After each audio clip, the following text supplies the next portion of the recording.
All right, ladies and gentlemen, welcome to the final stream of 2023. We are about to hit 2024. Ladies and gentlemen, it's been an interesting year. It's been a year of ups, it's been a year of downs, it's been a year of all sorts of crazy stuff, dude. All sorts of crazy stuff. And we've made strides, we've had some setbacks, and we're here at the end. And hopefully we're all going to do better in 2024. So here we go. Let's jump into it. 2024 stream. I did send out some invites to some people. We'll see if they're able to drop by. I'm not sure, but we'll find out here in a bit if they are able to make it. We're going to be talking about some stuff today. We're going to be talking about the story I'm working on. I've got some updates on that.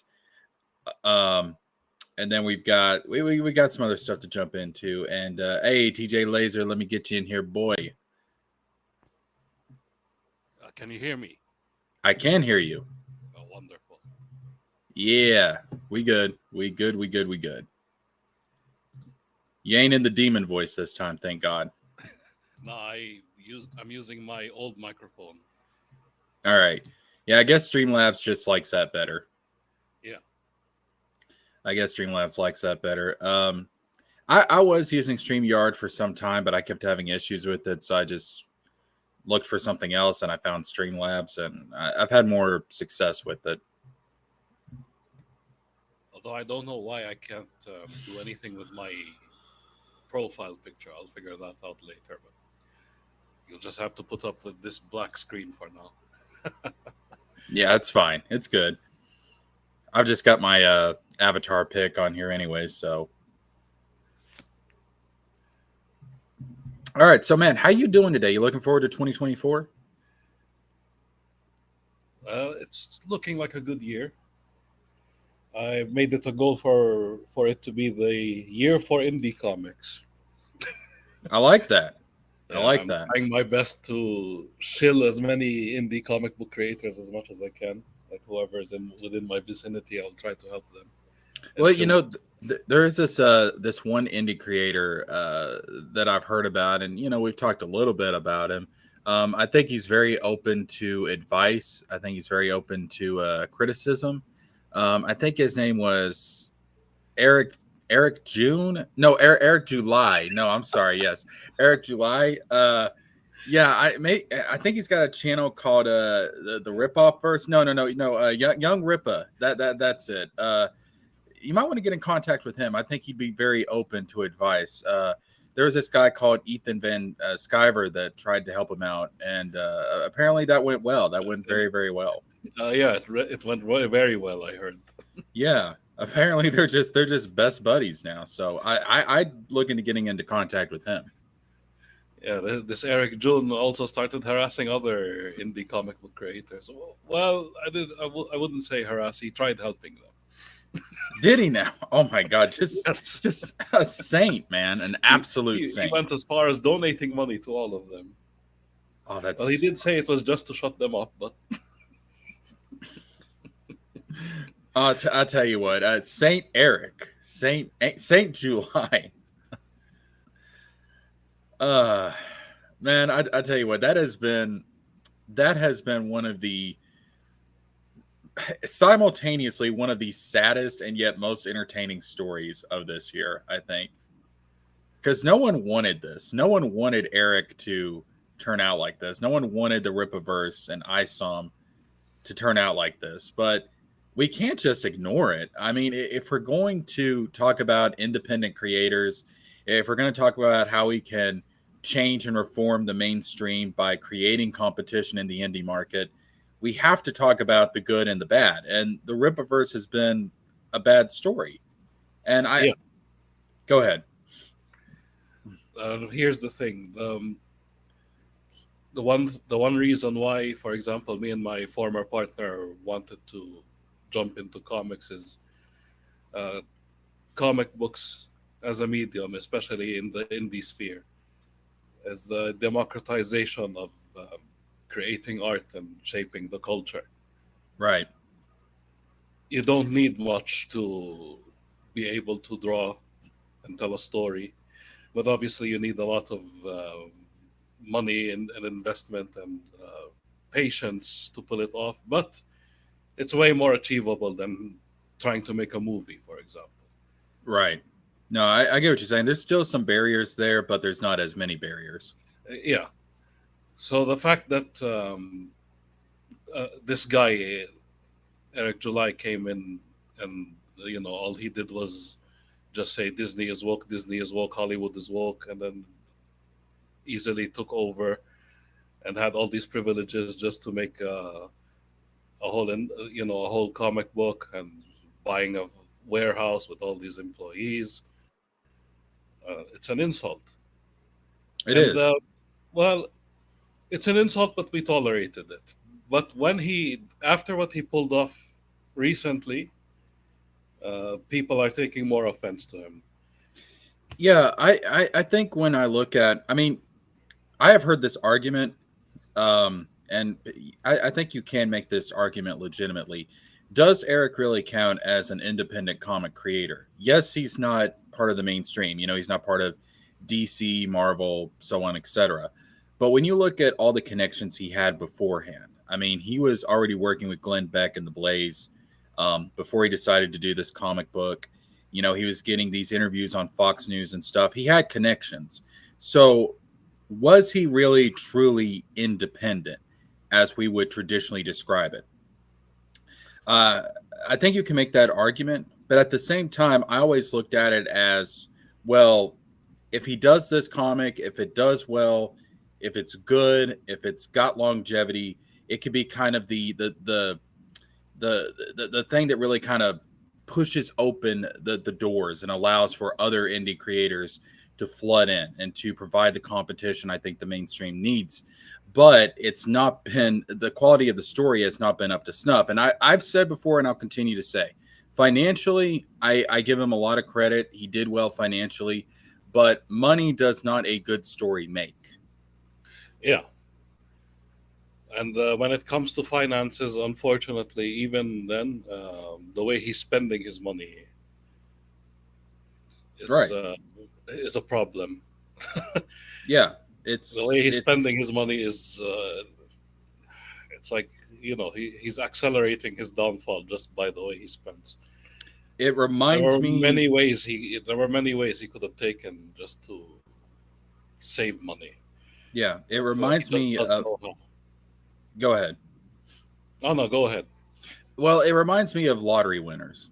The win the Yes. lottery and you think to yourself, man, like I need to check my Powerball ticket by the way, but I was looking at the jackpot, which like $760 million yesterday, and you look at that and you think to yourself, man, that could last not only your lifetime but your kid's lifetime, your grandkids' lifetime, whatever it may be. And then you hear all these stories about lottery winners going bankrupt in just a few years after winning the jackpot. It's like, what the hell happened? And that's because they don't know how to manage money. They get that amount of money, it goes to their head, and then they want to spend all this money on all this crap they don't really need, all these expensive cars, this huge mansion, and everything. And I look at it kind of like that Eric July hit the jackpot of independent creation, and then he took that money and he started doing this warehouse, getting all these employees and stuff, and he's just throwing all this money away. The legal battles, we still don't know how much he's going to owe the International School of Ministry. Regardless of what he says, I guarantee you he's going to owe some amount of money. We don't know how much, but I guarantee it will be some amount. And I'm just looking at this, I'm like, it's the lottery winner effect. And I'm seeing it on display in real time. Yeah. The lottery winner description is quite apt, especially in Eric July's case. And don't forget Eric July himself, as we've seen. It's quite evident that he's a ball of mental instability and Yes. lack of emotional control. And I'm just being nice. There are probably more issues going on in that guy's head, but we won't go into that. Yeah, I think he's probably got, if I'm being nice about it, I think he's probably got some undiagnosed medical and clinical issues. Oh yeah. Well, it's a problem with media. I'll just put it that way. The media in and of itself likes to attract sociopaths. YouTube, they it usually likes to attract people who have narcissistic personality disorder, Yeah. and then the audiences usually are, to say it in the lightest way, the people who are in the spectrum. Yeah. And I have my Just suspicions. described, I just described Eric July and Sturgis. I That's what have you my get. suspicions about Eric being on the spectrum. I have my suspicions. Now, Chris Bacon, who actually has met Eric, says that he's not, but I don't know, man. I don't know. Like, Eric does some Well, weird stuff. I mean, he doesn't need to be on the spectrum. Just the fact that he's a narcissist that who has a lack of emotional control and had a bad upbringing, and this is all evident, by the way. The bad upbringing part is it's on record. Yeah. That's good enough for him to you know ju- just have all of this baggage. The fact that he has a lot of unresolved issues and didn't seek therapy, that alone would make a man damaged. Yeah. I And mean, have you seen one of the older streams of the Geek Getaway, where this guy literally, if you see the Chadram story on ISOM 2, where Chadram murders a girl, there's a speculation going on that that's probably Eric July uh, is self-inserting his own story, where wow. yeah, and he was in a club, starting problems and trying to fight against somebody, but that street fight ended up getting a girl killed, and that was his friend. So yeah, a lot of unresolved issues in his. Can you imagine trying putting all that trauma in a comic book and thinking it's all right, without seeking any therapy? Well, if you, That's why he doesn't really need to be on the spectrum. That alone already messes somebody up. yeah, I mean, I mean, a writer can write from experiences. Like a lot of writers do that. But if you've not come to terms with those experiences and learned how Yes. to cope with them in a healthy way, um, putting it in a comic book or any kind of story really can just exacerbate those issues because you've not come to terms with them yourself. You've not come to peace with them. Not only that, the end result ends up off-putting. Yeah. Have you read Frank Miller's Holy Terror? I have not read it myself. I did see a review of it years and years ago um, with, God, the name slips my mind. Len Cara did a Oh review of it. yes, that's the most famous one. Yeah. Yeah. Well, okay. Uh, Well, I remember Lynn Cara was just addressing the medium itself, but you should check out Robert Willing's review because he looks more of it as an outside. He looks at it more as an outsider. The one thing he noticed is Frank Miller had a traumatic experience during 9/11, and that's why he wrote this book. The problem is it made him not be able to draw properly. So you'll see that a lot of his drawings. I mean, hmm, there is a technique, but there's a lot of randomness and anger and chaos in his drawings, and that's why it's like one panel looks good and then the other looks terrible. okay. Yeah. I see what you're saying. And that And the goes way back. he writes, it's like it's him. It's like as if he's the Batman character, the fixer, and he's yelling at an Arab. Basically, that's just himself inserting himself just to take out all his frustrations on a fictional character, and that's Right. why the writing is horrible. Right. So because he did, just like you said, he didn't fight his demons before making this comic book. Right. And he See, said that he's using this comic book to fight his demons, but that's not how it works. You need ooh, to seek a yeah, no, no, therapist. no, no, no, no. You can put your pain to page, but that should be a step that you go to after you have already come Yes, to grips with it. exactly. Because after Uh, you fought your demons, you'd have gained some wisdom, and that would right. actually improve your art. Right. That way you don't only just put the pain down, but you can take that and eventually, whether it be at the end of your story, the middle of your story, like whenever you're planning to actually address it, you can come up with a solution and an answer to that pain. And then when other people read your story, they can look at that and maybe that'll be the answer they need to solving that own pain in their life. Exactly.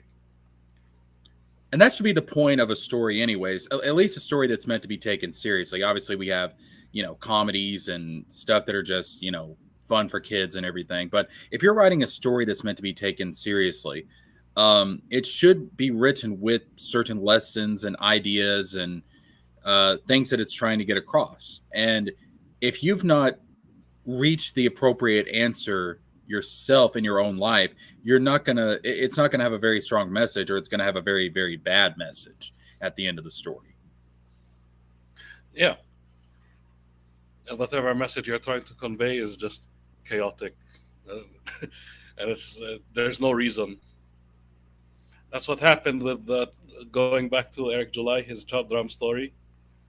He was supposed his main goal was to quote unquote bring back classic comics, and that's him what him and his fans say, right? Mm-hmm. Like we've said before, and like Chris Bacon said, if this was supposed to be the episode of The Wire turned into a superhero story, Mm-hmm. that Chandram event would have fit fine, would have fit perfectly. But again, he's supposedly trying to be a Stan Lee. That's not Right. a Stan Lee story. No, no, it's no. I couldn't, like, the idea of comparing what Eric's writing and Eric himself to Stan Lee. It really is just a joke. Um, But because when that's you all look, JDA's fault, unfortunately. it's ridiculous. Because that just tells me a lot of these people, a lot of his fans, his followers, they don't really understand Stan Lee. They don't have a good comprehension of the man, his history, his personality, and what he stood for. Oh, they Um, don't. yeah, they really don't. They really don't. And I mean, I don't think Stan Lee would be going around saying, "If you ain't a true believer, you're a whole ass cracker." Like, I don't think Stan Lee was going around doing that shit. At least not publicly, as far as I know. Yeah. Here's a question for you. When I say classic comic books, what do you think of? Are we talking about superhero comics specifically, or just comics in general? Any. Could be pulps, for example. If you bring up Pulp Fiction, that can also count. Okay, well, when I think about classic comics, my mind is automatically going to go to. I'll just use superheroes as an example because that's the first thing that pops up into my mind, and that's what I'm most familiar with. But it would be something like the Supermans, the Batmans, the Spider-Mans, and specifically Yeah, what those heroes are meant to represent. We'll take DC for example. If you look at Superman, Batman, and Wonder Woman, they're written in a way to be these mythological figures to us. They're kind of like the modern. I hate to say Greek gods because the Greek gods were not very nice people. But they're meant to be these symbols, these embodiments, these figures, representations of certain concepts. yeah. Batman is justice and order. Superman is the Superman. He is what we're supposed to strive to be. Even though we may never achieve that, we can become better people by striving to be more like Superman. Wonder Woman is this embodiment of compassion. She'd rather reform her villains than to fight her villains. That's the whole concept behind the lasso of truth. A It's lot kind of of to truth. That's right. right to open their eyes to the truth. And a lot of people that write Wonder Woman don't fucking get that, but that's the whole idea behind Wonder Woman. So when I think about classic superhero comics, I think about these characters that we can look up to that are larger than life, but what they represent is things that we should cling to and strive for, not only as individuals but as a society.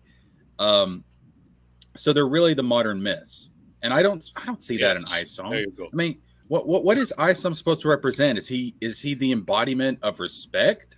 Of disrespect. I mean, what am I getting at here? You summed it up perfectly. Yeah. I mean, in my case, if you asked me what classic comic books are, I will just say Golden Age, Silver Age comic books. There you go. But you're right on the money with your description. Oh, They are supposed to be modern myths. yeah, That's what they are. And Jack Kirby kind of rubbed it in by including Thor, for example, in Marvel. Just what he was trying to do was bridge that gap by bringing mythological characters into the pantheon of comic book superheroes. right. Well, see, like even with Spider-Man, I'll use him as the example from Marvel. Um, Spider-Man gets shit on all the time in his universe. I mean, he goes through so much traumatic shit, and yet throughout all of it, what does he do? He gets back up. He keeps fighting the good fight. He keeps going. He is the embodiment of perseverance. He is the embodiment of trying to do what is right, even though it's hard and it's painful. And that is something that everybody can learn from. Everybody can be a better person by learning that from Peter. Yeah. Not only that, the one appeal of Peter Parker, or actually, there's two. Get this. I always say that Spider Man is the first anime protagonist because he was a teenager and he went through high school problems. You're not lying. And He's relatable. I'll say this too. It's funny how the Japanese stole that formula and ran with it, and Marvel stopped doing it. I know. I was about to say, look, I love anime as much as the next guy, but there was inspiration from Western comics for manga. At least the manga that we understand today, especially shonen manga, a lot of inspiration Yes. came from Western comics. Yeah, the first shonen anime protagonist is Peter Parker. Exactly. Exactly. He's the mold. He's the mold. You don't get your Naruto's and your Ichigos and your Luffy's without Peter Parker. If you want to go further into the rabbit hole, he's actually a harem anime protagonist as well because he's had True multiple shit. girlfriends. True shit. Gwen Stacy, Gwen Felicia, Stacy, Felicia, right? Mary Jane. I mean, Mary Jane. Jesus Christ! Like this guy has so much pussy all over the place. I mean, it's ridiculous. If maybe one maybe one day, if I want to make a comic book, I'll actually make it like that. It's just Peter Parker all over again, and it's a harem anime protagonist. Just Spider-Man harem. Jesus. Let all the That's what all the kids are into. But it's kind of ironic. The answer is right under their nose, but they're not taking it. Yeah, I I mean, know. they won with okay. Well, to give them credit, they only got it right with Miles Morales, but it begins and ends there. Yeah. Well, what do you But think about the whole drama with Miles Morales and the whole Spider-Man lawsuit and everything that's been going on? What do you think about that? you know what's funny? EVS said it best. Uh, all these FNT clowns, by keeping on saying Miles Morales is Miles Morales, Mm-hmm. um, they just let Disney win. There was this conflict between Disney and the Ditko estate. Steve Ditko was the man who designed Spider-Man, and he Peter Parker is kind of a self-insert of Steve Ditko. So a lot of the creation of Spider-Man's character is credited to Steve Ditko. Mm-hmm. Marvel wanted the reason why Miles Morales came at the forefront as the new Spider-Man was because they wanted to avoid problems with the Ditko estate. The Ditko's family. Right. So, what do you They, think they're gonna? What do you think they're gonna do with Miles now that this? We've reached this point in the lawsuit. Like, where do you think they take the character and just kind of the whole Spider-Man dynamic in general, the whole Spider-Man universe, like or that aspect of the Marvel universe? Where do you think they go with it from here on out? Unfortunately, we're not going to see more Miles anymore. So you think they're gonna? They're going Um, back to Peter Parker, and that's much to the chagrin of the Ditko estate. you think they're probably going to retire the character? Well, you have the you have the Spider Verse movies. They're keeping him alive. True, and he's in the video games. Yeah, they might do the MCU thing where Peter Parker will just steal everything from Miles Morales Ooh, wow, because they did that in the MCU version, right? They stole his flow. They wow, gave him his own Ganki. Remember? They gave, wow. yeah, they might do that. But I'm just speculating. Maybe Miles is still too popular. We'll see. Well, I think they ought to go back, and I think they ought to. Did they ever bring back the Ultimate Universe in the comics? I know they were talking about it, but like, did they actually revive the Ultimates universe? Right now, the Ultimate Spider-Man run involves a Peter B. Parker who was already married before he got bitten by the radioactive spider. Ah, that sounds lame. That's lame. Yeah, It sounds that really really lame. stinks. If I were them, if I was running Marvel, and of course, unfortunately, this isn't going to happen. This is the best solution I can come up with. Let fucking Peter Parker get married, please. Let him grow the fuck up, Let him grow the fuck up, exactly. Or okay, fine. and Let's don't not do. do any deals with the devil to reverse it. Yeah, yeah, yeah. Oh god, that's why Peter Parker is shit. If you ask me, I always liked Miles Morales over Peter Parker because they keep ruining the guy. But And that's not Peter's fault. That's Marvel's. yeah, Peter Parker should get married, move the fuck on. We don't need to age him up. It's just him progressing with his life. It's a character development. It's something new Right. that he has to deal with. Let him have his own story. Let him have his own run. It's called Spider Man. All Right. right, and we still get to see him, but his life now involves being a husband while Right. fighting crime. No, I agree. Essentially, I think that would probably be the plot of, if they ever did a Tobey Maguire Spider-Man 4, like that's what I predict the plot would Exactly. probably be. Yeah, and it's standard. Again, it's nothing new. It's always Spider Man is struggling with his real life and his Yeah. superhero shenanigans. He always has to balance between both. Right. I And where does now? So where does Miles Morales come in? He should be there. Peter Parker would keep him as the protege and say, "All right, you can also be a Spider-Man, just so that when I'm busy, you can take over for me." It's that simple. Yeah, or So you just have have two Spider-Man runs. or just, have multiple universes running at the same time, have No, I Pete. wouldn't do the universe. Like, just make it all canon.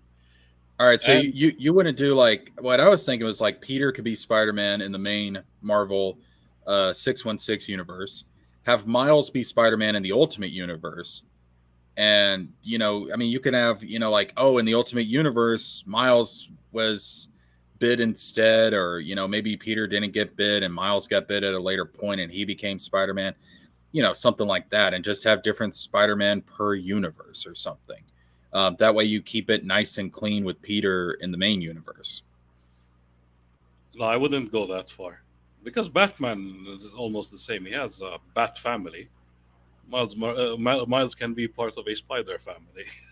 All right, well that's kind of interesting. I don't know, like with me it's a little bit different compared to the Bat family, because they don't have superpowers. They all kind of have these different tragic backstories that connect them to Bruce Wayne and then connect them to each other by extension. But with Peter and the spider bite, it's like that is such a random ass chance for that to happen, for someone to get radioactive spider powers. That That's true.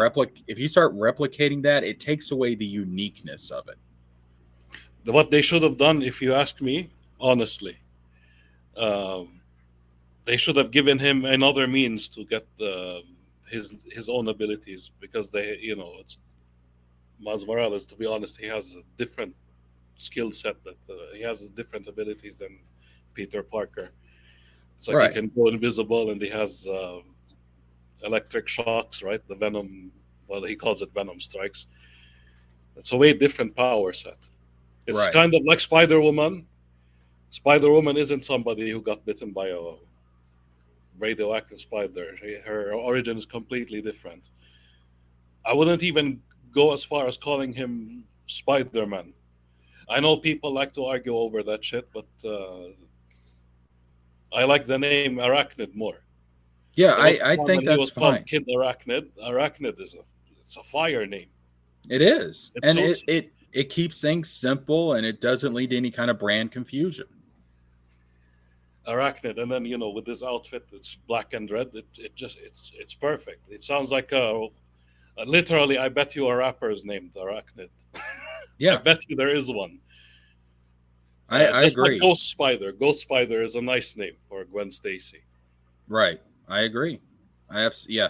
I think that, I'm always for keeping things nice, simple, creating differentiations. That way, oh, it's not, Spider-Man is Peter Parker. Arachnid is Miles Morales. Ghost Yes, Spider is Gwen Stacy. It's it keeps things nice and simple. that's what I'm saying. If only they did that, but the multiverse shit is headache inducing. So you're Again, like Eric, you don't want a multiverse? I only for only for certain events, and only if you're creative about it. The one multiverse story I'm looking forward to read, to be honest, is Super Killer. No, I For agree the with one you. Plato's coming up with. The idea that the multiverses are out to kill each other. No, That's some. yeah, I agree. I think multiverses are fine, but you got to know when to rein it in because you can Yes, really abuse it. You can really abuse it. which is what Marvel is doing. Yeah. Um, what do you think about this idea? Do you think that because I've heard this argument before. Do you think the X-Men should exist in their own continuity, their own universe, separate from the rest of the Marvel stuff? Are you talking about the MCU or the comic books? Really both. Um, because and listen, I understand the arguments, but people have always said, oh well, you have all these other people in in the Marvel universe. I keep wanting to call everything the MCU, the Marvel universe in general, all of Marveldom. All right, whatever you want to call it. All right. And you have this, people will argue, well, you have all these other superheroes outside of mutants, and they don't get persecuted and stuff. Um, why is it just the mutants? And it's like, yes, I get it. The mutants are born with their powers. It's a genetic thing. They represent, this threat to human existence or this perceived threat that, they're the next evolution of the human race. I understand all that. But I've always thought it does kind of work better when you just have the X-Men in their own self-contained continuity. What do you think? The sad part is almost every superhero you can think of within Marvel, you can easily imagine them being in their own universe. They only made that idea later on, that they all belong to each other in their own universe, like the Avengers, the very first Avengers run, the comic book, where you had the original team, the Hulk, Iron Man, and Thor, and Captain America. Right. They all were doing. They all had their own thing going on. They all belonged in their own universes. Yeah, It I was only mean, then they decided that, okay, let's just put them together just to make a big event.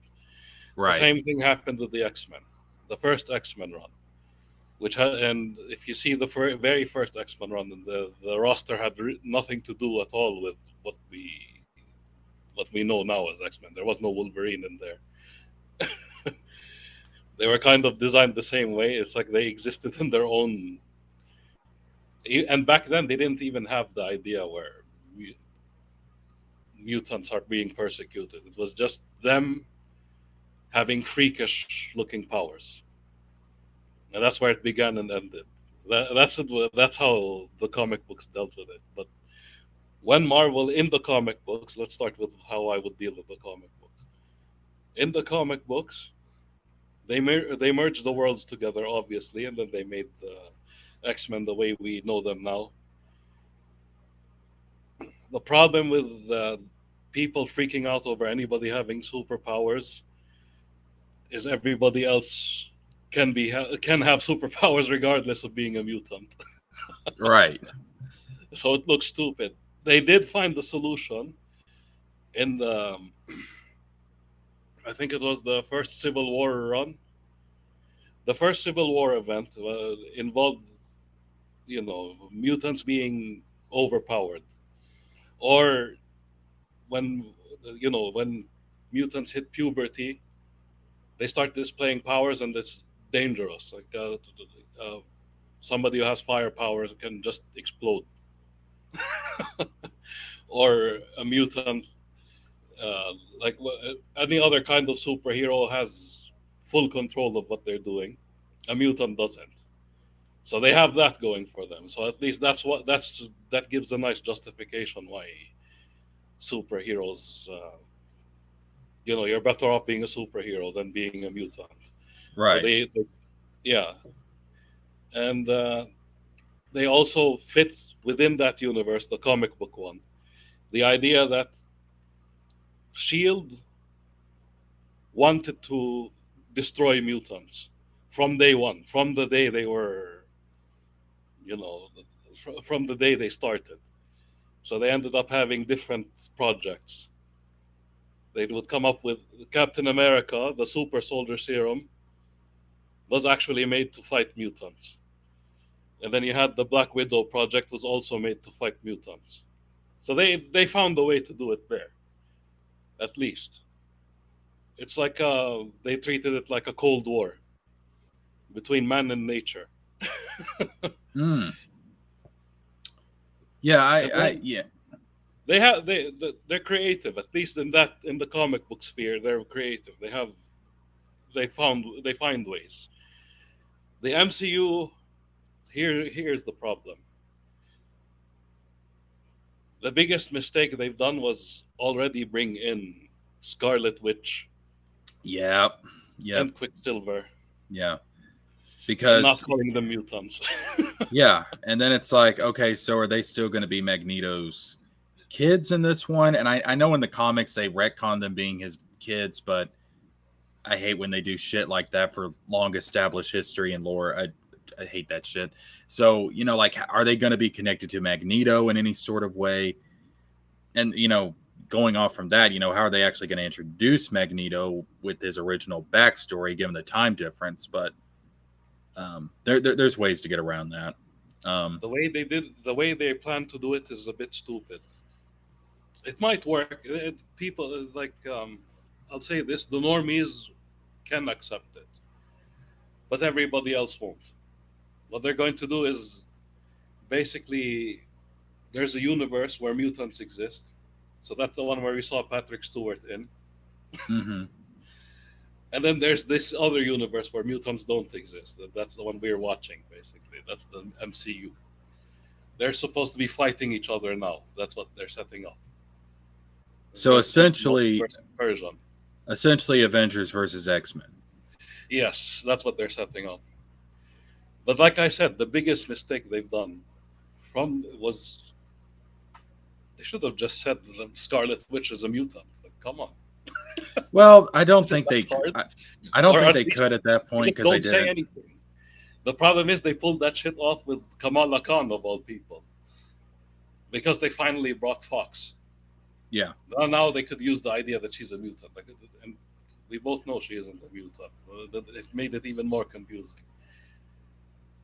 Does I she mean, really need the bangles if she's a mutant? Then yeah. It's. I don't know. Like the comics have made it work. I think it would work better if they were just different universes. I kind of like the idea if they're going to do that in the MCU, but then again, it does kind of muddle things because you do have Scarlet Witch and you had Quicksilver and everybody, that are traditionally mutants in the MCU and they're not mutants. Yeah. And so it does kind of muddy the water. Um, it almost would have been better if they just didn't have Scarlet Witch or Quicksilver in the Yes. MCU, Should never have. period. They should never have been there. Yes. They should have saved them for now. Right. After they should never have brought them up. And let's not even jump into the whole, Ultimate Universe romance between Scarlet Witch and Quicksilver. That Oh was, God. that was, woo. That's, I remember when I was reading the Ultimate Universe, I was like, the fuck are we doing? I What's, love how the Ultimate Universe was so wild that they decided let's murder everybody in the most violent way possible just to end dude, it. I don't know what happened to the Ultimate Universe because when it first started out, it was actually my favorite Marvel continuity. But as it It went inspired on, the MCU. Like a lot of aspects from it yeah, inspired the MCU. but as it went on, it got just fucking ridiculous. I was like, I can't, I It's like just the can't. right. It's like the creators were so mad at what they created. They said, "Listen, we're going to just murder everybody in the most violent way possible and leave it at that." Yeah, it was nuts. It went so far off the rails at a certain point, and I'm just like, okay, I think I need to save my money for better ventures here. And that's why people are tired of the multiverse idea. That's the first thing, and then second, superheroes, the way they're being presented these days, they're really off-putting. It's very hard for somebody to just walk into the comic book store and say, "Listen, if I want to know about Spider-Man, what do I read?" The comic book store owner won't be able to help them because they won't say anything. A, and then B, all they'll find is Ghost Spider or I said Ghost Spider, Spider Gwen or Miles Morales or Spider Pig. Yeah, That's, it's I'm like, if I'm a normie, I'm thinking, okay, I want to see Andrew Garfield Spider Man. Like, where is he? I know, and it's like back in the day, even before I started reading comics, I was aware of Spider-Man and the X-Men and Batman and Superman and all these characters, and just because of the cultural zeitgeist that had built up for decades around these characters, I knew the basics of all their stories. Yeah, And it was and that really helped me to be able to get into the comics because I kind of had this general knowledge already. So when I delved into the comics, I was like, oh, that's what this thing in this movie was referencing from the comics, or this is where this idea from Batman the animated series came from, or whatever. So it really kind of helped because there was kind of a general idea of who these characters what were. Now today, again, using the Spider-Man example, I don't know where to tell somebody to start because it's so convoluted at this point, and there's so many different variations of the character that it's a clusterfuck. yeah, and that's why it's off-putting. It's very hard for people to get into it. And the biggest mistake of the movies, for example, is they exist on their own and they do nothing to encourage people to read the comics. Nothing, nothing. That's a huge mistake. If I you mean, back, I this is how I got introduced to comics, for example, and I'm in a foreign country. So the fact that it worked on me, it's should have been. I wish they stuck to the same formula, but here's how it happened with me. So this was the '90s, the era of MTV and everything, and Image Comics and Top Cow and all of those, like all the other comic book players, other than DC and Marvel, running the show. You had Dark Horse. What else was there? Anyway, I Uh, would. was Image was back in the '90s, wasn't it? Yes, Okay. yes. Spawn was the biggest thing. Yeah, yeah, yeah. So you had that going on, and even the cartoons you had the Batman the animated series, but you also had things like the Mask. You had Freakazoid, even though he wasn't a comic book before, and then you had Earthworm Jim, and then you had the Tick.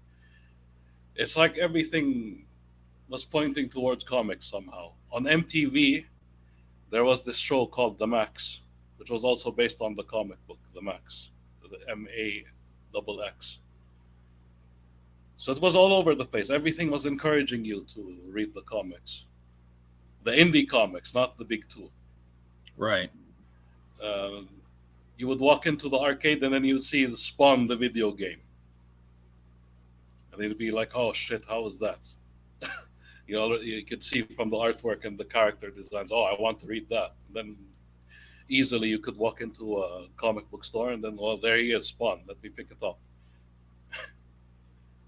Yeah, it was like there, and this is what it should be today, and this is what it was back then. There was a symbiotic relationship between the source material, which is the comic books, and these on-screen adaptations. Yes, exactly. They Oh yeah, there was the Spawn HBO series. The On HBO they had the Spawn animated series that was going as well. And here's the thing: all the adaptations of those comic books, they never contradicted the comics. If anything, they made you want to see what's going on even more. right. And that's kind of like again that we've moved away from that relationship because now it's not symbiotic. The comics are today created to serve as material for the movies. They're secondary to the movies, whereas before they were more equal to one another. Where it's like, yes, you have Batman the animated series, but you still have the Batman comics, and that's where, They're very separate. They yeah. have nothing to do with each other almost. Right. But it was like, they still worked off of one another. And I know, for example, like when I was getting into comics, what really started me off was when because I was coming home from school every afternoon, and this is back in the '90s, so I was watching Spider-Man the animated series, Batman the animated series, Superman the animated series, Justice League, stuff like that. And I remember seeing these characters, and I knew they were comic book characters, and I was like, you know what? I want to know more about these guys. I want to understand, where these stories came from, where these ideas came from. What was the inspiration for all this? So that got me into reading comics. And I remember back in the day, I remember going and buying Spider-Man comics and Superman comics, Batman comics. Um, and comics, to be fair, were more prevalent. I mean, I remember seeing comics in a bunch of different places, bookstores, Walmart, all over the place. Yes, Hell, grocery same stores. I happened to remember, me. Yes, even um, in the grocery stores. yeah, and I would just see, like I remember distinctly being in the grocery store and there being an X-Men comic there, and I was They like, even have the cards. yeah, I was like, man, I really want to get this X-Men comic, so I begged my grandmother to get it, and I got that X-Men comic. I remember not too long after the first Spider-Man film with Tobey Maguire came out, I wanted to read some Spider-Man comics, and I ended up getting a bunch of those. So it's like this symbiotic relationship between them that one kind of worked off the other. As I read more comics, I wanted to watch more of the movies, and as I watched more of the movies, I wanted to read more of the comics or the shows, or vice versa. And it was a nice, healthy ecosystem. Whereas today, it's all about we got to make this comic so we can give ideas to the MCU. Or Yeah, IP farming they call it. yes, exactly. And And it's it's like the problem is they'll come up with the IP and then completely forget about the comic book right after they just throw it yep, on the screen. yep. And that's going to lead to a problem down the road because you're not going to have those legendary stories that a lot of these movies have been based off of. And here's a thought that's depressing. I mean, it's nice, but it's depressing at the same time. So You remember James Gunn's announcement of what he was going to do with the DCU? Mm-hmm. So his idea was he was going to make TV series and then movies and then animated series and then video games, and they all belong to one universe. Right. Wasn't that the shit everybody should have been doing from the beginning? Why don't they include comic books in there as well? Because comic book companies don't care about comics anymore. I mean, that's the sad part about it. That's the depressing part. If they actually cared, can you imagine? Just forget the main canon. Let it be what it is, right? It, Yeah. it is what it is. Just leave it. Come up with a new Ultimate Universe. Right. And I Where think you have too. movies and the I think animated series and comic books and video games, and they all represent one universe. right. Tell me, that, tell me that isn't a good idea. It is. It is a good idea. And that's that's where the multiverse can really work because it's like, oh, this version of Batman is canon, but it's in its own self-contained universe. You see what I mean? Like, Batman the animated series is its own thing by itself. Whereas the Batman comics are their own thing. And yeah, I get what you're saying. It should be that way. The only problem is only one studio is able to do that, and that's Warner Brothers, Yep. because they're the only ones have their own animation studio and video game studio, Yep. and they have their own TV studio. Everything, well, everything's going for them. But in Disney's case, they can only make TV. They I don't think they make video games. They They used to. make They don't mobile anymore. games. Yeah, they used to. They license things out, or they're in partnership. Like Disney's in partnership with Square Enix to make Kingdom Hearts, basically. Um, You can forget about Sony because all they own is Spider Man. yeah, pretty much. But yeah, Disney.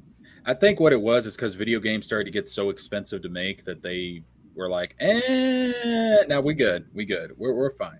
We don't need to come out with a video game for every single movie we plop out. That's the only reason why this multiverse idea is quite prevalent. It's because each studio owns one aspect of each character, especially in Marvel's case. It's like every ever since Marvel got broke back in the day, and they sold their they sold their characters to every film studio. It's been a problem. It has, and it's still not been resolved Yeah, completely. we're seeing the effects of it until now. You'll never see a Hulk movie because Universal owns him. That's I why know, he's all. and That's why Mark Ruffalo's Hulk will always just be a side character, and they on purpose made that. It's like they just made Smart Hulk just to put him aside because they're not able to do anything with him. well, He this is he goes to Scar, the planet Scar, just to off screen and go through the whole Planet Hulk arc well, this without us is seeing it. this is and I know Father Hostage would disagree with me on this because we've debated this before, but this is why I think manga and anime does have an advantage because Yes. it is incredibly easy to jump into a manga. Incredibly easy because there's one continuous linear story. You start from volume one, you go to whatever the current volume is, or if the story's finished, whatever the last volume is. Um, it's really easy just to jump into it. Most of the time, the rights are all owned by one studio or one company.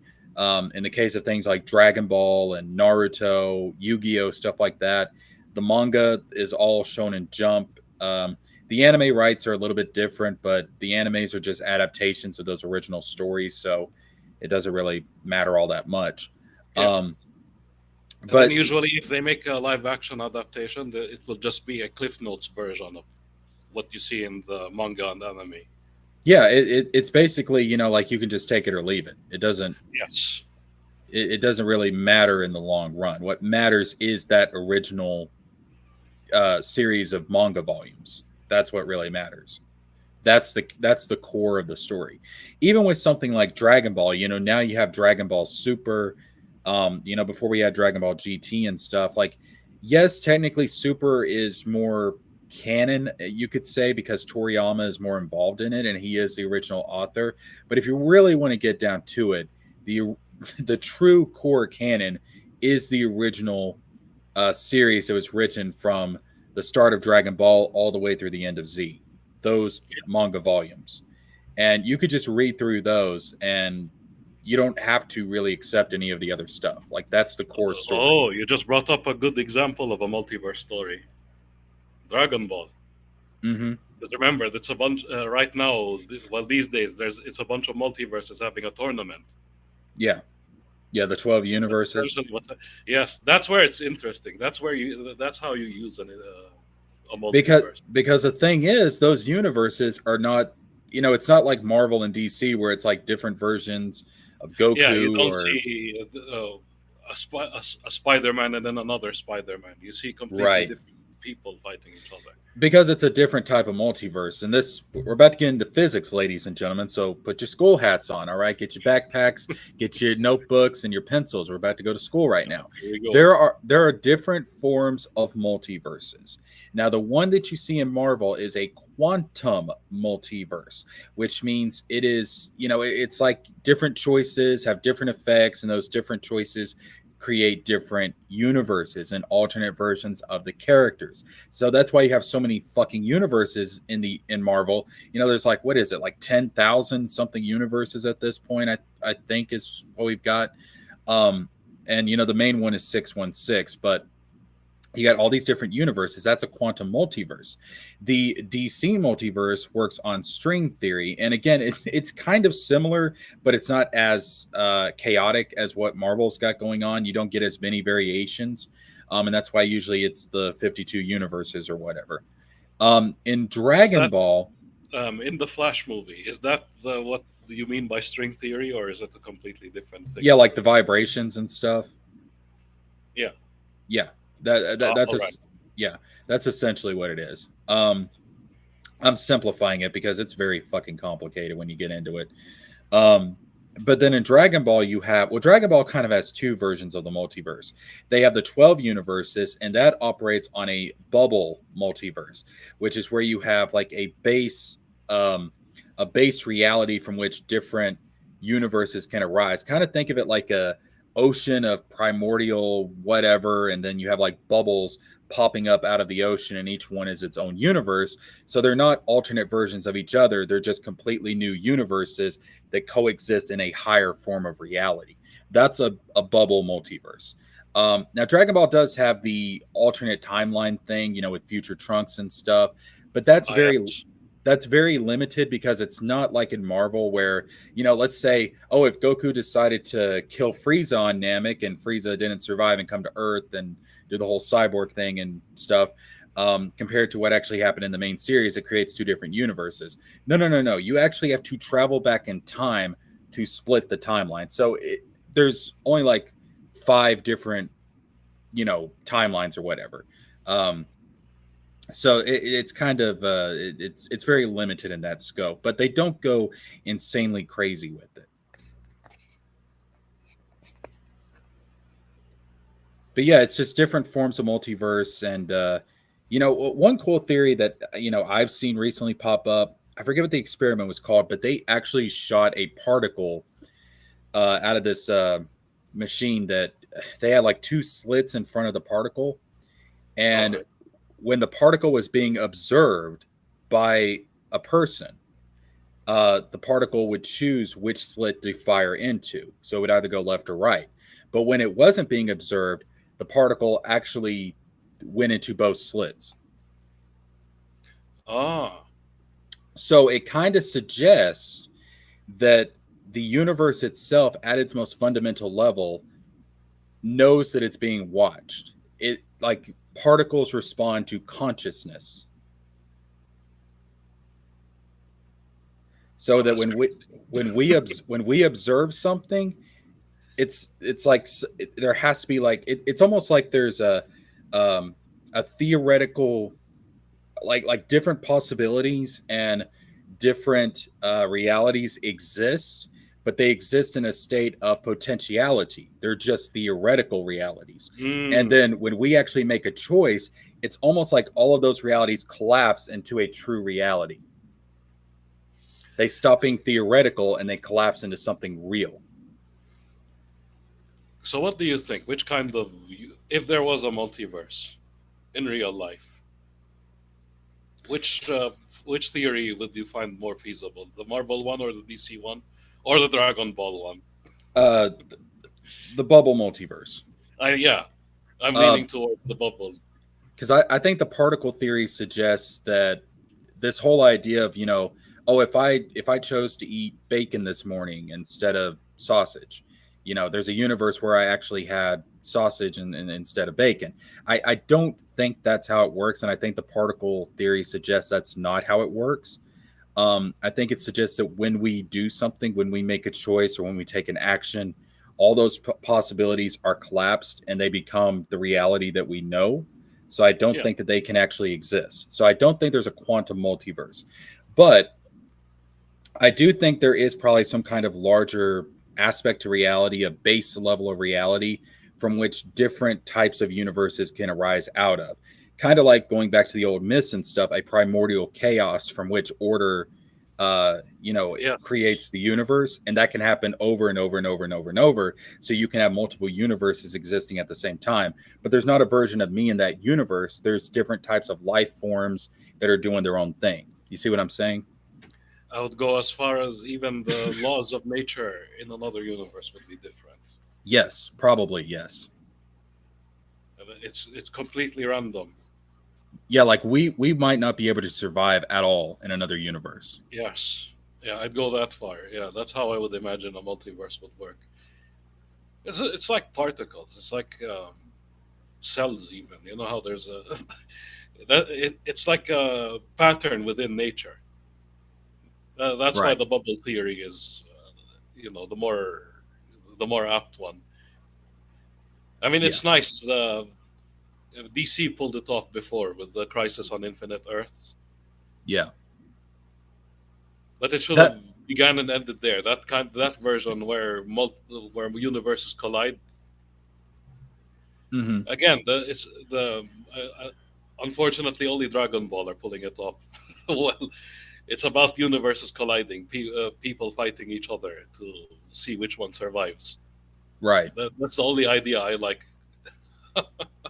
Now, if the MCU pull it off, maybe I would like them, but we'll see. The only thing I could see where there is a universe that is similar to ours but different would be if there was something like an antimatter universe. Like when our universe was created, there was some kind of antimatter factor. And again, antimatter is just theoretical. It's not been proven at all. It's just Yes, something that exists in theory. But if it did, there could potentially be a twin universe out there. But I think that would be as far as it would go. As far as like, there could be another version of me in that universe that, is made out of antimatter. But now, does that determine his choices? Does that determine what kind of life he lives? Not necessarily. It just means the basic building blocks of what he is different than what I'm made out of, pretty much. That would be more on a physical level rather than a spiritual or metaphysical level. there's also the one reason why I like the idea of the crisis or the tournament of universes that are similar but different is I like the idea of a paradox. If I found the Mm-hmm. multiversal, if I find the multiversal variant of myself somehow, I can imagine we'll be trying to kill each other or trying to cancel each other from It'd be existence. one of those situations like there can only be one. There can Yes, only there be can only one. be one. Yes, like that's how the rules of nature work.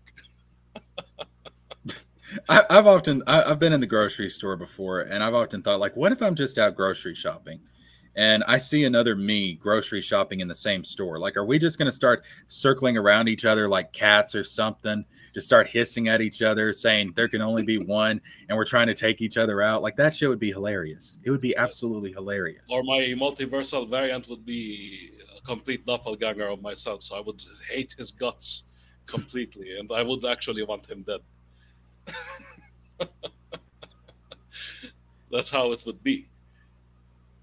I do think it's interesting too, because there's a lot of talk these days about, simulation theory, that we're in some kind of virtual reality or simulation.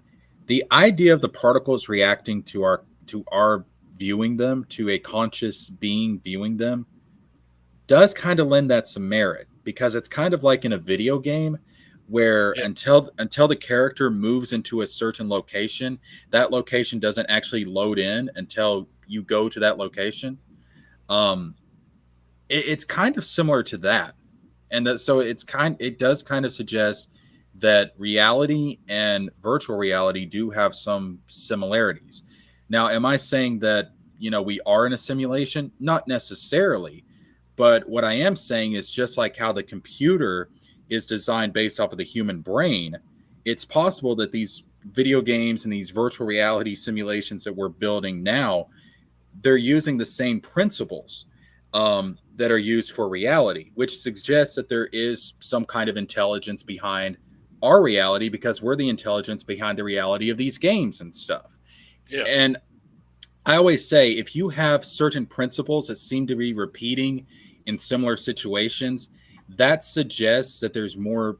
There's something to it. There's some kind of underlying reality to it. That's another nice idea for a multiverse. The one here's a fun fact. Of all the franchises on Earth, there's only one that actually dealt with that idea. You want to guess what that is? The the answer will shock you. Uh,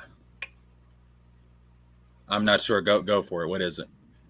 Mortal Kombat. Mm. Mortal Kombat, the Midway era. Forget the new one. The new one, I don't know what they're up to. They haven't said anything about their lore because it's a new universe all of a sudden.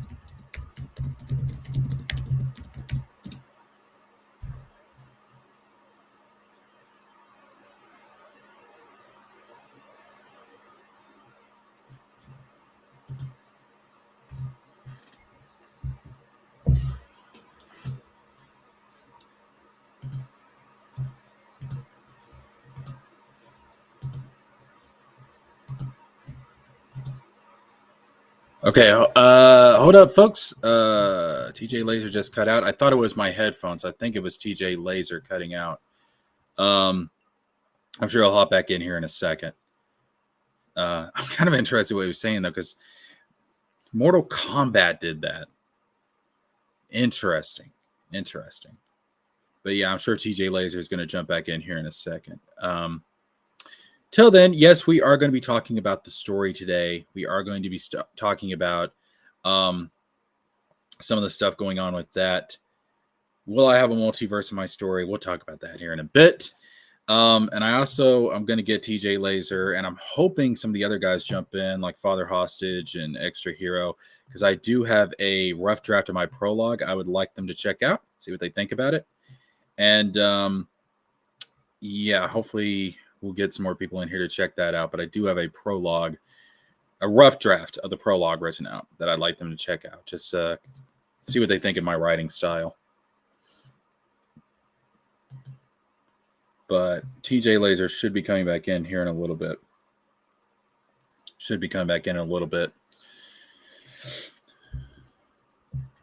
Give him a second. Until then, let's actually jump over to Let's see.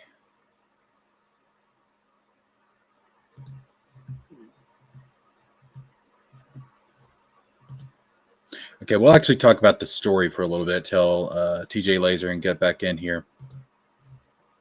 So I do have like I did post a video about this. I have like the character bio cards, and again, these are just like from the early draft, so none of this information is final.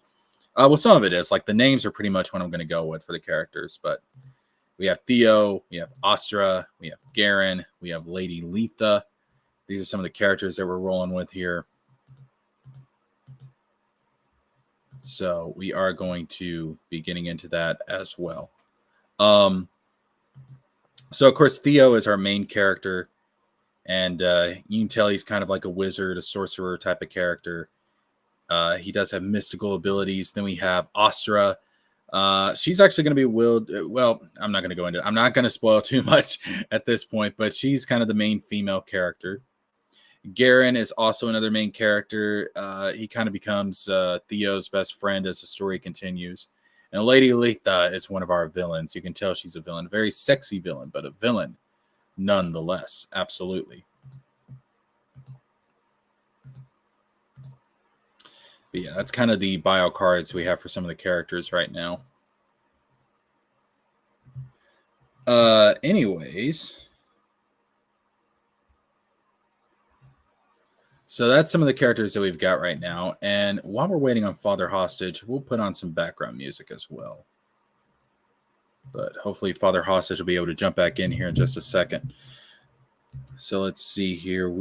Let's see, what music do I want to use? Let's use something a little relaxing, a little bit chilled. Let's use let's see. Final Fantasy 13's got some good music. Let's see, what is that place called? Grape of Whitewood. There we go. I like that theme. Yeah, we'll go with that. Need to turn it down a little bit, though.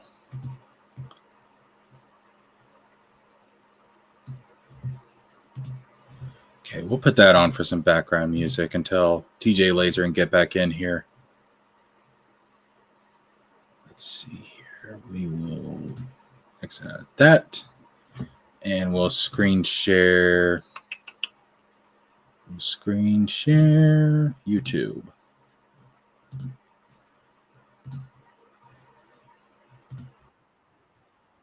We'll have that on there as background music.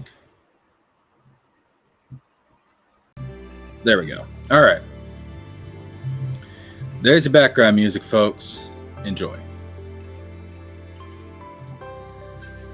So yeah, hopefully Father Hostage will be back in, or Father Hostage, TJ Laser will be back in here in a little bit.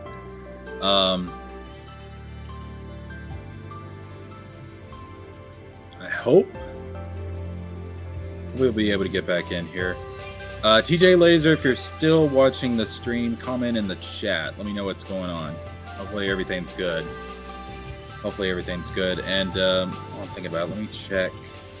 Make sure everything sounds good as far as the background audio goes. I don't want it to be too loud. We'll see how it sounds here in just a sec.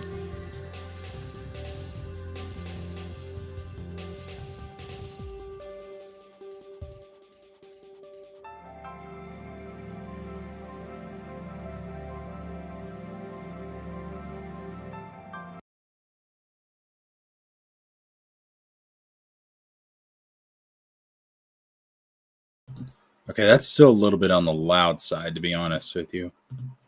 So let's see, how can I fix that? Let's see. Might be able to.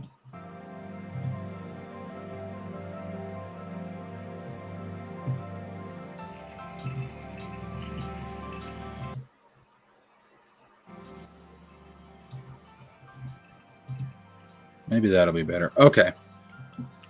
Anyways, hopefully TJ Laser gets back in on the stream, though. Because we were having a really good conversation. I'd like to get back into that. As for the rest of you, how are you enjoying this last day of 2023? We are about to head into 2024, people. We got big stuff coming up, big plans. New content's going to be coming into the channel. It's going to be a lot of fun. It's going to be a lot of good stuff. A lot of good stuff. So, yeah, we got some new stuff coming in. Some new stuff coming in. We'll be talking more about the story. We've got some new videos that are in the works. Good stuff. Of course, we'll still be talking about the Rippaverse, but I do want to do some stuff about the mainstream and some other things and talk about some lore about some of my favorite series, a bunch of different stuff. But lots of stuff coming in 2024. Lots of stuff coming in 2024. But, yeah, TJ Laser, if you're in the chat, let me know what is going on.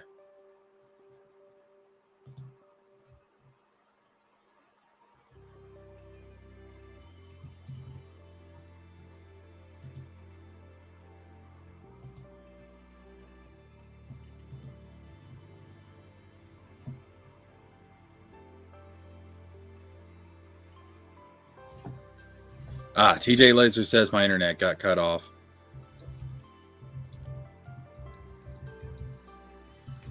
All right, let's see. Gotcha. Can you get back in?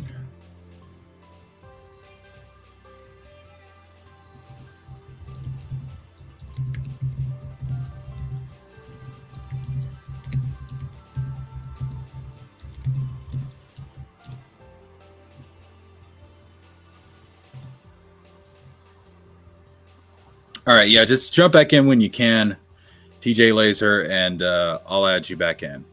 For sure.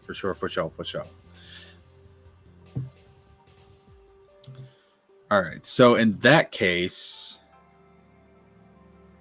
yeah, I've had that happen with my internet a couple of times. Usually when it happens, it's weird. I have a VPN. I have Surfshark VPN. And usually when that happens, there's something wrong with my VPN.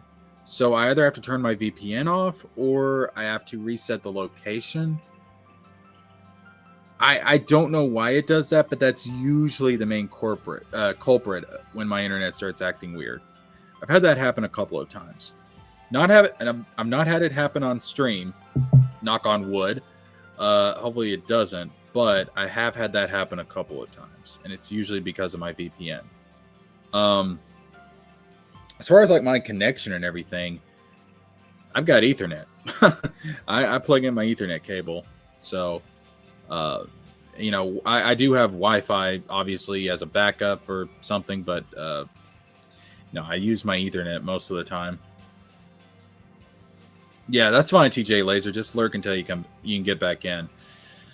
All right, so since it is going to be a while, we'll actually jump on to our next topic. And okay, so we got Extra Hero in here. Yo, what's up, my boy? Bad internet, so of course I had to appear. Yeah, that's right. It's like the bat signal for you, isn't it? It's like the bat. Somebody's got bad internet. Oh, I gotta go. Well, I was gonna say go save the day, but no, I doubt it. Right? No, I gotta go participate in that in the Olympics, the bad internet Olympics. Oh, beautiful. What am I? Just representing America? Oh, I know. As an American, I feel you. Our internet can be so shit. Well, one of our most sleaziest companies is called Comcast, now rebranded to Xfinity. So that's how you know. Yeah, I've got Spectrum. I'm not on the Spectrum, but I've got Spectrum. And they're not bad. They do have their hiccups here and there, but it's not as bad as Comcast or Xfinity or whatever the fuck they're calling themselves now. It's not as bad. Shoot, God, no. I'd rather not have internet at all than to have Comcast. I've heard horror stories about Comcast. They not only is the service not great, but the customer service is even worse than that, if you can imagine. I call them very slimy because they always try to trick people into buying something they don't need. Like if you have any elderly friends, never just tell them, oh yeah, just call Xfinity or something or like that or whatever, because they will bilk them for everything. Ugh. That shit needs to be illegal. Yeah, it should be.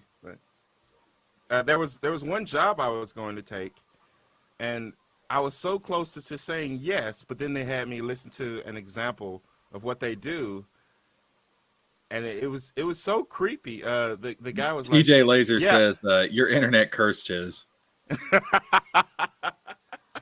That's part of the lore. That's part of the lore. That's canon. That for canon's sake, that's true. Yeah. So they asked the customer. They were like, well, the customer was already agreeing to buy more than they called for, but then they just kept pushing to get even more, and I was like, dude, if I was if I was this soulless, I'd just be a criminal. I know that. Like I've had people.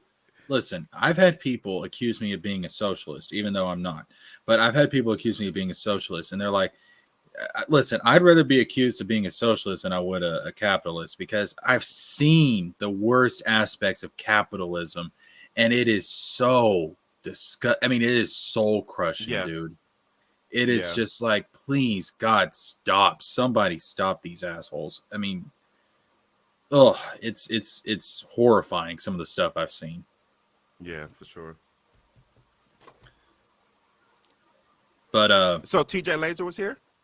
we were talking about multiverses. We were getting wow. into like different types of multiverses, and we were going over the physics and stuff. It was wild, man. And no, we're not on multiverses. We're not on shrooms, in case you're wondering. No. Everyone's talking about multiverses this year. Eric July's talking about how he doesn't like them. South Park was talking about how they can suck a lot of times. But also they gave me one of my best film moments this year. In the Marvels, there's a multiverse moment that was amazing. Is it the X-Men thing? Yep. Gotcha. But it's not just the X-Men thing. It's the thing leading up to the X-Men thing. The reason why the X-Men thing could happen.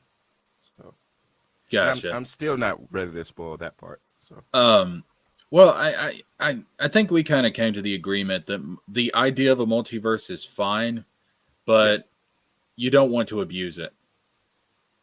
No. Because you can go way too far with it. We were talking about how like Dragon Ball has a pretty decent multiverse, and then we were actually going into like which, what theory of the multiverse do we think probably exists in reality? Because Marvel has like a quantum multiverse. Go on. So I haven't watched Dragon Ball Z in so long that I didn't know there was a multiverse in Dragon Ball Z. There is. There's two types of multiverses in Dragon Ball. There is the bubble multiverse, which is like you have like a base level of reality from which different universes can pop up, and they're like not connected to each other. It's not like there's alternate versions of you in every universe. It's just a different sphere of reality that has its own people doing their own thing. You know what I mean? Yeah. And Dragon Ball has that concept of the multiverse because there's like 12 different universes, but it's not like 12 different Gokus. It's like Goku's like Goku and his friends are part of Universe 7, but then like there's different people in different universes. Like Universe 11, like their heroes are known as the Pride Troopers. What? That's cool. And they had a tournament where all these universes fought each other. Oh, that's awesome. And then of course they have were there other like Super Saiyan analogs? Well, there's like pairs of universes. Like the 12 universes are divided into 6 pairs, and so there's like twin universes. So 6 and 7 are twin universes. So there are Saiyans and Namekians in Universe 6. Great. I was going to ask about Namekians next. But awesome. But the thing is, it's like there's not a Goku in Universe 6. It's just the Right. Saiyan race is in Universe 6. And like in Universe 7, where the Saiyans were evil and they conquered planets and stuff, in Yeah. Universe 6, they're actually good guys. They're peace loving. They fight bad guys and stuff. Oh, okay. Instead of in Universe 7, where they had to be sort of strong armed into fighting bad guys. Yeah, Instead of pretty just being the much. bad guys. Pretty much. Oh, and like in Universe 6, they didn't even know what the fuck a Super Saiyan was. Oh, nice. Well, I guess they didn't need it. I No, guess they they were- didn't. They still had their tails and everything. I mean, Wow. Did they still and then go crazy at the moon? you know what? They haven't yet, Hmm. but I guess they could because they do have their tails. I like that you say yet, because it makes me think that this wasn't just like a one-off episode or something like that. That these Yeah. characters from the other ones still exist and could come back, or are in the continuity now. Yeah, if anybody wants to join, jump on in. The stream link is posted. It's pinned, so anybody can jump in. But there was a female version of Broly in Universe 6.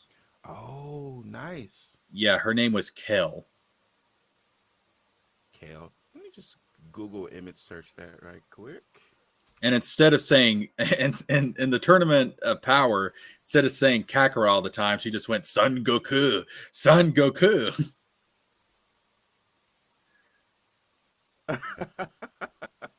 I mean, she's not actually a female Broly, but she has Broly's Super Saiyan form. She looks like Broly. She does. She's not. She's in the eyes for sure. yeah. She just has She the looks same awesome. form. Yeah. And then you got like a character called Caulifla.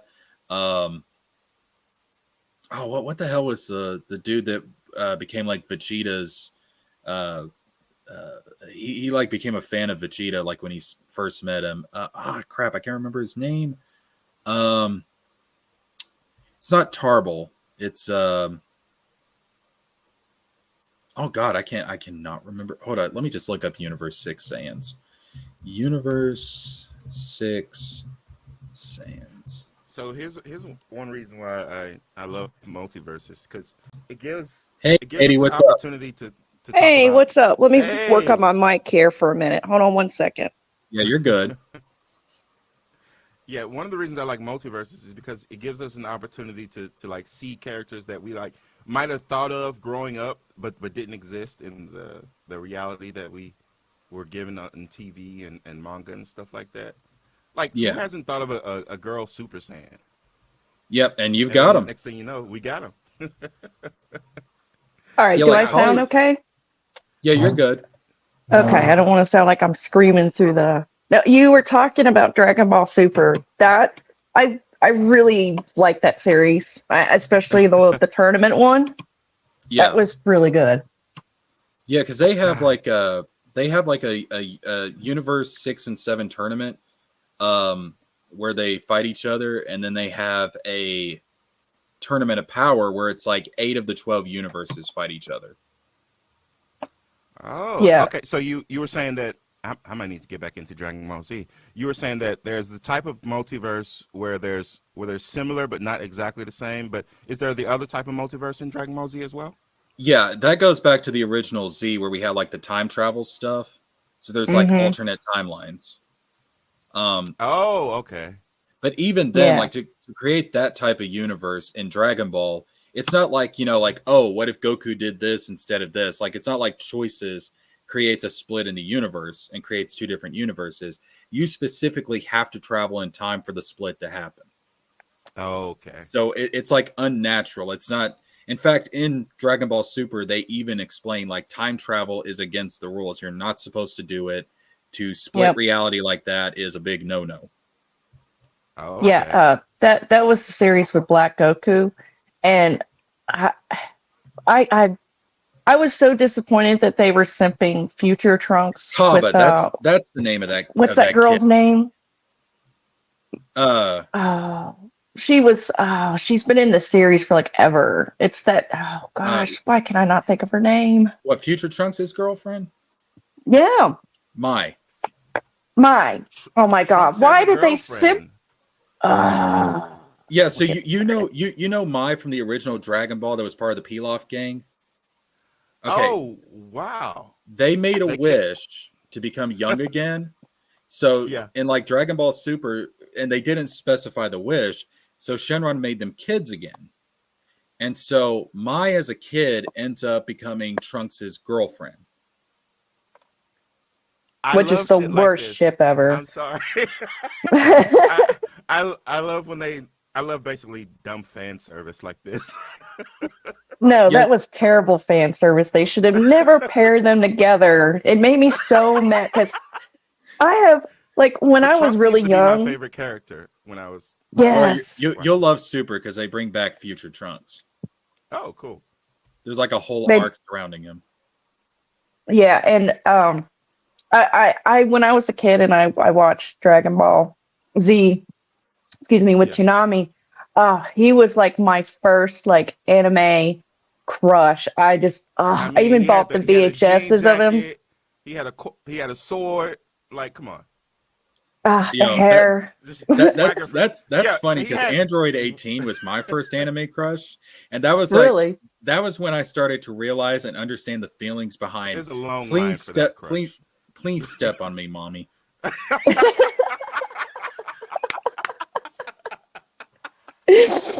Well, it's not as bad as when I was a kid, or when I got a little older, and I went back and watched it, of course, and I was like, "Oh, Trunks, you and that sword, we could do lots of things with that." Oh my gosh, no, Lucky that for series you, with it's Black. rare to run into actual humans with swords besides Chris Bacon. So True.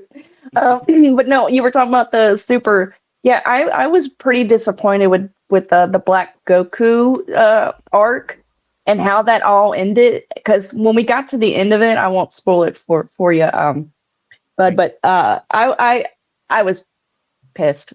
I was just pissed. I was like, really, really. I spent because it was one of those. It was those things where they come up with an episode once a week, and it's like. I have been watching this, what was like 2 months straight or something like that, and this is what I get. But it's still good. I still recommend you watch it. But I think that's a yeah. general consensus on that arc. Everything leading up to the ending was pretty damn good, but the ending was that could have been better. Shitty. It was shitty. I was like, who? Oh my God. Yeah. So, Awful. So here's why I might like the young Trunks and his girlfriend arc. I love when characters who are clearly out of their depth are hanging out with people who are super powerful. I watched the last time we talked about how one of my favorite characters is like TN. Because, Yeah. like, clearly Super Saiyans are more powerful, but I don't know. He does his thing sometimes. I love characters like that who are clearly out of their depth. I watched a Dragon Ball Z, something called, I think it was Dragon Ball Legend of the Dragon Balls. No, it was something, a YouTube fan made film that TJ Laser recommended. He can remind us. And it had Chi Chi in there, and Chi Chi tried to fight Brawly. Now she didn't do very well, but I thought she stole the show just by even trying, just by having either so much courage or no self-awareness. He just like broke her arm, and I was like, oh, that's great. You like girls getting their arms broken? Is that what you're saying, Extra Hero? I like people punching above their weight and sometimes failing. Well, let's be real. Chi-Chi kind of had some of it coming, maybe. You know. I like her, but then I hate her sometimes because she's so obnoxious. But She is. I will argue to this day that Bulma is still the best written female character in Dragon Ball. I mean, you think about everything she has contributed to the series. This story would have never gotten off the ground without Bulma. I mean, she is the titular Dragon Balls. She was Yeah. looking for 'em.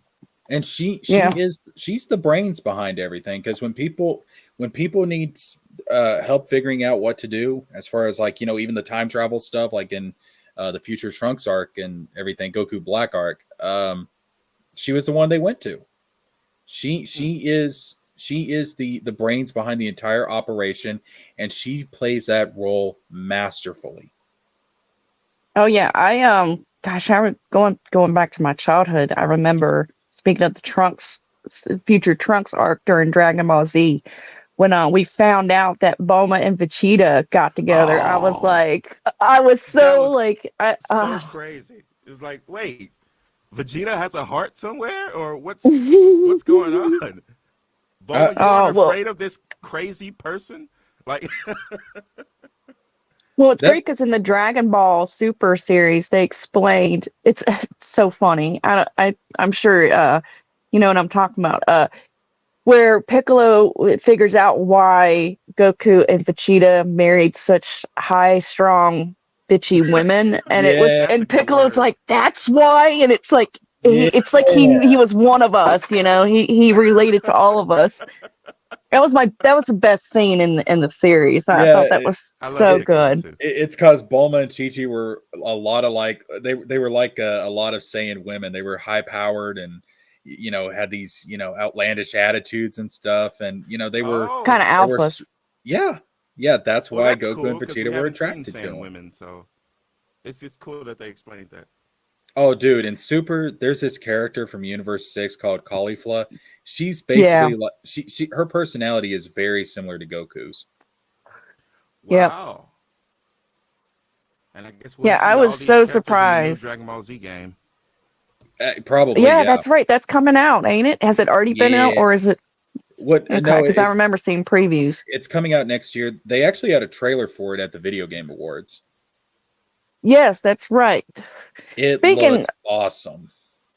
Yeah. I used to play the old version long ago when I had a PlayStation. I used to Many, play many TN in that years. game.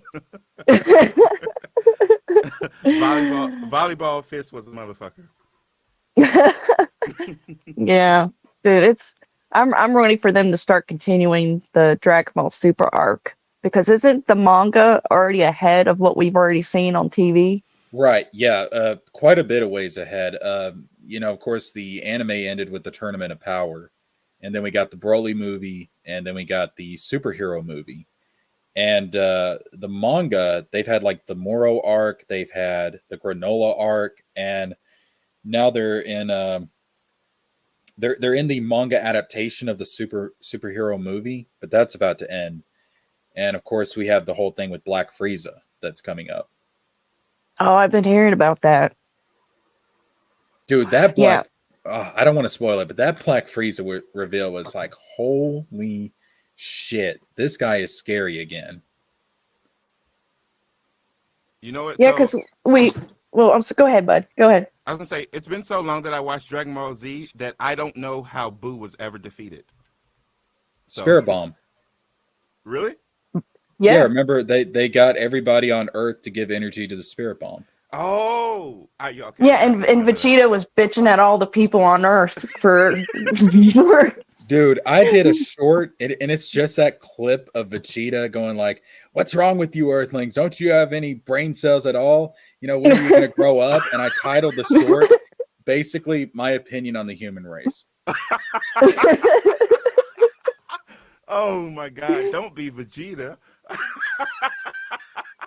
Oh, that Uh, shit was here, funny. if you like Vegeta and Bulma's relationship, it gets even funnier and more exciting to watch in the Dragon Ball Super series.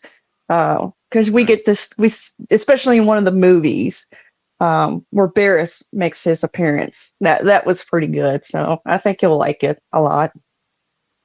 Yeah, next year I'm gonna get back into Dragon Ball Z. See Got what to, I've been man. missing. You got Well, to, especially the Tournament of Power at the end. I will not spoil it for you, but there's a way that they get through the tournament, beat it, and two Yeah. people come together that we would never imagine to work together, and they did. And I think that was. I remember when I yes, saw that, dude, I I love went that. on that's YouTube the and I saw finale. reactions. Yeah, The finale to the Tournament of Power. Dude, that song that was playing, that Don Don Don Don Kokomatse, whatever the hell it was. I was like, yeah, let's get it, boy, let's go. Like, I never imagined I would see those two characters team up, but oh my God, did it work so well. It did. And I remember I went on YouTube and I watched, apparently they had these huge screen premieres of it for like the whole public to see. And they give me goosebumps when I watch them because that moment happens and like everybody's like, what the fuck? Oh my God. Everybody's like freaking the fuck out as if like Taylor Swift came out on stage or something. Like it was, dude, it was pretty damn good. That was wild. I mean, it was, especially when you grow up and you've seen like the history between those two characters and then you see them teaming up. It's like, dude, this should not work at all, but it totally does. And let's just say Vegeta's reaction is priceless. Yes. Oh my goodness. Okay.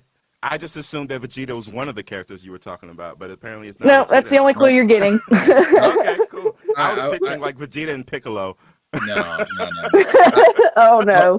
I cannot wait for you to watch it then because you're going to be blown away. Yeah, gonna be blown away. God, that music. Dan, dan, dan, dan, Kokomate. I'm like, yeah, let's go, boys, let's go. Whoop his ass. Let's do it. Oh, that was such a good arc, man. I that put me on a roller coaster. Like from one minute, I'm like super psyched. The next minute, I'm like, oh shit, like shit's going down, it's going bad, and because like there's always a good ending to it, but it still like makes you doubt what the ending is going to be. That was so much fun. Like every week a new episode of that arc would come out. That was so much fun. I know. Makes me feel like I'm reliving my childhood all over again. Well, I have to thank y'all for giving me a New Year's resolution. I didn't have one yet, so. Well, let me tell you a quick, funny little story. This will make you laugh.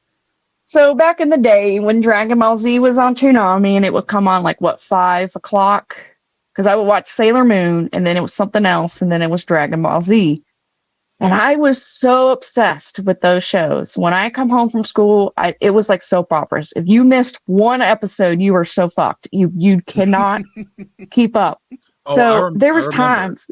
They had like Go ahead. They had like the new episodes during the summer. And then all throughout the school year, it would just be reruns. So you wouldn't get you had to catch up on like the entire series from the first episode all the way through to get anything that you missed. Oh yeah.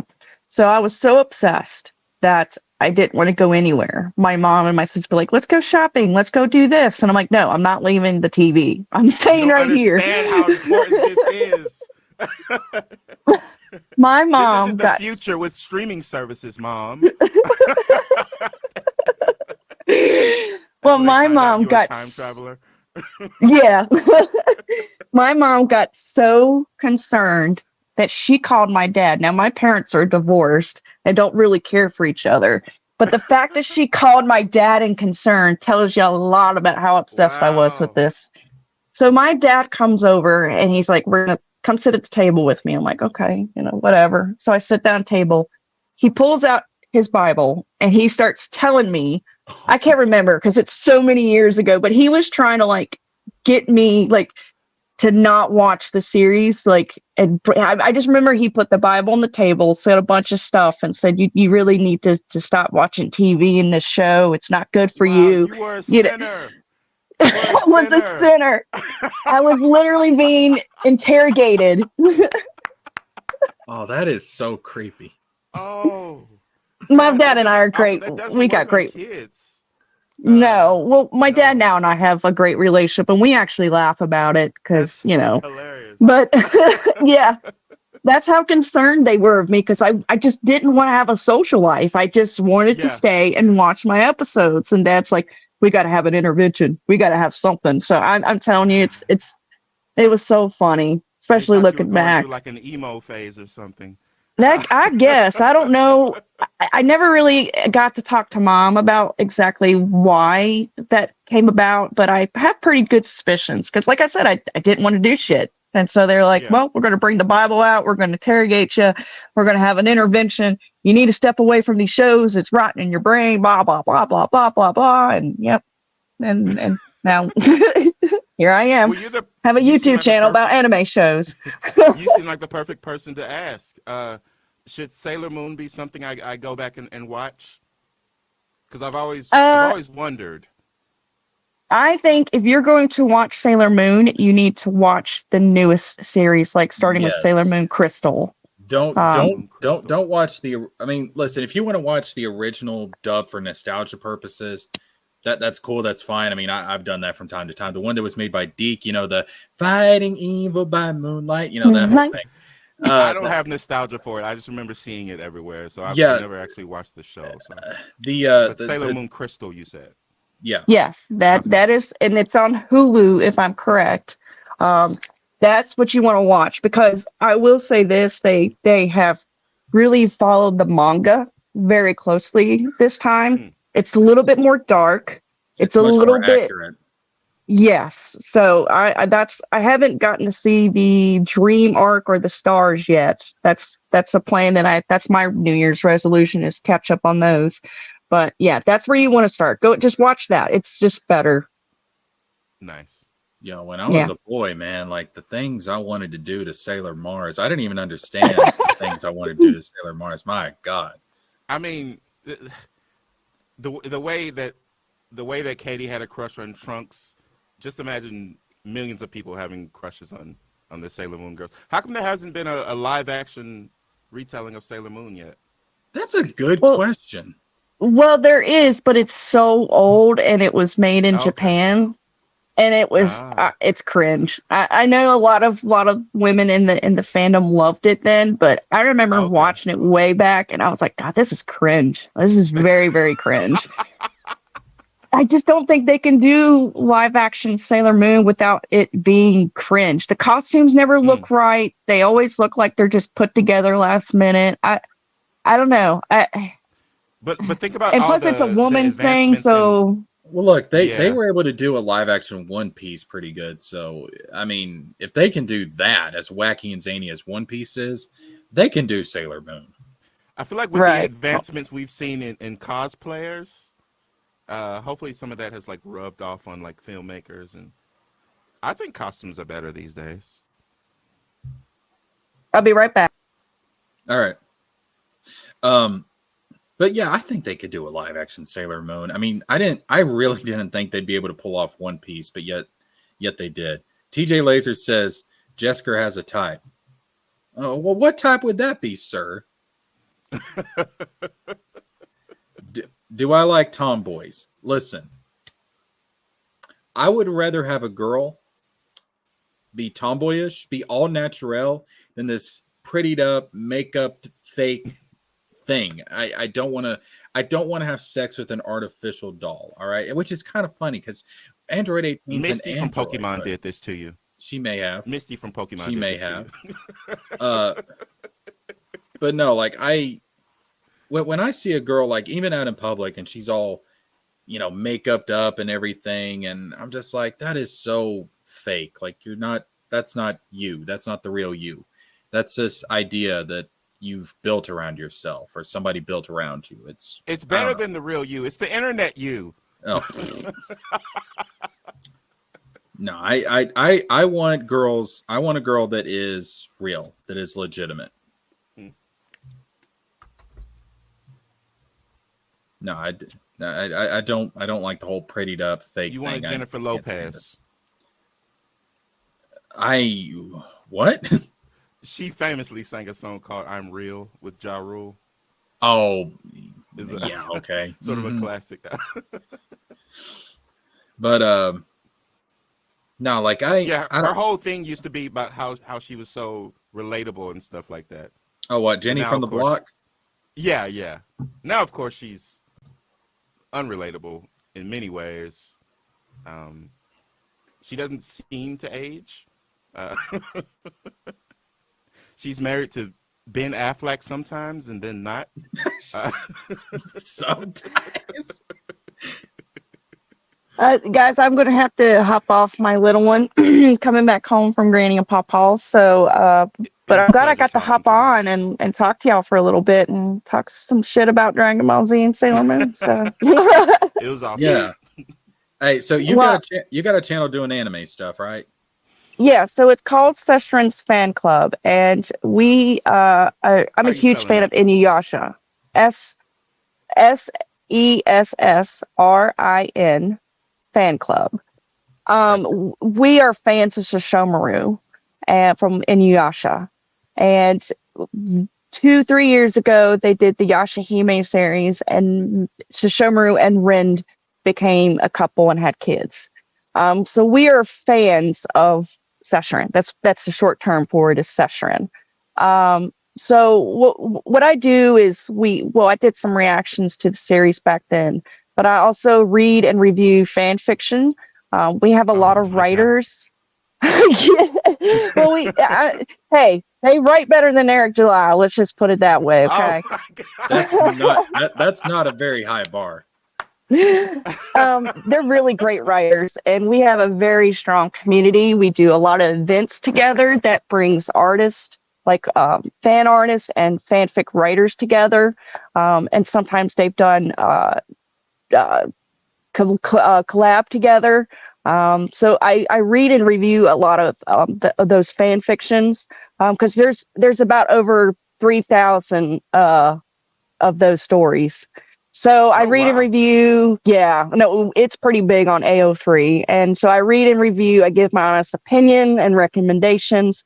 Sometimes I'll hop on stream and we'll talk because right now the manga is going on right now for Yashahime, which is better than the anime series. But that's another topic for another day. But so that's going on right now. So I just pop on stream sometimes and we'll discuss like the events we have, the manga, all that kind of stuff. So, but right now I'm doing a reaction to the Apothecary Diaries. It's a new anime that has just come out. Apparently, it is very popular in Japan right now. So, and it actually is pretty fucking good. I'm not gonna lie, because I'm picky about what anime I watch. But anyway, so yeah, that's what we do over there. And then I have another channel which is called Katie Did a Podcast. I really haven't done anything on that yet, concerning with time. But yeah, I just like to talk about anime and shit going on and all that kind of stuff. So All right, check out our channel, you Okay. guys. Well, I listen. One of the things we're going to be doing in this stream later is I'm going to let people check out the rough draft of the prologue to this novel I'm writing. I'll send it to you sometime. I wish it could stay on, but I'll send it to you sometime. You can check it out. I would love that. I already see the image you have and it looks really good. I would love to have that and check it out. All right, sounds good. But yeah, as check out our someone who channels. as someone who comes from the Harry Potter fandom, I'm very familiar with how fun fan fiction can be. That was a huge part of it back in the day, and probably still is. I It wanted to is. recommend one video for you. Okay. It's tight. It has a weird title. It's called "One Direction During the Purge" by Jenny Nicholson. Okay. She reads some One Direction fanfic that takes place during the purge. And if you like that, there's a lot of good stuff on her channel. Particularly, she does like these huge documentary style videos about like closed theme parks and stuff like that. And she has another fan fiction video called "Trapped in a Island" with Josh Hutcherson. I said that right. That's the actual title of the book. And sometimes she just reads like crazy fan fiction books, and they're amazing. Amazing Oh, in the nice. worst ways. Yeah. Yeah, I love to check So that. I like to check that's her one of my shit out favorite too. channels. Yeah, Well, yeah. awesome. I And will she check always that talks about out. Star Wars, but I'm not a Star Wars person. But if you are, then you'll get something out of that too. So Yeah, fuck Star Wars. Um, Fuck you too, then. Star Wars and fuck Rebel Moon. Oh, did you check out Rebel Moon? I tried to. I got 34 minutes in, and I hated every single minute of it. I have not seen it yet. I felt like I was being assaulted the whole time through. Where did made Zack me- Snyder touch you, extra hero? Well, and see, it made me think, have I ever loved anything Zack Snyder has made? I don't. Oh wow. Maybe I haven't. Did he have anything to do with the first Wonder Woman?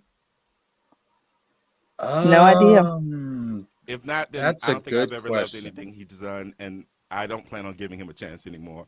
This was so bad. I was like, okay, I wanted this to be good. It's the loose premise of the movie is sort of like my favorite movie. Well, one of my favorite movies of all time, Alita: Battle Angel. But it's just like if everything went wrong, not like plot wise, but just like writing wise. So, no.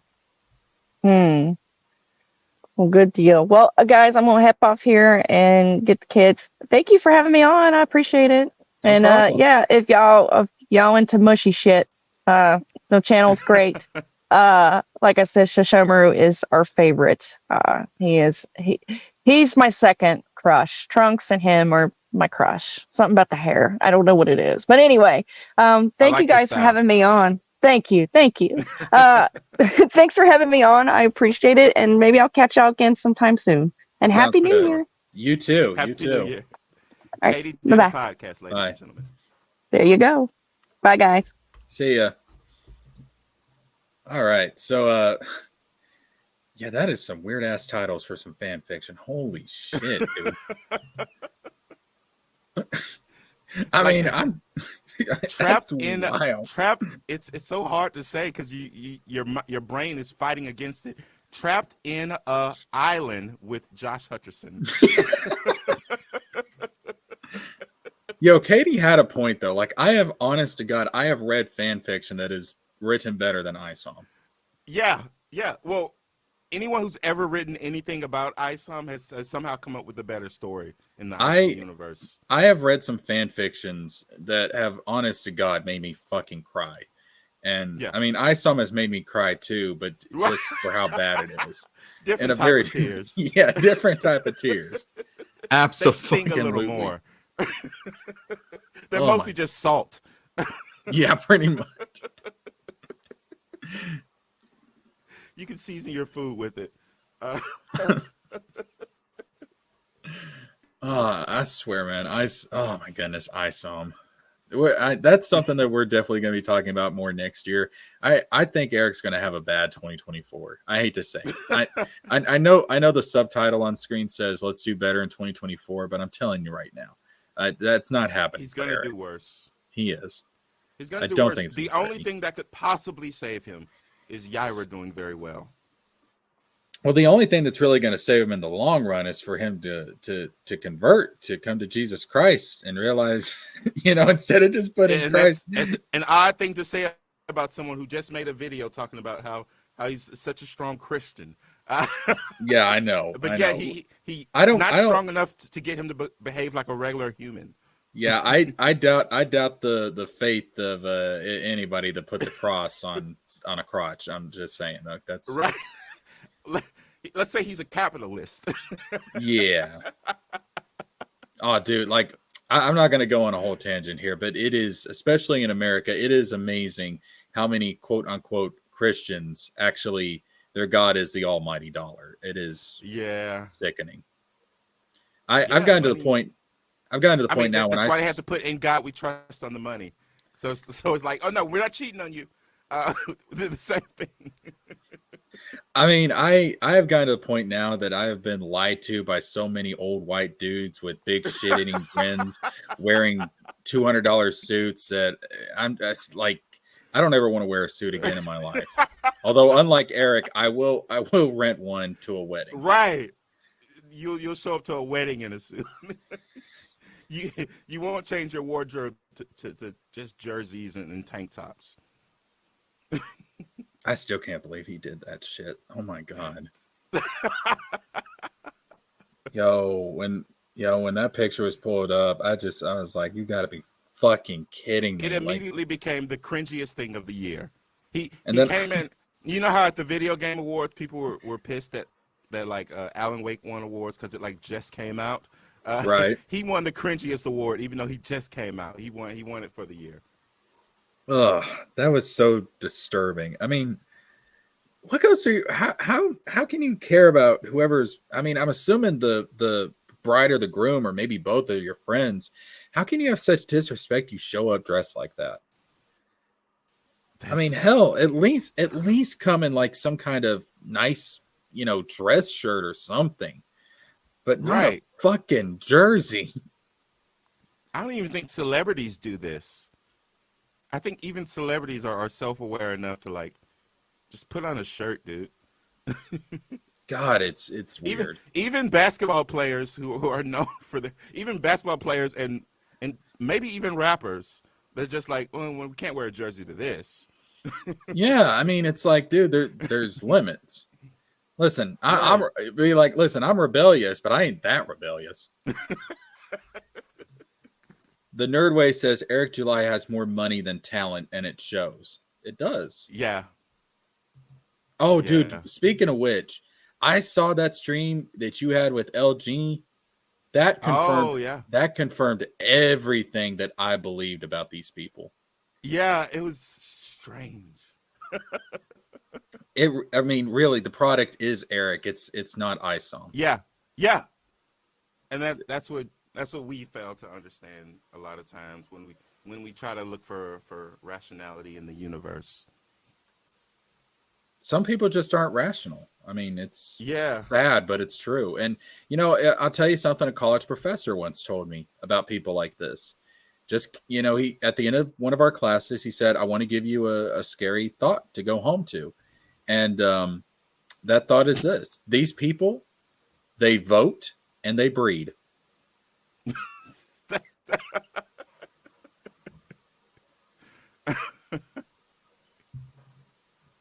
Yes, Katie. He actually did. Oh, wait, that's the wrong comment. Whoa, hello. Yes, Katie. He actually did talk to LG. I talked to LG for about 4 hours. Yeah, very enlightening conversation.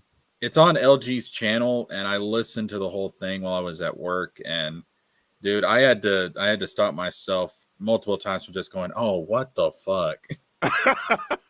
And then it was a LG podcast, but then Renowned Zero hopped on to talk to me as well. So, but it confirms everything that we've thought about these guys. The product is Eric. It's not ISOM. They don't care about comics or story. They care about the idea of what Eric was trying to build. I mean, they're drinking the Kool-Aid. They're drinking the Kool-Aid, and it's very obvious. And it's sad. And they're obsessed with money. They think that money equals quality. Yes. Oh, I was like, oh, come on. Like I guess LG has an excuse because he was homeless for a while, but I don't know. J.K. Rowling was homeless for a while, but I don't even think she's this obsessed with money, and she's a billionaire. I know. I mean, listen. I'll never criticize anybody for wanting to get rich and make money and stuff, because life is hard, and if you can, and money makes life easier. Absolutely. I mean, that's the honest to God truth. I'll never attack anybody for wanting to be rich. But the thing is, Biggie Small said, "More money, more problems." Yeah, I have to think about it a little more. Well, for me, I think what it is, it depends on the type of person you are, because you can get rich, and you need to view that money as like, it's the safety net. It's the thing that keeps you from going back to where you started. But you need to keep where you started in mind, so you don't go crazy, so you don't let it go to your head, because you can lose it very quickly if you're not careful. Yeah.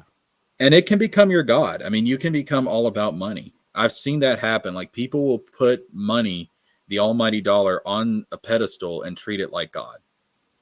Yeah, if that happened to you, you would instantly become a crypto bro. Yes. And please, God, shoot me if that ever happens. I mean, I want money. Obviously, everybody wants money. The thing is though, like, it's one of those things that you have to have in the way that the world is structured today. I personally believe that we as a species need to get to the point where we don't even have money, to where it's the world's not ruled by money, because I think money has become way too centralized for our species, and I honestly think it's holding us back from advancing. because at the point we are today with the technology that we have now and the technology we know is coming, again, I bring up AI, I bring up, things like the 3D printing stuff and, the lab grown meats and everything that just got approved by the FDA. And I'm thinking to myself, okay, where's this stuff going to be in 10 years, 20 years, 30 years? We're heading into a world of post scarcity. And at that point, what is the fucking point of money? Money is just, Lab grown meat. yes, it just got Uh, approved by the FDA. I mean, I I do enjoy an Impossible Whopper. It tastes the same as a regular Whopper, but that's not even meat. Um, Well, you know what? I guess I'll eat anything if you don't tell me where it came from.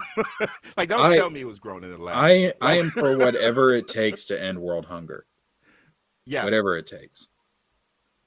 yeah, Because the idea to me that we're in 2023 and we've started connecting globally with the internet and everything, and the idea yeah, that we don't look at like what's going on in these developing countries, and hell, even in developed nations, because hunger is still a big issue, even in places like America. I mean, in some yeah, corners.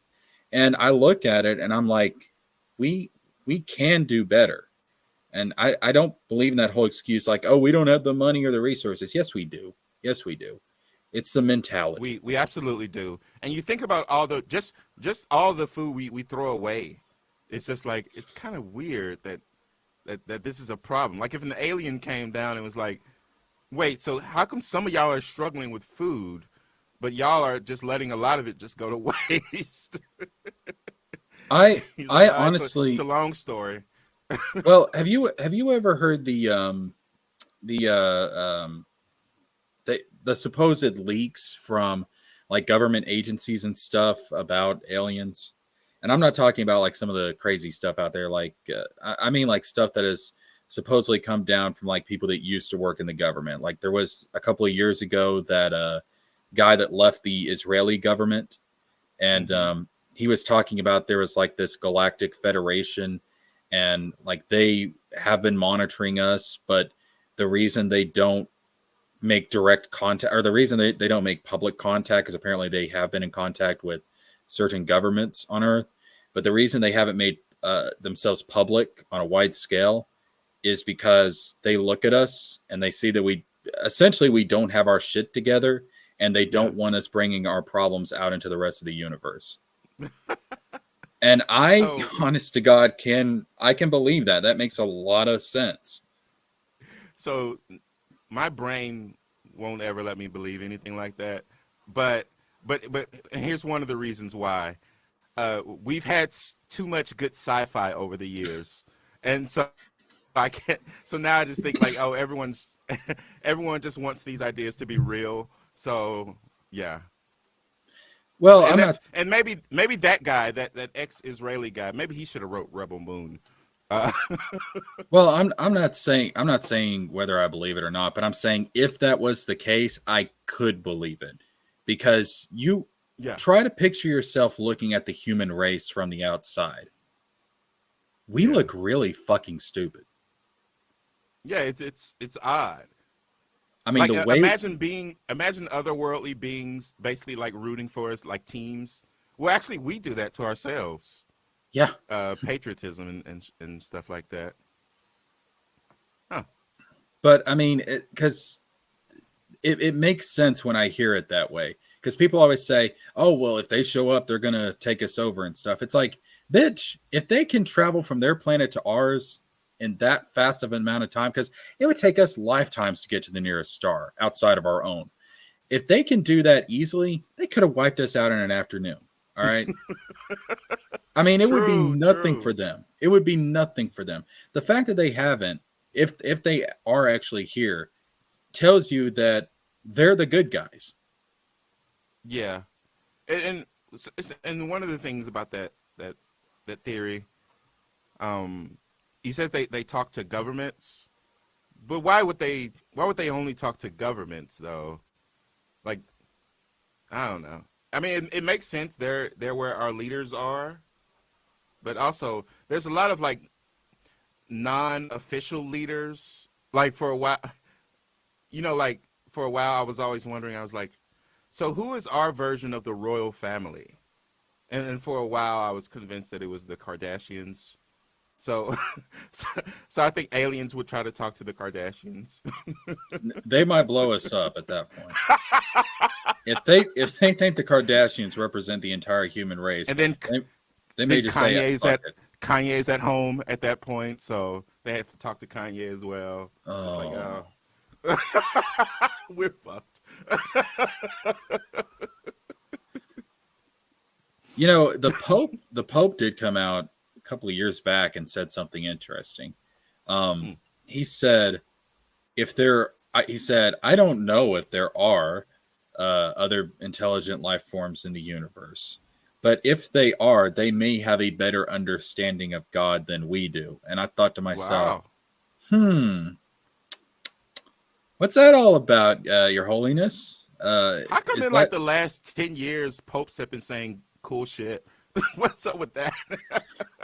I suspect and again, I'm putting on my tinfoil hat here. All right, just roll with me.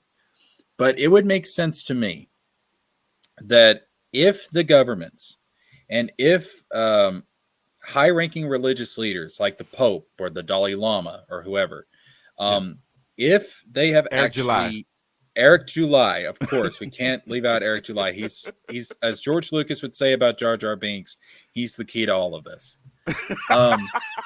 God when God was making the world, he looked at every human being he was going to make. He pointed at the diagram, the blueprints for Eric July, and said, he's the key to all of this. That's what happened. I would suspect, though, if the aliens have been in contact with all these people, then they have been desensitizing us to the idea of alien life.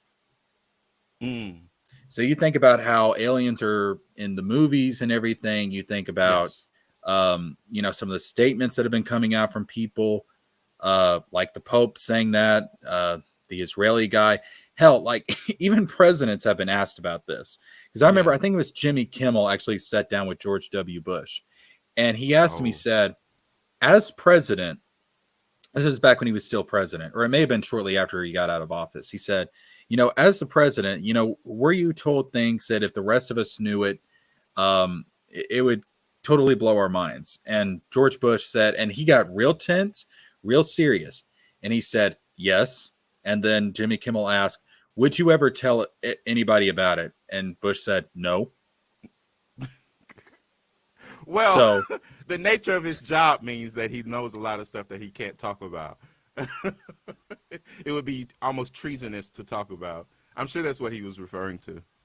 But, if you look at like where we are today, as far as like where aliens are in the public consciousness compared to where our grandparents were, if our grandparents saw UFOs landing on the White House lawn, they would freak the fuck out. Whereas I think a lot of people in our generation, they're like, I can't even get my car to run, and y'all do that shit.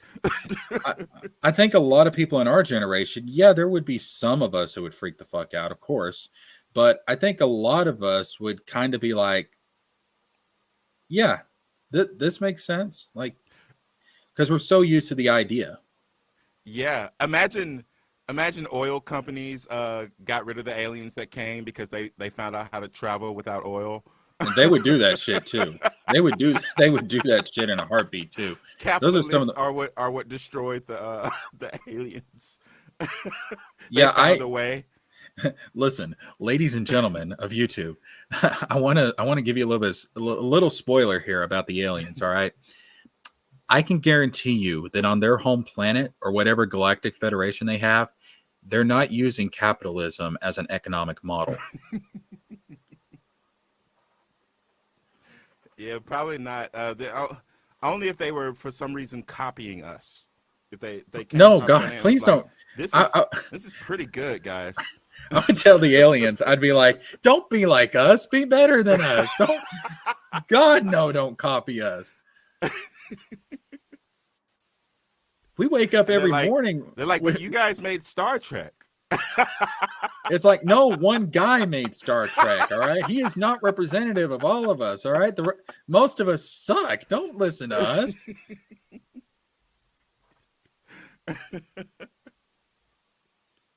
But speaking of Star Trek, I do think that's where society has to has to eventually lead to. I'm not talking about like the whole, Federation of Planets stuff. I'm talking about how humanity progresses in Star Trek, because we do get to the point where we don't have money. We don't, we have all this technology to where we can, and scarcity. And I think we're on the beginnings of that. I think Star Trek is a good indicator of where we have to go to in order to grow up as a species. That's one of the reasons why I really like Star Trek, because I look at stuff like 3D printing, for example, and I'm like, that is basically the precursor to a replicator in Star Trek. And I don't know how familiar. When the pandemic started, I taught myself how to 3D print, and it took over my whole life. Because I was like I still have like boxes and boxes of stuff I 3D printed. It's a hobby that just takes over your whole life. Once you find out that you can easily create things like that, it's no turning back. I had to. The only way I got out of it was selling my 3D printer, and that didn't even work the first time because I just bought another one. So, and think about all you can do with that now, and imagine where 3D printing is going to be in 10 years, 20 years. It's going to. I mean, why would I go and pay Nike 3D print some lab meat? Right. I mean, they already made a cheesecake using a 3D printer, for God's sakes. Why though? Because they can. I remember in college, it was in accounting class. This was just the type of person I was. I had the whole class debating whether or not cheesecake was a cake or a pie. At first, everyone was like, well, obviously it's a cake. It's cake in the name. And then the debates started happening, and I was like, oh, there you go. This is the type of chaotic person I am.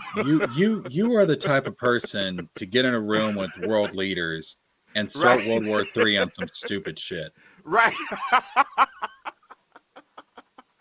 And it takes someone to end it on some stupid shit too. Like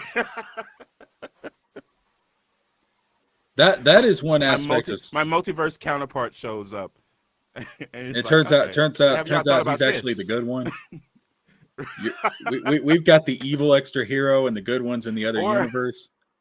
Or you have the regular extra hero and there's an evil and a good one somewhere else. So you're just chaotic neutral. Yeah. I'm the one who meets the angel and the demon on the shoulder. That's one aspect of Star Trek I hope doesn't come true is World War III, because they actually had to go. Humanity in the show had to go through World War III before they actually got world peace. One of the things I do admire about humanity is after World War II, everyone was like, "Let's never do this again."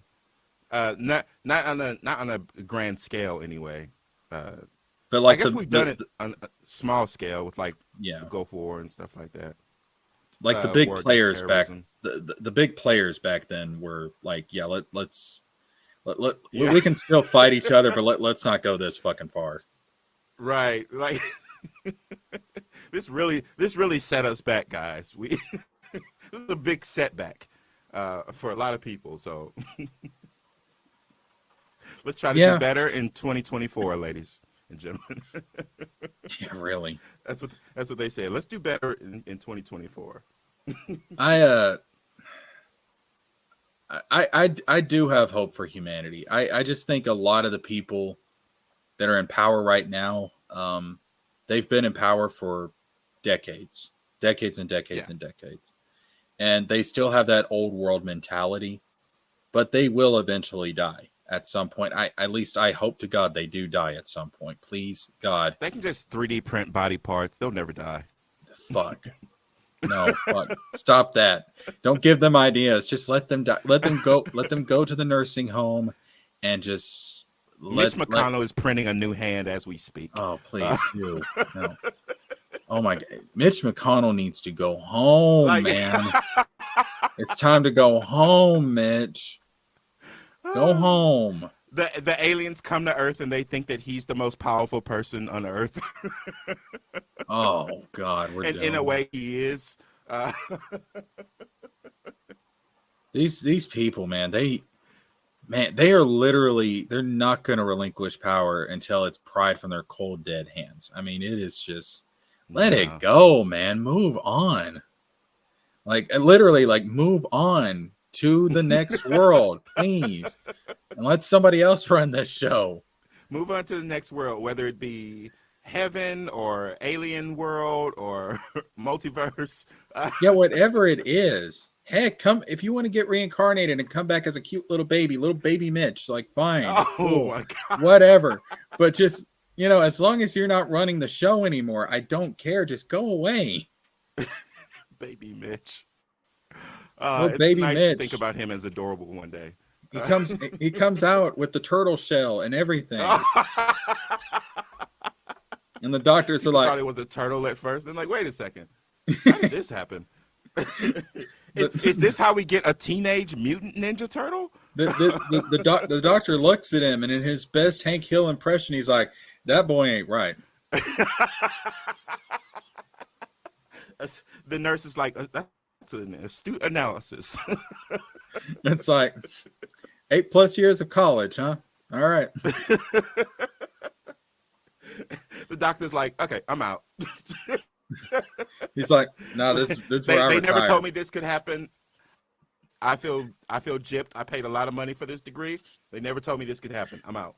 It was like, man, listen, I can just retire right now. I don't need to see no more shit. Right. I'm done. Yeah, I've been rich for years. I'm good. But My son's no, a crypto bro. I don't need any of this. I think when these people do eventually step down, whether they're forced to or not, I think that a lot of the younger generation, because we have grown up with the internet, we have grown up with, Yeah. Because you got to remember, our parents and our grandparents, their world was their community, their local community. That was it.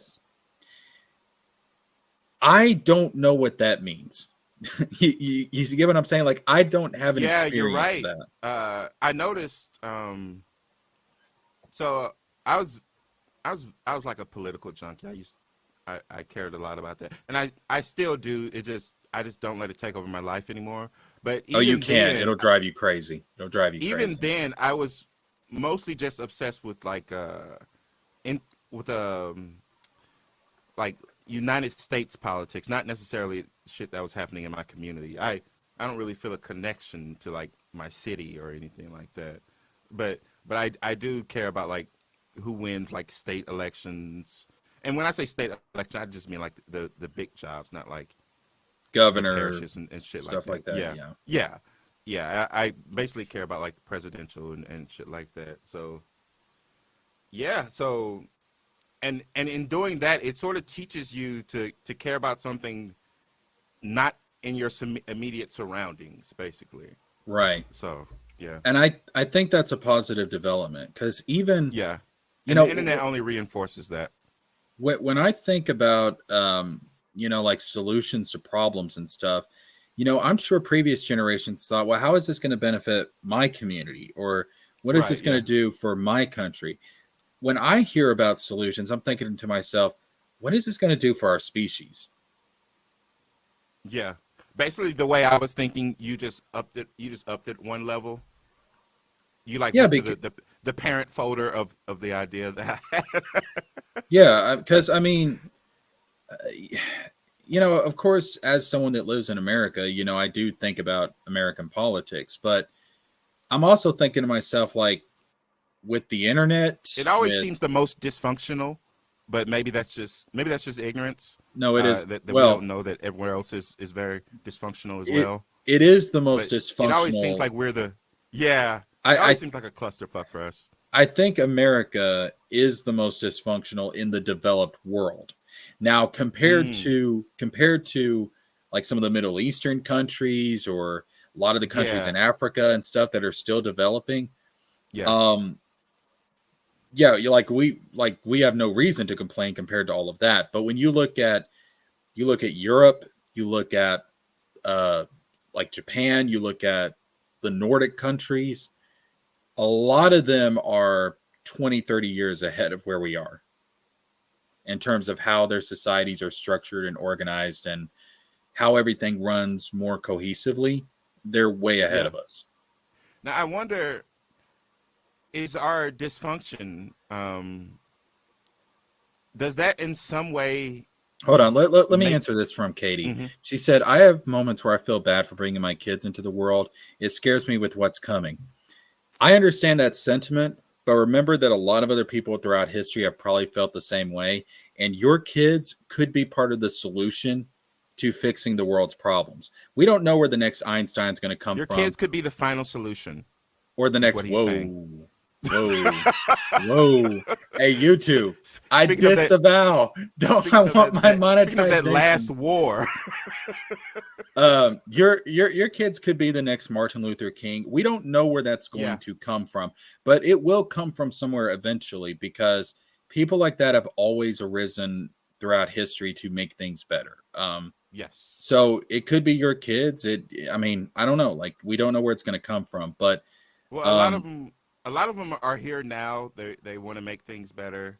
They're trying to with their limited power. They'll need to convert that like social media power into like actual political power in order to make the changes they want to see.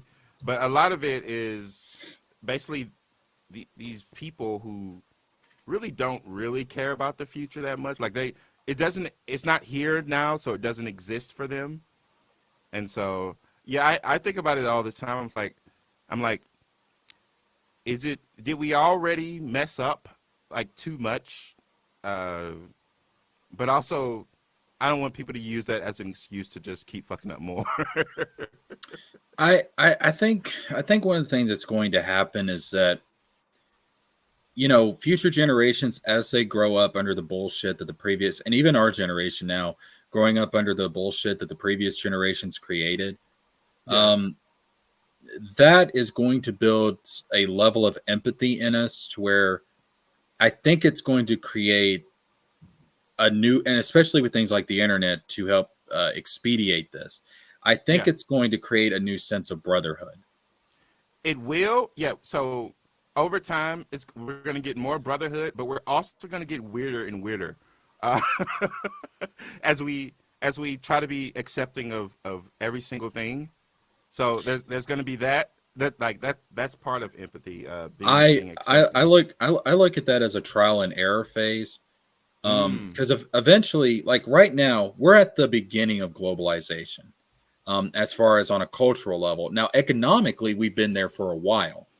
Yeah. But on a cultural level, this is what I'm talking about, like, because we keep talking about, this divide between Western comics and Eastern comics. And I'm like, the divide's starting to fade, because a lot of Japanese culture is starting to come into American culture. A lot of American culture is going into Japanese culture.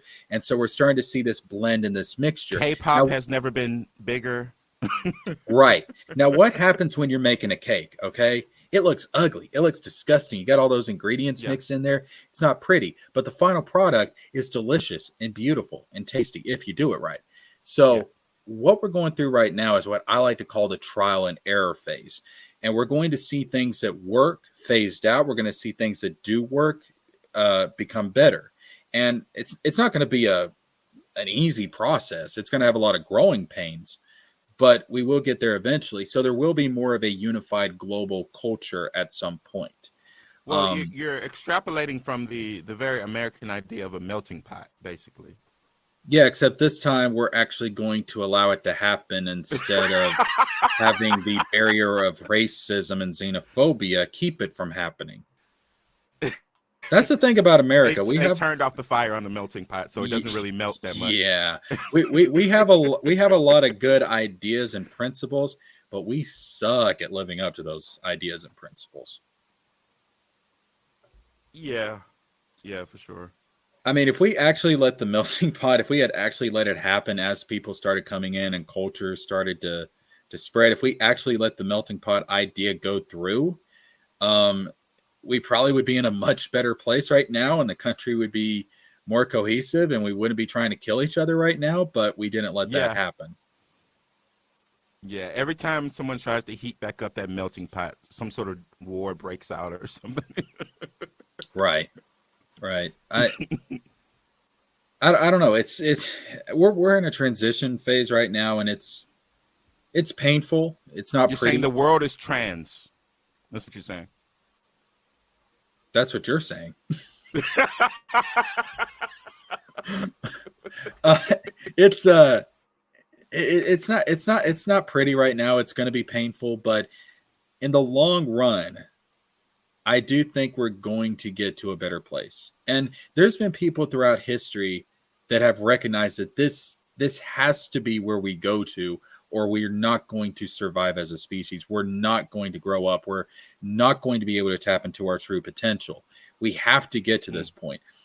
That's why, you know, the United Nations was first founded. That was the idea behind it. It was like, let's start here, and as we work together, we'll slowly start to meld and everything.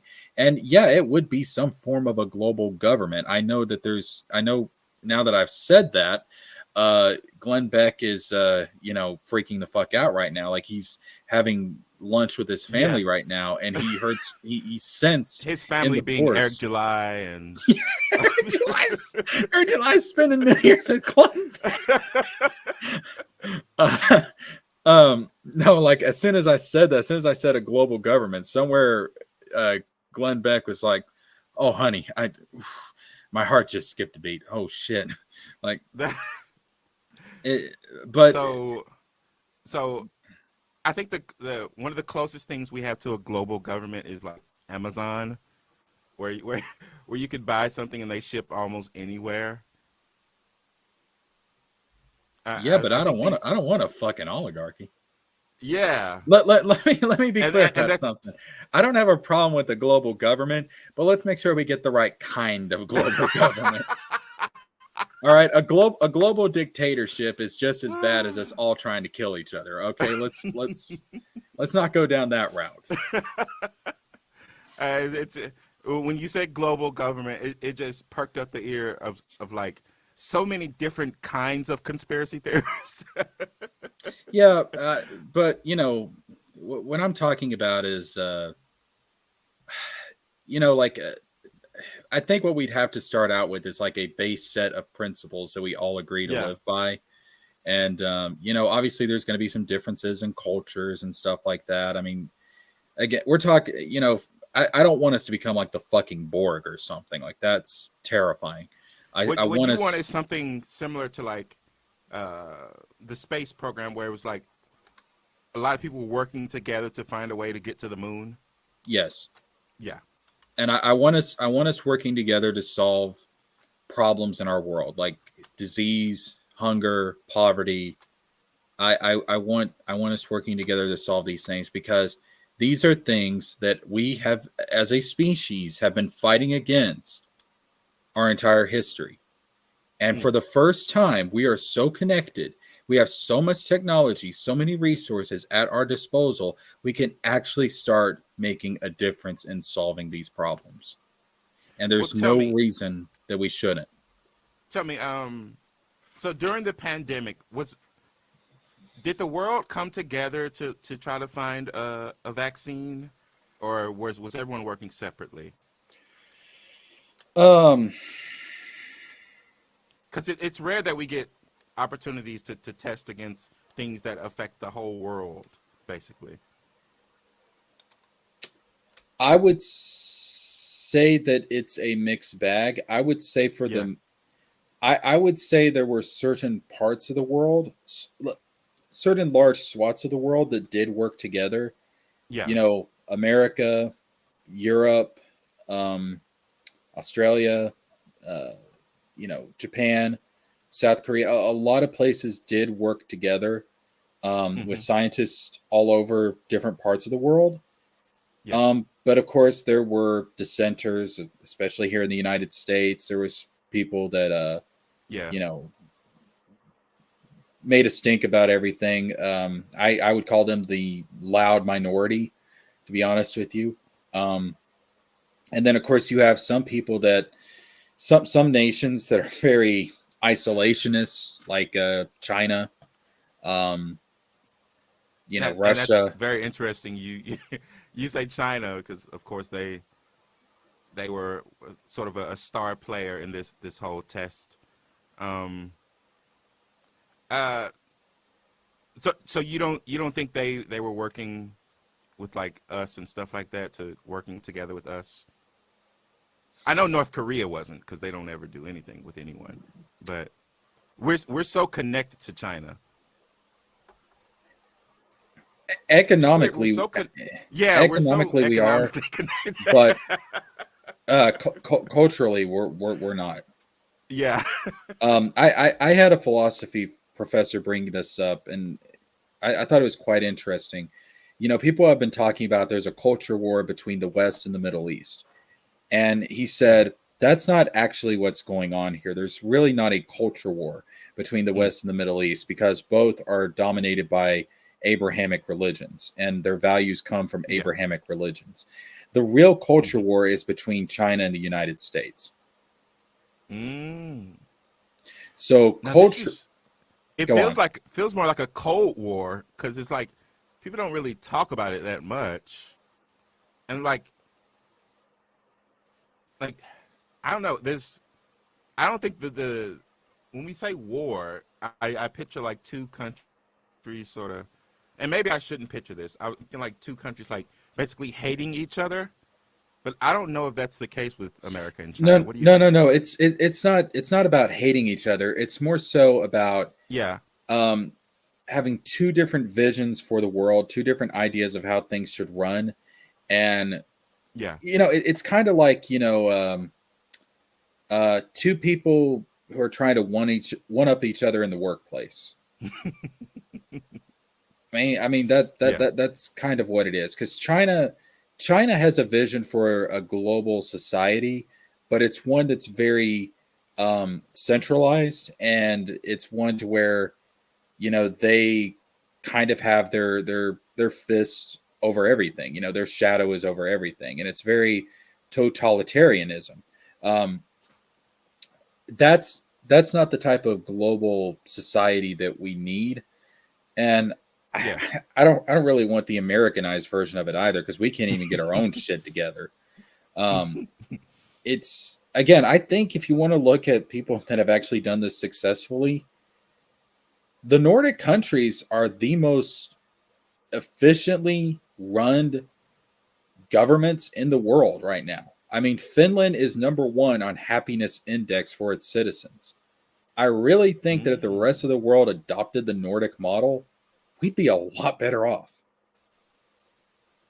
I mean, look at, one of the things that blew my mind in Finland is that they have almost eradicated homelessness in Finland. Wow. I mean, they went from like 13% homeless to 0.5%. And you know why? Because the government actually sat down and said, let's actually solve this. And they have spent so much money and resources trying to solve it. And it's actually getting That's a fun done. idea. It's That's a fun actually idea. getting People just done. being like, okay, guys, I know we usually come in and we sort of bullshit. Let's actually solve this. Yeah, I mean that's essentially what they did. And Like what they students did, on the last day of a group project. they Like, they they okay, it's they due. built Let's they do built something. housing. They built housing Yeah. for people. Um, like these people, they didn't have to pay any of the bills. They didn't have to pay any of this stuff. It was all paid for them by the government. Um, until that they could get their feet off the ground, they were able to go back into the workforce. And at that point, they didn't even have to pay all of the bills. They just had to start paying a percentage, and it was a slow process in order to reintegrate them into society. Whereas in America, we have this whole idea that you need to fix yourself first. And it's like, no, no, no, no, no. If you don't have a home, if you don't have a safe environment, if you don't have a good footing to get started out on, it doesn't matter what you do. You're never going to get anywhere in life. And the Finnish government understood that. So they created that solid ground for people to start out on by giving them a home. And then slowly over time, they'll repay Yeah. that back by becoming a contributing member of society. They became less willing to basically give up on their fellow man. Right. In America, we don't give a fuck They're about our just like, fellow man. right. I mean, I have seen this from business owners and Unless they're stuff. on our sports team. I have Unless seen they're on that. our sports team, then we I've care. I've seen this from business owners and stuff. They do not view people as people. They view them as Yeah. a resource, as something that they can use to make money. And the sad thing is the people, like, they still don't really understand.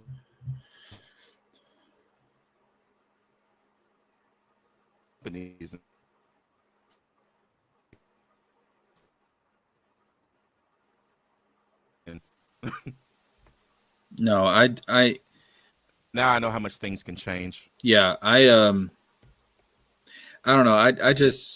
I've always been kind of a philosopher at heart, and like when I see something I know is an injustice and I know can be solved, but it's not being solved just because of human stupidity, it aggravates me. I mean, it really just eats at me. It's just like there is no reason why this should still be a problem. In 2023, no one should be homeless. No one should go hungry. No one should be without Stupidity health or care. stubbornness? Both. Listen, stubbornness arises out of stupidity. There's no reason why people should be homeless or without health care, without education, or without food. It makes no fucking sense. Yeah. Yeah, I'm thinking so we had the pandemic as the last test of our unity as a species. It looks like climate change will be the next one. Hopefully. Hopefully we don't come up with more things to test us.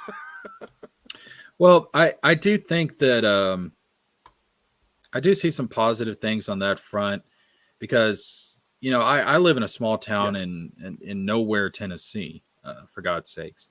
And even here, they're starting to put up electric charging stations and stuff. And I think about Tennessee literally every day because I follow a lot of up and coming singers and stuff. So I think about Nashville literally every day.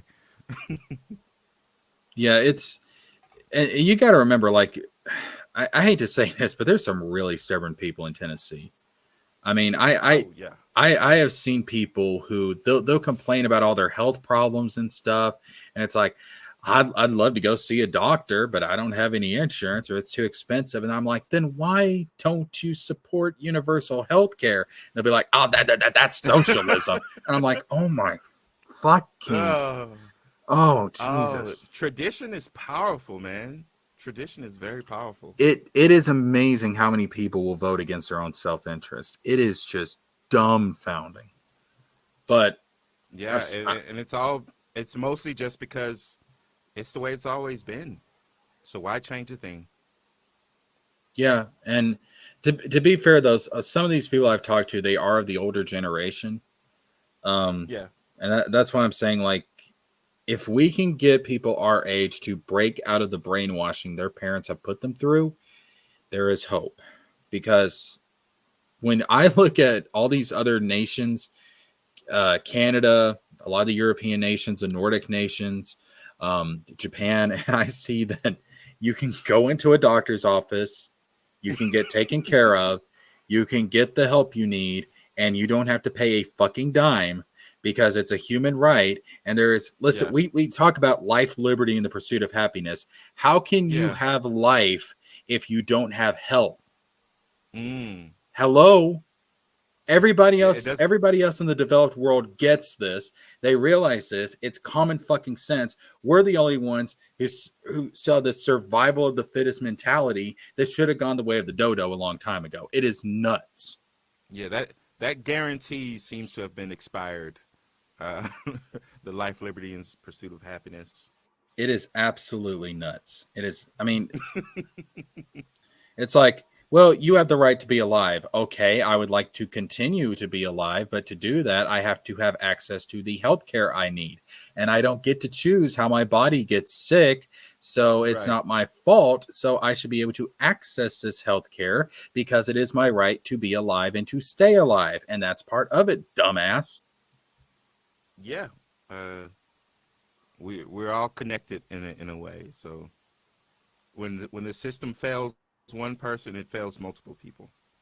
Mm-hmm. And that's the thing. Like, that's why I believe in something like universal healthcare, because if everybody's in the same healthcare system, guess what? Even the rich have to be invested in that shit. Yeah. You know, they can't make it this. Yeah. So y'all need to fix this. What am I paying you for? Yeah, that's the problem with the public education system right now, is that the rich people are like, well, that's poor people education. I can just send my little angel to a private school. It's like, well, if we made it to where Yeah. if you had to send your little angel to a public school, maybe you would be more invested in that public school. Yeah. Of course, the pandemic has only made that worse because homeschooling is now even bigger. So now they'll just homeschool their kids. They won't do it themselves. They'll hire someone, they'll teach their children that the only thing that really matters is crypto and NFTs, and they'll be better people for it. I sense a lot of sarcasm in that comment. Got to use up the last of the sarcasm before the year ends, before it gets renewed. That's right. You got a quota. You might as well use it while you've got it. As soon as the clock hits midnight, you get refilled. That's right. That's how it works. But no, it's like a benefit. You earn it throughout the year. Yeah. I think a lot of people, though. I think there are enough people. I'm not going to say a lot of people. There's enough people to where I think things are going to start changing. I do, and it's not going to be immediate. We still got some tough times ahead of us, but I think within, I'll say this, within this generation, I think we're going to see some major changes happening. And I've always said for the longest, listen, my goal in life is when I'm on my deathbed and I look out the window right before I take my last breath, I want to get a good, clear image of the world. And I want to be able to say, it is better than what it was when I came into the world. And then a charity person comes in the room and says, we got this comic for you. It's called ISOM. We got a really good deal on them. I'll turn and look at them, and I'll be like, "Is Eric July still living?" No, he had kids with the Soska sisters. Remember, they're running. He things spawned. We allowed that. This is the new Spawn everyone's talking about. I mean, and that's when my heart goes out, and I'm just like, man, the world isn't better than what it was when I came. It's worse. I've lived a few minutes too long. It's like I could have died in ignorant bliss, but you did this to me. Damn you! Damn you all to hell! You're like, why are they still doing this to people? Subjecting them to ISOM. No, it is my firm belief and hope that the nations of the world will get together and will ban ISOM as an inhuman torture method. It's a violation of human rights. Yeah, the Chinese are giving it to like their detractors and stuff like that. Here, exactly. Read this. Enjoy having no plot. Oh my! Can you imagine? We have to protest. You know how the Chinese, they like bootleg and pirate everything. Can you imagine them doing pirating ISOM? Like, shit, bootleg ISOM. You've heard that they're already like pirating like ISOM merch. Oh, yeah, basically just using the designs and putting it on shirts and stuff. I guess they do that with everyone. I was kind of hoping the Chinese would look at this and be like, "Oh man, like we bootleg everything, but we don't want this shit. Right. Like, it's not that we don't have standards anymore. It's like, listen, we may be corrupt and all that shit, but even we have standards. I mean, But then they turn around and they're like, well, but this is what the Americans wanted. no, it's not. No, no, God, no. What Americans are you talking to? They supported this campaign multiple times. Yeah, and then we all but and then we all regretted it afterwards, and more people are regretting it with every new comic. So, oh, that's disgusting. That's really sad. yeah. I mean, ISOM already feels like a bootleg of something. So, I mean, it's just a bootleg of a bootleg. So I saw a thumbnail showed up in my YouTube algorithm for some reason. It was Eric July talking to Tim Pool. Oh yeah. And the thumbnail was like, comics have gotten woke, and then it showed a picture of that comic that never actually came to be, the new Mutants or whatever it was called, with like safe space and stuff like that.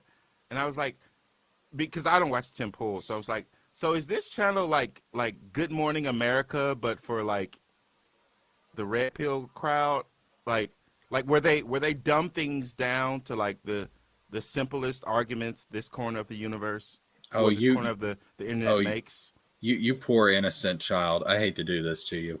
No, Tim Pool is this guy who is trying to hold on to his youth, because I don't know how old he is at this point, but he still thinks he's a skater bro and stuff, and he's got that rebellious libertarian attitude, blah blah blah blah blah Yeah. blah. He's like one of the people that really started this parallel economy crap.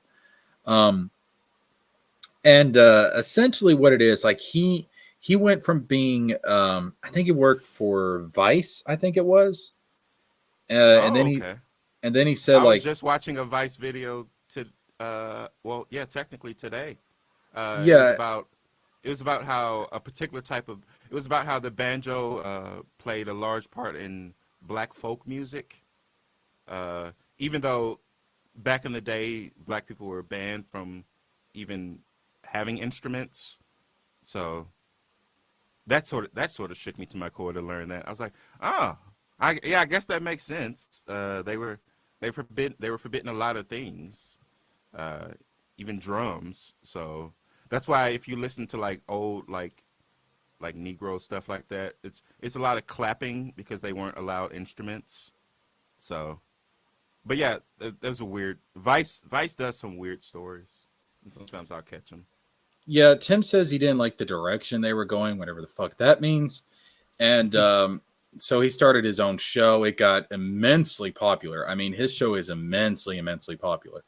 And it's one of the biggest shows on YouTube, which is kind of unfortunate because his show has turned into, and here's the thing, I have watched Tim Pool in the past, and there's times where I'm like, you know what? I'm like, okay, like there's some good points here. I don't agree with everything he's saying, but there's some good points here. And he was kind of, kind of middle of the road, I guess. So sometimes I agree with him, sometimes I wouldn't. But in the last couple of years, it's just, he's gone full, just crazy. Yeah. Like he's talking about every other video. It's Civil War. You know, we're going to have a civil war, blah, blah, blah, blah, blah, blah. Is he selling anything? Yeah. Oh God. Yes. He's got a lot of merchandise. I think he was talking about starting his own coffee brand at some point, like opening his own cafe or something. But so he took Alex Jones's playbook, basically. Kind of, yeah. I mean, the grift is strong on that channel, but it's just, I don't know. Like I used to be able to listen to it, but it's gotten to the point now to where I'm just like, this is just, it's the same shit on repeat, and I'm tired. Well, I believe. Oh, Katie says that Tim does have his own coffee now, so he got that off the ground. I see. Oh, great. Remind me to never drink it. So I believe you actually spoke about this before, but when you hear these people, these grifters talk about stuff, and then they accidentally stumble onto a subject that you actually know a lot about, and you hear them talk about it like to their audience, and it's like, that's why I was asking if it was like Good Morning America, because I was like, because I remember seeing I remember him basically simping for Alpha Core, the campaign or whatever. And I was Yeah. like, so I actually know a lot about this, but hearing him talk about it, he basically like dumbs it down and just gives you just basically his slanted point of view about it all. I can tell you right now, So, Tim Pool does so not I'm care wondering if he about does that with comics. everything. He He does clearly not care doesn't care about about comics. this. He Yeah, cares about the fact that Eric July is quote unquote sticking it to the mainstream. That yeah, again, it's the whole idea of being in love with the idea of the Rippaverse without actually caring about the story. yeah. I mean, that's really it. And once you see that, it's hard to unsee someone who's like, okay, well, you clearly don't care about this stuff. Like you could believe it at first, but then when they stumble on a subject that you actually know about and you see the way they talk about it so shallowly, like how they did with this thumbnail I saw where it was like they were talking about this one woke comic that never actually came to be, and I was like, oh, so they're still reusing like dumb debunked stupid shit like to make their points.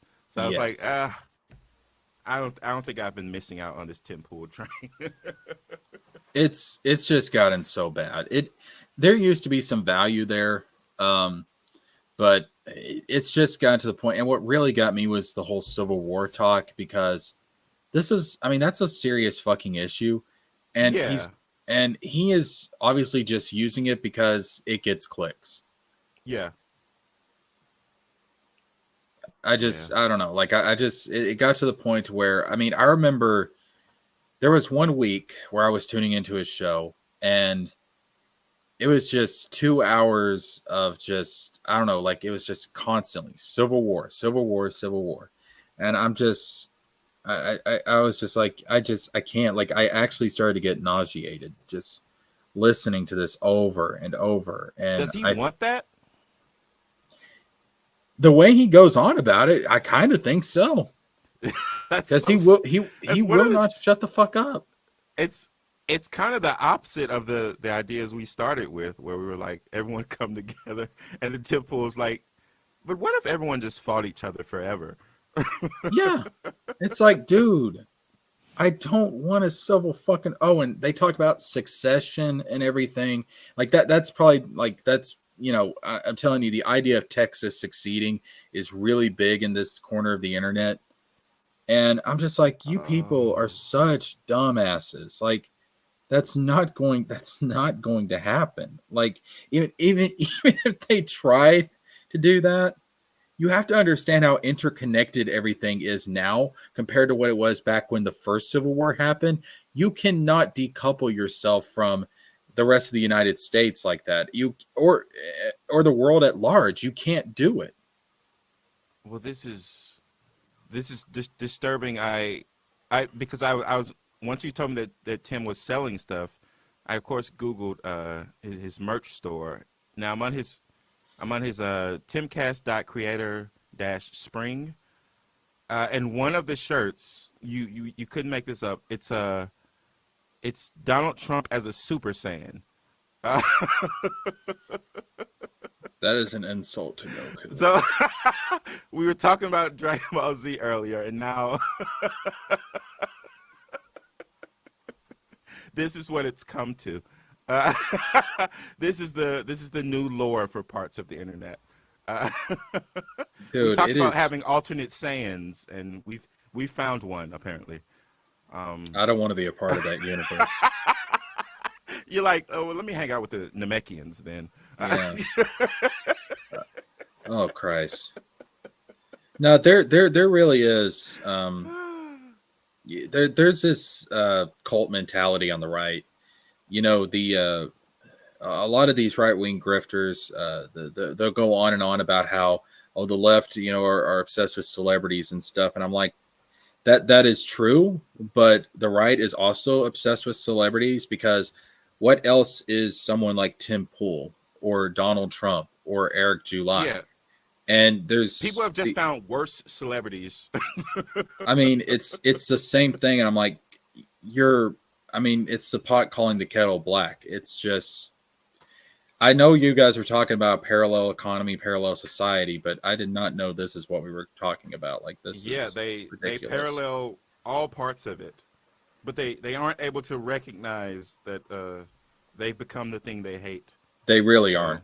It's like what Father Hostage said in the last stream about Eric July having the self-awareness of a goldfish. These people literally have the self-awareness of a fucking goldfish.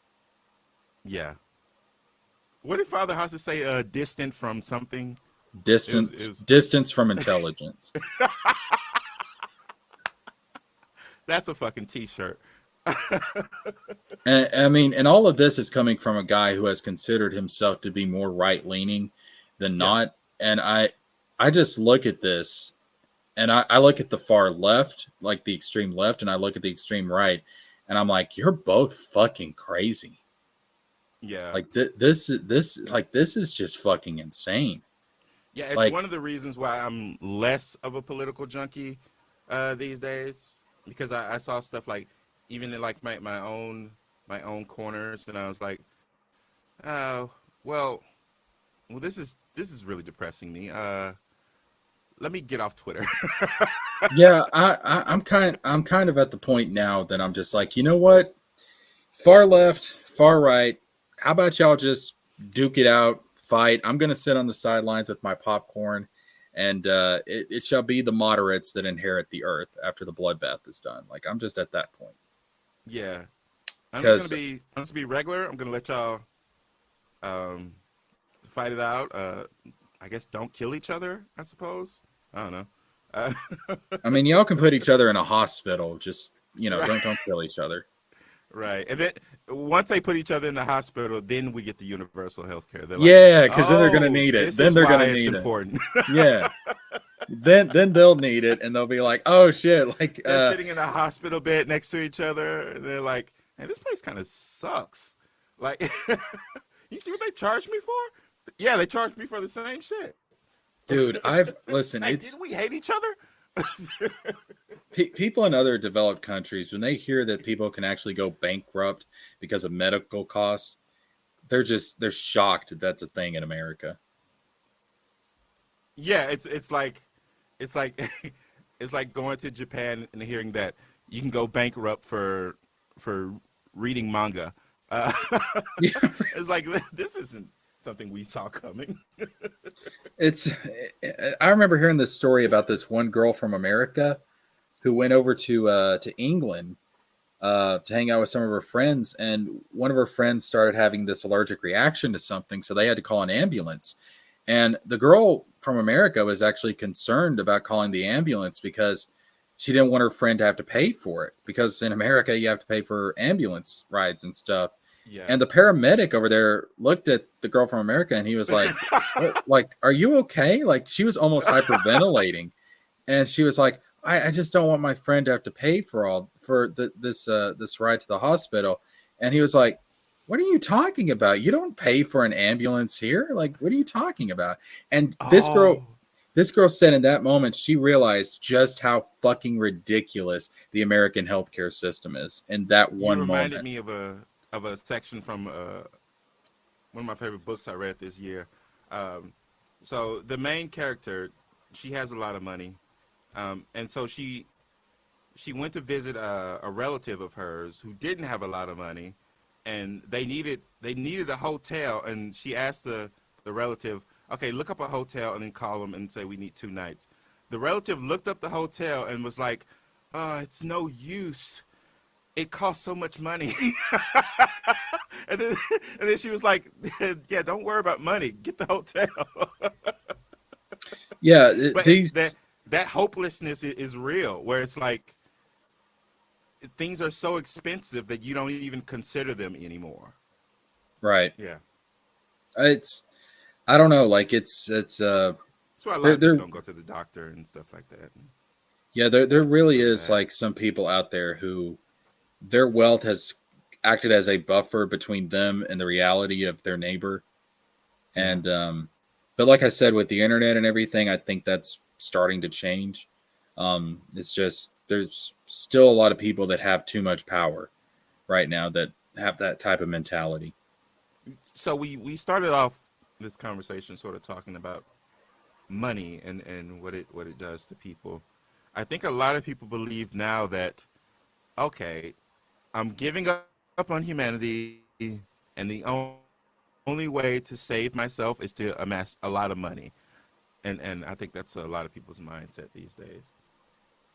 And any way to get it, we'll get it. If it takes NFTs, that's what I'm into. Okay, I'm sorry. Repeat that again. I just got a message from somebody. Yeah, I was saying we started out this conversation talking about money and what it does to people. So now I think that people are basically solving their hopelessness problems by thinking that they'll just amass a lot of money so they never have to interact with their fellow humans anymore. And maybe that's the new American dream. I have seen some people with that type of mentality. Um,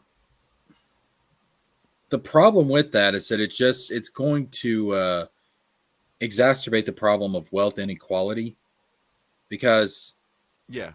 the way I think that people ought to approach it is that if you've ever been in poverty and you are able to make it out, you should have unbelievable empathy for other people in that situation. And you should be using your resources and your wealth in order to um, help to advocate for things that are going to alleviate that same pain and anxiety that you felt in poverty for other people.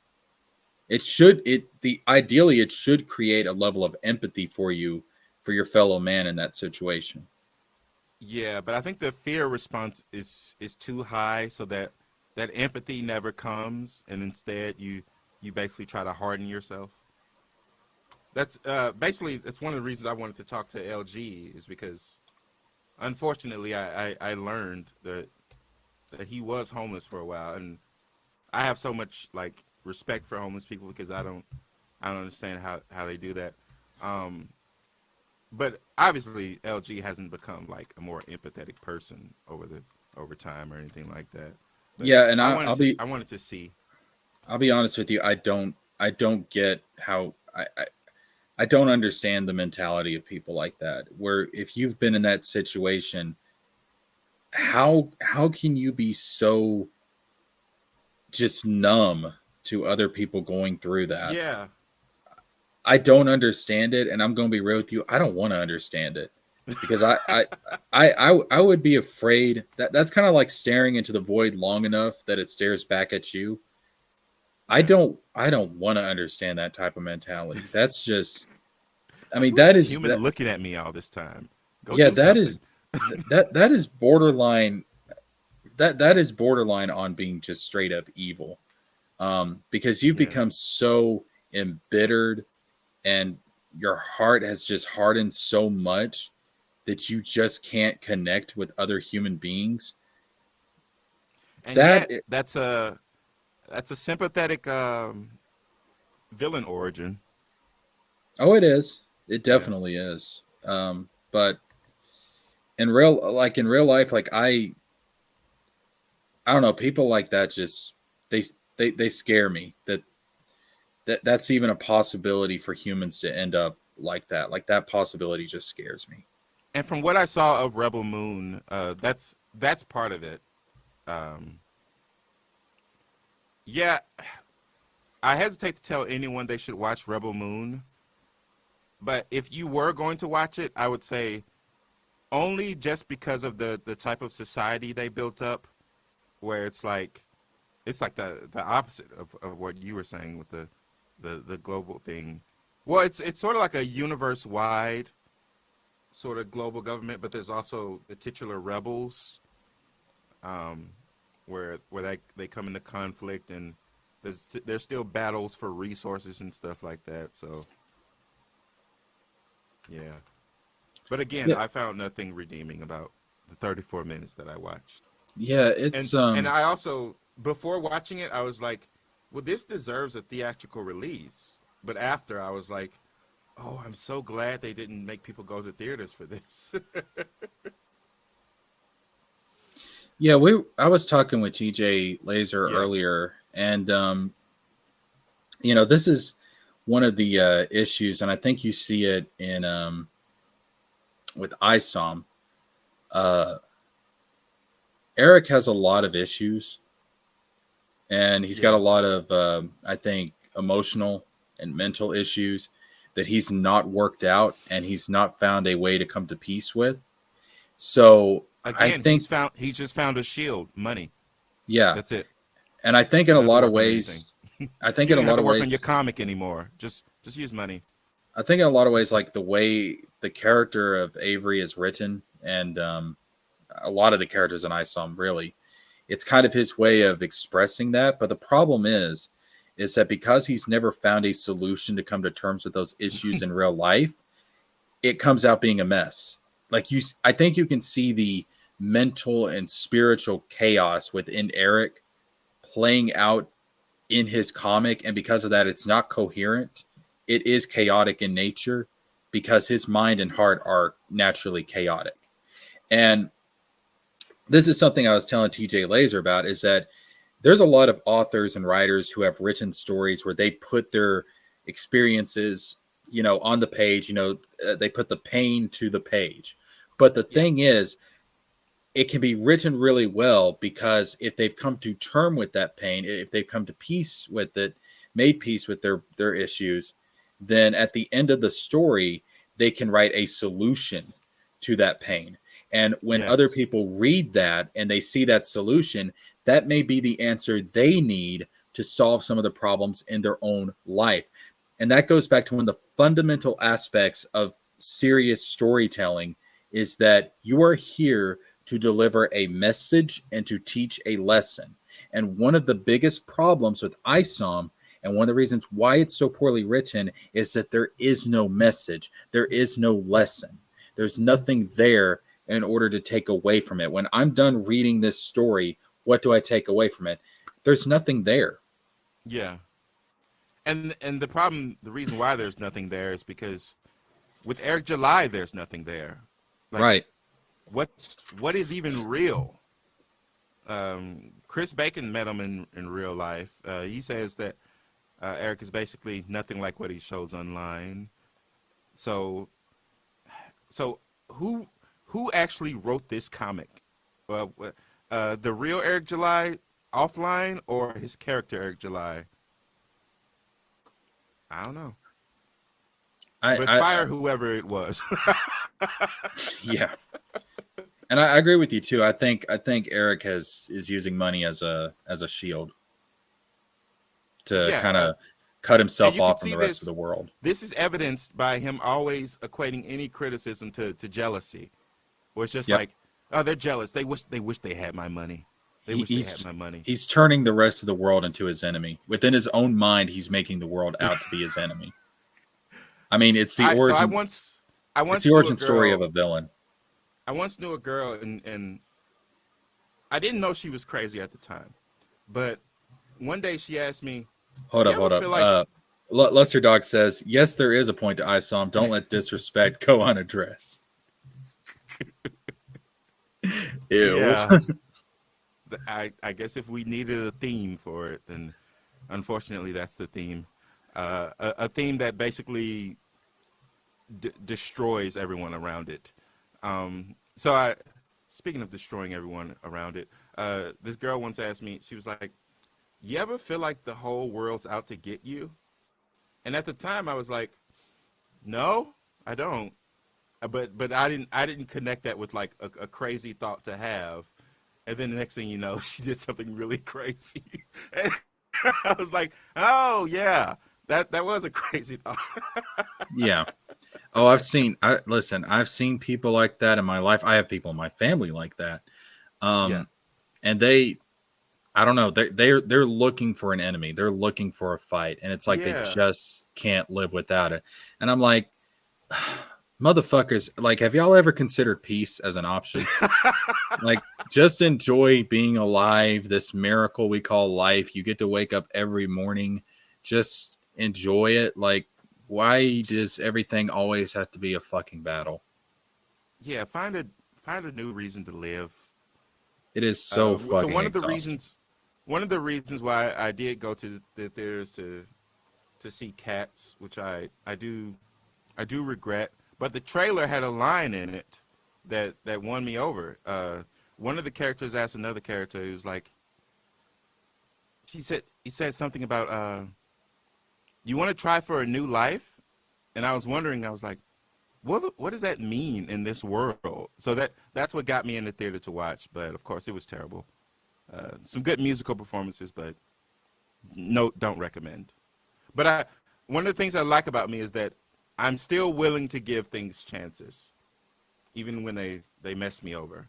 But that's how I found some of my favorite things, is by basically saying, I'm gonna go check this out for myself. I'm not gonna let the internet decide this for me. So, And you never should. You never should. yeah. I mean, I think it's important to listen to people's criticism because, there's times where, I've watched a review of something. I'm like, you know what? I didn't think about it at the time, but that's a really good point. But if you just let it dictate everything, then you're going to miss out on so much. We fall into a trap of basically thinking criticism is a proper substitute for the thing. Yeah. That's the trap we often fall into, where it's like, but I saw this review, and it was like, but that reviewer see the thing, so you didn't. Yeah, and I mean, there's also times where you may even like Cinema Sins. Yeah, I mean, you may even dislike Cinema something. Sins. You'll watch a Cinema Sins and think you know the whole movie. Yeah, but you'll like go see something and you may end up disliking it, but you may dislike it for reasons that other people don't. Yeah, you'll have different reasons. Like, I'm sure the reasons I dislike Rebel Moon would be different than like the reasons like Nerd Roddick might dislike it, and I don't know his opinion on it because I'm not crazy enough to watch his shit. Yeah, or like in my case, as I've had to come to realize over the last few months. Oh yeah, Star Wars. Is that the reason I dislike the sequel trilogy is apparently very different from the reasons everybody else disliked them. And I'm just like, whoa, wait a minute. I thought it was because this was poorly and written it's weird because and not planned out. But it doesn't make you feel unity with the other people who happen to dislike it along with you. Well, given some, it's a weird feeling. Given some of their critiques, I don't think I want to feel unity. I mean, right. Listen, I don't have a white blanket that I put over myself. Right. That's not how I dress. Like, no. Right. But maybe I was like Halloween, but it is weird though, because I'm like, oh no, listen, these criticisms from these guys aren't about sexism, and then I had to take a step back and be like, oh, wait a minute, maybe it is about sexism, maybe. Yeah, it's a lot of this stuff. Yeah, they sort of couch it in their sort of cult of personalities, basically. Or it's like, oh well, no, this isn't what. Okay, if someone else said this exact stuff, then it would be that, but not this. Not this person. We like him. Yeah, and that's we like again. Melanie Mac. She has that huge stick of butter. So wow. It goes back to this whole cult mentality on the right I was talking about. Like, these people, they don't really care about the art or the craft. They just care about what Nerdrotic thinks, or what thinks, or what Eric thinks, or what Tim Pool thinks, and they want these people to think for them. And I'm just like, that is very fucking disturbing. Do not relinquish your ability to think and reason to another human being. That is just yours. Because you agree with them on some things does not mean you should give over your critical thinking to them, right? Or your critical drinking. Because wow, I see what you did there. But if you start doing that, you're not an individual anymore. No, you're the Borg. Yeah, you become the Borg, and you don't want to be the Borg. You don't ever want to be the Borg.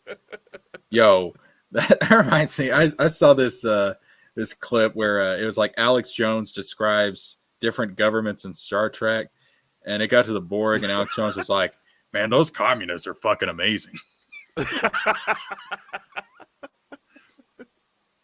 And then it got to like Starfleet security, and he was like, "Dumbasses, these are the dumbest fucking people on the planet." Now that's something I didn't know existed in the universe. Yes. Alex Jones. Critiquing. Whoa. I mean, it wasn't value actually. Yeah, it wasn't actually Yeah. him like doing it. It was just like taking Yeah. different clips and putting it over images of the different Yeah, like a factions in skit, Star yeah. Trek. Yeah. Oh, Alex Jones is so memeable. It's hilarious. Yeah, and when you become an Alex Jones, you don't. Well, I definitely don't know what's real with him because he sells so much shit. I'm going to tell It's you just right like- now, Alex Jones has gone so far down the rabbit hole, he doesn't know what's real with him. Right. He's gonna be like, "Hey, I said that. Okay, well, I got to stand by it now." I watched this YouTube poop with him, and like one of the clips, it was hilarious. He was like, "And I'm telling you right now, the devil will never have my soul because my soul belongs to El Diablo." Wait a minute. Shit.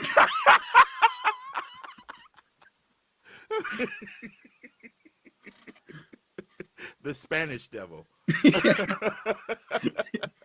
It's like, wait a minute, those are the same thing. Shit. That crafty red motherfucker got me. Avery Silman's like, the devil will never have my soul because my soul belongs to the leader of the Hell Monkeys. Shit. Shit. It's all the same. No, I love the Alex Jones meme. So they're if there's one good thing that came out of Alex Jones, it was the memes. Yeah. Yeah.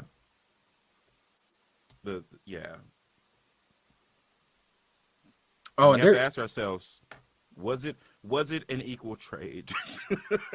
oh, it sure as hell wasn't, but it's still entertaining.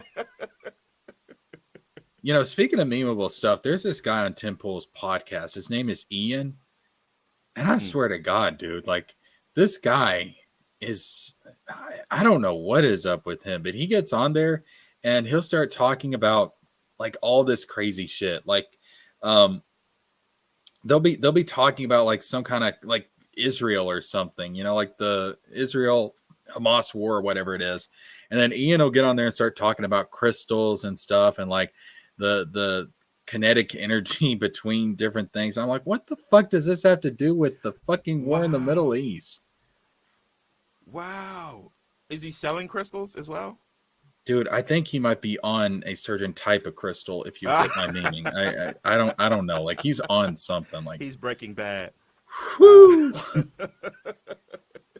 Yeah, Ian is something else. Like even when I was watching Tim Pool, I mean, I was sitting there and I was like, man, what the fuck is going on with Ian? Right. It's like, it's sort of like breaking your reality a little bit. It's like, okay, but this is crazy. We're just not going to call this out because he's our friend. Yeah, it's like, holy shit, Tim, stop him, please, God. I'm imagining this is what it's like on like Friday Night Tights when Eric July shows up and just says some off the wall shit. They're just like, no, he's our friend. Did you ever see that clip of when Tim Pool interviewed Kanye West? No. Oh, dude. No, listen. Kanye got to the watch later. Oh yes, Kanye got on there, and he was talking. He was talking about the Jews.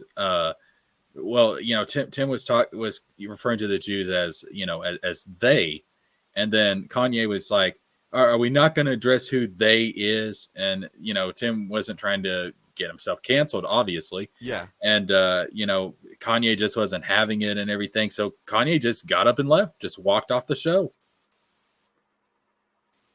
Oh. Yeah, it went viral real quick. I mean, he just got up because you could tell all that he wanted to do was just talk about the Jewish conspiracies and stuff. Right. And he was like, I thought I found a like-minded individual, but I guess not. I guess you're just wasting my time. And I'll give Tim Pool credit for that. He didn't go full Kanye, thank God. And he even called Kanye out. He said, like, like, what, you don't you want to be asked questions? Like, are you afraid of being asked questions? Like, so I mean, I'll give him some credit for that at least. Did he call him out in person or after? Oh yeah, he called him out as he was getting up and leaving the studio. Like, Kanye was walking to the door, and Tim was saying, like, what, you don't like to be asked questions? Like, what, you don't want to be confronted on this? So he did it right there to his face. Yeah. Kanye is another one who I was a huge Kanye head. I really wanted Kanye before he started making terrible looking shoes, he had a deal with a company called Bathing Apes, and he had these really cool shoes, and it had his college dropout logo on it, and they were like my most wanted shoes growing up. Of course, could never get them. You could get a fake version of them though, so that was attainable. So yeah, I used to really like Kanye a lot, but now I don't know who he is. So, can you like someone you don't know who they are anymore? I don't know. I mean, I don't think Kanye even knows who he is at this point. I mean, he at this point, Kanye, he goes by Ye. Yeah, probably it's hard. It's hard standing for someone who, is like mentally ill in a way, where it's like, because I've always had this issue where I was like, I don't even know how to deal with drunk people. Like, I never know what's real or what's not. So it's like, so I'm definitely not prepared to deal with Kanye. No, and to some extent, like, that's really the safest route to go. Like, if you're dealing with a situation where somebody has a mental illness or, has a mental handicap or whatever it may be, if you don't know what you're doing, it's best to seek out somebody that does. Yeah. It's best for you, and it's best for that person as well. Yeah. But no, like, I wouldn't know really how to deal with Kanye. Now, look, if Kanye West wants to come onto this channel and do a live stream, let's do it. You won't make him walk out. No, I will not make him walk out. I will try and have a conversation. So on the record, trying to be monetized, JeskerJames says he will talk about the Jews and how they're controlling everything. Ooh, no, wait a minute. Hold up now. Hold up now. In a way that satisfies Kanye West. Well, yay. Is this what you want to go on record saying? Let me be absolutely 100% clear. All right? JeskerJames on YouTube, on every corner of the internet, in real life, in whatever alternate universe among the multiverse, is a big fan of the Jews. And we will not stand for any slander that you're gonna of get the Jewish a Kanye people. Interview then. Whether I am for the Jews or not, I don't think that really changes my prospects on getting Kanye West onto this channel. Good luck.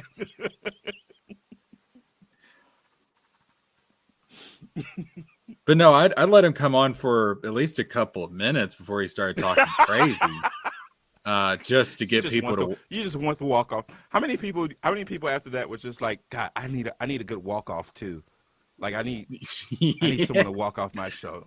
Yo, man, I'd be on there and be like, man, I got 1 million people watching this thing. This is great. And then as soon as Kanye leaves, yo, what happened? We down to like 50 people. What the fuck? Right. Did they at least subscribe before they left? Hello? Right. How much merch did we sell? Yeah, Sell any of those Donald Trump Super Saiyan shirts yet? we sold thousands of them? Okay, good. we get any super chats? Like, what happened? Right. Oh, man. like all the super chats are questions for Kanye West, who is no longer here. But no, though, I mean, I don't know. Like, yeah, Tim Pool was not wanting to play ball with him that night, and he just, I don't know, it was funny. I mean, it really was. He just up and left, and I think he like sat out in his car for an hour or something afterwards. It was wild. Now I'm wondering what's the most highest ranking show that uses super chats that has like important people on. Like imagine being like a really important person and then being interrupted by a super chat. Uh, I well, wonder like what is I don't, that show? I don't know about being interrupted because Tim like does a segment at the end of his show about the super chats. Oh, okay. Yeah, like the first hour and a half is like, him talking to whoever he's got on the show and the panel discussing stuff, and then the last 30 minutes they go over the super chats. Okay. Kind of like the biggest problem in the universe. Yeah, and then they have a member exclusive thing over on his website, another hour of the show they do just for paying members. So my introduction to politics was with a YouTube group called the Young Turks. Do you know them? I do. Yeah, I used to Sank be- and all of them. Yeah, I used to be a really big fan of them, and that was one of my first paying for a membership to get like extra content and stuff like that. So that was a thing, and apparently that's still a thing. Memberships are a big part of their support structures. So hey, they're still kicking around. Yeah, I'll tune into the Young Turks from time to time. I try and get I try and listen to different shows and stuff to try and get a balanced perspective, as balanced as it can Well, it used be. to be a really fun show. I don't know if it's fun anymore, but they used to make politics like really like digestible for someone like me, and I was like, oh, this is fun. All the hosts have like personalities, but I don't even know who's hosting anymore. But it did what it did for me at the time. So yeah, there you go. I've don't have to last forever. I've honestly not watched any political channels in a very long time. Yeah, me neither. And honestly, I feel better for it. Oh yeah, you can't get too obsessed with it. Yeah. You'll drive yourself crazy because you got to remember. I still care about it, but I don't need it to be barked into my ear all the time. Yeah, like I used to. It'll drive you crazy if you let it. Yeah. And the cool thing about elections is that a lot of the topics of conversation, they aren't even around anymore. Like a lot of the political figures that used to be like big topics of conversation, they're gone. So it's just like there's no way I can get sucked back in, because obviously it's like a new season of a show where like everyone's recasted, or most people are recasted. Mitch McConnell stays around throughout the season. Yeah. It's gonna be 20 years from now, and I'm still gonna be flipping to the channel. It's gonna be like, is Mitch McConnell still alive? At this point, he's number one on IMDb for the show. Because he's been there so long. Yeah, he's number one on IMDb for the show called Life. Yeah.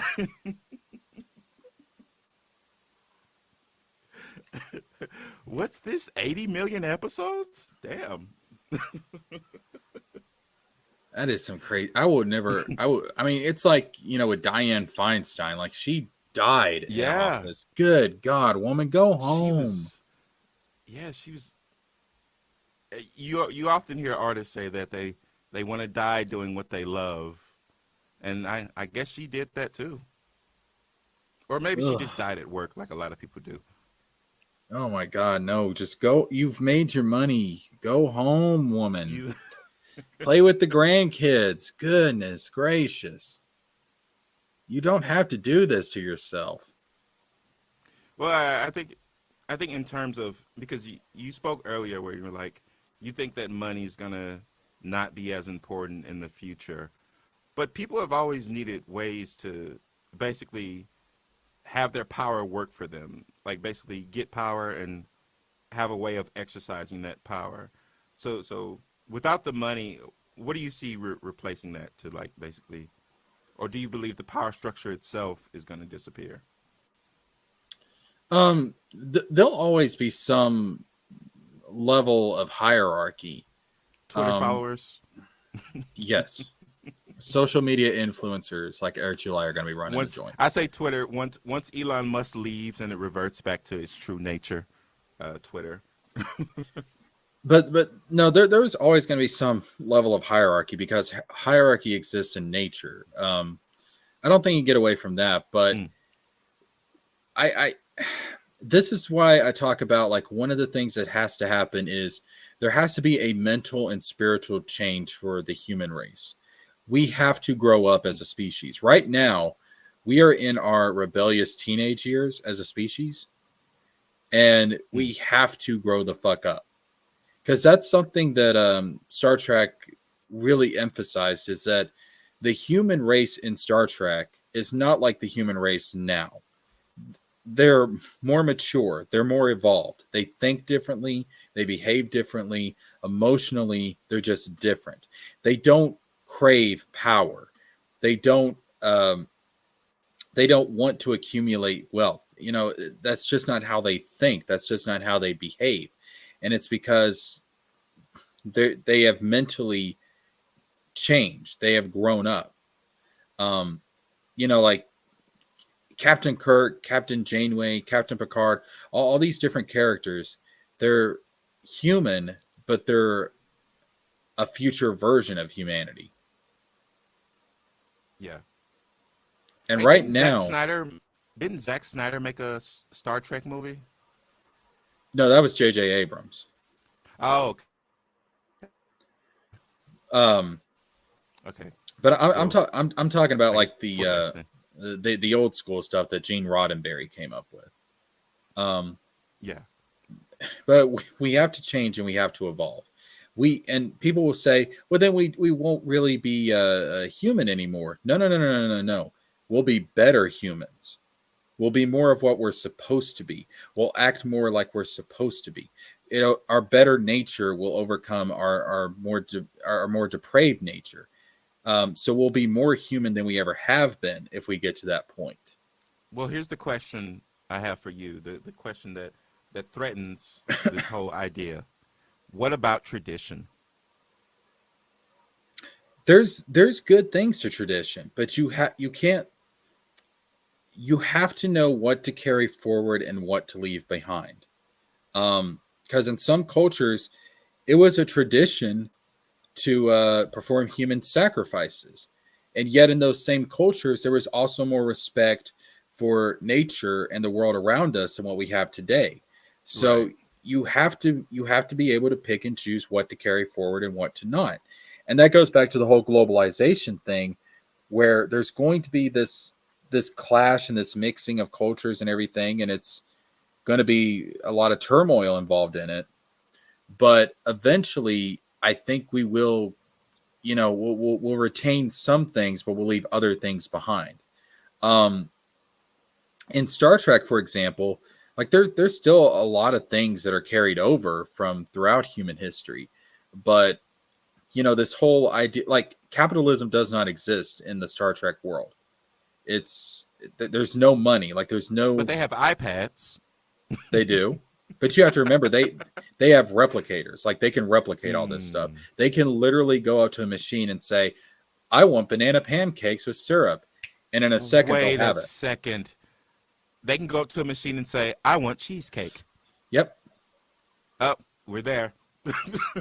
Yep, that's why I say the 3D printer is the progenitor of the replicator, and I'm dead ass serious. There has to be a reason why it took over my life for a while. Like I had no interest in it before, but then I got one and I started 3D printing, and I was like, "Oh, this is all I care about now." Yeah, in Star Trek, in Star Trek, that's the way that it works is that it has some kind of you know, like base matter material, and then like in the computer database, it has like you know, all this different food and cuisine from different cultures and everything, and it's able to take that base matter material and to convert that matter into whatever you want. And there's like food replicators that do it with food, but there's also replicators that are specifically focused on replicating parts for the ship, on replicating medicine, things like that. So they've eliminated scarcity in Star Trek. And one of the reasons I talk about why technology like the 3D printer is so important is that as it advances and it becomes better and you're able to replicate more stuff, what is going to be the point of taking materials and objects and stuff and hiding them behind a paywall, which is essentially what we do now with money? What's going to be the point of that other than to try and retain some kind of power through money, through holding on to resources?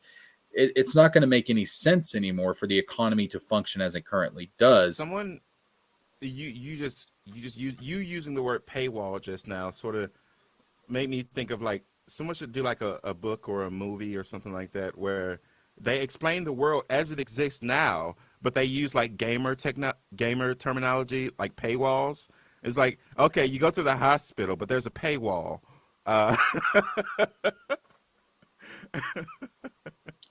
Well, that Like, I mean, yeah, we can go to the grocery store, but there's a paywall. yep. That's You're like, wait, why are there so many paywalls? There's paywalls where I didn't see them coming. I'm telling you though, talking in that sort of language takes a lot of these big concepts and big ideas, and it makes it so much easier to understand. And it really does when you put it like that. It shows how ridiculous a lot of things are. Right. You go, you go up to a guy buying scratch offs at the store, and you're like, what's in that loot box? Yeah, really. But nothing this time, huh? But yeah, like should be illegal. when you're able to replicate, like I'll use tennis shoes for example. If I can use a 3D printer to make my own pair of shoes, well, that would destroy Kanye's business. Why would I ever pay Nike another cent in my life? You just said you wanted Kanye as a guest, but then you immediately came up with an idea to destroy his livelihood. And I want to debate him about that. I want to tell him that to his face. I want to be like, Kanye, I'm coming for that business. He walks off. I'm about to meddle with no. Then you walk off in your 3D printed shoes. Yeah.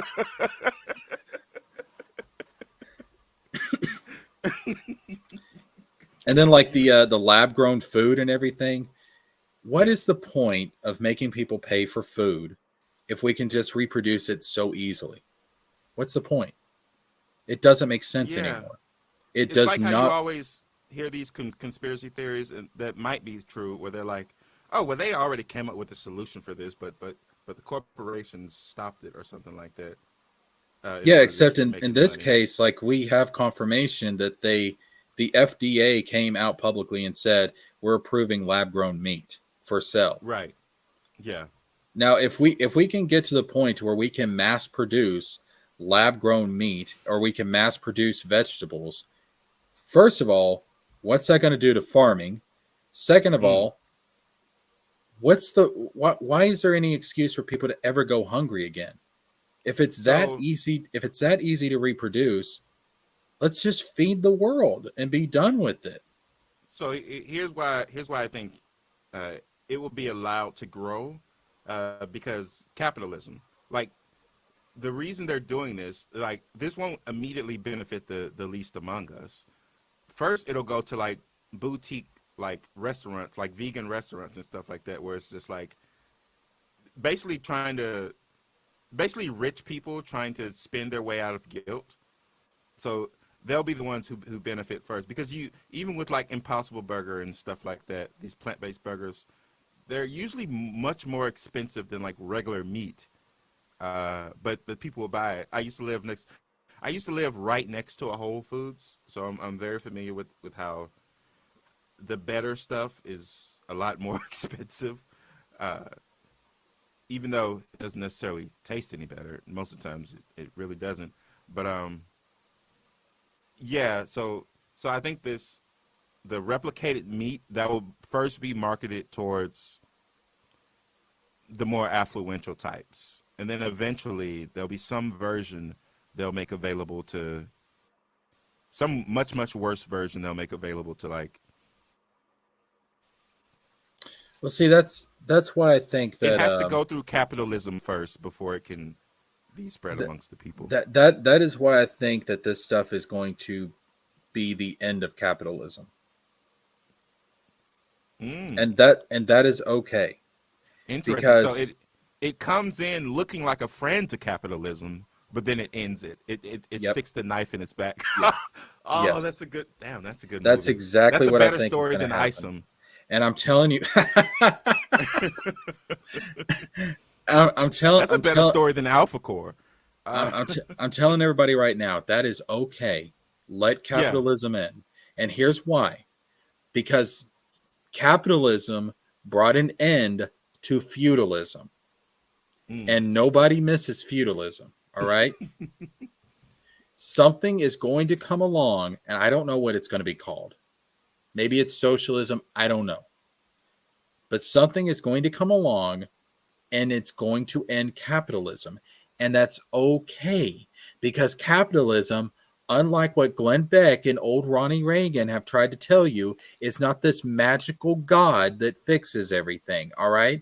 It is a means to an end, it is a system. All right. And when that system is outdated, it's okay to let it go. So here's why I don't think it'll be let go.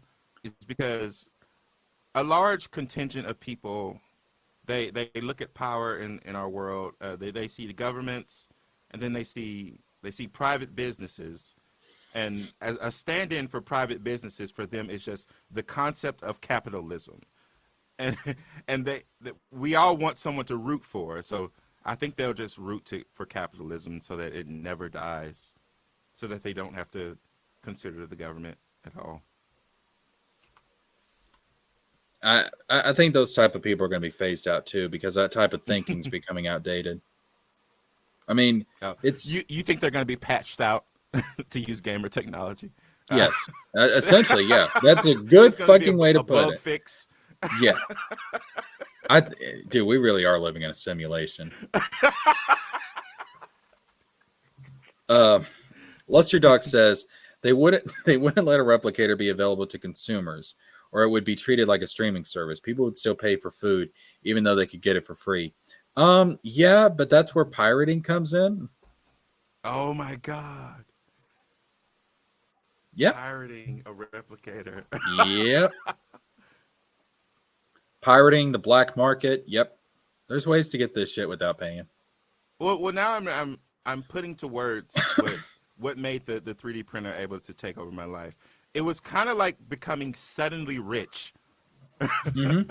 That's what it was like for me. It was like, wait, all these cool figures that people pay like $2,000, like that, like Renowned Zero would pay $2,000 for. If I could print this myself, I could have this. Yep. And I just went crazy with that. I was just like, okay, now I want everything I never had. So yeah, it was like becoming like instantly rich.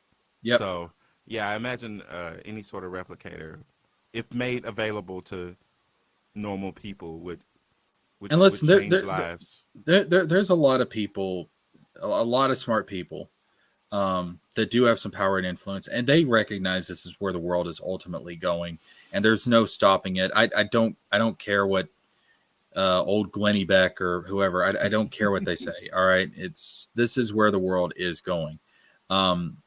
There's going to be a fundamental shift in the world order. Well, And Martin Luther King said that the arc of the universe bends towards justice. yes, it does. And Yeah. he was absolutely right.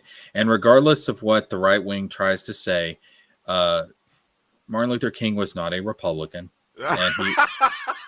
and he was not a capitalist. Oh, think about all this stuff because obviously we all want to like Martin Luther King, but we also all have egos of our own, so we all try to shape him into What we be want more him to like be. us. Yeah, Yes. kind of like we do with God and Yes. Jesus and stuff like If that. We're you like, if okay, you well, yeah, but this is what he thinks because I think this too. So and we agree. If you read what Martin Luther King wrote, if you listen to what Martin Luther King Jr. said, Martin Luther King Jr. was it was hard to fit him really into one box, but what he leaned towards was a form of Christian socialism. That's what his economic leanings were towards. And he even acknowledged that capitalism did a lot for the human species because it did end feudalism. He didn't say that capitalism was inherently bad, but the problem was he said it was outdated. And because it was outdated, it was leading to all of these problems. It's like we're clinging to an old computer system that doesn't work anymore. I cannot download a modern AAA game onto my old compact computer from the 1990s. It's not going to work. I like that we now unintentionally are just adding gaming metaphors to history. Like we're in a simulation. But that's basically the point he was getting at, is that capitalism is just outdated. It's not that it was inherently bad or that it didn't have its positives, but in the way that the world is moving and where it was going, because he saw where the world was going, it's outdated. It's just, it doesn't serve a function now. But doesn't it help the rich stay rich? My brother in Christ, the rich will be fine. All right, we can get rid of capitalism. The rich are going to be fine. They're going to be good. What about okay? the poor rich? It's gonna the poor rich, my ass. Listen, I say this all the time. All right, if I have to take away 10% of your $1 billion, okay, if I have to take away $100 million from your billion, guess what? You still have $900 million left. I think you can live with that, and I think everybody else can. They too. know in their mind, and it's going to eat at them, that they have less power. According to their mind, they're like, but you took away some of my power, though. If they are that petty, they deserve every single nightmare coming to them. I have no sympathy. And who's to say if the money did this to them or not? If you can't afford your third mansion just so that everybody else in the fucking country can have some form of shelter, I can live with that. All right. I can go to sleep and not feel a single shred of guilt. And you know what? I think all those rich mofos can live with that too. So here's the reason why things probably can't change. It's because you're looking at the rich in the right way. But a lot of people look at the rich as, no, that's going to be me one day. No, that's going to be me one day. And I want to be treated like a king. So let the kings remain kings. Yeah, that's why I try and spread the gospel, the good news to people. I'm like, listen, I need to convert you. I need to show that you're not going to be who you think you are. All right, and you want to know why? So you're actually spreading the bad news to people because it's a big club and you're not part of it. Yeah. People still have this idea, if I work hard, if I do good enough, one day I'll be rich. My brother, that is a lie that they told you to keep you down in the swaller. Okay, I mean, it's part of the American dream, and if it's a dream, it has to be. Well, dreams are inherently not real. So the American dream has been dead for 70 years. Sometimes it seems like an American nightmare is what's taking its place. Yeah. Reaganomics was one of the worst things that happened to this country. Yeah, it made a lot of people believe that, you know what? Let's just the rich have it figured out, and I'm smart, so I'll be that one day. I'll have everything figured out. Yeah, it messed up a lot of people. Yeah, it gave them a new hope. This is this is why I often cite FDR as one of my favorite presidents, because he said, in order for you to have real freedom, you have to have economic freedom. He had an entire second Bill of Rights written out that would have guaranteed everybody the right to a home. Guaranteed everybody the right to a decent wage, guaranteed the right for everybody to have a job. And I've had people ask me, how do you guarantee that? Because if you can't get a job in the private sector, there's always going to be a government job open for you. So you would have the right to a job. Guarantee the right to health care, to education. Well, government is supposed to be for the people, so Yeah. yeah. And you know, a lot of people criticized FDR at the time for it. And you know what FDR said? I welcome their hatred. Fuck. You saying that makes me think, God, do we need a new Hamilton musical for FDR? I would love that. FDR, oh my goodness. And I hate having these thoughts because I'm someone who actually has that ability to like write musicals and shit like that. And the problem is I'm never content with just having that idea in my head where it's just like, yeah, someone should do that. I like for the last few years I had an idea that someone should do this, and I've been working on it ever since. So I guess add FDR musical to my queue. One of the things that FDR understood that at the time, you know, because remember this is when the whole thing with the, you know, like the Nazis were starting to ramp up and everything, and one of the reasons that Hitler was able to come to power, because people always ask, you know, how did this guy come to power? Because the German people were desperate. I mean, they were living in poverty. They would have taken anybody. They would have listened to anything that promised. They would have taken protect their Eric lives. July. Yes, Eric July. Eric July could have been the bearded Hitler. Okay. Oh, no. Well, they both have distinguishing hair, so he would have been up there giving a speech. He'd been like, "My fellow Germans, I want to tell you why this is all a gay ops." But they were desperate, and he so would put all the fat people in camps.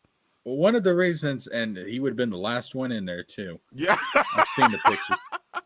Well, there's always that sort of hypocrisy, even with Hitler. Yeah. He wasn't what he loved the most. So. But FDR understood that when people are desperate, they will bring in dictators like that. So one of the reasons why he created the Second Bill of Rights was to prevent that from happening here. He wanted people to feel like their lives were stable and like think like they were safe and they were secure. Because if they didn't, there was the potential for a Hitler to rise here in the United States. There still is, even in modern America, there is still that potential. And I'm telling you right now, listen, as much as I've criticized Glenn Beck, I'll tell you right now, Glenn Beck was right about one thing. If America ever goes down that route, if we ever go dark, we will be worse than the Nazis. And that's a really scary thought. Yeah, hopefully our antivirus is up to date, and so we never get infected with that. I've trained you well, extra hero.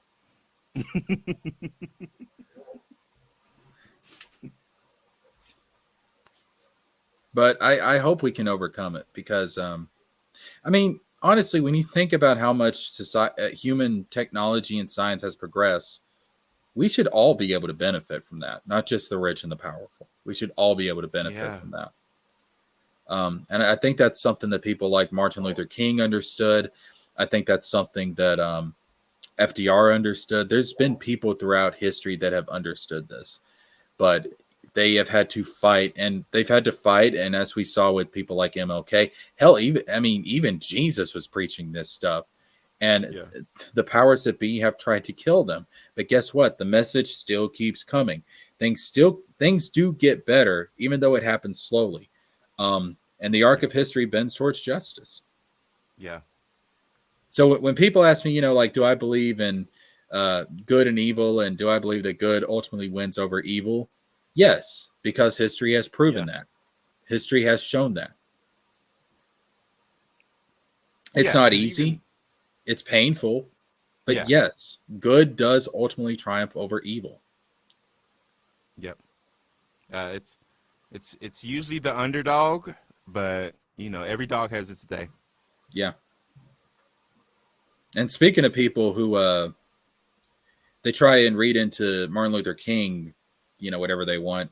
God, especially in America, people do that with Jesus all the time. Yeah, it's one of the oldest traditions.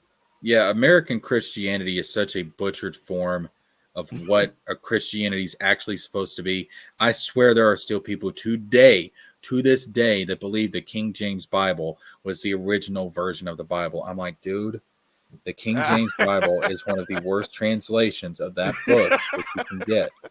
All right? The Bible was written, the Old Testament was written in Hebrew. You're saying the New it's a Testament, bad localization. Yes, you got it. The New Testament was written in ancient Greek. The Old Testament was written in Hebrew. If you want to get an accurate translation, I would recommend you go look up the Young's literal translation of the Bible. That is far more accurate. It can't be completely accurate because obviously you're translating ancient Greek and Hebrew into English. It's not 100% accurate, but it is far more accurate than once you get out of the King James version of the Bible. All right. If you read the Young's literal translation, you will find some very big differences between American Christianity and the original idea of Christianity. For example, there is nothing in the original written text of the Bible that says hell is eternal. There is nothing in there that says hell is eternal.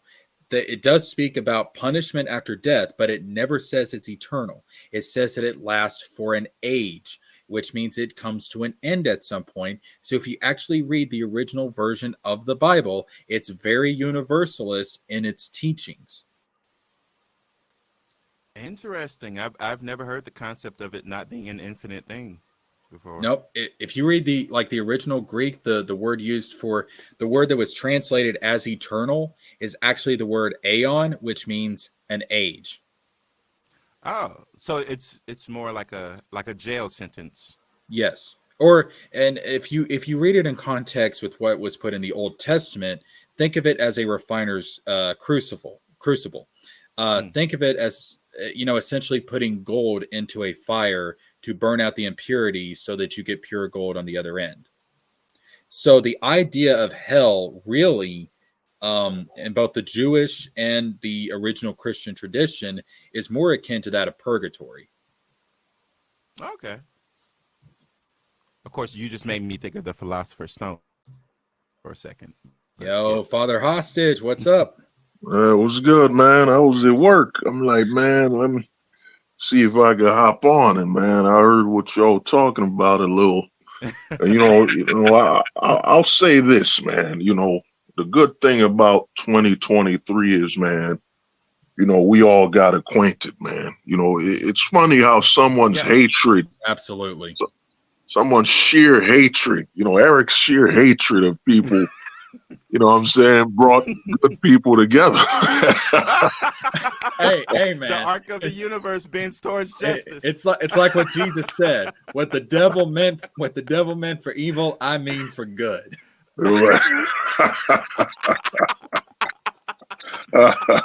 It took a modern day cult leader to do this. Right.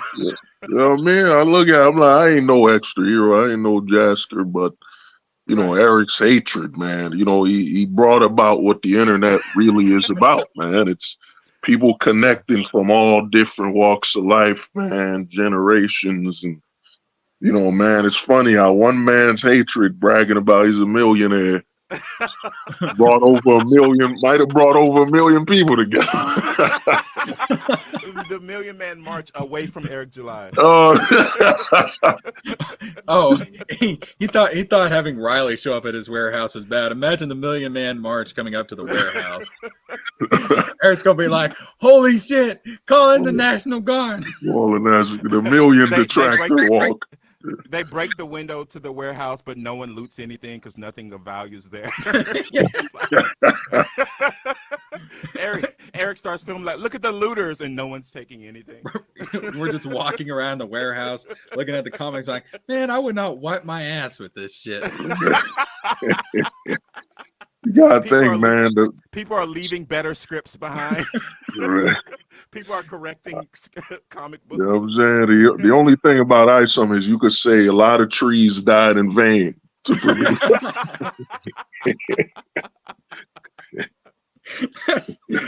That's actually kind of sad. The biggest hope for the future of ISOM is that it's made on recyclable paper.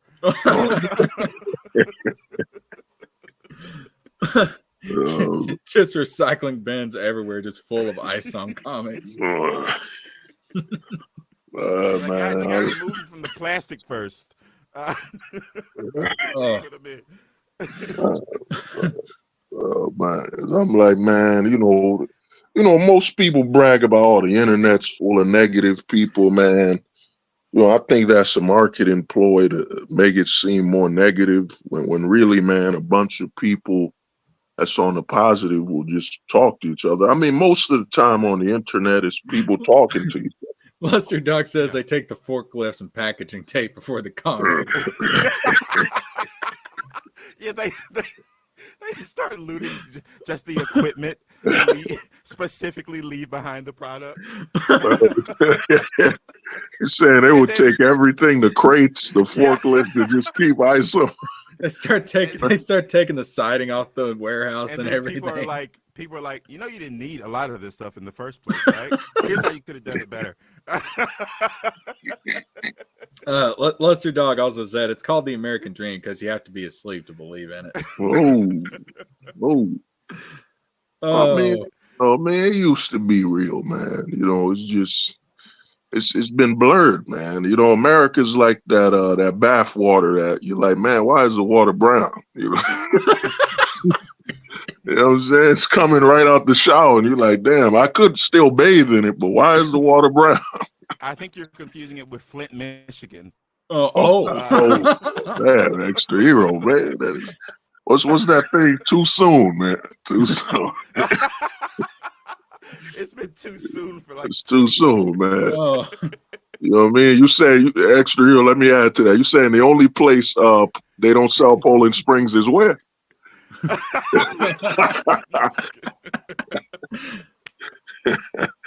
know what I mean? Oh, that's fucked up, man. We might get censored out here, man.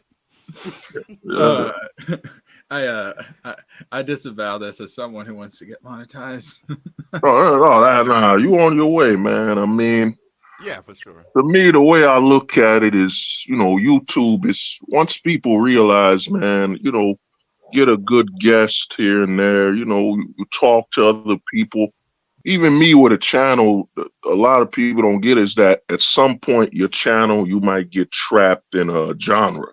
So you might want to do something else, but you can't. So you reach to other people. You're like, all right, man, the energy, I want to talk about films. I know you want to talk about films. So let me put my energy into your channel about films because the people with my own wouldn't let me do that, Now, should we be more sympathetic to like the Friday Night Tights groups? Because I was about to say they got trapped in a genre. Yeah, they got trapped in a genre. It's called hate. Where they have to repeat dumb bullshit taglines just because of the genre they're in. To me, they're promoters of wokeness, man. Like even woke. I mean, when has Disney ever said woke? I've never heard Disney say our stuff is woke. So like, who promotes woke more than the bunch of YouTubers? You know what I'm saying? Right. Woke originated with black people, but it was taken from them. Now it's just Friday Night Tights people. Like they bastardized it, turned it into something else. I mean, extra hero. Not to interrupt you. Even the word message that was taken from what was that movie with the Wayne brothers? It was damn man, where they were making fun of the Compton movie, Boys in the Hood. There's a lot of scenes where he kept saying message, and out of nowhere, what does your drunk guy say? Message. Interesting.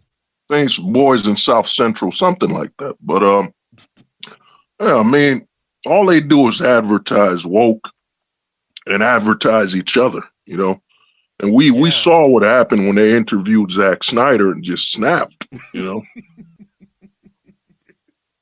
No, I mean, listen, you know, the whole thing with Disney and woke, you know, you remember the Disney had the one Saturday morning on ABC back in the Yeah. day? Okay. Oh, Now, oh, my now, man. now Disney's got the one woke Saturday morning. So Oh, dude, you remind me when they used to play, what was it, Reboot? They had all yeah, the Disney cartoons, man. Oh, it was fire. Oh, ABC 7. Saturday mornings were the best. God, kids today, they don't even know, man. They don't know, man. They don't know, waking up, man. You know, it was hard, though. You had a choice, Channel 5 or 11 Yeah. or ABC. Yeah. You know, it was Were you hard, gonna go to man. Disney, or were you gonna go to Fox Kids, or Kids WB. man? Yeah. It was rough. I was team Digimon and Power Rangers. Oh, hell, Digimon. Come on, man. It's Yeah. Digimon is, you know, it's like wine, while Pokemon is beer. You know, there's a lot more beer, Right. a lot more people Right. drinking Yeah. beer, but we all know the Right. Right. sophisticated and mature drink wine, and that's Digimon. You know what I mean? Pokemon is nothing but beer. Right. You know what I'm saying? Digimon was more real. I mean, you Oh, know, those kids, all the Yeah. problems they had to go through, their family issues and stuff. mhm. Yeah. Oh, dude, the divorce, yo, the story of Digimon was so hard, yo. Matt, Yeah. what was crazy about that show was that Oh. his mother and Yeah. father split, and they each took a child. That was crazy, man. Yeah. Yeah. And meanwhile, you had TK, the younger child of the split, who like he didn't really understand, but then you had the moodier big brother because he understood what divorce actually meant. Oh, and Oh. yo, you want to know, son, Extra Hero and Jasker's that yo, the Christian community missed out, man. Angel Mon could have deleted a lot of atheists, man. You know what I'm saying? When Digimon was blowing up, why Oh yeah. Christians then say, yo, yeah, Angel Mon, you know what I'm saying? Yo, that would Dude, have turned everyone Christian. You mean like, so you that's a telling me your hand of faith? Come on, man. Angel hand Mon, of faith. Like, come hand of on. faith. Come Come on, on. man. Like that's like from a young age that affected me. I was just like, oh, angels are cool as fuck. Like Yeah. to this day, that line of Digimon is my favorite. After Oh, all these seasons, it's oh, just yeah. like, okay, Anjumon and Anjawomon, come on. Let's Yeah, Angel. yeah. it doesn't Angelmon made Angel Pokemon seem could never. badass, and Huh? Yeah, Angelmon made Angel seem sexy. yeah, Oh, yeah.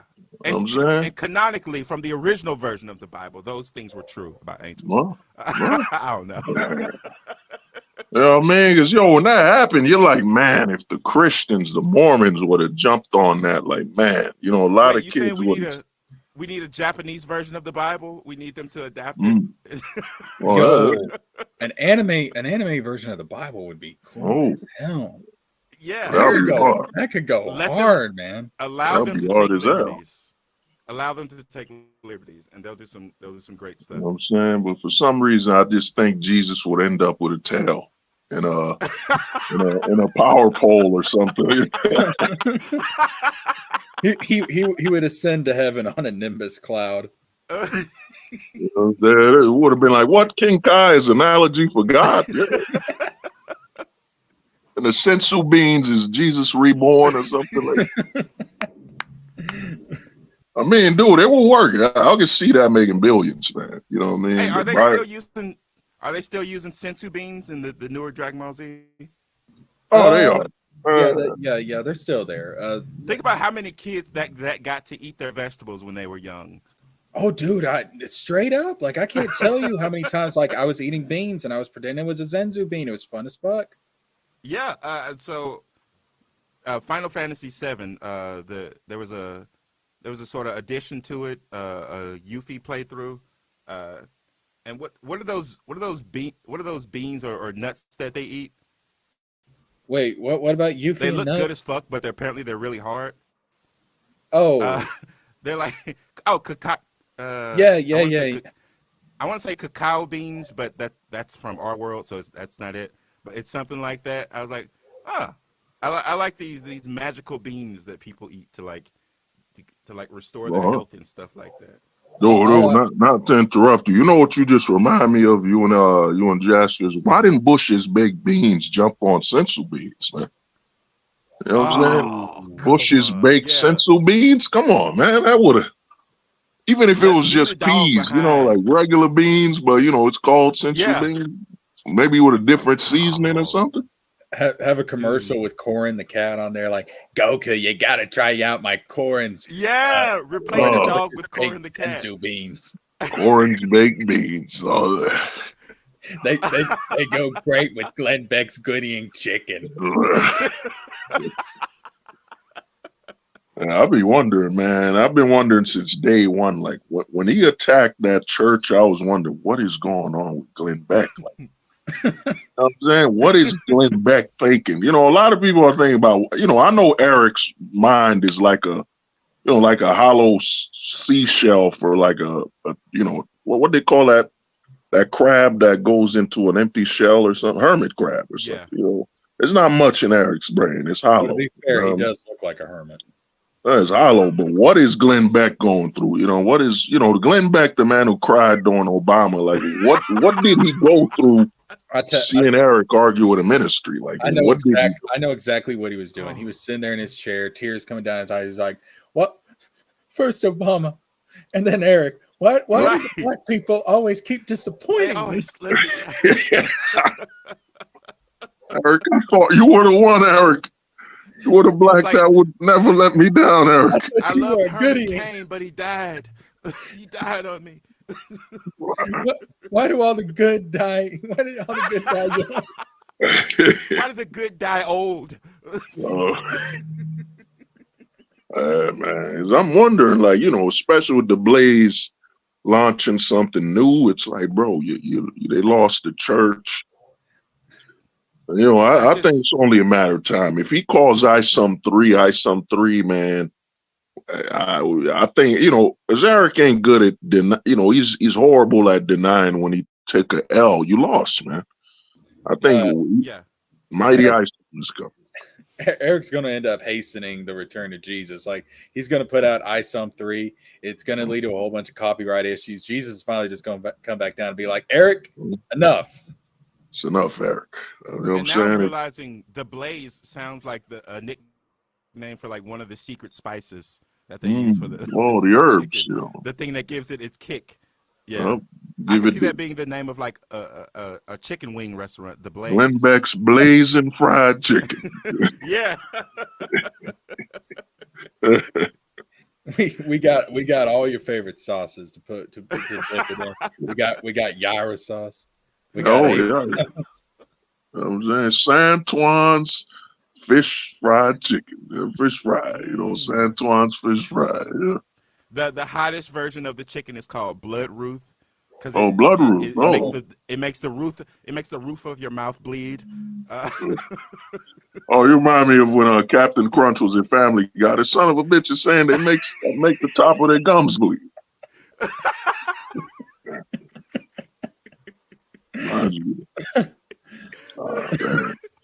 know, I look at the Eric thing. I'm like, man, he brought us together, man. 5 years from now, you know, Eric is you know, working at a warehouse. You know, speaking to himself about, I made the book I saw, and there's no one there in that warehouse where he's working. You know, just speaking to himself. We'll be like, damn, man, what happened to Eric July? So you think in 5 years he's still going to have a job somewhere? That is a very optimistic outlook. No, he's gonna walk into the warehouse, but it'll be someone else's warehouse. They'll be like, "Do you have dementia?"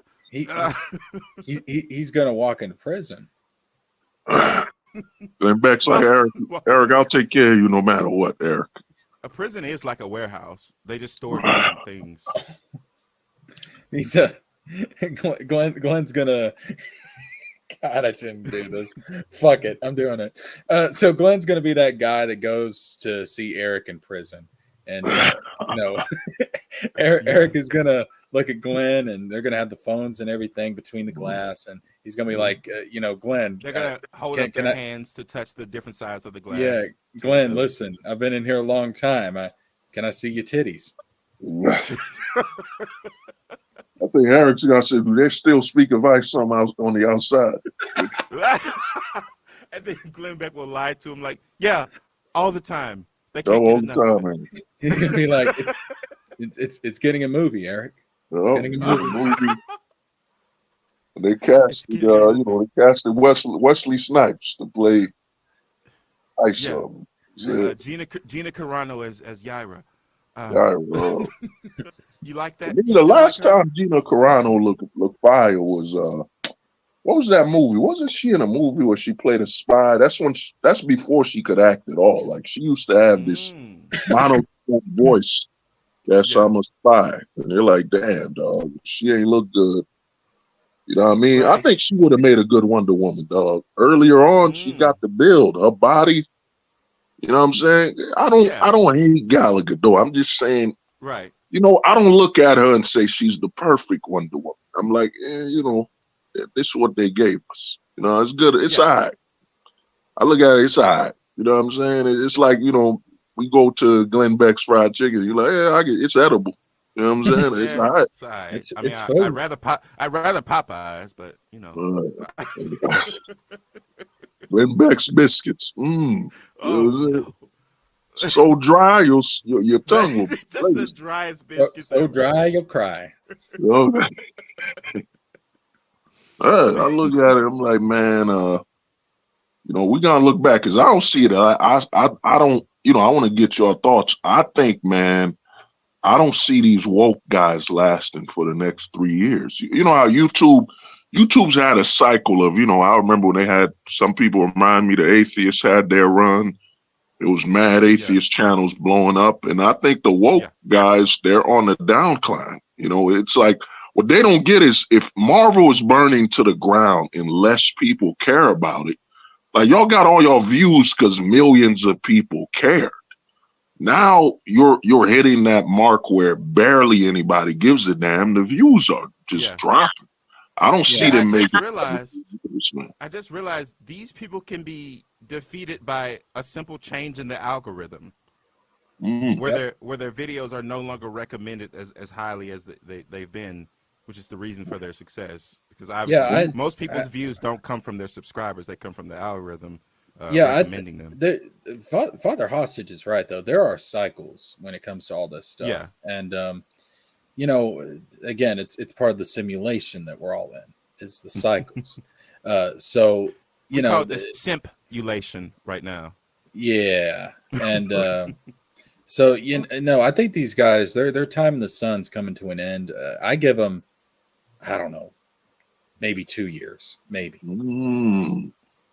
To me, extra hero, and you brought up, son, is that if the algorithm deems the word woke and broke, like if it Oh starts yeah, making certain words a negative, because I run a channel where, dude, I went from getting 500 views once YouTube made that kill switch. I was already shadow banned, but yeah. it put me deeper. They put me in the Yu-Gi-Oh, the shadow realm. You know what I'm saying? Like your sub counts don't matter in the shadow realm because we don't even let people know. People sub, we don't.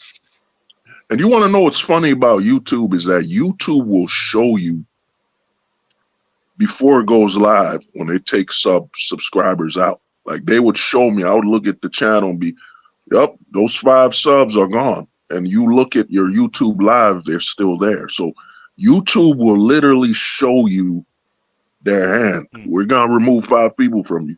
You know what I'm saying? YouTube Studio, enjoy. But it's their platform. But I don't think because I seen the views are dropping. Because the problem with all these woke guys is they never thought about, dude, what will you do? What will you create to, Mm. rectify? Because at some point you're gonna run out. You know what I'm saying? I know channels that have been saying Bud Light they've never fully recovered, and you're like, dude, this is the 10th video of you saying Bud Light is never fully recovered. You're like, you know what I mean? They're running out. They never did a circle. You know how you got the negative? Okay, y'all got your views, y'all build your channel on the negative, but where's Yeah, the positive when the negative is gone? yeah. Like, what are you I think gonna the have? whole thing with their audience that they're building is that they've just gotten them addicted to negativity. And I was there at a certain point. I wanted to be addicted to negativity, so I watched their channels, but then I got over it. I got over it. I Hey, found is that something what? new to be negative Oh, go about on, Eric man. July. I found a more worthy target. Well, see, like I never wanted to be completely negative. I just wanted to be fucking Yeah. honest. I wanted to Mm. be Yeah, and that's what makes intellectually your channel honest. cool. Yeah. Ah.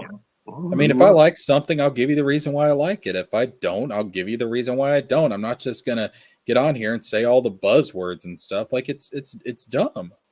I'm saying Yeah. woke. Oh, No, I by the say way, woke message. uh, Father Hostage, I've determined after trying to watch Rebel Moon, um, I hate Zack Snyder as Oh. a filmmaker. I might like him as a person, but Finally, I'm I not can't. alone, man. I'm not alone in this world. You know what I'm saying? For over 10 years, I've been walking and people, yeah, yo, Zach, he's such a great, no, man, dude, he is a Ugh. bum. He's a If guy, he if could you allow don't give this to him, happen, huh, I don't trust him. nah, dude, Zack Snyder is great at taking directions, not giving. I mean, you know what I mean? He's horrible. I mean, what he did with, That must be what it did is. he make 300? Yep. Yeah, see, he made 300. It was all pre-written. That's why I say if WB was smart, if Warner Brothers wasn't so stupid, they would have said, the animation guys, you're in charge. Make a Superman movie, make it kind of like the Superman adventure cartoon. And Zack Snyder, they'll write the script and you translate it to live action. That's it. Don't let him go free. He's an idiot. Like the whole movie's dark and blurry. You make it. Don't let Who him. makes a Superman movie look like a god? Look like you drowned Right. Superman in gray crayons. Like, you know what I'm saying? So Don't let him so be I free had to pull range up like Eric July. No, yeah, don't free I had to reign. pull up Zack Snyder's IMDb just now because I was wondering. I was like, well, did I ever like Zack Snyder? I liked him in 2006 with the movie 300. Oh, look at that. He didn't make that. He didn't So, write that. He took it. He so split that's page for page. Yo, scene for scene. He I'm took. looking at everything else, and nothing here draws me. I did want to see the Legend of Guardians, the Owls of Ga'Hoole, just Hey, because the powder made me think what that what owls what were what cool. which version of Justice League was it that where they had that backstory scene where it had like the Green Lanterns, the Amazonas, the Amazons, the Atlanteans, and they were like all fighting this war against Darkseid. Which version of I Justice League think was that? wasn't that the Flash movie? No, No, no, that wasn't a Flash one. That was that that was wasn't. Justice League. That was. Oh, you talking about? That might have been Justice League Unlimited or something. No. This was in the Snyderverse. But what I'm trying to figure out was Oh, that was it opening, man. yeah, was it the theatrical release or was it the Snyder cut? Might have been a theatrical. To Okay, me, I 'cause see, watched, man. I saw when I watched Man of Steel in theaters, and I was like, man, it started well. Then out of nowhere, you're like, man, and the way he spoke, Superman's an analogy for Jesus. You're like, what is wrong with this man? You know what I'm saying? Then his father said, don't save them, son. Dude, he's so fast. Why wouldn't he? He could save them and they would never see him. exactly. You know what I mean? Yo, that whole movie was Zack Snyder was, as much as they stand up for him, you're like, dude, he stripped Superman. What they call that crap where they said a writer, when they strip a character, some type of experimental crap where they stripping the character. I forget the word, but these woke guys. Character deconstruction. Yeah, that is deconstructed and destroyed. Yo, the movie Superman's an emo. He's in the shadows. You're like, well, what is? He's working in a gas station or gas place. Yeah, and there's a scene where Superman beats up a man because he broke up with his girl, and you're like, yo, this is Zack Snyder. He was free, and look at the bland coloring and to waste a perfect, like, casting wise, I'm like, dude, Cavill was perfect. Lois, I always felt like, she wasn't the best Lois, man. You know what I'm saying? You know what I mean? There was never a moment where I was like, I don't need hands to watch this. You know? Yeah. You know, she wasn't. I don't know. But what I was getting at with that opening scene, whichever version of Justice League it was, where you had like all these different factions. You had like the Amazons, you had the Atlanteans, you had the Green Lanterns. I think humans were part of it too. I don't know, but you had like all these different factions, and they were fighting against Darkseid. And like these are the different. I think Kryptonians were there too. Maybe I don't know, but it was like these are like all the different factions that the members of the Justice League would eventually come out of. That was actually a very interesting idea to go with for like a phase 1 of what Snyder could have done. Because if you would have set it up to where like all these different factions in the past fought against Darkseid, and now the Justice League is like the modern incarnation of that alliance from eons ago, and they're fighting Darkseid now, that could have been a really cool overarching plot that he did nothing with. But is that worse than the Eric side, where his goal was to turn the world into a warehouse? You know what I'm saying? I'll take living in a simulation over living in a warehouse any day. I guess at the end of the day, we can just respect Zack Snyder for his cinematography. Oh no, I can't do it, man. Grays and color. Well, yeah. That was bright. Like, how do you make the bright sunlight gray? Like, Zack Snyder. Is Zack Snyder colorblind like a dog? Like, how a dog can't barely see. Maybe he's just never progressed from 300, and all of this has just been like a weird rehash. So you're saying it's a stylistic thing? Yeah, yeah. I think we can. I think we can say that Zack Snyder has his own style, and that's it. It's not necessarily a good style, but it's recognizable, and I don't think it's enough to warrant anyone seeing a movie just because Zack Snyder was the director. Zack Snyder. If anything, it's put me off for sure. Are you ready for gray and bland movie with a lot of explosions, no color? Zack Snyder does Zack Snyder 5. I've kind of gotten that way with J.J. Abrams. I'll be honest. I don't know. Like, I'm just tired of the mystery boxes. I'm just tired of the way he writes. I'm tired of the lens flare. I'm just, bring up his IMDb to see how I feel about him. The last J.J. Abrams thing I saw, I liked, so we'll see. And I think he might work in TV a little bit, and I like. Yeah, didn't he do when Lost? These big directors work in TV. Yeah. But see, the thing. I like J.J. Abrams. No, okay. The thing with me with J.J. Abrams is that I can predict what he's going to do, and that just makes his great stuff TV boring. shows. It makes his. I can't stick to his movies that much. I don't know. It makes his stuff boring. I think I can predict it, and if I'm able to predict what's going to happen in your plot, that's not good. I mean that's boring. I don't want to be able to do that. Well, I mean, JJ, to me, I think they make a certain amount of money, and they're liked by a certain amount of top heads. They just keep getting hired because you're like, man, with J.J. Abrams, I remember watching the Star Trek movies, and I'm like, yo, part 1 was fire. I liked part 1, but after that, it just started getting blurry, man. It started getting weird. They're like, there's no way Spock would do this in real life. Like, why is Spock meeting an older version of Spock?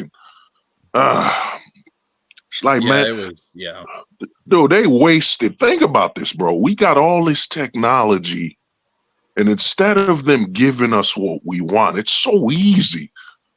Just make a good movie with, we don't need you to add all this crap, because guess what? We never got to see Star Trek or Star Wars with high levels of quality technology. Maybe Star Wars with the Clone Wars, even though I think part 1 was all right. That's it. Or if you're gonna do an alternate timeline for Star Trek, then mix it up a little bit. Like maybe introduce the Borg during Kirk's era. Let's see what happens there. Just I don't know. I felt like they played it too safe, honestly. And then they did the whole that second movie with Khan was just crazy. Like I love Benedict Cumberbatch, but he's not the right ethnicity for Khan. Khan! I remember that part of the trailer. I was like, that was hard, man. He's just screaming Khan. the hatred he had for that man. It's just, I don't think, what was that word you used? You said they're playing it safe. No, I think they're lazy, man. I think playing it safe would mean you would give the people what they want. Playing it like if Jasker's playing it safe with a Superman movie, all the checks will be marked. We got to play it safe. Okay, he's good, he's kind, his family's there. I think it's just they're lazy and they're destructive. If I was doing a Superman movie, if I was going to do a Superman movie, I tell you exactly what I would do. I would do a Superman movie that focuses on the psychology of what it means to be Superman, because I still think there's too many motherfuckers out here that do not understand the Superman character, and I think that needs to be explored. You can count me as one of them. I've never understood the appeal of Superman. Okay, the idea of Superman is that he is Jesus. No. He is the Superman. So yes, he can do all this stuff. He's like this really upstanding, morally courageous guy. And people will say, well, that's a standard we can't reach. Yes, you're right. But that's the whole point. The whole point is to try and reach that standard, even though you will never achieve that standard of being as good and as noble as Superman. It will still make you a better person just trying to reach that standard. You brought up something big, man. It's what they do now. Like, for example, they do not want us to have a moral outlook on society at all. Because think about movies you watch like Batman, Superman. You're like, dude, the mayor's corrupt, the president's corrupt. Then like, who am I supposed to cheer for? I understand having like one little corrupt bad guy trying to manipulate the mayor, but when everybody's corrupt and it just becomes the lesser evils, it's garbage. Like, what are we cheering for? There's no more movies where you're like, yo, the president is an upstanding citizen. You know what I'm saying? And Superman's got to help the president, and there's a corrupt senator. We have to give the Batman credit for that. Well, I guess they had one corrupt politician, but the one at the end of the day wasn't corrupt. She was actually a hero as well. Which I really did like that. That was refreshing.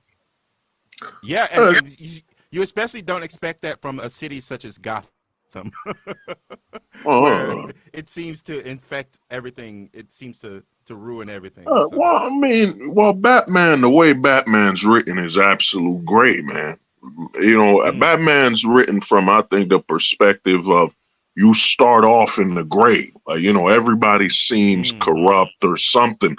Superman's more of black and white, okay, the good, the bad. Yeah. For Superman to see gray, he has to go visit Gotham, where it's like, yeah, he's a corrupt mayor, but he loves the kids. You know what I'm saying? Like, he's taking money from the mob, but he's putting that money into orphanages or something. Batman is deeply in the gray, but Superman's supposed to be black and white, man. We don't need to think when we watch Superman. That's the problem, is they're trying to make everything the same. Oh, man, everyone's got to require thinking, no, dude, it's Superman. He fell from the sky. I rewatched the 80s Superman, and I love that scene where they, Martha and, Jonathan Kent found him, and you're like, oh, this is amazing, man. They found a little baby boy, and they helping them, and you're like, that moment of those scenes, I'm just engulfed, and I'm like, that's what I would do if I saw a little kid lost out in the world. I'd try to help him out, and you're like, man, this is beautiful. It's amazing. You feel warm, you feel good. But now it's, man, the whole movie they spent most of the time showing you Krypton exploding. You're like, so 9/11 in another planet, and you don't even see them raising little Clark, helping him out, maybe he lifts up the forklift, not the forklift, he lifted up the truck, and they're forcing everything to be the same, man. Like, I'm gonna bring up, son, because I'm on with Jasker and I personally think where Marvel failed, and I'm gonna bring up Marvel. Hopefully one of these days we could do a Marvel DC, some type of stream like that. But I think where Marvel failed is that Thanos should have been a once in a lifetime situation. They should have went right back to terrorists, regular criminals. what destroyed the whole Thanos thing is that, okay, Thanos came from space collecting all these jewels and stuff. Then you're gonna do, now you're heading into multiverses and all that. It diminishes the meaning of what Thanos was about. It was a super rare occurrence where an alien who could travel throughout the whole world. It just so happened that Earth had a gem. If Earth didn't have a gem, Thanos would never have gone to Earth. It was a super rare something that should happen. It's like the problem with Marvel is that it's like me and all three of us playing the lottery. You know what I'm saying? It should be extremely hard and rare for one of us to win. But Marvel became, we won the lottery with Thanos. The next movies, we're all winning the lottery. You're like, dog, it diminishes the threat level of Thanos. Thanos should be a once in a trillion situation. Then going to an alternate universe, one in a quadrillion. I don't know. I think Marvel should ramp down. Yeah. Go back to it. I think with Phase 4, they should have gone back to their roots. Mm. They should have. I think what they should have done is they should have, tied up any loose ends left over from the Infinity Saga, start introducing some new heroes, and then bring those heroes together to form a new team of Avengers, and kind of be like a callback to what they did with Phase 1. I mean, well, what you bring up is, my thing is, like the homie Extra Hero said, is, dude, half of the people on Earth were gone for, 5 years? That means how homes were lost. Criminals took over.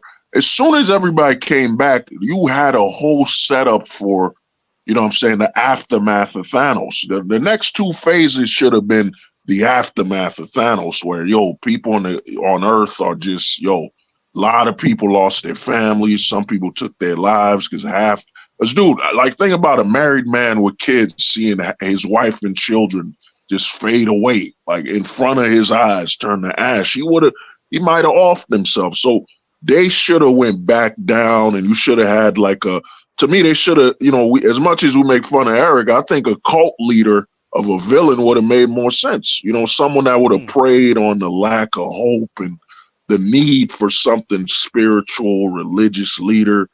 It had to be normal, terrorists. They should have went back to, I'd say, Captain America: Civil War, man. That level, that level of espionage. And they even showed it when Hawkeye was going around the world, wiping out Yakuzas. It's like, dude, the criminal element would love it. So you're telling me half of the people are gone, half of our enemies are gone? So we taking over and land, like, think about it. If Jasker lived in a mansion and he disappeared, he's gone for 5 years. You think we just gonna leave his mansion? We looting everything. We taking everything. Backstabbers. Yeah, that's actually one of the things I liked about the Marvels, is that they reckoned with what happened during the blip, and the fact that people were gone, and that actually affected the people who stayed and the people who left. I thought they did that really well in that movie. But yeah, you're saying we should go back to street level villains like Isom, street level, dude. Like, we don't need intergalactic. Like, I would understand Doctor Strange. He's known for traveling through spiritual realms, and Fantastic Four, they're the whole intergalactic nano projection. Okay, cool. That would have worked. If you want to see some weird stuff and alternate universe crap, you go to Doctor Strange. If you want to see some nano world crap, you go to the Fantastic Four. Like, they're trying to save a world that's literally smaller than a cell. That's how it's supposed to be. Each of them different. Street level, like you don't go to Daredevil to see him fight like intergalactic space aliens. No, he's a street crime guy. Speak for yourself. I'm thinking the model they worked out was that for street level stuff, you put that in TV shows, and then for the other stuff you put in movies. But you're saying you want the movies to be street level as well. Yeah, different movies. Marvel offered different flavors, like the old Spider-Mans. Yeah, you know what I mean? Like, think about one of the major differences between DC and Marvel was that Marvel perfected the different elements of crime, street level, intergalactic. DC was just everybody's fighting intergalactic threats except Batman. Like Batman was the only normal issue And type everybody of was guy. like, "Yeah, we like this Batman guy. We Right, can relate to him living in a shitty city. right. You know, Even though he's a billionaire, there's something there." you know that reminds me of this. I forgot what comic it was, but it was a Superman comic where Joker showed up in Metropolis, and you know he was he set like all these bombs up and stuff around Metropolis, and Superman showed up to stop him, and like Joker was going to detonate the bombs, but Superman was so fast he grabbed all the bombs and disabled them and everything in just a couple of seconds or whatever. And Joker was making all these jokes and talking about how Superman's costume looks like he's wearing pajamas. And, you know, instead of Superman brooding and stuff like Batman does, he just laughed with the joke and everything. Joker was like, whoa, wait a minute. Like, you ain't supposed to laugh with me. Like, no. But, you know, and Joker was just like so off put by Superman because Superman didn't go along with the bullshit. And then I remember Superman was like, or Joker was like, "Oh, you wouldn't kill me, or you wouldn't let me die." And then Superman's like, "No, Joker, this is what you don't understand. See, Batman, he's got a rule about not killing. I just have a general policy about not killing." And I just love that because it showed the contrast between Batman and Joker, and like, you know, I remember like Superman afterwards came over to Gotham, was in the Batcave, and told Batman, he said, "Listen, don't ever let Joker back over in Metropolis again." Yeah, but notice what you like said, like Joker. Oh, go on. Yeah, my bad. I was like, it doesn't seem like Superman had that much of an issue with it. Wait, the Joker terrorizes Gotham on a monthly basis, but apparently he showed up. Because he's amongst normal. The thing is this: the Joker's a normie, man. He's a normie. Like, think about it. Batman, besides Killer Croc, like, if you look at Batman and you say, "All right, what is up there that's weird?" and how much of it? All right, there's Killer Croc, there's Man Bat, there's Freeze, but the rest of them are mostly just normal or insane people. Like some dude with gases that want you to be afraid. Like, you know, they go to Metropolis where Superman used to fighting. Like, what's that dude who's made of metal and has a kryptonite thing in his chest or something? You know what I'm saying? Forget his name. Adamanto or something. Superman. Amazo? Yeah, not Amazo. The dude with he's like the Terminator, but he just has like a piece of kryptonite in his chest. I forget his name. You know what I'm saying? He's like the Terminator, and he just has a kryptonite in his chest. You know, Superman, you know, the Batman villains would be nothing physically to them. They're not a physical threat at all. You know what I'm saying? Now, psychologically, now, even then, I don't think it'll work. Because one thing I say about the way they write Superman that's horrible is they don't know how to write a godlike being. You know what I'm saying? When I mean by godlike, I'm not saying godlike, you know, the Jesus thing. Dude, he's strong. He's over 100,000 times mentally more powerful than any human on earth. There's no way there's no way Poison Ivy's gas would work on him. There's no way any of these things will control Superman. Now, I didn't know that Superman had advanced mental capabilities. Is that true? Is that canon? Yep. Okay. Well, not even a power thing. It's like, dude, I always think of him as a jock, but no. Nah, you didn't see when Superman read a book. Like, when he's a reporter, he just, like, I mean, he's basically a diet. Superman, when it comes to speed, he's a light flash. Dude, he's beyond human, man. The problem, I'll give you an example. You know, like when Lois died, you know, a lot of these lazy ass writers will write, "Oh, Superman's gonna cry and lose his mind." Dude, he knows he's dating something so fragile. It's like Extra Hero and Jasker giving me a glass statue of Ryu from Street Fighter, and I'm holding it. I'm like, yo, it could break. Like, Superman's dating a chick where he's like, she could break. You know what I'm saying? This is nothing. He would mourn, but he wouldn't lose his whole mind. Like, he wouldn't go that crazy. That's implying he doesn't see the fragile aspect of humans. Dude, he's dating her. He knows the risk. So You know I what I'm think, saying? She could die at any moment, like a bullet, a little, sickness. Like, dude, yeah. she's fragile. You know what I mean? So when Well, he loses her and he kills the Joker, you're like, come on, man. Yeah, that Superman makes should no Superman should bite so that she can become a superwoman.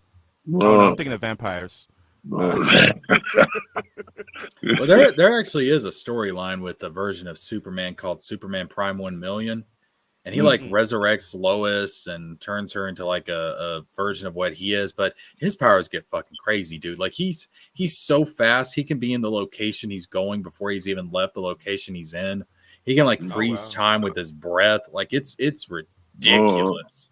Oh, Superman's the highest case of writers abusing their writing ability. It's like, dude, that's what destroyed Superman, and that's why I say Justice League and that what's his name? The dude who made the animated series? Bruce Timm's version he's strong, but he's not like he's not Bugs Bunny, man. A lot of people when they write Superman, you're like, he's Bugs Bunny. He could punch through a universe. Like, then why has Darkseid ever been a problem? You know what I'm saying? Like, he could punch through a universe. Their power scaling in Superman is just horrific, man. By the way, I've in the time since the last podcast, I've actually solved all of James Gunn's issues, and I've solved the Gal Gadot paradox. The who he should have cast for Batman is Henry Cavill. Wow. That would have upset yet. I mean, technically he could do it. That would just be him playing The Witcher. You know what I'm saying? Without a weird accent. As a Henry Cavill fan, I would have accepted it. I mean, didn't he play Batman in that Mission Impossible movie? Where he played a villain or something? Well, wasn't he originally one of the people they considered for Batman, but they gave him Superman instead? But I'd say people would still be mad. They're ignoring what you said, play safe. Dude, playing it safe, the people want Cavill. I've never seen where studios don't want to make money. Like, they're so against giving up. It's like the homie Jasker comes to me and Extra Heroes Pizzeria, and he's like, I just want a plain pizza. And we're like, nah, man, we insist the pepperoni. Right. You know what I'm saying? And Jasker's like, come on, man, I just want a cheese. You know what? A meat lovers. That's what you want. I'd be like, you filthy fucking capitalist. You trying to get me to pay extra for shit? I ain't got the money. Like, give me my fucking plain pizza. You just want a cheese pizza, huh? Well, you just want a plain, dude. Crust. Plain, dude. Free crust for you. Gluten-free. Like, dude, people want Cavill. Hollywood is, you're watching him burn. The money. And my theory is this: the people at the top, it's not gonna hurt them. It's an FU to the. I'm gonna tell y'all, son. I've developed a theory is that if we don't allow the new people to actually succeed, our accomplishments can never be challenged. Like, let me give you an example.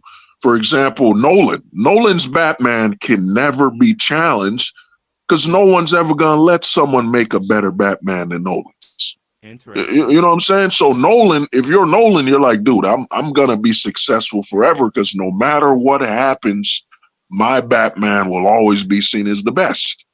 They'll never give another director, writer, they won't give them a chance to surpass me. So my legacy is secure. You know what I'm saying? It's like Jasker wants to be in NBA, and I'm like, nah, we're only drafting Extra Hero. He's from overseas. We want foreign players. Americans aren't sexy for the NBA no more. We want foreigners.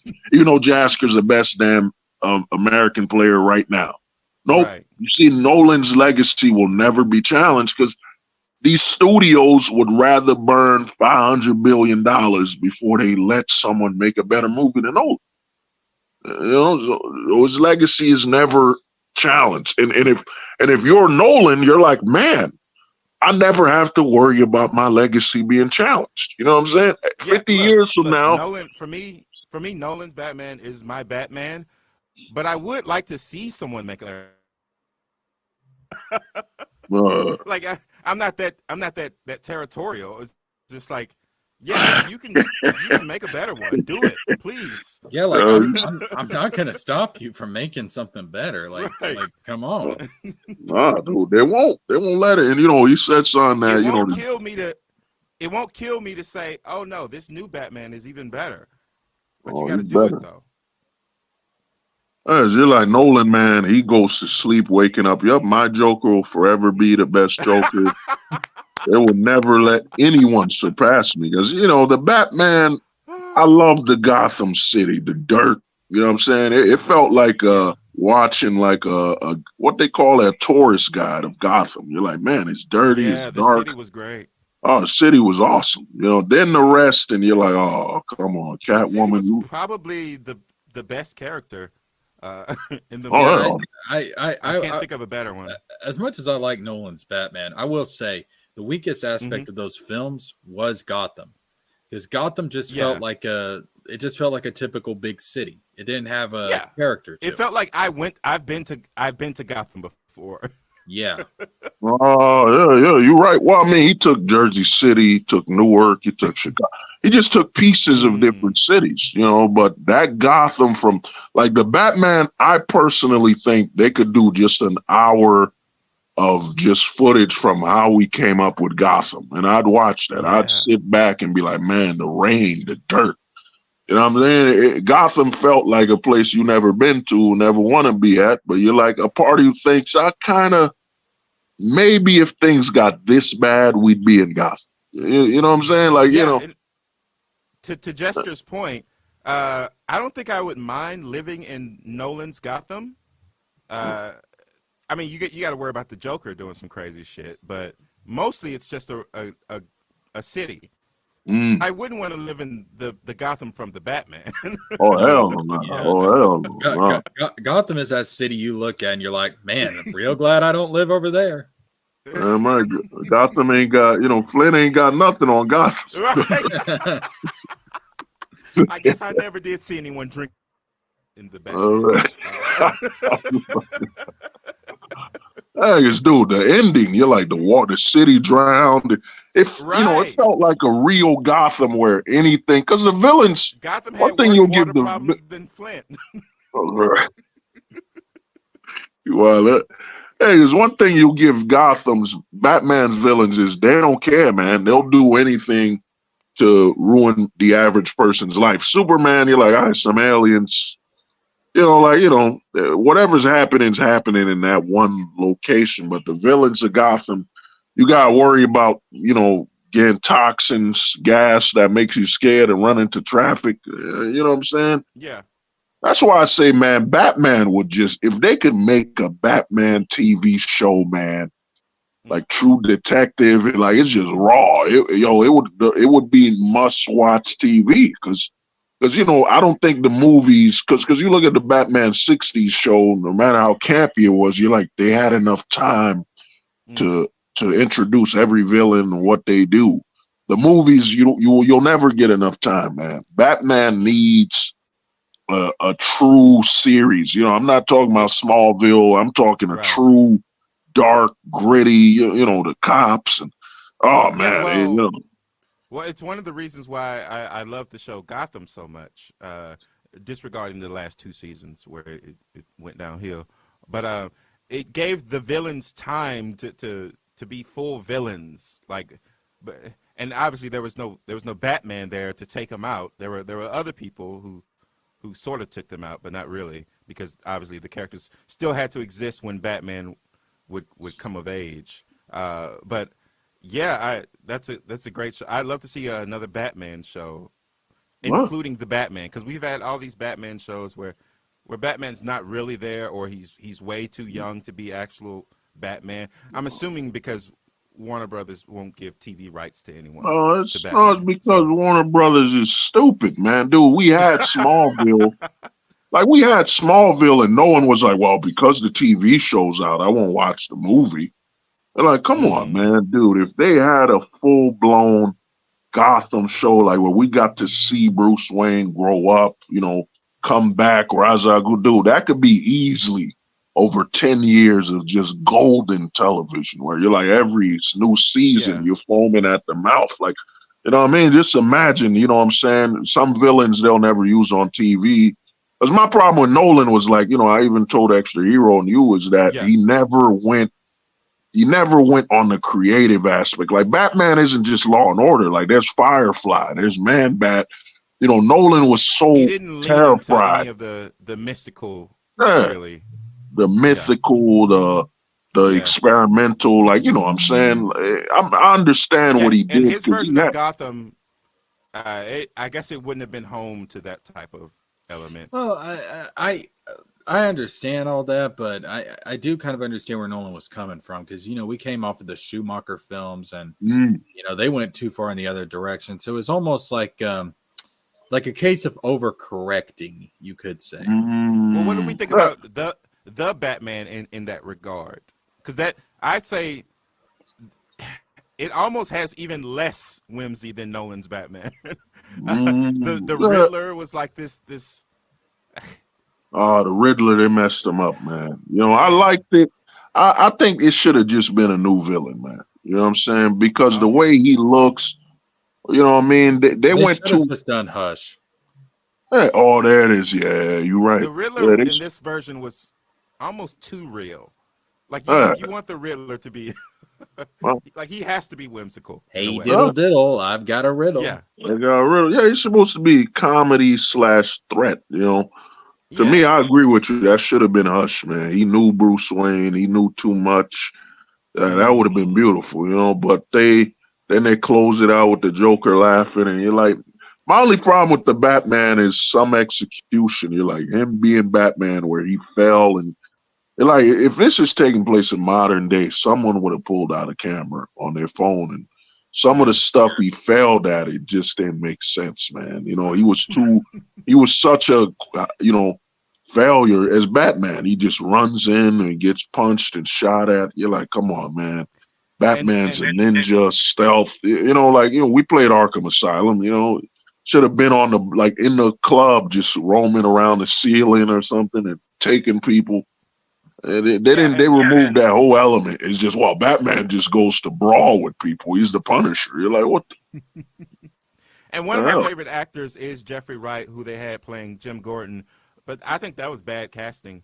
I'm okay with race swapping, but you wasted Jeffrey Wright. Jeffrey Wright usually plays like people who are like, I know Jim Gordon is supposed to be sort of a mastermind, but Jeffrey Wright's supposed to play someone who's smarter than Bruce Wayne. I didn't think he gave Gordon enough personality. Like every scene is just like, Yeah. what do you think about this, Batman? Or wow, okay, yeah, okay. I think Batman. they were just so Like, happy to snag that actor that they were just like, okay, well, let's look at the pecking order of important characters, and it was like, okay, let him have this since we don't want to introduce any new characters. Like, Gordon's like but Batman. he Jeffrey Wright is the role they gave John Turturro, Catwoman's dad. I forget. Oh, Falcone. Like he's that level, like where he's like on equal footing, but like he has his own game plan or whatever. Well, it's high drama. You saying it, high level acting. To me, they kind of forced. My problem was that one line they had Catwoman bring up race, then she kissed Batman, and you're like, they just threw certain modern nuggets in there, and you're like, come on, man, come on, bro. And I'm And usually then her okay trying with that, to, but not in Gotham. I ain't Gotham got. seems so depraved, where it's like, yeah, that's an issue, but they got so many other issues. Like, Gotham to me, man, I never thought of racism. Now, crazy, yeah. Gotham is so insane and corrupt that there ain't no room. Racism is too basic for Gotham. Yeah, it's too basic. Too basic. racism, basic. Basic, man. That's it's like Muggle shit, basically. It's like it's a Muggle problem. Like, listen, when you in Gotham, listen, take any inbred hillbilly from the South and throw him in Gotham, okay? When you in Gotham, racism is the last of your worries. Right. You're damn right. You know what I'm saying? Like Gotham, you're like, my cousin drunk something and he started laughing and then he died. And you're like, dude, like how can he? Like, how would you ever feel safe in Gotham? You can't. We got a fucking killer clown on the loose here. I ain't worried about racism right now. Well, no. Killer clown. There's a dude walking around like a scarecrow, and come on, like, dude. The last thing, that's one thing I give Nolan.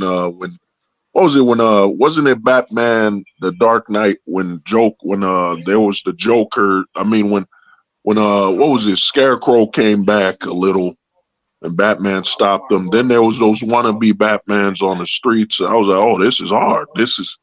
It's getting there, man. If only he brings up Killer Croc or Firefly. Come on, man. Come on, Nolan. Like, I agree.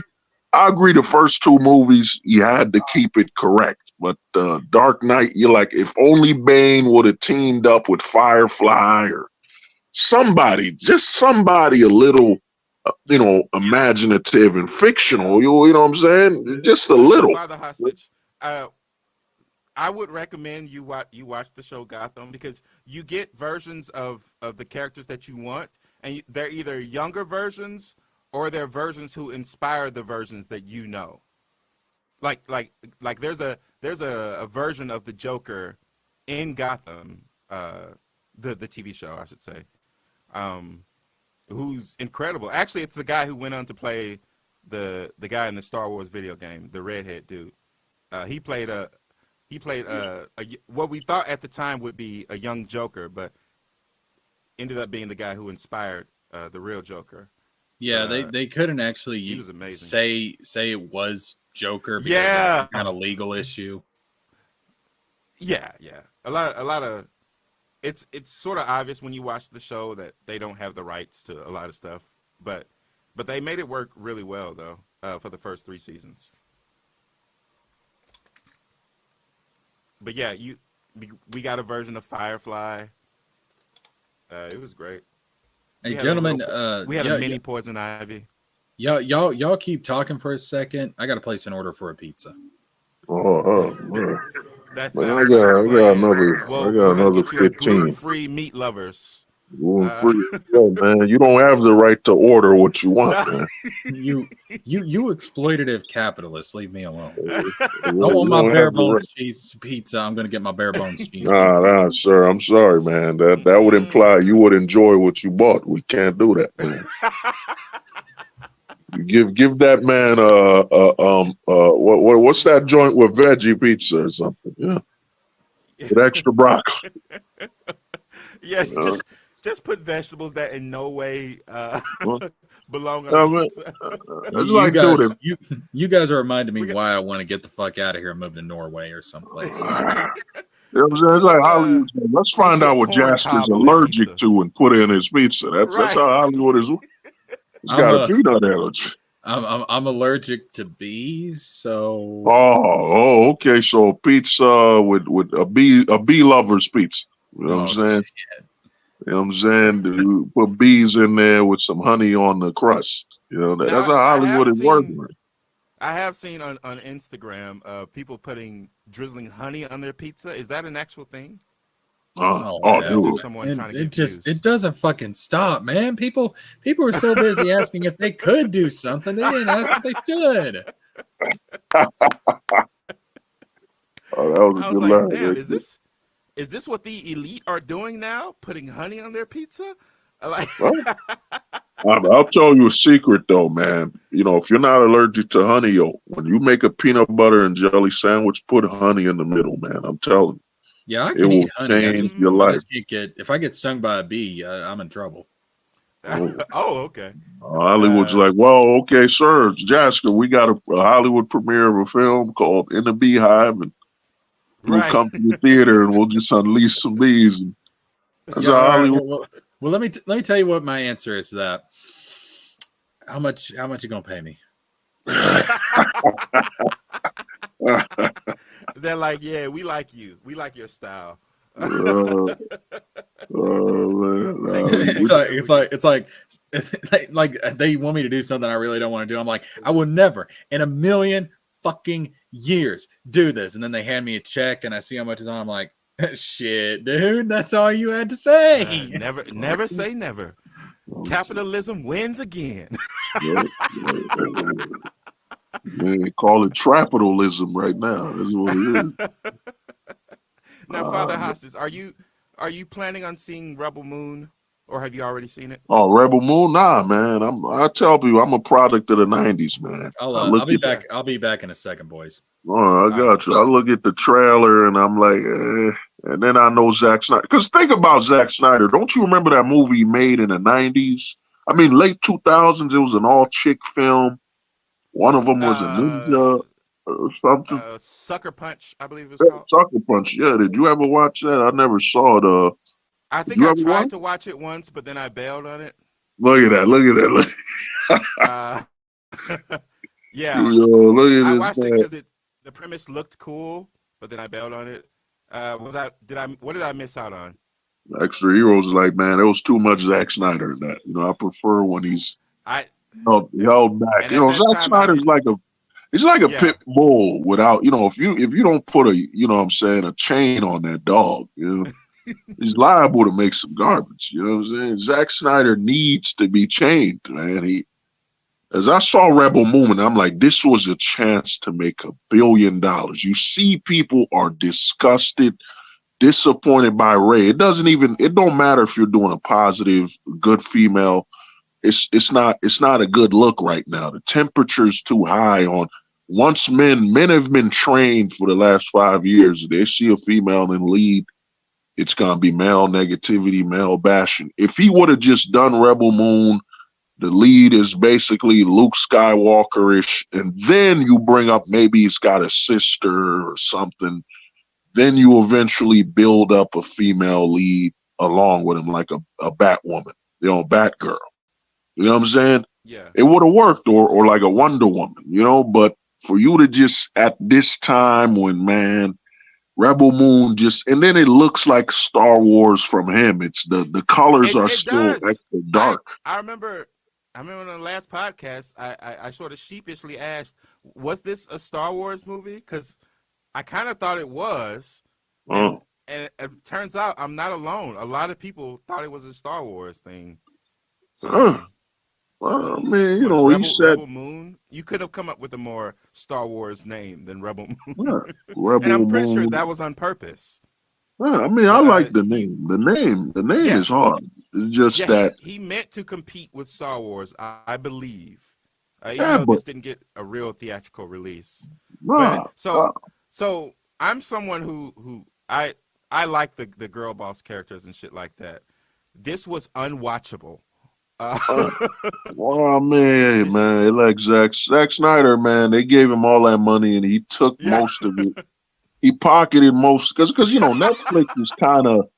Netflix is kind of retarded. They just let me not use that word. They're missing IQ. They'll just give you the money and let you make a movie. They don't have anyone to be like, let's see how much they're really spending on the CGI and all this crap. Let's see where the Yeah. money's going to. Instead, nope. Extra Heroes, here's $100 million. You gotta make $100 million film, right? Yeah.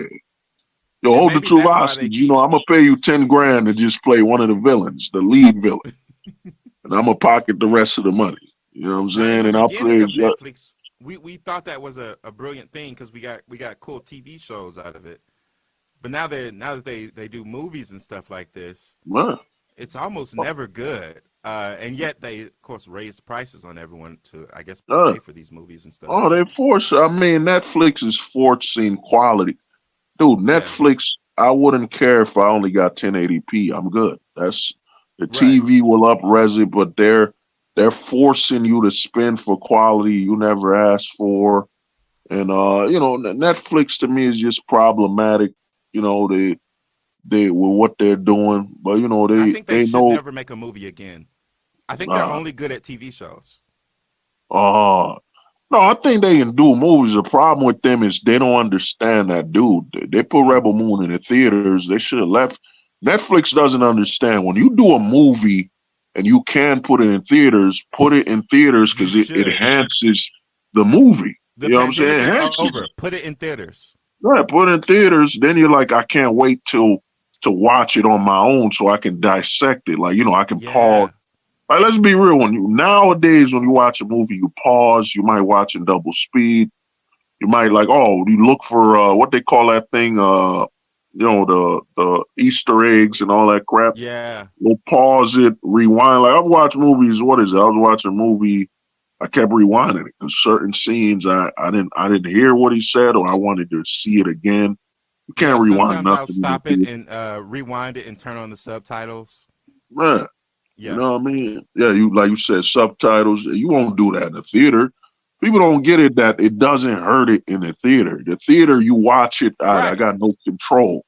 So I'm just in the Yeah. moment enjoying it. Then I want to watch it back home if I really care, so I can rewind, speed up. Maybe I missed certain things, you know. But to me, Netflix doesn't understand that they're big enough to put stuff in the theater, so it makes people want to watch it even more. Because now you're being trained. I go to the theater, it'll only be available on Netflix once it's done in theaters. So let me go watch Yeah. in theater than Netflix. You know, it But I enhances Netflix. also think that it might be, and I think this is the same detriment to Disney now that they have a streaming service. Uh, I think they encourage people to wait for the streaming service release, which is not good for a movie.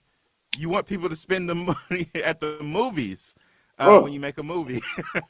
Well, not yeah. not be Well, I like mean, not be like, oh oh, well, this is a Netflix movie, so it's gonna be on Netflix. No hurry. well, well, I Yeah. mean, Disney, bro. Disney doesn't get, and it just shows you how stupid these people are. Is that your theater film? You're a company that was built on the theaters, where people watch in the theater and be like, I can't wait to know where I can watch it again. As in, it needs to be the theaters. But the problem with Right. Disney is they got so stupid with Marvel making all these TV shows and you know what Yeah. I mean? They didn't want to learn from DC. Like Smallville had nothing to do with the Superman movies. It was just Smallville. You know what I'm saying? Green Yeah. Arrow had nothing to do. Flash had nothing to do with the real stuff in the movies at all. You know, although he would have made a great Flash to be an actor, it would have been their saving grace to just take the Flash from the TV show and make him the actor of the movie. Then people would have been like, "Oh, I get to watch him in TV and in the movies. Amazing." Instead, I we look. saw I'm someone who likes Ezra Miller, and I thought that was a oh, terrible movie. I think oh, because I like him. you wilding out, I man. I like Ezra. Oh, I should say not. I don't like Ezra Miller the person. I like him as the actor who played in the Fantastic Beasts movies. Damn, he That's I wasn't should the, say. I forget that Ezra Miller is now like a unfortunate celebrity on his own, but oh, Ezra I did not Miller. like him in the Flash. Oh, dude, he would have. You had a TV Flash. The problem with these companies is they haven't evolved with the internet. People really love the guy playing the Flash. Like he kind of has a Henry Cavill spark to him, where they're like, dude, he's a great Flash, but why the hell is every villain a Flash villain? Where it's a fast, evil Flash again. You know what I'm saying? Every Yeah. season, oh, here's a new evil Flash. You're like, dude, y'all wasting a good Flash actor. You know, but the Hollywood people, they don't know how to do nothing, and that's why I say that word playing it safe. We're not using the right word. It's them being lazy and destructive. Because anybody playing it safe would have been, yo, there's millions of people watching the TV Flash. Put him in theaters as Hmm. the Flash. Put him with the Zack Snyder. He's the Flash. You know what I'm saying? So Because to me, Flash didn't deserve his own movie. There was over 8 seasons of him on TV. People are getting fed. okay. They don't really care about him to where they need a Flash movie. Now, I'd understand like the Flashpoint with Ezra Miller. If it was a movie where it's Batman, Superman, and the Flash, they're teaming up and he's like maybe like let's say the middle to end act is all Flash. Okay, cool. Like he has to run. Like Batman tells him, you gotta run into the past, something, something. You know what I'm saying? It would have Yeah. worked. But him being a lead actor when people are having 8 seasons of the Flash TV show, it's like making a Green Arrow movie. And people will be like, oh, Right. I don't Like, get it. okay, but we know who Green Arrow is. It's, We had him on TV for the you're last telling 10 me years. this guy's Green Arrow. Uh, This dumb kid who uh, is pretty uh, annoying. Green Arrow He's with pretty Kenny annoying Thompson. unscreen, and off screen is a monster. No, Green Arrow with what's his name? Thompson from SNL, man. You know what I'm saying? What is it? Keen Ivory Thompson is him? Keenan. Yeah. Yeah, Keenan from Keenan and Kel is Green Arrow. You know what I'm saying? People would have been, no. dude, no one cares, man. Certain characters, they should be like TV, like, Green Lantern, that's TV, man. Put a TV show out.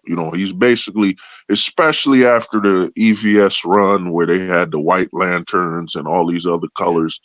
It's a TV show waiting to happen. You know what I'm saying? I saw one animated series. It's cool that it is happening in James Gunn's universe. I don't know anymore. I think, dude. Oh, you think? Nah, I don't think so. Not to interrupt you. Now with Paramount, if they merge, man, they gotta look at the bottom.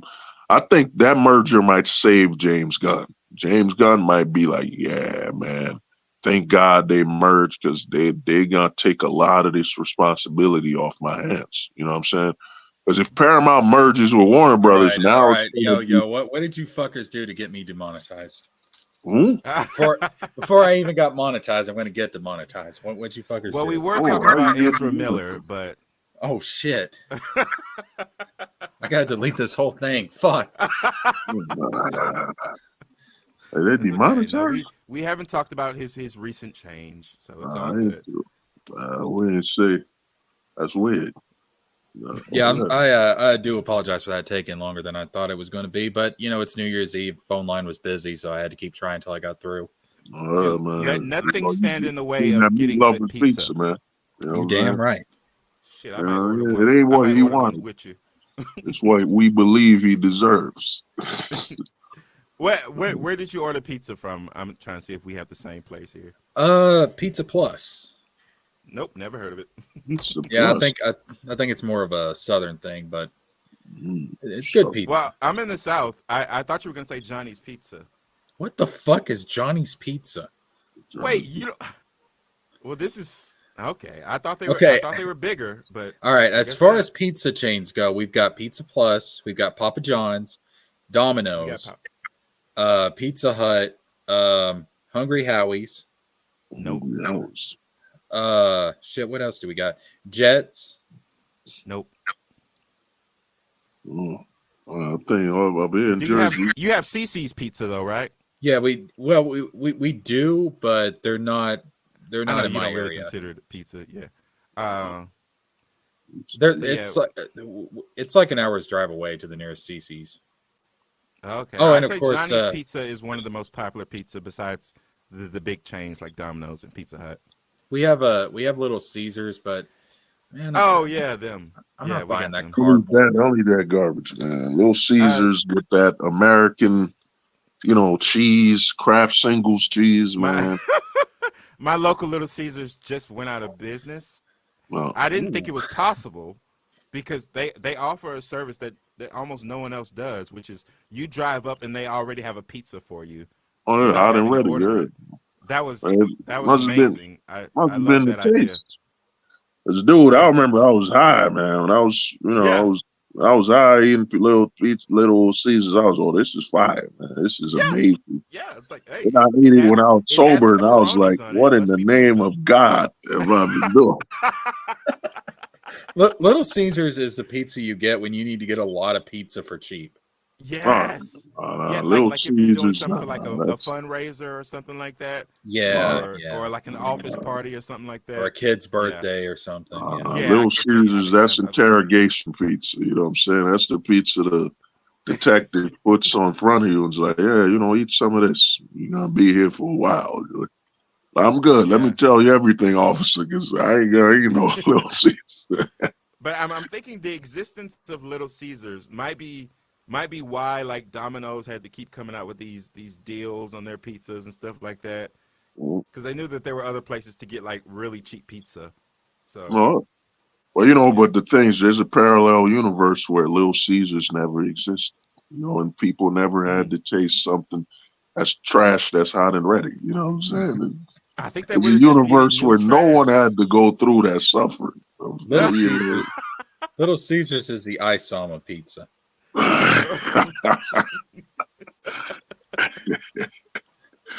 Yo, that People- could work, people man. That blindly might be a new defended- tagline. People They're gonna- blindly defend it and recommend the Little Caesars pizza. When the But when have the you I eaten Saw it yourself? movie when the No, I I Saw haven't eaten movie it. comes out, I got a They're box gonna- of Little Caesars here, but I haven't eaten it yet. when the I Saw movie comes out, they're gonna have cross promotion with Little Caesars. That works, man. You saying it's the ice summer pizza? Yeah. I think that might be the most offensive thing to Eric. You're like, yeah, you know, this movie is the ice sum of movies. Yeah, Little Caesars donates pizzas to Oh children man, in that's the pizza hospitals. donates, and people are like, yeah, send that back. Right. Send it back, goddamn. Yeah. If I was in prison on like a murder charge or something, and I was about to be executed, and I said, "Listen, I want my last meal to be a pizza," and they brought me Little Caesars, I'd be like, "You get that shit out of my face, all right? Right. This is my last meal, all right? You get me Domino's, Papa John's. You get me something better Right. than this shit." Oh, I will never be disrespected like this again. Yeah, literally. You know, technically, you won't. I mean, you about to be executed. That would be disrespected. Little Caesars, I'm telling you, dude. When I ate it, when I wasn't smoking weed, and I ate that, I was shocked. I was shocked that, man, wow, it is this bad. Yo, it tastes like, you know what I mean? It tastes like that ketchup, you know, with the cheese. Oh man. It's horrible, man. Little Caesars is a Saying the night. Lunchables pizza. Oh, no. You're like, oh my god, what have I been putting in my body all these years? I mean, it don't taste like. Remember them pizzas we got in school? You know, Yeah. Remember those pizzas we got in high school? Them square joints. I'm trying to. Oh, man. Yeah. Part of my brain Now- blocked out that taste. You know, maybe I'll it tell was you a that secret, bad. I'll take so that this- over Little Caesars, though. The square pizza was not good, but at a certain point they introduced little circle pizzas, Oh, and I still reminisce about those. I think I've been trying to find them in my life ever since. I think the fried chicken they served in schools was Glenn Beck's Gooding fried chicken. goody. Oh god. Oh, dude. Oh, those were horrible, man. The That was fried like, chicken from school. Oh man, the flour and it was. Oh, and if you ate it cold, man. Oh god. I remember once, bro. They fed us beef patties a week straight, man. It was just, the school grade beef patties. It was horrible. I think the only school lunch, honest to God, that I think was fairly decent was a grilled cheese sandwich. That was pretty much it. Well, that was fine. That and the baked Diet ziti. grilled The cheese? school I went to, we had baked ziti. It was. I would wait for that baked ziti. I was shocked. That Yo, was like yeah. that shit was fire. So school is the only place I've ever seen serving a dish called turkey tetrazzini. Did y'all have that? No. It was like That's- it's like what y'all would call like a chicken spaghetti but made with turkey. Oh yeah, Ew, the spaghetti. listen, oh my God, that spaghetti they served at school was terrible. Oh, you're bringing it back to my brain. Oh, the flavor. That was I don't know. nice. Sometimes they would have the fresh rolls, the rolls that just came out the oven. I mean, the garlic bread was alright at school. I don't remember the garlic bread being that. Well, we Anytime never they had had garlic bread. anytime they had the spaghetti, they either had spaghetti or lasagna. You could pick, and I always went for the lasagna because my God, that spaghetti, it was so fucking watery. Oh, okay. So our spaghetti was different. Our spaghetti, the spaghetti and actually the chicken. So Fridays is when they would have chicken or fish or whatever, and that's when you would see people literally flying to the cafeteria, and they would be told, go back and walk. There were always these teachers. We'd be running, dog. Nah, I we were remember supposed to the run. cookies, the warm cookies they used to serve. Yeah, when they were warm, they were those great. warm chocolate chip cookies, man. I love the got peanut butter. cheesecake, and the cheesecake was actually pretty good. How in the world did your how school did have y'all get cheesecake? cheesecake, man? Yeah, it was like these little square pieces of cheesecake had cherries on them and Oh, everything. okay. And What? Jasker went to the Fresh Prince of Bel-Air. high school. Jessica was eating better than Hogwarts. Ballet Like- High, man. Ballet High out there. Cheesecake, man. In all my years, I can't remember imagine. once they gave us cheesecake. Yeah, man. Maybe a cheese Danish. It was nice, man. You know, we had the cheesecake, and you know, sometimes the lunch ladies would give you a happy ending, and then the police found out. The police found out, and that came to an end real quick. Oh man. Oh wow. Well, but the question is, was it on or off the tray? Happy end. Well, I always finish my meal, so it didn't matter. Was that actually school or just a neighbor's house? I refuse to answer, Your Honor. I don't want to implicate anybody. The I details were blurry. think when he The said teachers were giving cheesecake, you you were too many saying drugs. and you were saying a cold word. That's what the lunch ladies will give him, cheesecake. Be like, hey, I what's can't up? imagine having what's cheesecake up? at school. What's up, Jessica? You want some of the wink, wink, nudge, nudge cheesecake? Cheesecake. You're like, oh, I don't know about y'all, man. Y'all go play Madden and all that. I'm gonna be a man and eat some cheesecake. Yeah, be like, y'all run off to biology class. I got some biology of my own to take care That's of. right, man. You know what I mean? Y'all go play 2K and all that. You know, go play Fucking GTA, nerd. man. I'm not playing games. I'm Teacher's experiencing. pet. Teacher's pet. You know, you remind me of, man. Remember when the hot coffee, when that little mod at GTA, and you were like, yo, nothing happened. Like he was wearing his pants. Yeah. Like there was nothing there, and they went all crazy. Yo, you kids, The you could. news I remember they stories, deleted it in updates or something. Me and my Yeah. brothers had it. We had the original because the thing about GTA San Andreas, if you bought the original before they edited out the whole hot coffee scene, and Mhm. where you're like, dude, he was wearing pants. Like I remember Right, watching on there's YouTube. Me and my nothing brothers like, here. nothing happened. Like it was nothing. Like God of War is a lot Right. more realistic. Where you know to get power up, Kratos got to bang him, and you're like, you know what I'm And here's saying? the thing. So we thought the news stories couldn't get any worse because Grand Theft Auto just being by its nature, it's a controversial game. But then when that happened, it's just like it exploded on news channels. There's just like, and I'm sure there were a lot of parents like, I knew it. I knew something was up. I knew we shouldn't have, What? I knew we shouldn't have bought that. Well, to me, dude, I saw that scene. I was like, dude, you could bring a hooker in a car and just say squint, squint, squint, and then you kill her to get you will take your money back. You know, but no, that mod was nothing. Like they would make like there was literally channels dedicated to stuff you know Playboy and all that, and you're complaining about a scene with a horrible graphic. CJ doesn't Right. even look real. You know what I'm saying? And he's wearing pants, and you're like, dude, nothing happened. You So know? I'm guessing the controversy was that people were already nervous about getting their children the GTA, and then this just sort of pushed it over the edge. Because you have to remember at the time there's a lot of stuff going on politically where they were like, I don't know, is this game going to cause the downfall of humanity or something like that? So well, I mean, everyone was looking for Listen, a reason. humanity was doing a well enough job causing its own downfall long before video games were ever conceived. you know what I'm saying? From the ashes of humanity's darkness came Eric's side. I mean, dude, you know, that would be a whole other stream. Is that I personally think Hollywood has always been against the gaming industry. You know, because you would see Arnold Schwarzenegger like, dude, the games are too violent and dangerous, and you're like, dude, you played a guy who Right. with a gun, you played a commando, a Terminator. Like, what are you saying? Yeah, like who the Right. fuck are you to talk? Do you think people are he was- living vicariously through you? Yep, the games are dangerous. They're teaching the children violence, and you're like, dude, Arnold, all your movies are even Kindergartner Cop.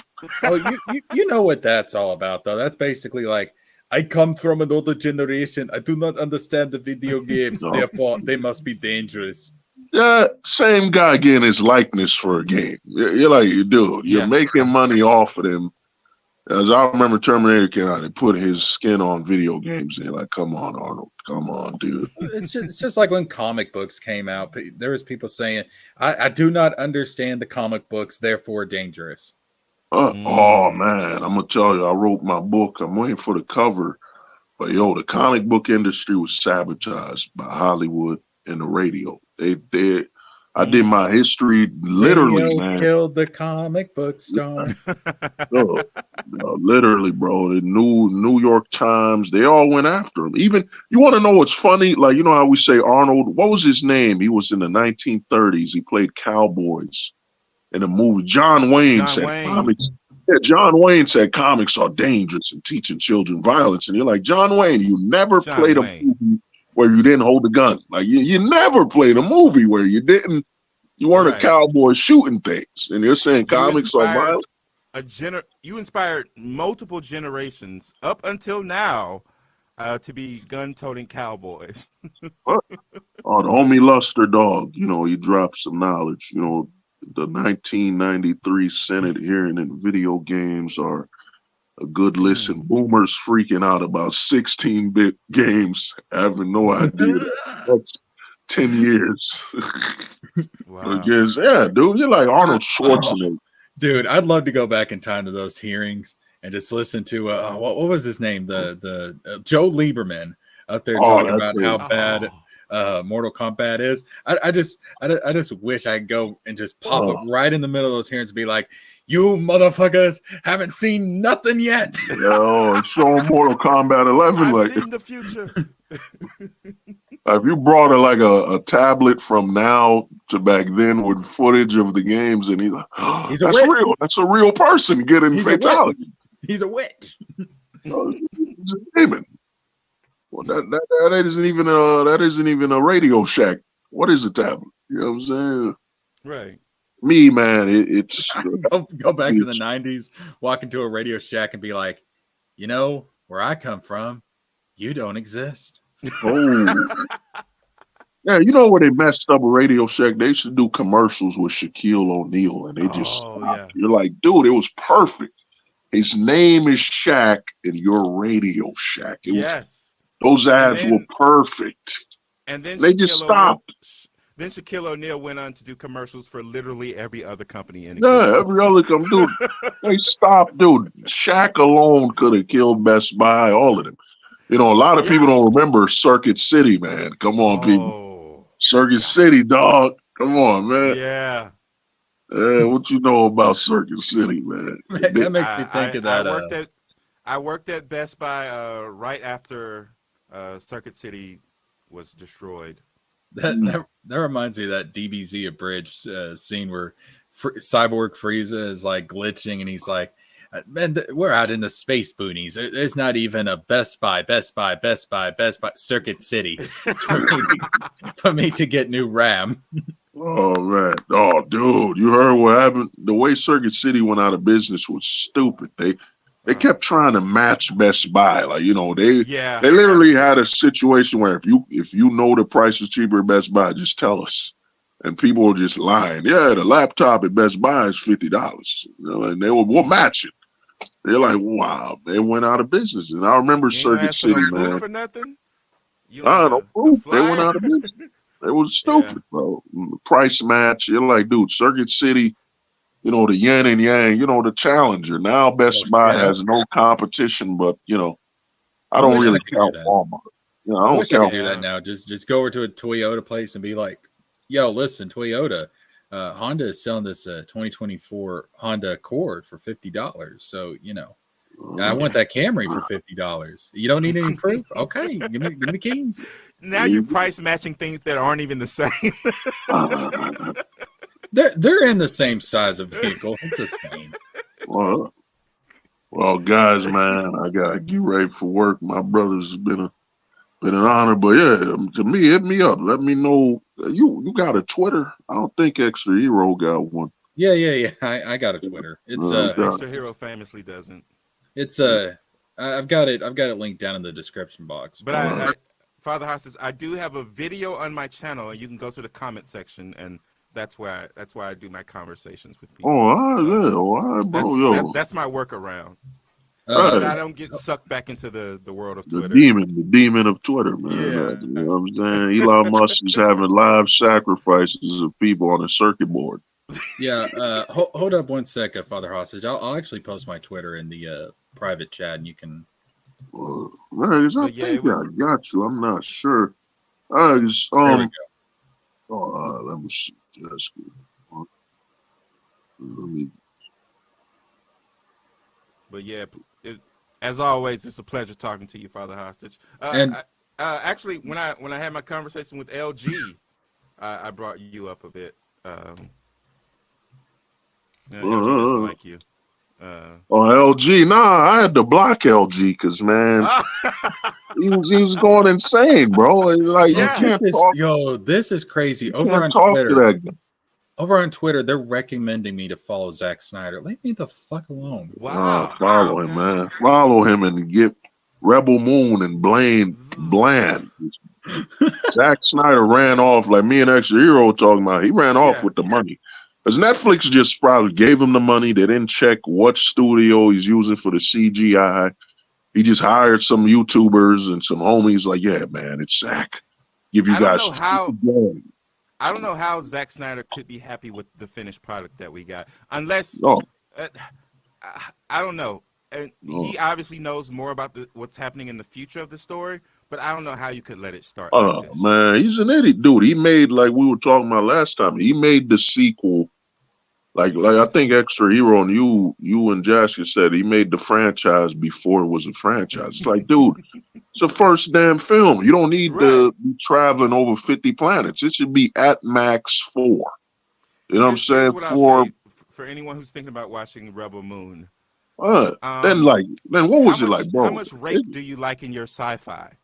Wow. And isn't it like 2 hours and something? And the thing is, if there's that much, can't use that word. Listen to this. Michael says they're over on Twitter wrecking the Soska sisters. Apparently, Erica is a hypocrite and hired some Wokies.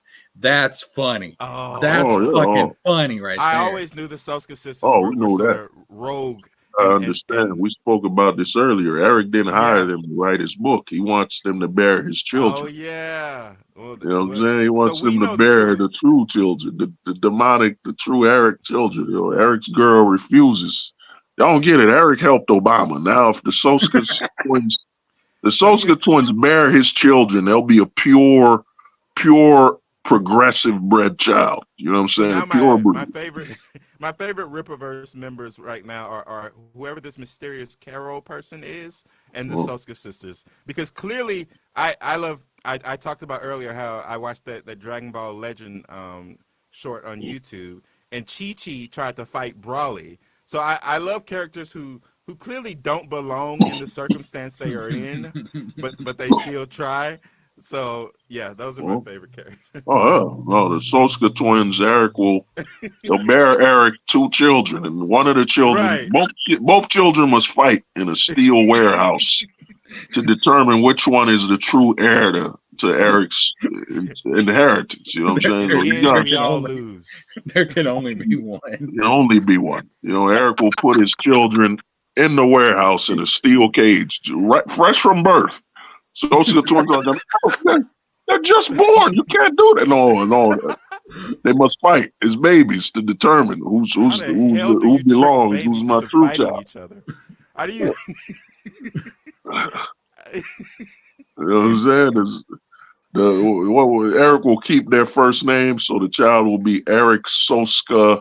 I don't know Eric's last. Yeah, Eric Soska July. That will be the name of whoever lives gets the name. That's right. Whoever lives. Eric, they're just newborn babies, Eric. They can't even crawl. No, they gotta fight. They gotta fight for my warehouse. Unmarked grave next to Isom Knox. Right. I'm only giving my warehouse to one of my kids. One of them kids getting that warehouse. Eric's like, listen, they gonna crawl or die. It's one or the other. Lift yourselves up by your booty straps.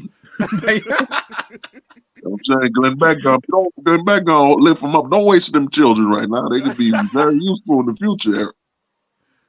Don't go making them both fight. They could be very useful in my ranch when they're about 10 to 12 years old. I might need another mascot if you don't work out. I might need help. Like, what if Glenn Beck has like a lot of black people auditioning to replace Eric? He's like fucking Palpatine with Vader. He's Oh. always got a replacement in mind. Oh. Eric, you are the one to be. You are the true blaze in you, Eric. But don't you He's dare got- think you're not irreplaceable. He's gonna replace Eric. You know what I'm saying? With a more loud, even more powerful black guy. You know what I'm saying? What if you replace Eric with the Hodge twins? You know what I'm saying? Oh, Hodge twins will work, man. They're two. I think Glenn Beck might like have a seizure. That's too many. Having one Eric was good, but two Erics is too much. You know? I can imagine Thought it the was Hodge. bad now. I can imagine the Hodge twins just reviewing us. I'm like, man, that Ira chick. I want to go balls deep. Ah. Hodge twins replace Eric July, man. Oh. Oh, no. Eric's like, but Glenn, you promised you would be there for me forever. No, Eric, no. This is the thing that finally breaks Renowned Zero and LG's brainwashing. Man, LG, I don't know. We He still wants remember Eric. LG wants something else. That's where Renowned Zero to me. I look in his eyes and I'm like, man, I've seen that before. That lack of a mind. Like his eyes look empty. You know, like my boy told me, like a shark. I forget what my boy told me. It's like a shark's eyes. Just shark eyes. Like LG looks like Renowned Calabac looks like there's nothing in his eyes, man. It just Renowned could be one of the replacements. I could see that. I mean, not Renowned, but LG could probably replace Eric for Glenn Beck.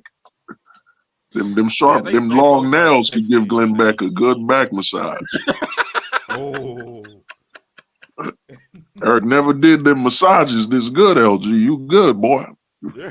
Scratch a little backer on my back. He's like, I made a wise investment. Right. His back looks like one of those priests who punish themselves with a whip. Oh, Glenn Beck's back looked like a field of cotton. You know what I mean? But I'm gonna let y'all, man. You ready? hey, Happy Brother New Hostage, Year, man. drop me a message on on Twitter or X or whatever the hell Musk is calling it this week. Oh, I got you, bro. Well, man, I've got a prologue, first draft of the prologue of the thing I'm writing, and I'll send it to you, let you review it, get your thoughts on it. Oh, all right, we're in the extra year. I'm gonna look you up. You set your channel up here. You know what I mean? There's one video on my channel, and that'll tell you everything you need to know. Oh, all right, brother. I'll let y'all, man. You know what I'm saying? All right, Whatever man. you do, Happy man. New Year, man. Happy New Year. Happy New And good Year's, luck. brothers, and don't let the Eric bite. You know. Maybe he's made a New Year's resolution to just be a normal human. You are an optimistic son of a bitch, aren't you? I mean, you got good this faith. Is the season. This is the season for that. Tis the season. Eric, man, I think 2024 he's gonna go even more nuclear, man. You know He's what I'm going saying? to jail. He's Eric's gonna try to take all the attention away from Donald Trump. I see them cuffing Eric's beard instead of his hands. You know, man, grab a good handful of his beard and cuff it. We're not worried about what he can do with his hands. We're worried about what he can do. That beard looks like it could shave, it could cut through steel beams. So a weird thing that happened right before I watched Rebel Moon, I was watching another movie where they picked up a clump of dirt and started like smelling it, like really putting it in their face. And then I turned it off because I remember I was supposed to watch Rebel Moon. And then in the beginning of Rebel Moon, the girl character, she picks up a clump of dirt and smells it. Like I was like, well, this is a weird coincidence. And now I'm picturing Eric July's beard, someone doing that to Eric July's beard, picking up a clump of it and bringing it to their face and smelling it. Well, now Zero will be like $200. Eric said he'll send me a piece of his beard. You know, some drugs give you a high. Eric's beard, it just gives you a low. There's definitely fumes from that beard, right? There's definitely Renowned Zero's growing a beard. He'll probably put a piece of Eric's beard in his beard. He'll wake up with a hat, an ice hat, and screaming. Renowned Zero's beard could never. Renowned July. You know, it's happened. I fulfilled my destiny. I'm one with Eric. I Yo, think if something happens to Eric, Renowned Zero will just become an Amish person. Michael says 2024 Eric goes to jail for charity. Yo, listen, on election night, like I'm not going to be watching the election. That's going to be the night that Eric goes to jail. It's going to be live. I'm going to plop up here. I'm going to be like, look, yeah. Listen, I know they're deciding who's going to be the president and stuff. Fuck that. It's not important. Listen, Eric tries to get on the ballot. Yeah. Your Honor, I'm a goodie. Don't arrest me. I'm a goodie, y'all. Glenn Beck comes out of retirement to endorse a grassroots candidate, Eric July. Eric July, for Blaze Media, you just yells. You know what I'm saying? Like when he compared his life to what's going on in the war. It's crazy. Tim Pool takes down the Donald Trump Super Saiyan shirts on his website and puts up Eric July. The campaign slogan is going to be Eric July 2024. He's a goodie. He's a goodie. He's a goodie in America needs. He'll just take Eric July's actual slogan, "We will win." That lazy ass. Yeah. It is what it is. A parallel election economy. Parallel future for America. Parallel president. president. Terrible idea. A parallel economy election.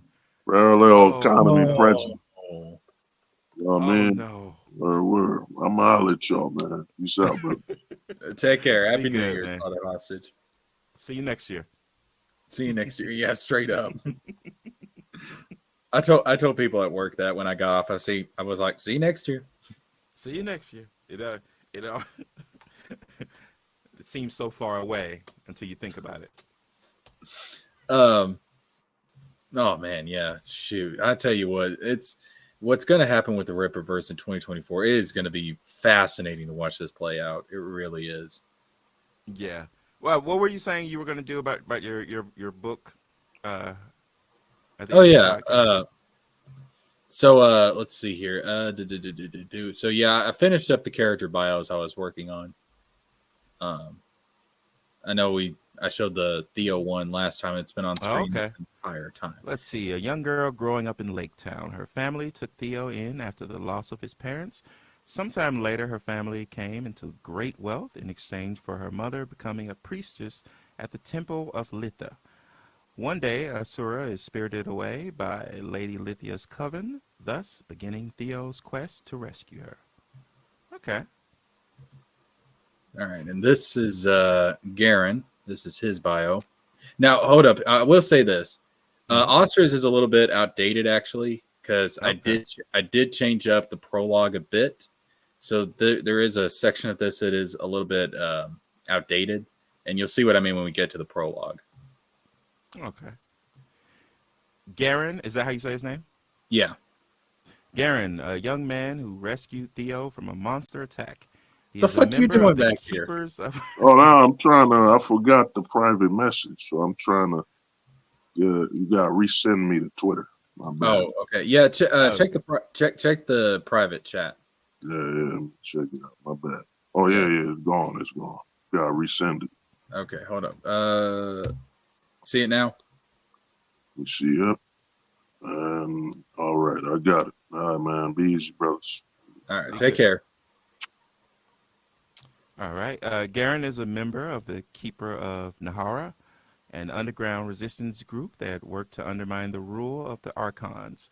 After befriending Theo, he now aids him in a quest to rescue Asura, though much about him and the Keepers remains a mystery. So let's see. He's rescued Theo from a monster. So, all right. So, you know what? Last time we talked about, I said there was like an ancient civilization in this world. Yeah. Nahara is the name of that civilization. Oh, okay. Yeah, this group, they kind of there's like ruins of Nahara all over the place. So they like keep the knowledge about Nahara. And Nahara existed in a time before the Archons. So they kind of have an insight of what the world was like before the Archons came to power, and that's why they oppose them. Okay. And it seems like Nahara, the Keepers of Nahara would know something about the power that Theo's wielding, right? Exactly. Yeah. That's why they take such an interest in him. Okay. They kind of view him as like the key to overthrowing the Archons. All right. So let's see. Garen belongs to that group. Do they like send him along with Theo, or does Garen choose to go by himself? Garen chooses to go with Theo, but he is kind of the he's still working for the higher ups of the keepers of Nahara, because one of the conflicts with Garen is that the keepers, some of them kind of view, some of the higher ups in the group view Theo as just a weapon to take down the Archons, and Garen is going to come to view Theo as more of a friend, and so he kind of becomes conflicted between what the higher ups of the keepers want versus his friendship with Theo. Okay. I like the story now that there's been more world building. For instance, what's Garen's place within the membership? Like is he like well respected within the Keepers of Nahara, or? Yeah, he's not he's not involved. He's not like one of the higher ups as far as like the actual running of the group, but think of him as being kind of a like one of their best agents. Okay. Yeah, so he's kind of, he's really skilled as far as fighting goes. Actually, one of the things I have written for him is that he actually uses like these he's going to have some gloves, and he's going to have like these they're not really gloves, but they're like these things that go over his like his knuckles and stuff, and it's like Magitech from Nahara, and so he uses that as his primary weapon. It like enhances his strength. So I have a question for you. If the Archons, let's say, kidnapped Garen, what would happen? What would the Keepers of Nahara do? Would they just chalk it up as a loss, or would they go to war? Or well, I doubt they'd go to war because they have to be, they're not strong enough to take on the Archons directly. So they do a lot of subterfuge and stuff like that. They work in the shadows. Well, people who work in the shadows can be quite powerful. Batman. So, but Batman becomes the night. But yeah, Garen's like one of their best agents. So, they look at him, like sending him with Theo on this quest is, that's really kind of the best thing that they can do with him, because, he can protect Theo until Theo gets stronger and stuff, and keep an eye on him. And, yeah. Go back to the girl, Asura. Let's see.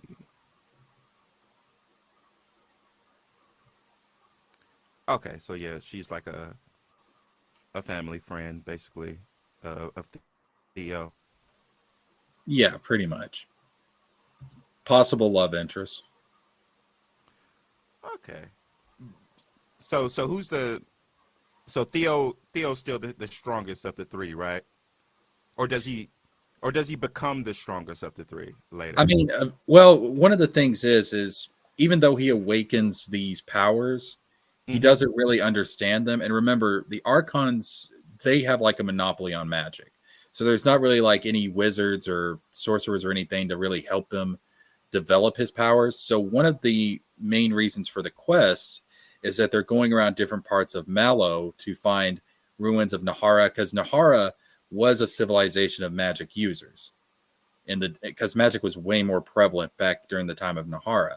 So they go to these ruins and stuff to try and uncover secrets so that Theo can learn from ancient tablets or, whatever relics they can find of Nahara. And that's how he kind of expands his powers and learns different spells and abilities. Okay. So until that point, Garen is the muscle of the group? Pretty much, yeah. Garen would be the most skilled out of the three at the beginning. That's cool.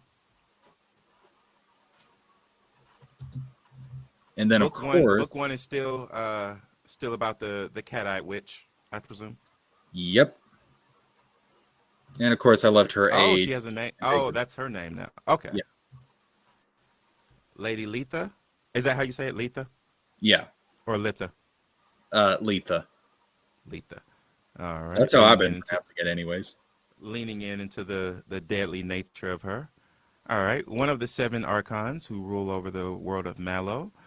She governs the mountains of the region of Araz. The archons hold sway over all magic and are viewed by many as deities. She orders her coven of witches to spirit away Asura, thus setting the stage for an unavoidable conflict with Theo. All right. And she is a bitch, by the way, I will say. She is absolutely a bitch. Now, is she intentionally trying to bait out Theo, or is it unavoidable just because Asura happens to be his friend? She originally targets her name's Asura.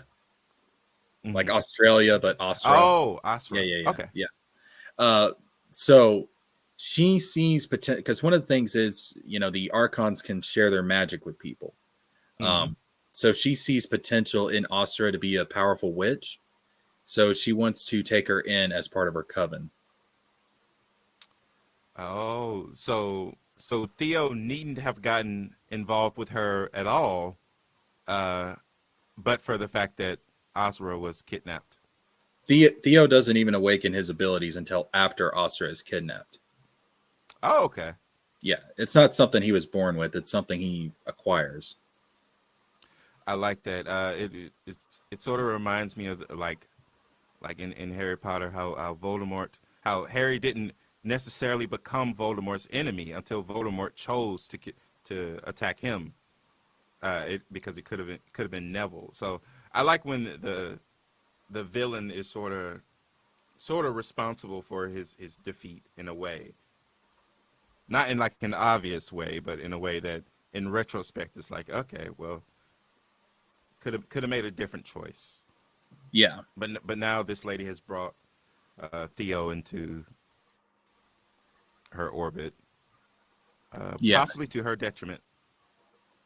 Yeah, she kind of poked the tiger, and she's gonna wish she hadn't. The tiger that doesn't really know he's a tiger. Yep. Mm. So, like I said, there have been some changes between when I wrote this and when I got this draft of the prologue ready to go. But main thing with the prologue, and with it being a prologue, it's not very long. But with it being a prologue, I kind of just wanted to kind of get people's feels for like the writing style and everything.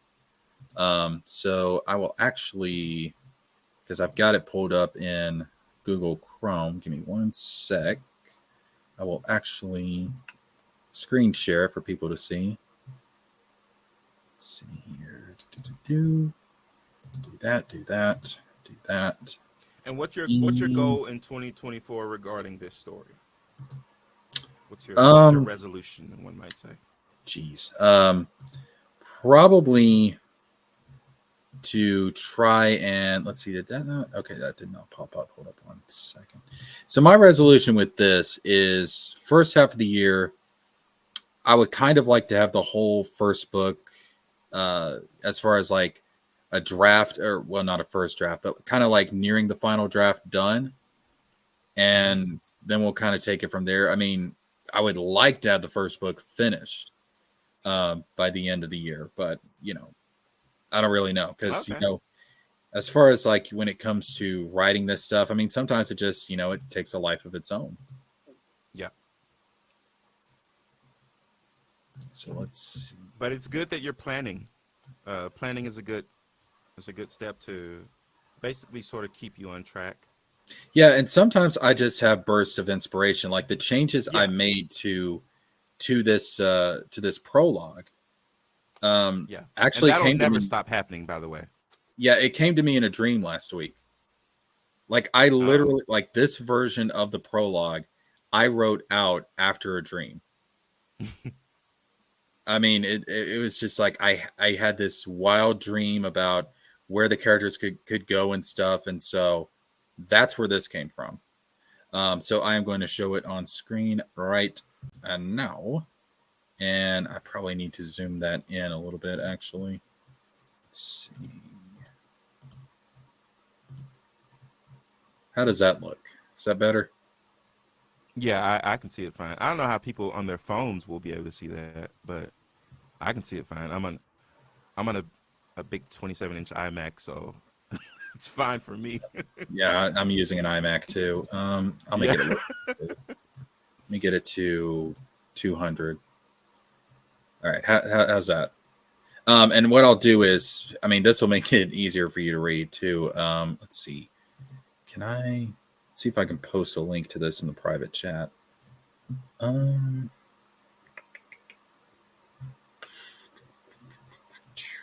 let's see. And so, to be clear, this is just a regular book you're working on, right? It's not a comic or a graphic novel No, I did want to add some key art in there or a for. movie script, Oh no, God no! a musical. I'm not trying to get that far ahead. Let's see. I don't know if I posted in the private. I don't know if that'll pop up on your screen or not. Oh, Try. FDR the musical would work so well, especially if you could get Marilyn Monroe as a character. Yeah, it's not posting This as thing a would link. print money. See if you can copy and paste that in your browser and see if you can pull it up. What I just put in the private chat, because it's not coming up as a link, but copy and paste it and see if it shows up. Gotcha. So it looks like the link you put in is a local link. So Okay, yeah. All right. a So link it's to something that exists on your. that's what it's doing. Okay.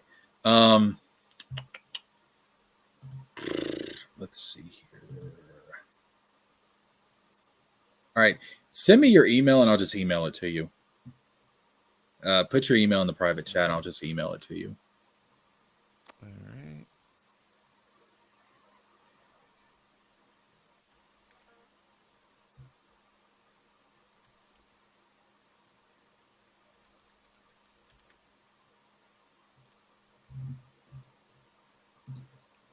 Done.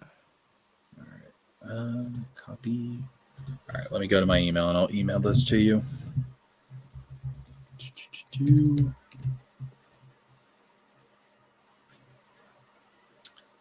Compose message. Paste. Prologue. And upload the PDF.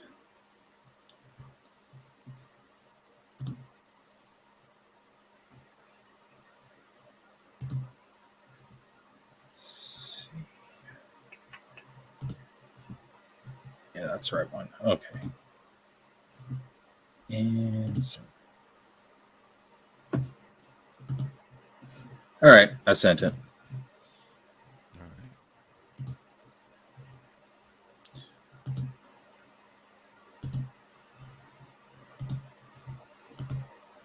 right. Yes. Yeah.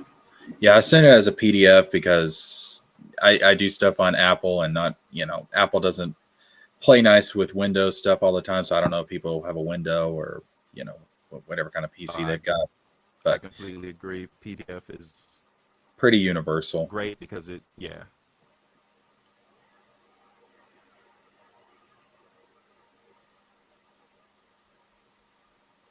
But yeah, if you want to read that, while we're talking and stuff, and then you kind of give me your thoughts on it.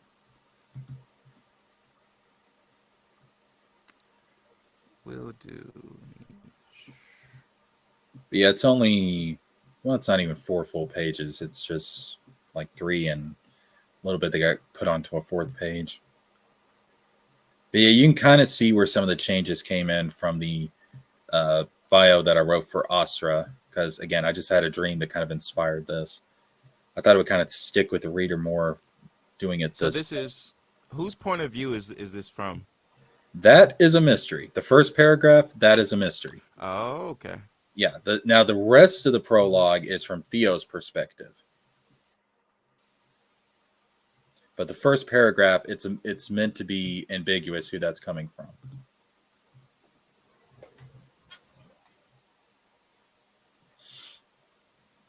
Okay, it looks like so this is a third person point of view story, right? Yes. Okay, except for the very first paragraph. Okay, gotcha.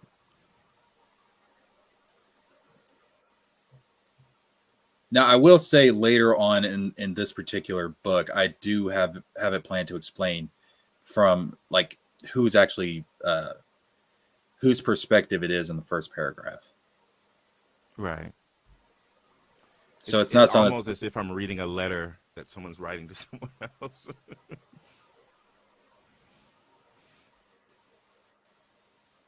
Would you like me to read this out loud? If you, it's whatever you want to do. I mean, whatever is, you normally read a book, do it that way.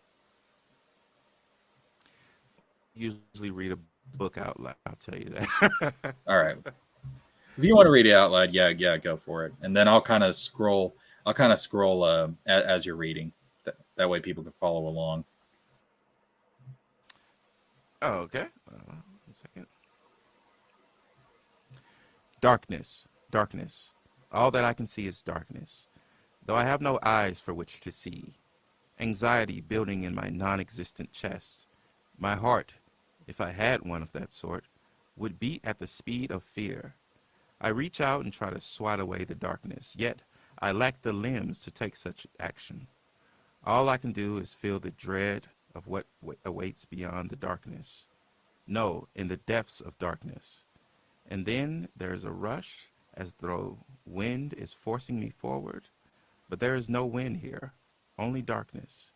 It is the darkness itself that is pushing me forward, into its depths. If I had muscles, they would tighten with such intensity I would be frozen in fear. And yet, the darkness would still push me along to where I must go. To resist is futile. The darkness moved faster and faster.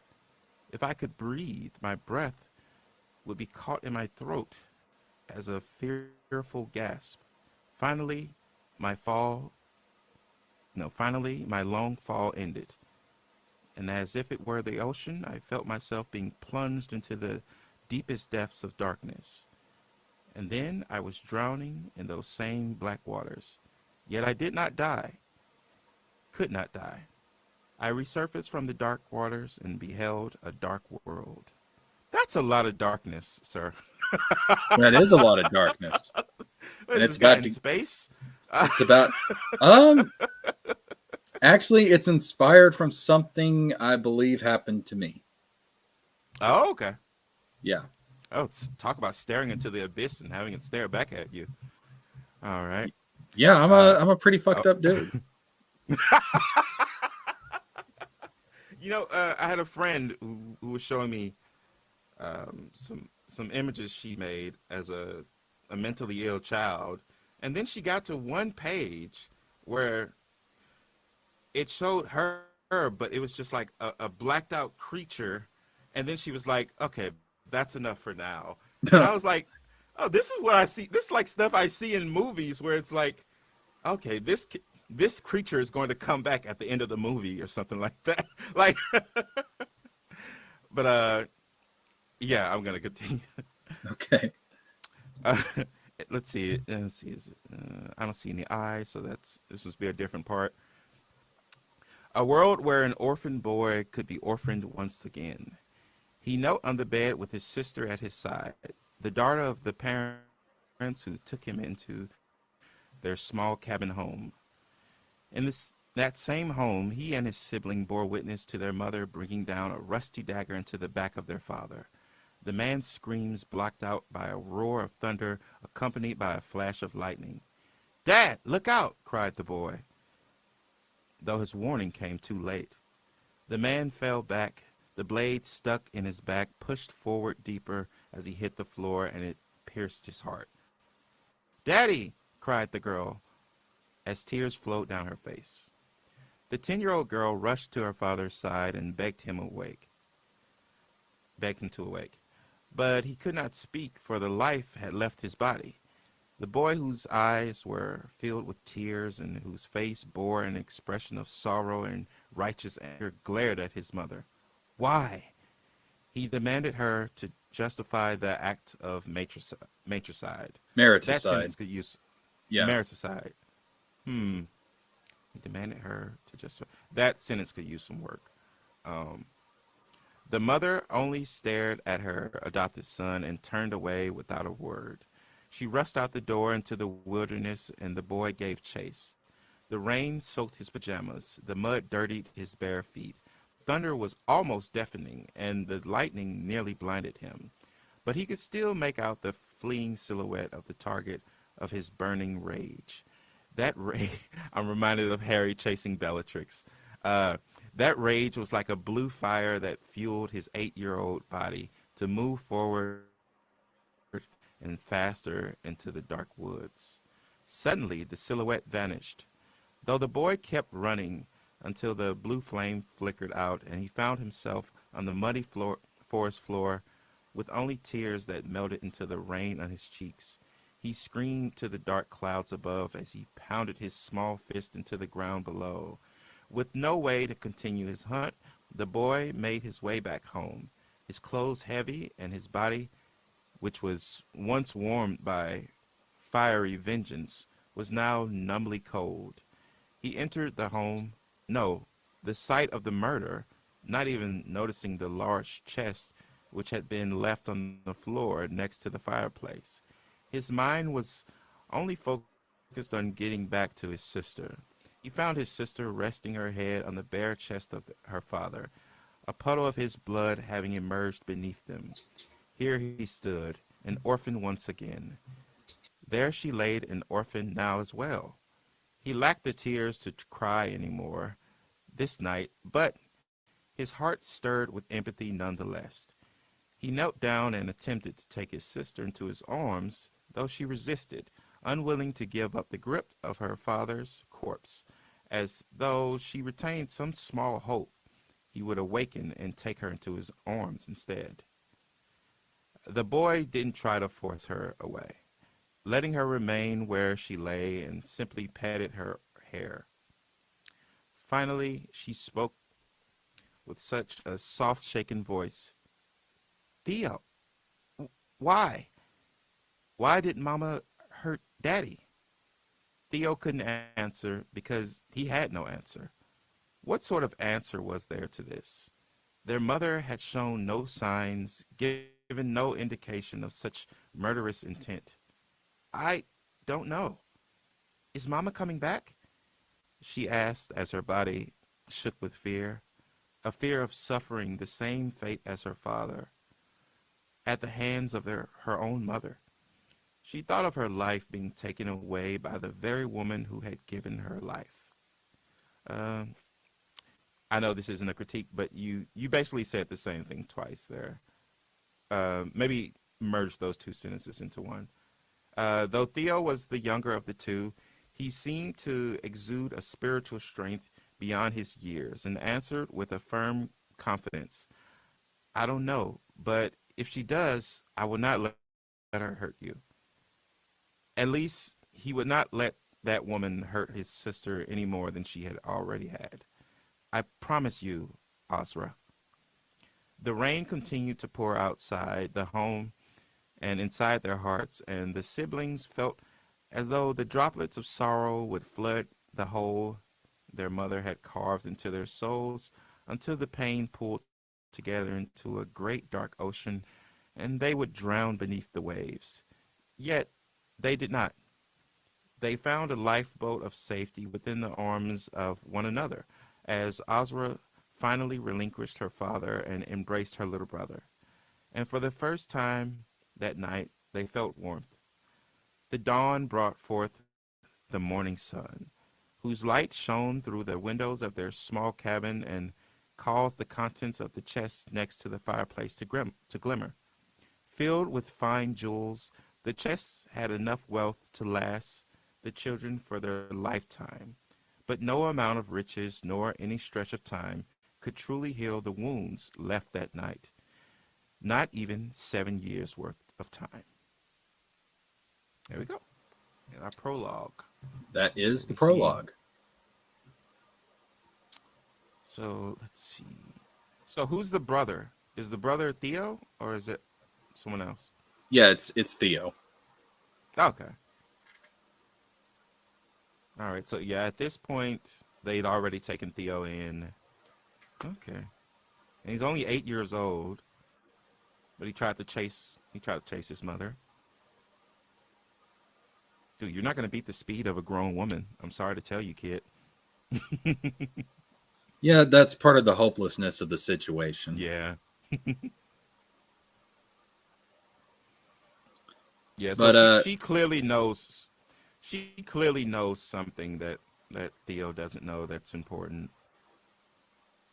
And if Theo doesn't know, Ozra has no idea. right.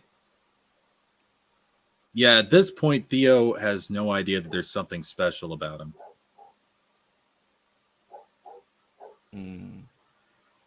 When does she come back?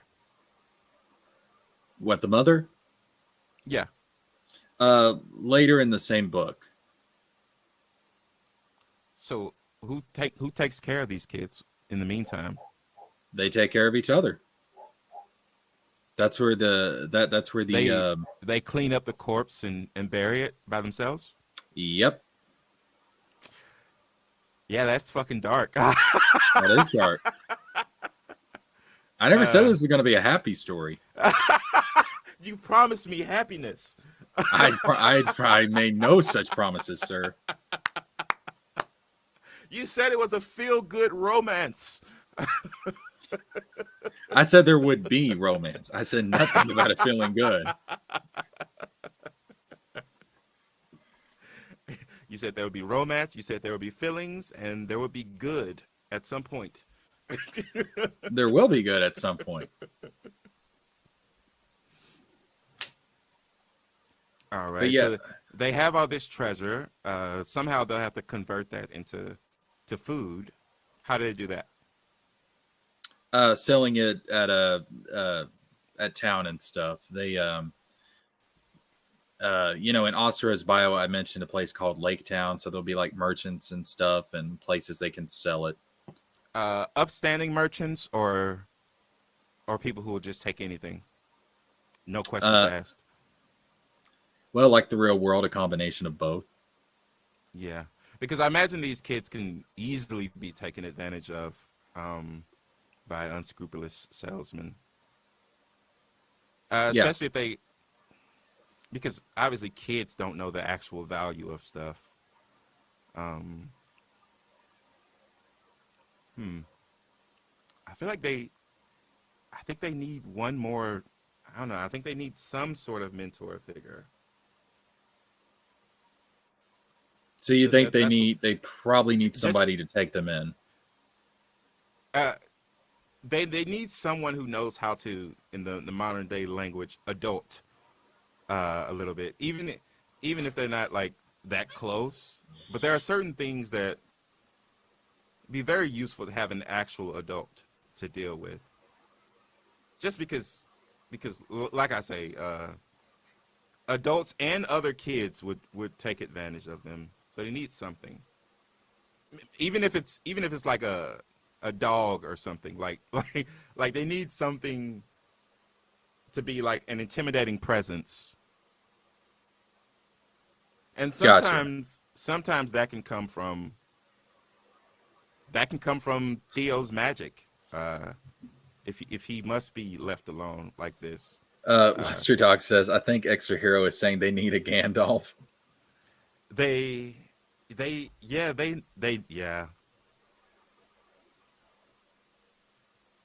need someone who they can at least trust for a little while, take care of them for a little while, like they done away with before, like the grand adventure begins. But they need something because you made Theo at this. He's only 8 years old, and I know kids are very precocious these days. I'm always impressed with how much like 8-year-olds know and stuff like that these days. But I don't know. He was let's see. So Theo had a family before. So that helps the situation, because you can use that as sort of, well, this is why Theo knows all this stuff, because he had a loving family and stuff like that. Right. So there can be some like off-screen wisdom that he has because of all the stuff we don't know about his blood family or whatever. Right. And part of it too is, Theo's kind of been through this before.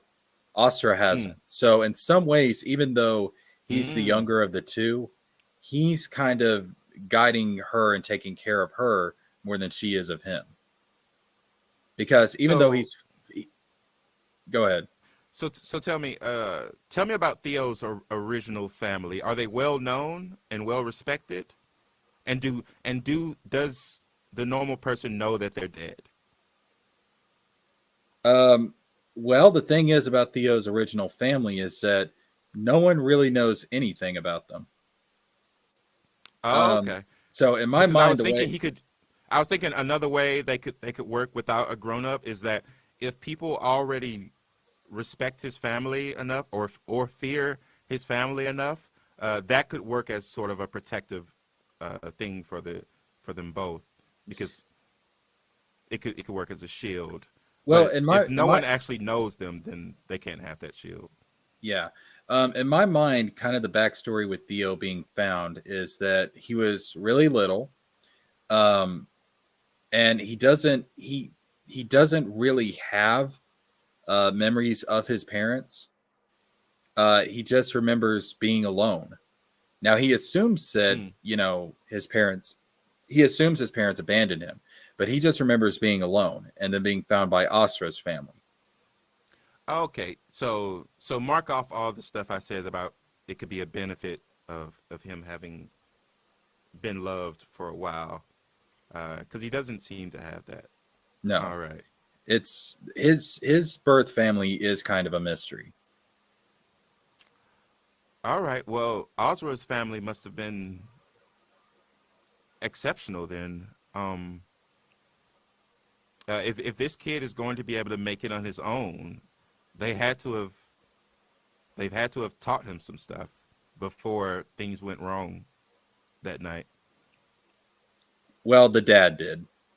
The dad did. Yeah. Okay. The mom, as you can tell, is she's got issues. The mom isn't using her words. No. She's very silent.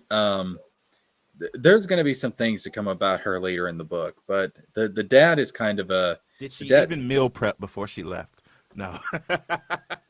Yeah, she left him. Their breakfast, lunch, and dinner before she left for the next day. They good.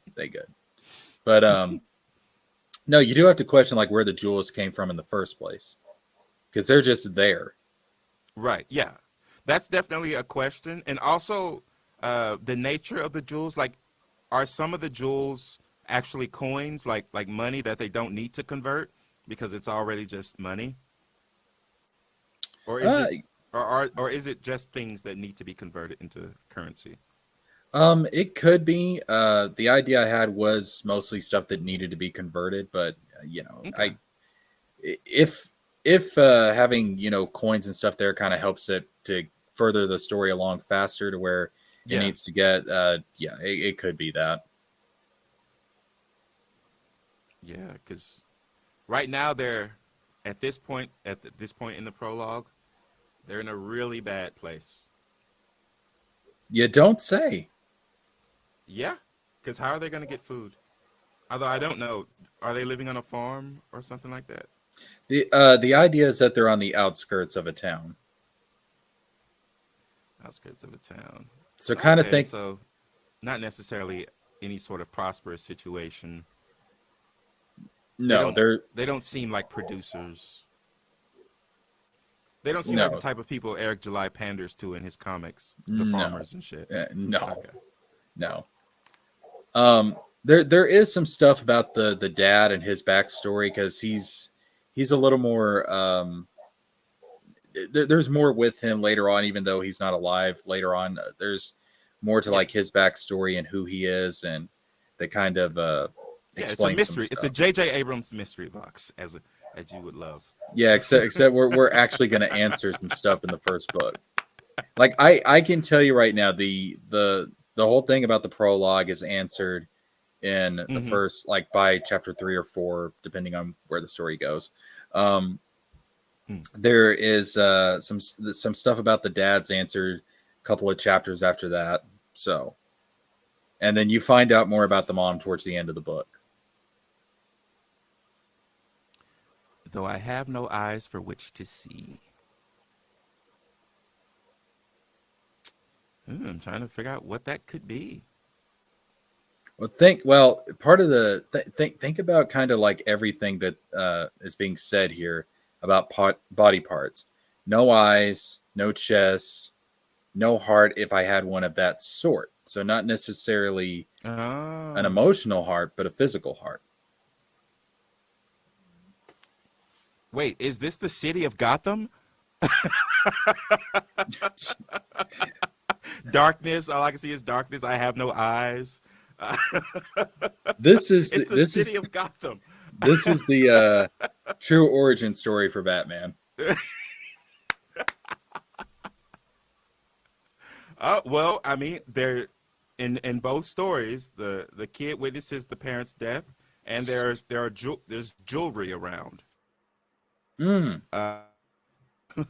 figured me out. Yeah, I just copied Batman. There's usually not a girl, a daughter involved in the Batman lore, but except in the series Gotham, where you see a young Selena Kyle witness the murder.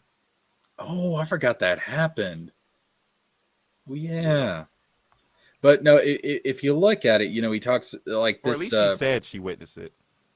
This first paragraph, I have no eyes for which to see, a non-existent chest, my heart if I had one of that sort. So if this paragraph didn't keep going on and on, I would think that was some sort of riddle, but it keeps going on, so it's I don't know. I lack the limbs to swat away the darkness, not having any breath. You can kind of figure out the perspective from which this is it coming also from. sounds like a Dementor, but but Dementors do have hands and arms. Yeah, it is a mystery, but it's not meant to be something that's unsolvable. Because if you kind of take away, this isn't a like, metaphorical thing; it's an actual thing that exists in the world. it's not metaphorical. It's not like I am the abyss. No. It's Okay. I wouldn't necessarily say that it's of the world though. Okay. But it's not in this world, but it's a ghost. You're really fucking close. You're really fucking close right there. It's a ghost or some sort of like ancestor. Is it an archon? No, it's not an archon. All right, so The ghost is really fucking close though. okay. I mean, it's like you're that answer is like a cousin to the actual answer. Well, they say sleep. They say sleep is the cousin of death. You're really fucking close. It's a nightmare. No, it's not sleep, but you're Okay. closer to the death thing than you are anything else. Take the idea of death, but go in the opposite direction. Oh, an angel. Nope, not yet. Luster Dog says, random question: what is the technological level of this world? Do they use metal for complex mechanical things? Do they have steam? Have they harnessed electricity? How many big cities are there? So the idea behind it is that what if we had like a Greco-Roman civilization? Because that's the aesthetic. So what if we had a Greco-Roman civilization, but they continued for a few more hundred years? So it's not like that level of technology that they had back then. But where would they have been if for example, the Roman Empire hadn't fell when it did, and just kept going? So there are things like like swords and stuff like that, and there aren't computers, basically. No, there's not computers, there's not cars or anything like that, but there is the beginnings of that stuff. So like you might see someone invent a car at some point. Oh, okay.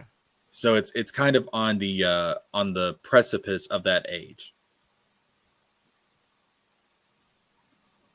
But it's kind of a transitionary period as far as technology goes. Well, you And mentioned that there's a chest in the home.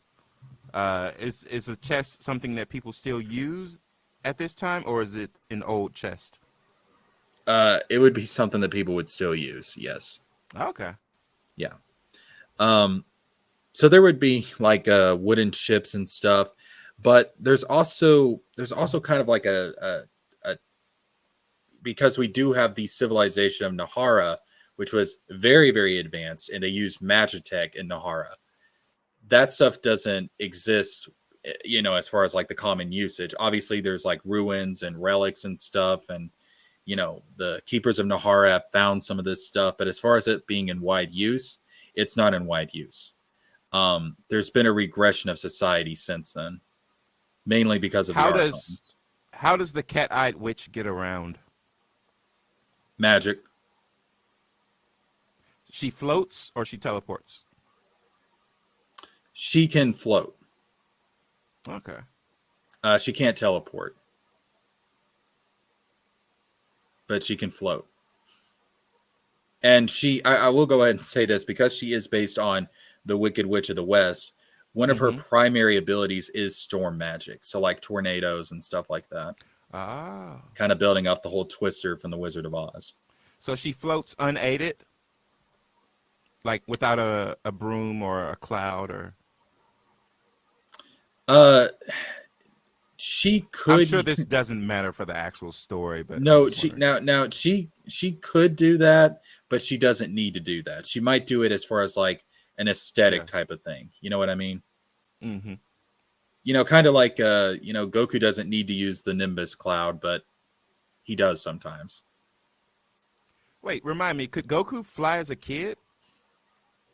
When did Goku learn to fly? I think he learned to fly when he trained with Kami. So he learned it as a kid, but we didn't actually see him fly until he was an adult, because there was like a time skip when he trained with Kami. Gotcha. But no, she doesn't. But see, like Gohan and Goku and Z, like they still use the Nimbus cloud sometimes. So she could do that for aesthetic purposes. And remember, like these archons are viewed by deities by some people. So she might do that just to be more intimidating. Like her coming down on a storm cloud or something like that would intimidate the masses. Is the first paragraph a memory? It is.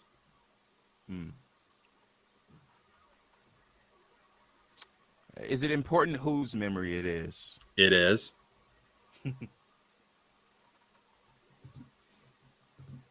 Luster Dog says, are there creatures like dragons and unicorns? Yes, there are mythological creatures, but they're not widespread. Think of them kind of like cryptids.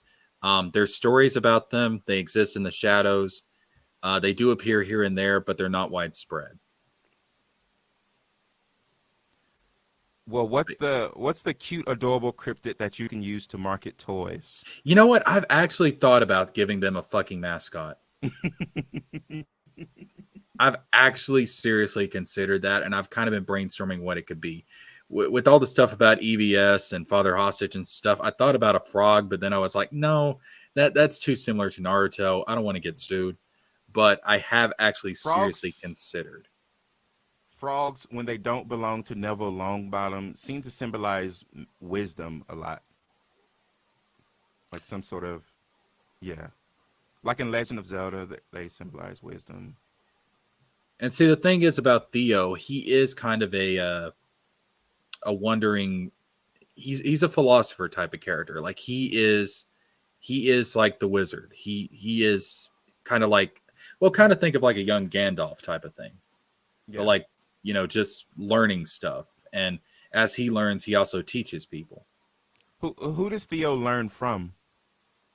He learns from going to the different ruins of Nahara, because there's a lot of information on how to use magic. Like he may go to one set of ruins and learn about elemental magic, or he may go to another set of ruins and learn about healing magic. And as he learns about this stuff, he uses it to help people.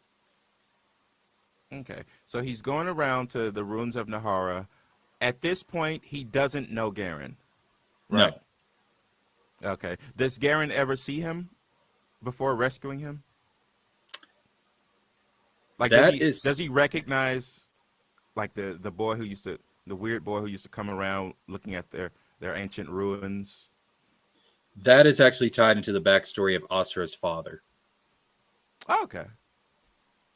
He has connections to the keepers of Nahara. Oh, okay.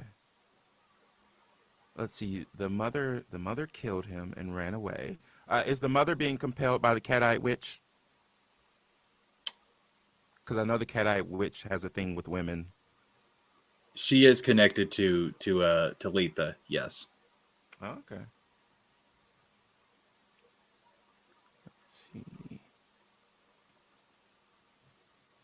That would, of course, well, if Theo knew about it, that would, of course, give him another reason to go into Letha's orbit. But I'm guessing Theo doesn't know about this, so this isn't what ends up propelling him towards Letha. No, it's the kidnapping of the girl. Yeah, it's the kidnapping of Asura that compels him to go towards Letha. Okay, Because so as far as he knows, his mother just disappeared that night. Okay, so for some reason, Letha was in some way involved with the mother. I'm wondering why Letha couldn't have compelled her to just bring the girl then. She did not see the potential in Asura back then. Okay. There's something that happens later that kind of kids are tips her dumb. off. They don't know shit. Yeah, it kind of tips her off. Like, oh, okay. Like I can see this in you now. Like, okay, I get it. Like, yeah, the treasure left at the house wasn't the treasure chest. It was the girl. I didn't think of it like that, but I might actually write it that way. I'm a poetic motherfucker. You are a poetic motherfucker. You're like George Lucas says, it's like poetry. It rhymes. Yeah. But going on what Luster Dog says, there is like a type of lake serpent type of monster that's going to be in this book later on. And that actually ties into something with the first paragraph as well. The monsters in this world are of a very specific sort. And the non-Archon monsters, you mean? The monsters are connected to the Archons. Yeah. But you wouldn't consider the Archons themselves to be monsters. No. They actually have human origins. And they're tied to the whole Nahara situation. All right. So your idea of monsters means they don't have any human origin. Like vampires and werewolves aren't monsters in your world. No. Okay. And again, like there is an Archon inspired off of Dracula, but he's not really a vampire. His inspiration is just Dracula. Yeah. Gotcha. Like his aesthetic, like some of the magic he uses is inspired from Dracula. So did Garen know Theo's dad, or Asura's dad? I'm sorry, Asura's dad. Think of Australia and then like Asra instead of Asra. Ozzy Asra. Her name actually, let me pull up. I have like a reference for like what their names mean and stuff. Astra is Lithuanian and it means dawn. Oh. Dawn, Theo, the name of one of Ash Ketchum's famous companions along the way. Theo is Greek and it means God's gift. Garen is French and it means guardian. And those are all very intentional. Theo means God's gift. Okay, God's gift. I'd say the most mysterious of those would be Asura, because, well, we have darkness, and then we have a dawn.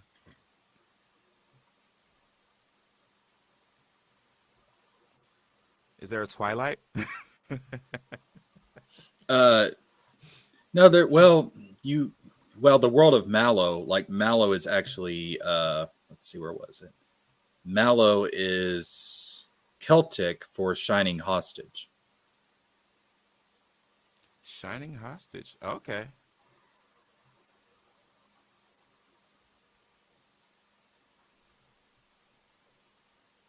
And then like like I've got like this whole list of different names, and some of them I haven't even used yet. Like let's see, where's Letha's What name? age is Asura when she's kidnapped? 17. 17. Okay, so waiting a while, waiting about 12 years. Yeah, that's why at the end of this prologue, it says 12 not even years. 7 years worth of time. It's a 7-year time skip. Wait, is Asura older than Theo? She is. Oh, okay. She's 2 years older. I don't know why I pictured her younger. Because in most stories, when they hook up, the girl's usually the same age or younger. But I wanted to mix it up and make her a tad bit older if they're going to have some romantic vibes. I thought that'd be more interesting. Okay, well, just know that you will be canceled for this story. They're not blood related. That doesn't work nowadays. If Game of Thrones can get away with blood relations, I can get away with non-blood relations. All right, ask Woody Allen. Whoa.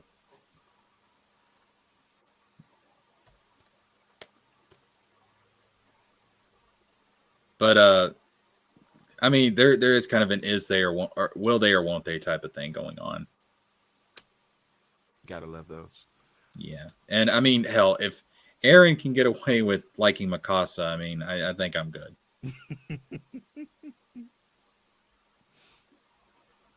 By the way, I did see sort of a trailer for the Percy Jackson thing.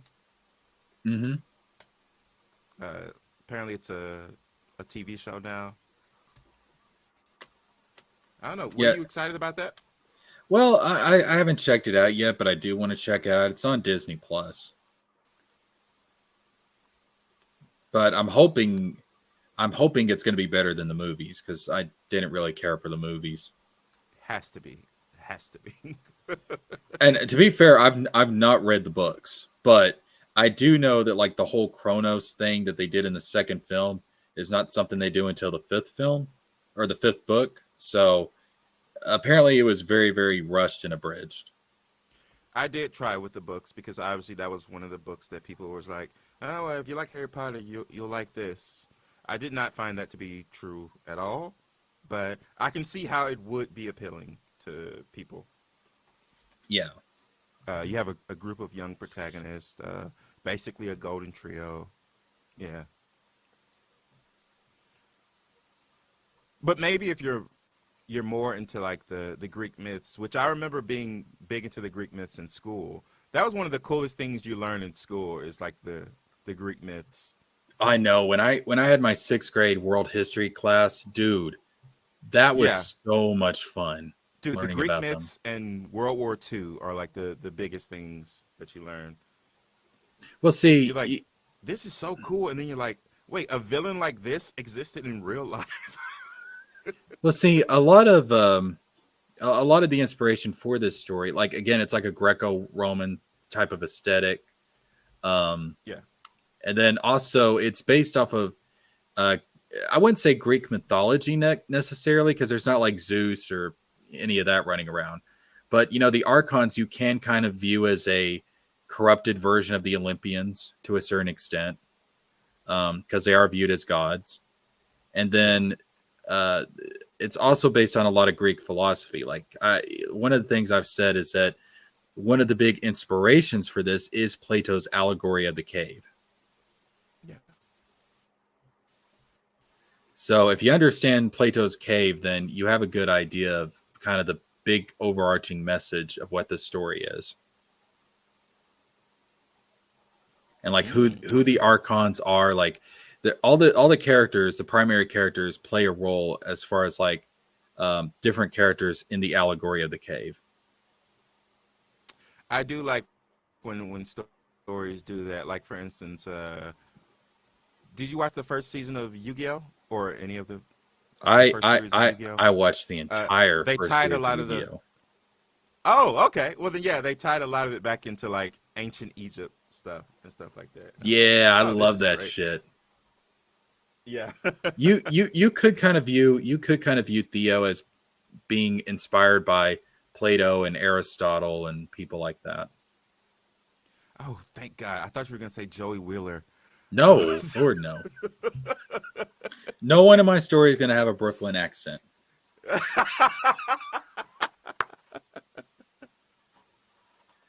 Garen's your gonna story's lost. Garen's gonna come in there and be like, "Yeah, what's up, Theo? How you doing? I saved you from this monster with my Brooklyn rage." Right. Theo's gonna be like, I'm sorry. What the hell's a Brooklyn?" Throws his staff into the ocean. Yeah.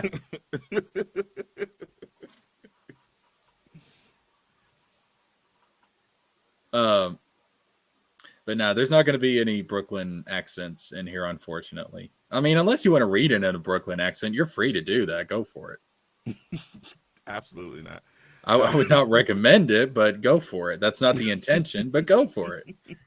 I can't stop you. I don't really care. Once you have the book in your hands and I have your money, I don't give a shit how you read it. But Well, you can have an audiobook. I have actually take thought the choice out of it. Yeah, I could do that.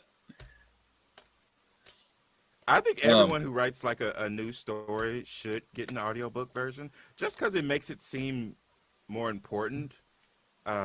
So this is gonna sound crazy, but when I was writing this, like after I got it finished, I actually went through it and read it out loud as if I was doing an audiobook. Like I did a whole deep voice, like a different accent and stuff, and that also helps for catching like typos and stuff like that. Oh yeah, and I was kind of like, okay, I want to get the emotion right. Like let me read this out loud and see if I can feel myself when the emotions I'm trying to put onto the page.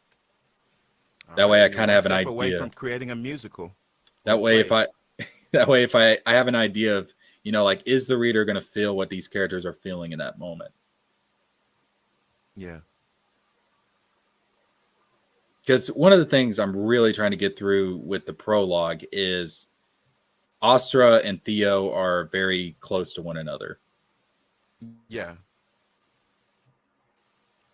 Let's see. Asra and Theo are close to each other, but Asra is also close to the dad, but also close to the mother. Wait, let me go back and see if you wrote anything about the Asra resenting her mother at all, because I think it just comes off as Theo just resents the mother, but not Asra.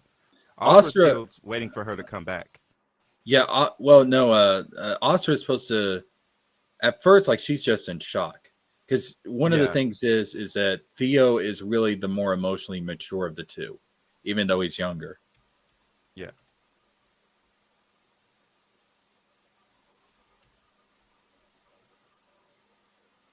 Well, you have Asra asking, is Mama coming back?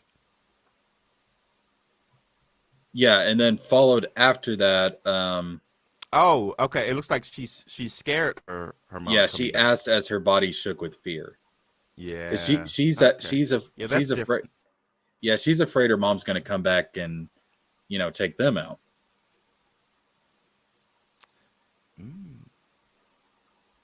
Well, kids think things like that.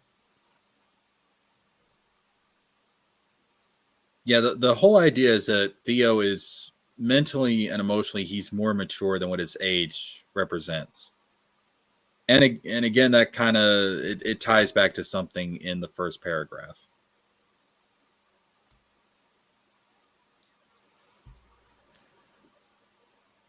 Let's see.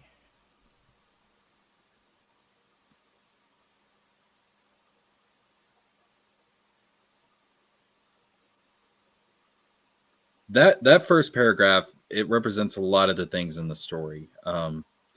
It represents, I mean, there's some mythological stuff in there. There's some personal stuff in there to the character. Now, when whose you say represents, you're not talking metaphorical, right? No, not Okay. metaphorical, but it's also not taking place in the world. It's of the world, but it's not in the world. So it's not metaphorical, but it is something else. Okay.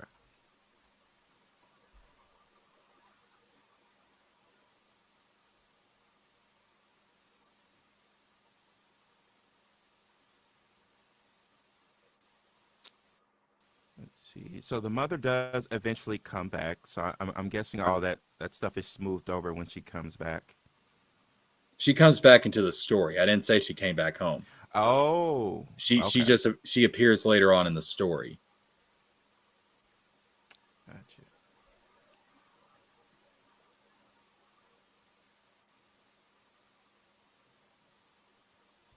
Because we're gonna find some stuff out.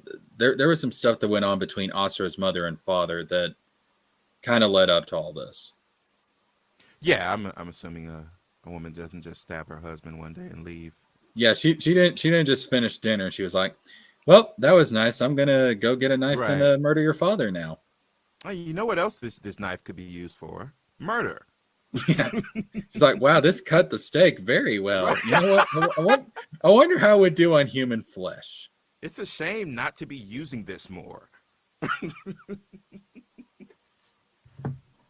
Luster Dog Luster Dog says one tip I heard was to imagine who you would cast to do the voices of your characters, so that you avoid the problem of same voice for all characters. Yeah, and I like when I was reading this and stuff, like I was trying to do different voices for every character. A problem that Eric July did not avoid. I know All his that's characters sound the same. yeah. I mean that, and again, like Theo is the younger one, but he's more emotionally and mentally mature.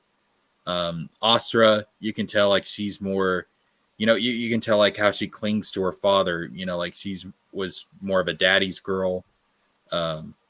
She had like a close relationship with her father, and She then you picked a see like side. yeah, and then you see like how she kind of at the end of the book she does embrace Theo. Maybe she's kind of putting Theo in that as kind of like Mm, a semi replacement. That's kind of one of the okay. ideas I want the reader to think about. That's interesting. A younger brother as a replacement for the father. You don't see that almost ever. And that's what makes it special.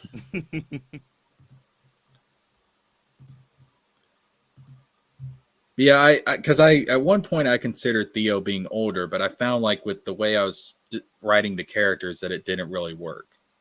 Well, so you do see this in situations where the sister's like really messed up, some sort of like drug addict, and just basically anyone else could work as a parent figure for them at that point.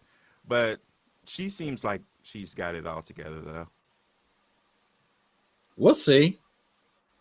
Yeah, well, I guess we're just now seeing the in the catalyst to whatever she becomes in the future. Although the AI art makes it seem as if she's got it together. She's happy. She's cool. She's Yeah. popular. On the surface she is. Anybody can smile.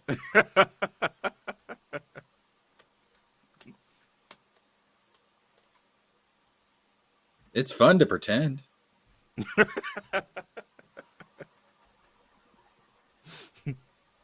You also got to ask that with her being physically older, does she feel like she needs to put on a happy face for Theo? Mm. Even though he's really the more emotionally stronger of the two, does she kind of feel some guilt because of that? Does she feel like she's over reliant on him? Well, let's see. She's younger at this point, so I imagine. Let's see. She's 17 when she's kidnapped. That's well into the teenage years, and in teenage years, you kind of turn into a monster to your siblings. Uh, but somehow they're they're still close. Yeah, because they're really all that each other has at this point. Okay. So none of that the pettiness that comes with regular teens towards each other. No. Okay. Well, that's a bit of relief. See, Yeah, this story's looking up. We're not going to have her going around calling him squirt or anything like that, Right. and him pouting his lips or anything. No, it's not that kind of relationship.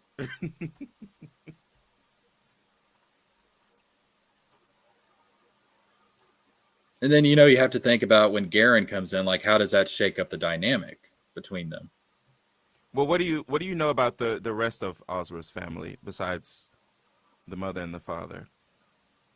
Do you know, like, is there an uncle in the picture?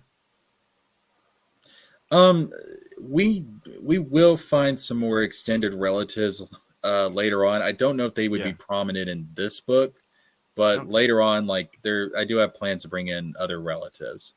But there's a connection there between Asura's family and the keepers of Nahara. So as they kind of get more involved with that group, you can kind of see how that would lead to a connection with these extended family members.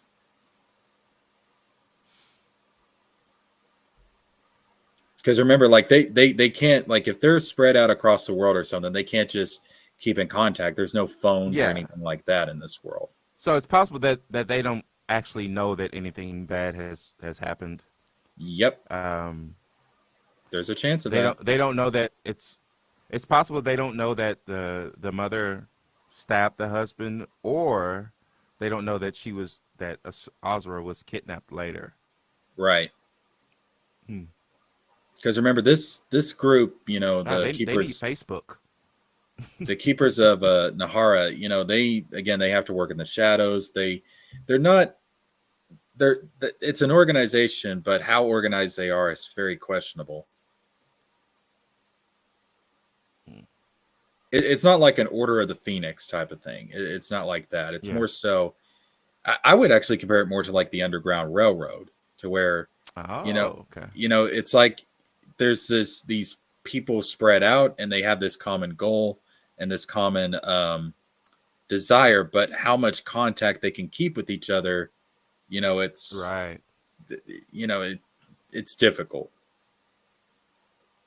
And there's kind of like this whole thing about like if two members of Nahara come across each other, they might be like, I'll show you mine if you show me yours type of thing. Like, wink, wink, nudge, nudge. Are you part of the group? That type of thing. So they're not like confined to like a part of town. No, they are all over everywhere. There's pockets all over the world. Oh, okay. So, like as Theo is traveling, like he might end up meeting, some members of the keepers, like in another region or something, and they can provide shelter for him for a bit. One idea I'm working with is a scenario where a keeper like turns traitor, sells him out or something. I think that would make an interesting scenario. If you can't trust a keeper, who can you trust? Backstabbers. Backstabbers. Yeah, it's like and that particular character is, based off of EVS, and so because he's like the ultimate backstabber. And he's gonna have like a pet. He's gonna have a frog. He's gonna have a farm full of giant frogs. There we go. That'll work. That'll be beautiful. Sounds pretty terrifying. Sounds Just like some shit Hagrid would come up with. Just come up with a big ass frog, and it's just like ribbit, croak.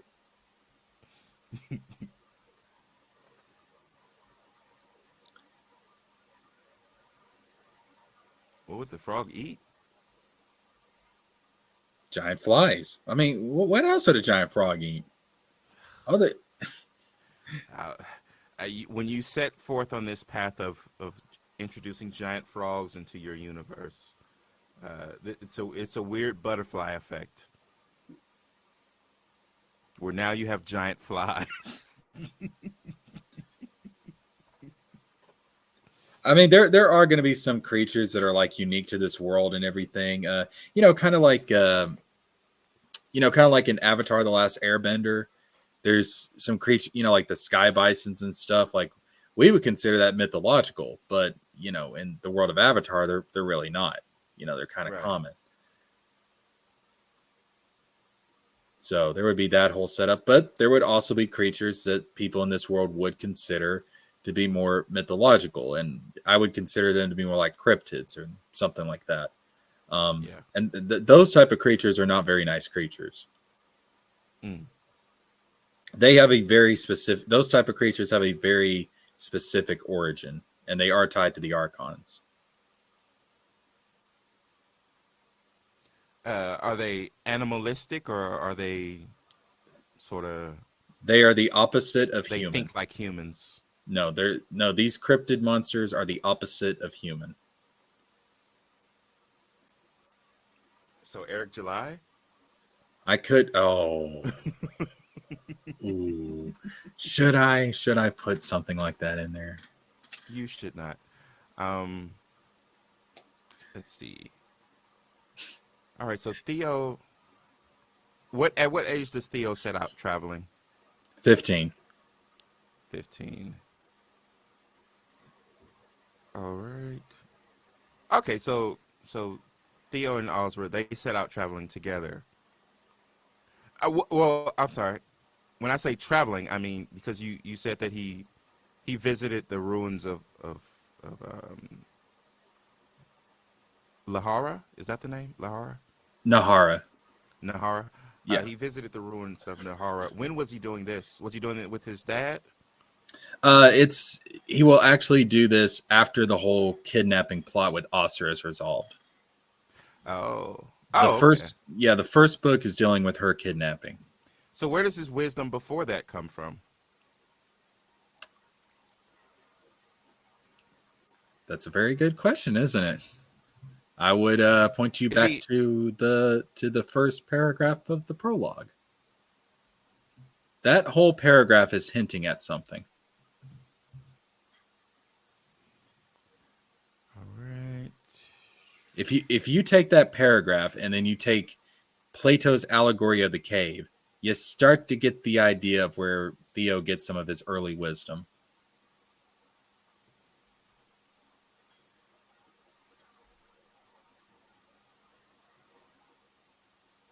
Oh, that's another thing I liked about Yu-Gi-Oh! How it wasn't just that the characters were like studying like ancient Egyptian history. It's like they were actually like either from the past or like reborn versions of that. Mm-hmm. That's all I can see. You're like right. I know. You're like right on the edge of guessing what this is pointing at. And again, it's not like a massive mystery, but it's you can figure it out just by. It's more so about what they're stating is missing in this paragraph. It's about what you don't see. Yeah. Which is a great metaphor for darkness as well.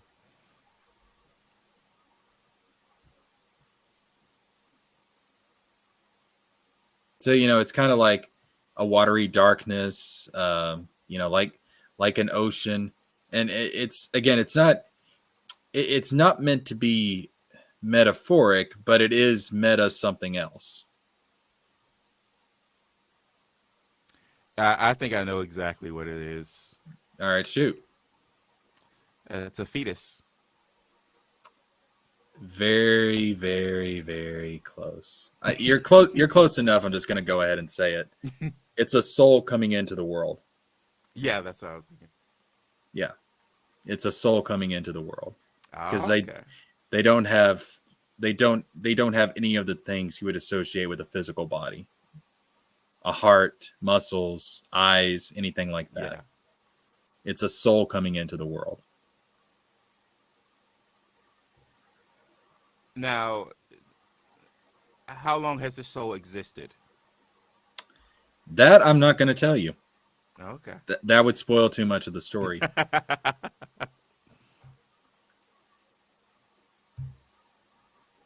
There is kind of a reincarnation thing going on. Yeah, I was thinking. And if you look up like what Plato said about reincarnation, and there's something that Henry Ford actually said about reincarnation that kind of plays into it as well, because Henry Ford actually believed in reincarnation. Oh. So there is some reincarnation at play here. Let's see. Henry Ford reincarnation, reinventing cars for the nation. Is that something? No, what the, no? Let's see. Actually, Henry Ford, Model T Ford. Henry Ford reincarnation quotes. I'll pull this up. Let's see. Let me get this. Okay. If you cannot afford one of the cars, maybe you'll afford it in the next life. So, let's see. I'll go ahead and post this here. Yeah. All right. So, yeah, this is one of the quotes. I adopted the theory of reincarnation when I was 26. Genius is experience. Some seem to think it is a gift or talent, but it is the fruit of long experience in many lives. Mm. Now that is very Yu-Gi-Oh. That's very Bakura. That's very Bakura. That's very Pharaoh. Yeah, Theo's just a dark or a good version of Bakura. Straight. Imagine. Yeah. Well, there is a good version of Bakura in the show, but he turns out to be. Well, he's still good. Well, is he good if he's intentionally hiding a darker version of himself?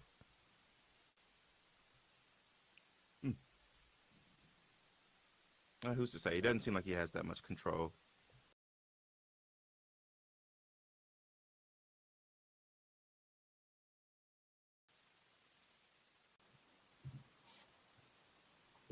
All right. Whoa. Sorry about that.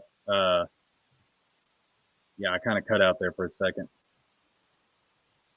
Yeah, and I was pondering whether or not Bakura was guilty of harboring a criminal and not telling his friends. Oh, what, the evil spirit? Yeah, if the Bakura we know, is he guilty of being sort of duplicitous, like the good one, the good Bakura who's just friends. Well, I don't know how much he actually knew about. Right. At a certain point, I think he. Actually, no, I don't know. I don't know if he ever knew.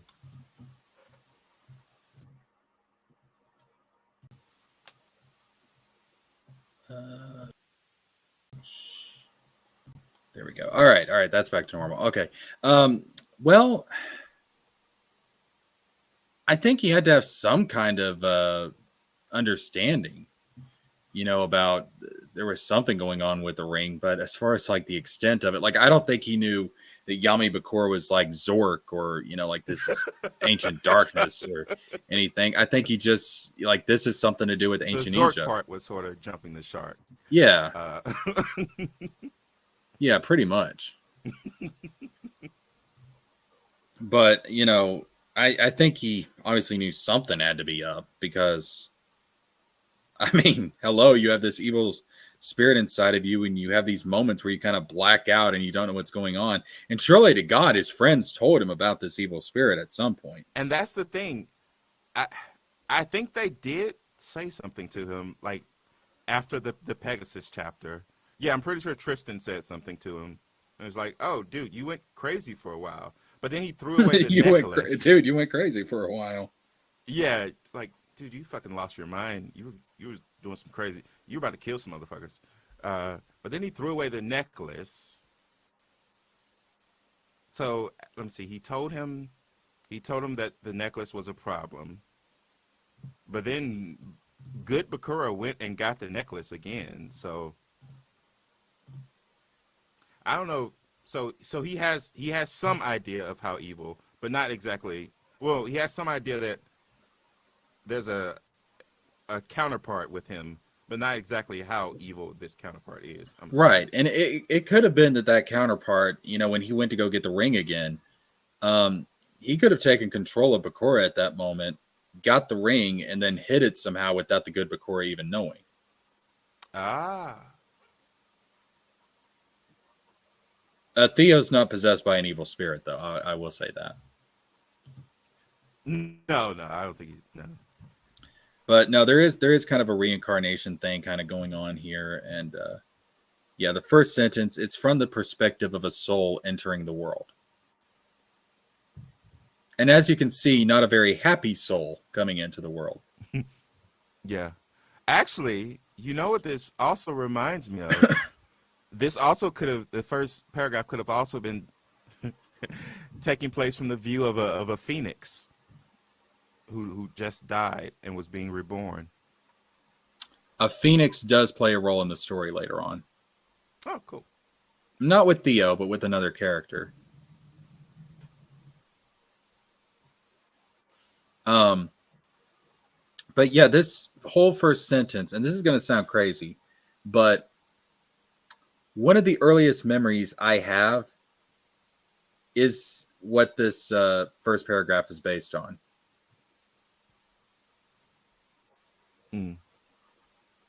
Because one of the earliest memories I have is just being in darkness, just pure darkness. And it was literally like the darkness around me sped up. And then all of a sudden I started remembering things like normal stuff.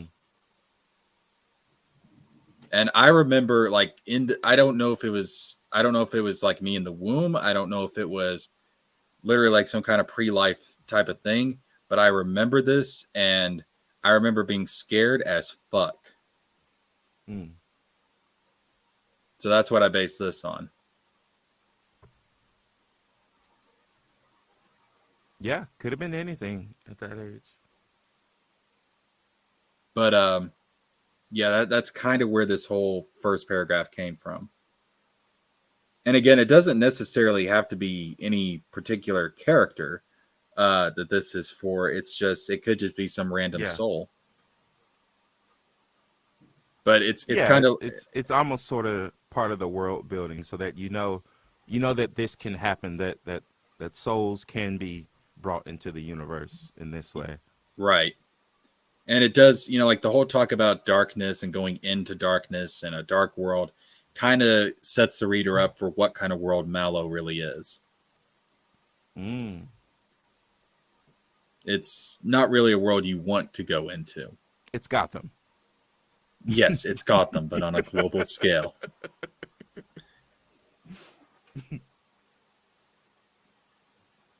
But yeah, it's meant, and you can almost view it as like you, the reader, being pushed into this world. Like you are the soul. Yeah.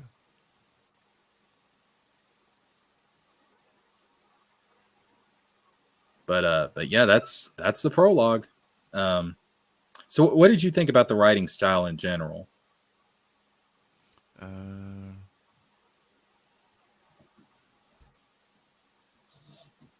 So I have this thing where I'm intolerant of first person point of views. But that's just me. I'm weird like that. So, but I understand why they're valuable though. So that's what I thought of the first paragraph. I'm wondering, a lot of people wonder whether or not prologues are even necessary in stories. I think yours might be. Yeah, I think yours might be necessary. But I don't know. It's always something to keep in mind. Is this prologue necessary, or could I have started with the story? Yeah, I wanted chapter 1 to be when they're older after the time skip. Yeah. Because that's really when the story picks up. But this is kind of, laying the groundwork. So, we can kind of just jump into, well, in some ways, this is kind of similar to the first chapter of, the Harry Potter and the Philosopher's Stone. Mm. Because it starts out setting the whole thing up with the Dursleys and Harry as a Yes. baby. And so you almost could view that first chapter of the first Harry Potter book as being a prologue, because we don't really start focusing on Harry himself, from his perspective until we True. get to chapter 2. True. That first chapter of Harry Potter is it's legendary because it's so weird. The first chapter of Harry Potter is mostly about Vernon Dursley. I know. It's Which I really, was like, what a courageous choice for you to do this. I know, like it's him driving to work and stuff. And it's like, Right. but It's like people aren't really reading Harry Potter for Vernon, but you I mean, somehow made oh it work. wow, that would be a whole That different series. Vernon Dursley yeah, and the Philosopher's Stone. Oh shit, Vernon Dursley and the fucking kid that just keeps coming back. Why can't he just stay at that school? Vernon Dursley, get the fuck out of my house! Stop eating my food. And the unwanted house guest brings nothing but trouble. Vernon Dursley and the kid he wished he wouldn't have lived. Why can't he stay with those weird redheads? Yeah.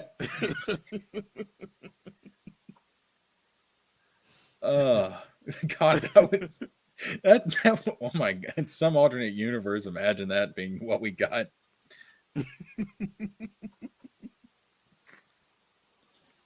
Just Rowling expressing her annoyance with kids. Vernon Dursley and the struggle to lose weight. Right.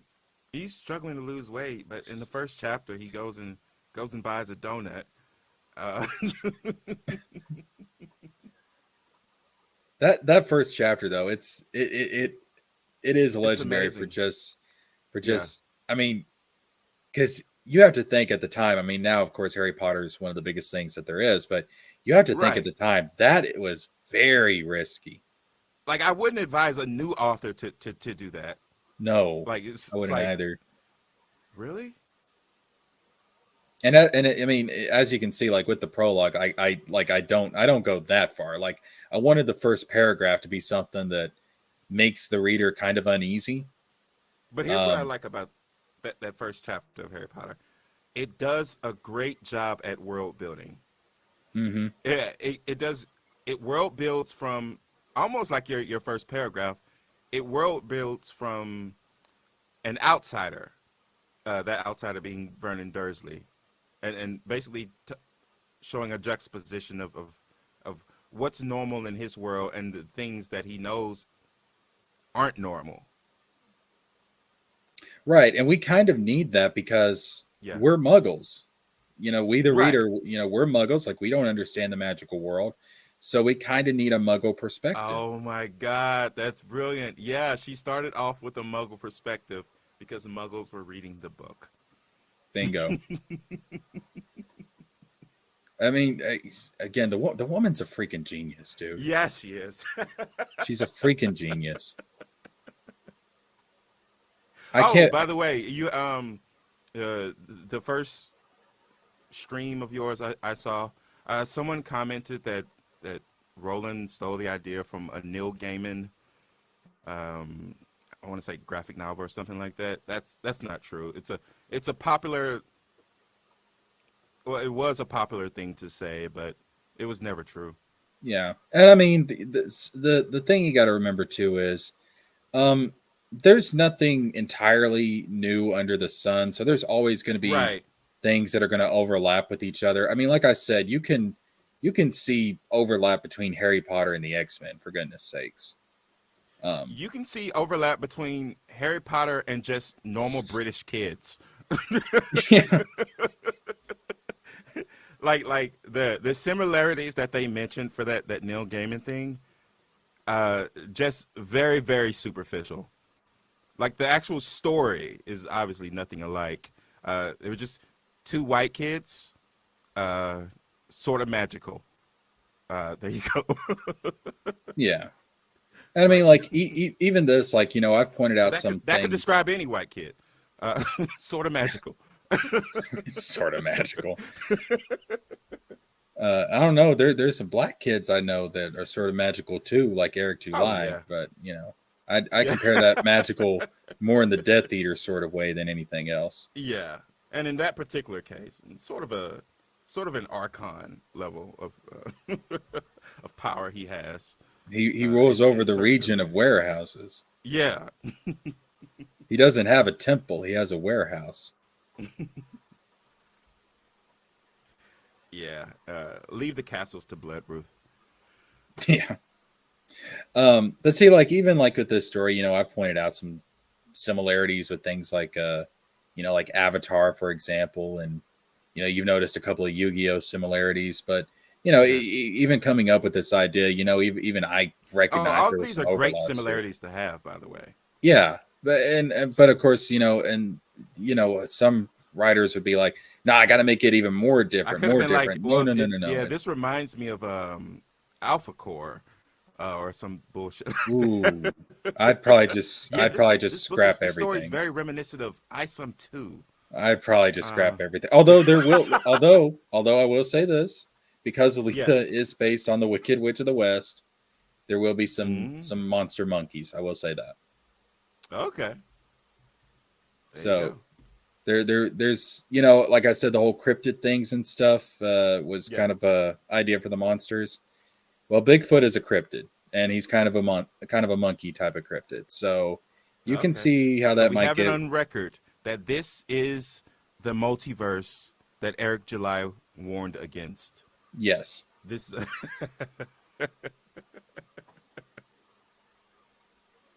you can keep your friends close and your enemy closer. You can imagine. Well, I try to keep Eric close, but the beard gets in the way. It's kind of scratchy. It is kind of scratchy, and I'm pretty sure I got some fleas from it too.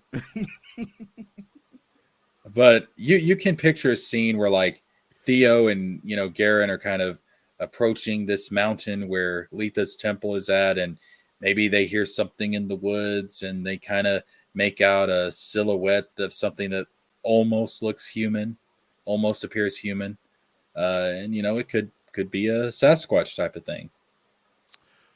Yeah, let's see. My main critique with the prologue. I'm wondering why the mother didn't say anything.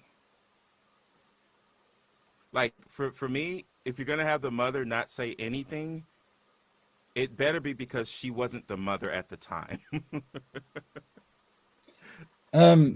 It ties into why she left the kids alive.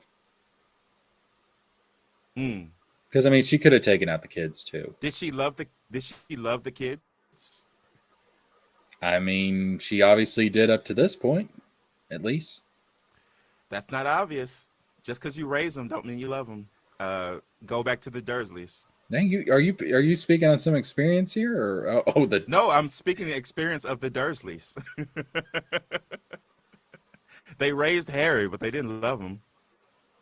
I think it's kind of a conflicted sort of thing here with her. So I do think that she at one point did love her family, but something changed, and there may be some traces of that love left. So in this prologue, this isn't like a sort of like an unreliable narrator thing where it's like, things didn't happen the way it says it happened. It's just that they were kids, so this is how they saw it. This is actually what happened? Yes, this is actually what happened. Okay.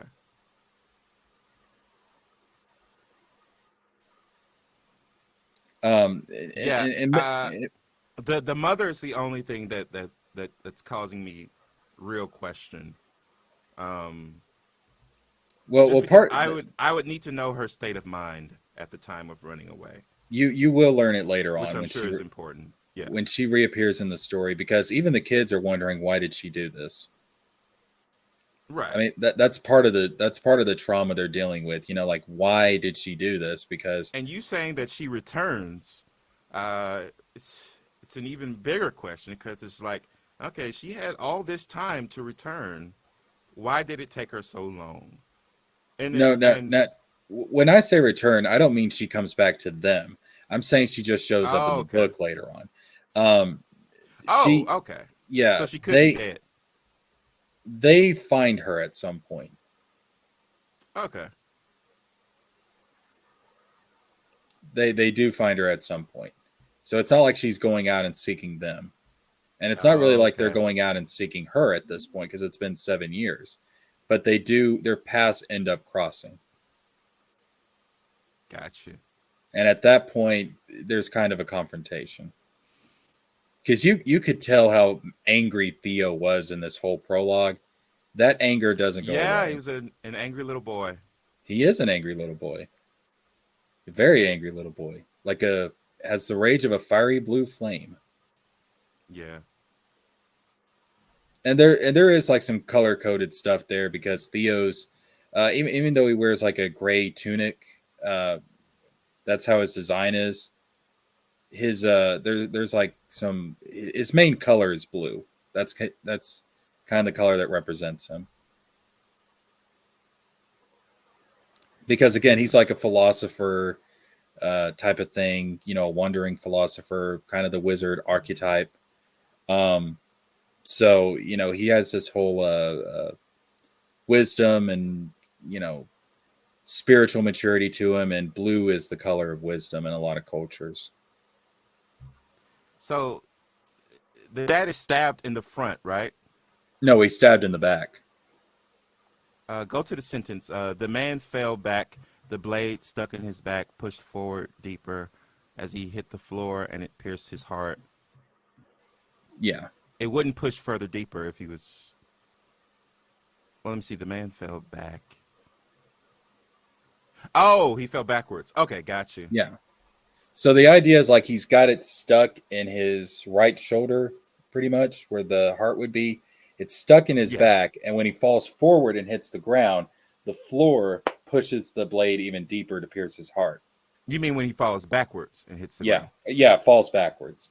And then when he hits the Yeah. floor, that impact is what pushes the blade into his heart. Mm. So he doesn't actually die until he falls backwards. Let's see. Theo screamed, "Dad, look out." So Dad... So Theo would... So Theo knew that his... Would Theo have had any reason to suspect that his mom would do that one day? Theo would have more of a reason than Astra. Okay. Because again, he's more of the mentally, emotionally mature between the two. So he might pick up on stuff faster than she does when it comes to reading people. So here's something I don't understand. It might not be important, but how would Theo know to tell his dad to look out? Like how was Theo hadn't witnessed murder before, so how would he know that that's what was even happening? Because the mother comes up behind him with the knife, comes up behind the father with the knife, and he's able to see that quick enough to cry out, "Dad, look out." But by the time it actually escapes, by the time he gets the words out, it's already too late. She's already stabbed him. Yeah. So she just, like, the dad's in the bedroom with the kids, and she just rushes in and stabs him. But how would Theo know that she was going to stab him, though, is my question. Because she has the knife in plain view. Like, she rushes in with the knife. It's already out. The kids can see it, but the dad can't because his back is turned. Okay, so just the fact that she has the knife and comes in the room, Theo believes that she's going to stab the dad. Yeah, because she's coming at the dad with the knife. Does And again, Theo like, trust and love the mom? um, he has he loves the mom, but he's closer to the dad, and he can kind of pick up on things about people, kind of pick up on their, you know, Yeah, kind of get vibes from people. You know what I mean? yeah. So he may There's a have vibe check. always, yeah, he may have always suspected there was something darker about the mother than Asra suspected. But being a kid, he couldn't put his finger on it, and he wouldn't predict that she would do something like this. He wouldn't predict it. No.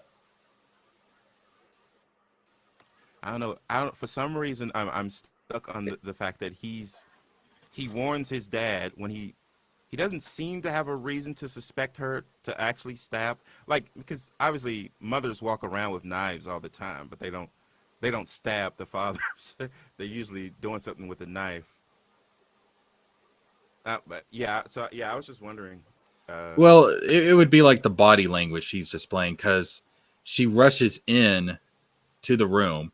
Like, the door slams open, she rushes in, she comes up behind the dad, and like he sees Theo can see the blade being raised up. Yeah. And so, like, he would think, well, the blade's going to have to come down, and she's got it pointed at Right. dad. So dad, look out. Right. Yeah.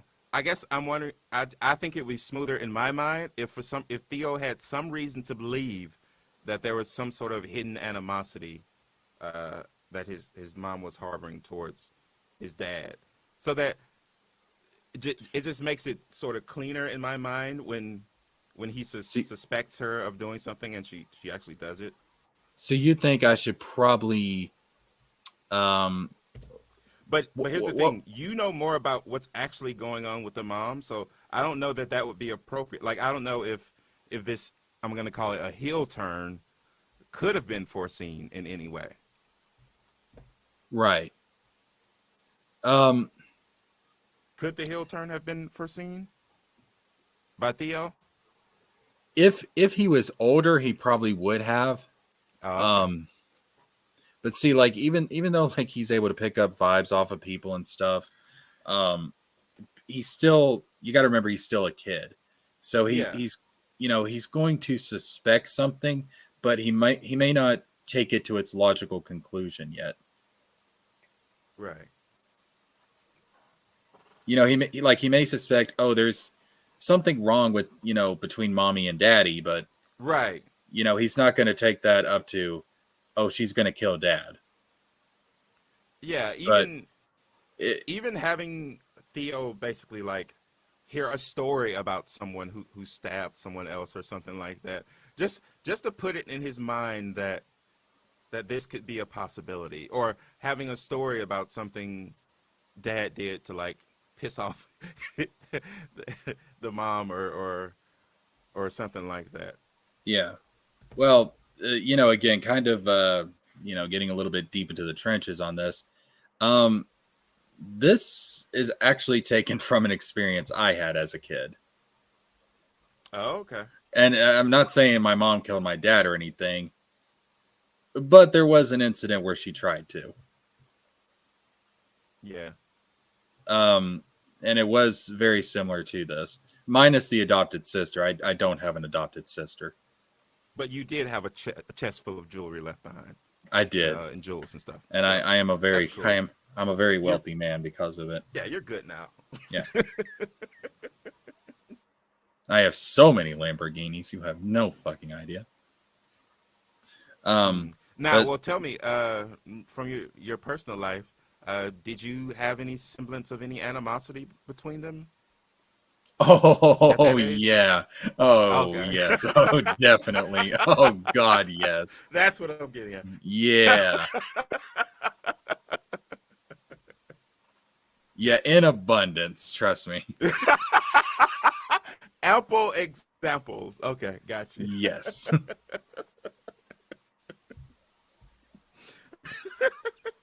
Like I actually was in Theo's place in this type of situation. My mom did actually try to come at my dad with a knife. I hollered out, Dad, look out, and he turned around fast enough to stop her. And it wasn't pretty that night, but Oh, yeah. it sounds like you were a bad son to your mother.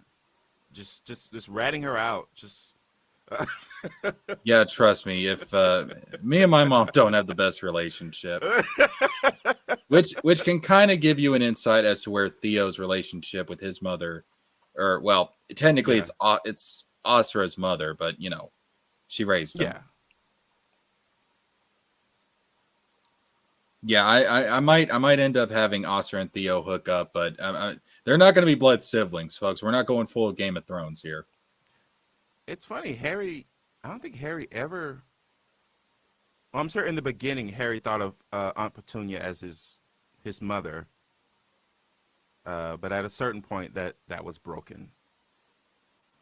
It would be interesting to kind of find out when that moment was. Right. Let's see. So Harry would have had to have, first of all, learned what a mother is from like TV and stuff like that, and then have Aunt Petunia be like, "Okay, that's not what this is between you and I." You're like, oh, I that do a that's lot a of things that mom. mothers do, but that's not it. You're Yeah. no. Oh, you're not my And mom. You're as you're time just a goes by, I'll caretaker. make it. Yeah. As time goes by, I'll make it clearer and clearer that I'm not your mother, and you, yeah, To your you detriment, of respect. course. You should respect me like a mother, but that's it.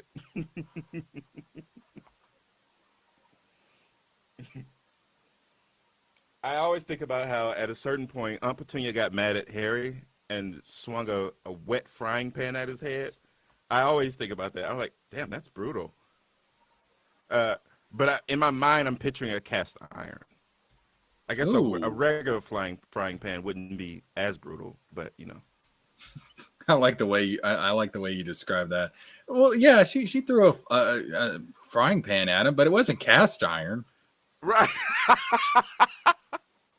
Dursleys, don't hire me as your defense lawyer. I'll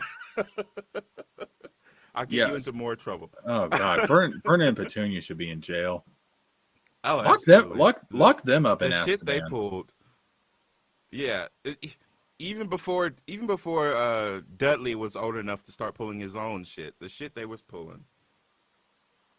Yeah, those are some terrible fuck. And I know Rowling like tried to semi redeem them in the last book, towards the beginning there and stuff. Harry and Well, she semi-redeemed Dudley a little bit. She never even did anything close to redeeming the Dursleys. Even when Dumbledore came to the house, Dumbledore was like, "What I can say is that you gave him a home." But then he was like, but then he was like, "Not a very good home." you provided him a roof over his head. Thank And luckily, you. that was all that was technically necessary. But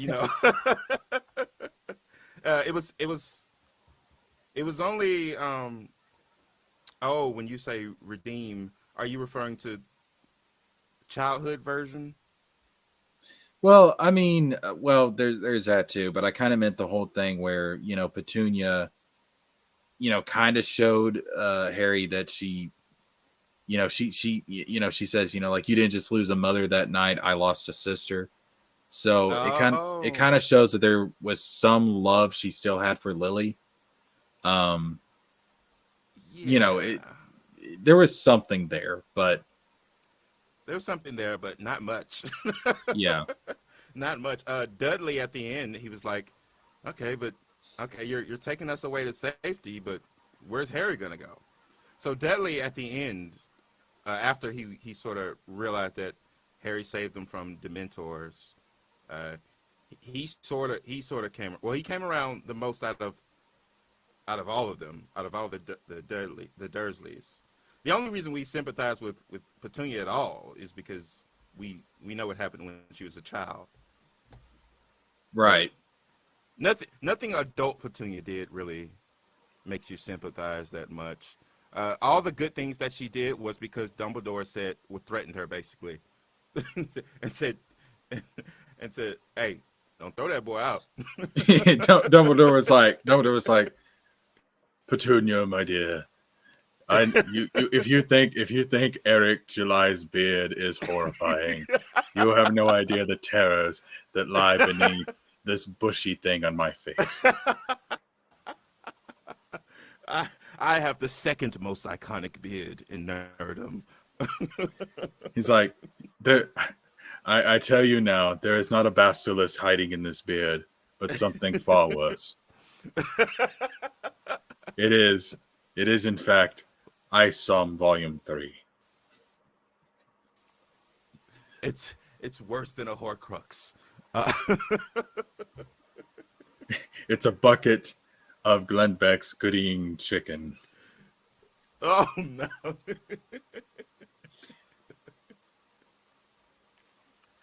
One bite will mean certain death.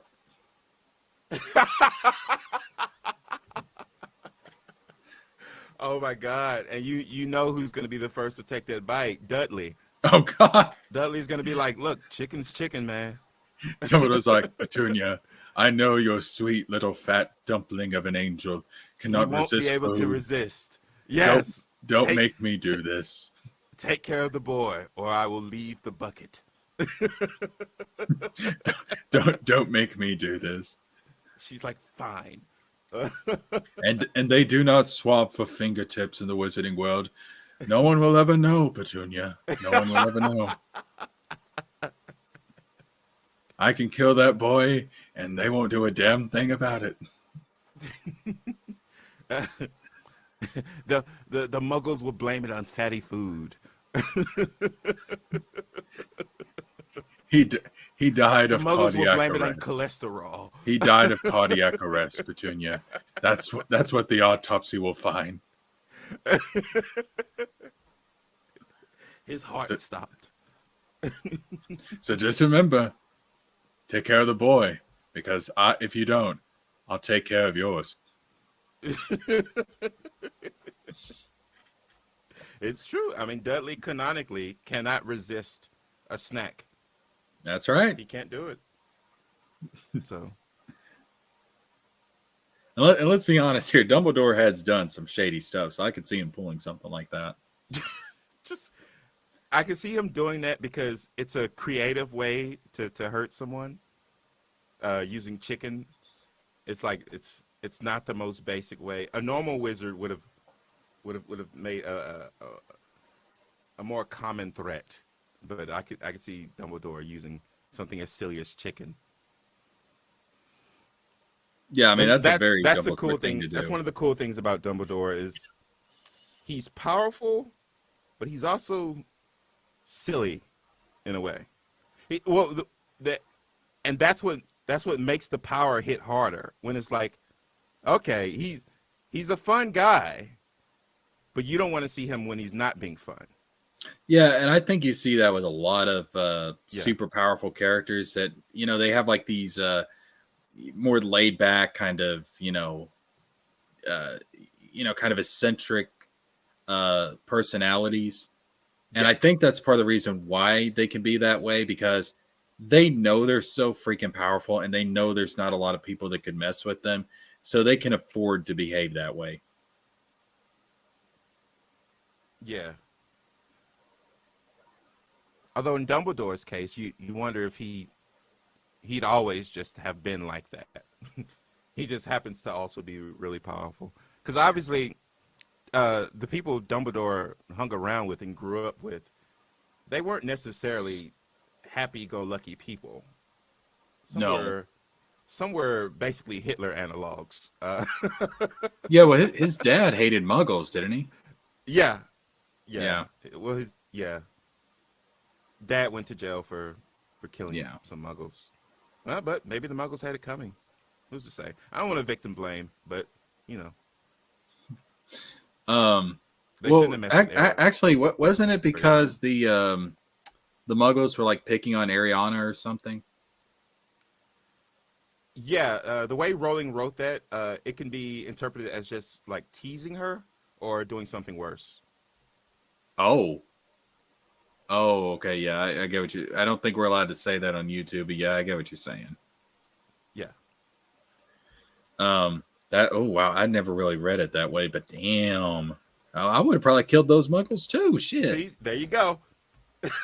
Yeah, fuck those Muggles, man. Siding Fuck those siding Muggles. with wizards, it's your own kind. That's right. Fuck those Muggles. Fuck those Muggles. Man, I can't stand those Muggles. I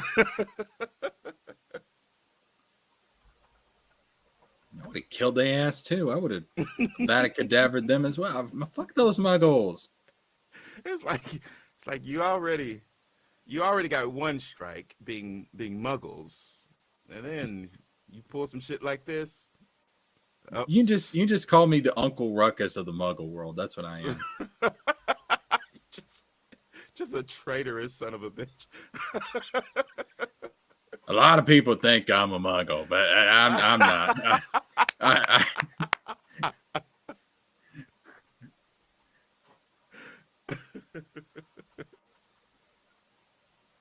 I have a reverse magic Sido or something. And we just call that being a squib. Yeah, I'm just a squib. I'm not one of them filthy Muggles. Then I end up going and getting the DNA test, and it's like, oh Lord, no, this can't be this test. I'm 102% Muggle. Oh Lord. Oh, magic Jesus, why?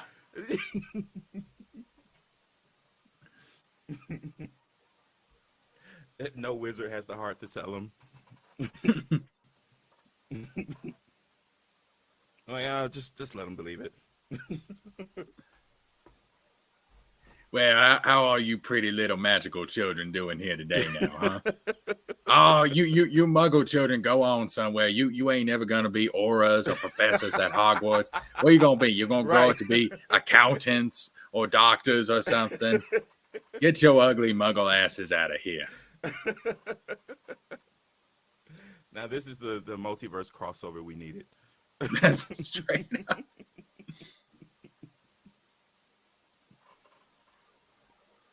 Oh shit! Aaron Magruder meets J.K. Rowling. That would kind of be an interesting plot about a Muggle that like hates his own kind or something. Well, I guess in some ways, Petunia didn't hate her own kind, but no, Petunia loves her own kind. There was jealousy there that some jealousy there that Lily was magical. Yeah, there was jealousy, but yeah, it was allowed to fester, and it just turned to pure hatred. Yeah, the purest hatred, 102% hatred. Yeah, she kind of swung in the other direction. She was like, well, if I can't be a wizard, fuck wizard, or if I can't be a witch, fuck witches.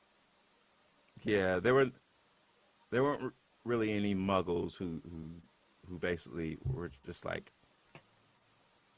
fuck Muggles. I mean, it could be an interesting plot though, if written correctly. Yeah, she could definitely do that at some point. But even in Fantastic Beasts, when we got our first Muggle character to enter Hogwarts, he didn't hate Muggles. Well, he should have. Fuck them Muggles. I mean, they turned down his bank loan, so Yo, gave him a reason. Yo, Voldemort was right, man. Okay, I'm a Muggle that's gonna side with Voldemort, and he's gonna let me live because I'm one of the good ones. Let's see, that's a trap. I'm a goodieing right there. I'm a goodieing Muggle, right? Right, Voldemort would take great pleasure in killing you slowly. Oh, he absolutely would. I would be Nagini's lunch. Yeah. Yeah, Voldemort would not give me the time of day, except for lunchtime. No, he has no truck with Muggle sycophants. It does make me wonder though, like eventually, because if he would have stayed immortal, taken over the Wizarding World, at some point he would have had Nope, to just have. Inbreeding all the way. You don't think he would have tried to confront the Muggles? Oh, I thought you meant open up the bloodline to more Muggles. No, he'd never do that. Oh, yeah. Yeah, he would have almost immediately confronted the Muggles if it wasn't for the Order of the Phoenix. I don't think he would have done it immediately. I think he would have. Here's why I know he would have. One of my favorite chapters, it didn't make it into the movies. It's called The Other Minister, where the Minister of Magic, the one who went after Cornelius Fudge, but also Cornelius Fudge, they met with the real world minister, and they talked about all the crazy shit the Death Eaters were getting up to in public, in view of Muggles. So, and that was when Voldemort was still in hiding. So I think that would have only been wrapped up. That type of behavior would have only been ramped up. He would have got his ass handed to him, though. I mean, if he would have tried, Dumbledore's the only one he ever feared. So yeah, but I mean, we have nukes. Yeah, they have nukes, but I mean, my whole thing about it is I don't think it'd be very smart, because if Voldemort reveals himself to the entire Muggle world and just reveals like, hey, wizards exist, woo, breaks the statute of secrecy. But of yeah. course, Voldemort, he doesn't care about the statute of secrecy. No, but I mean, at that point, you would have had the United Nations and everybody getting together, and they remember there are wizards all over the world.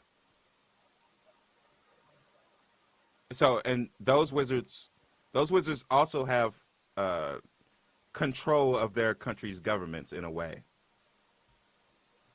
They have relationships with their country's government. We saw how one of the real world ministry's employees was sort of he was taken in by one of the spells, and he started acting crazy, and they had to basically let him go.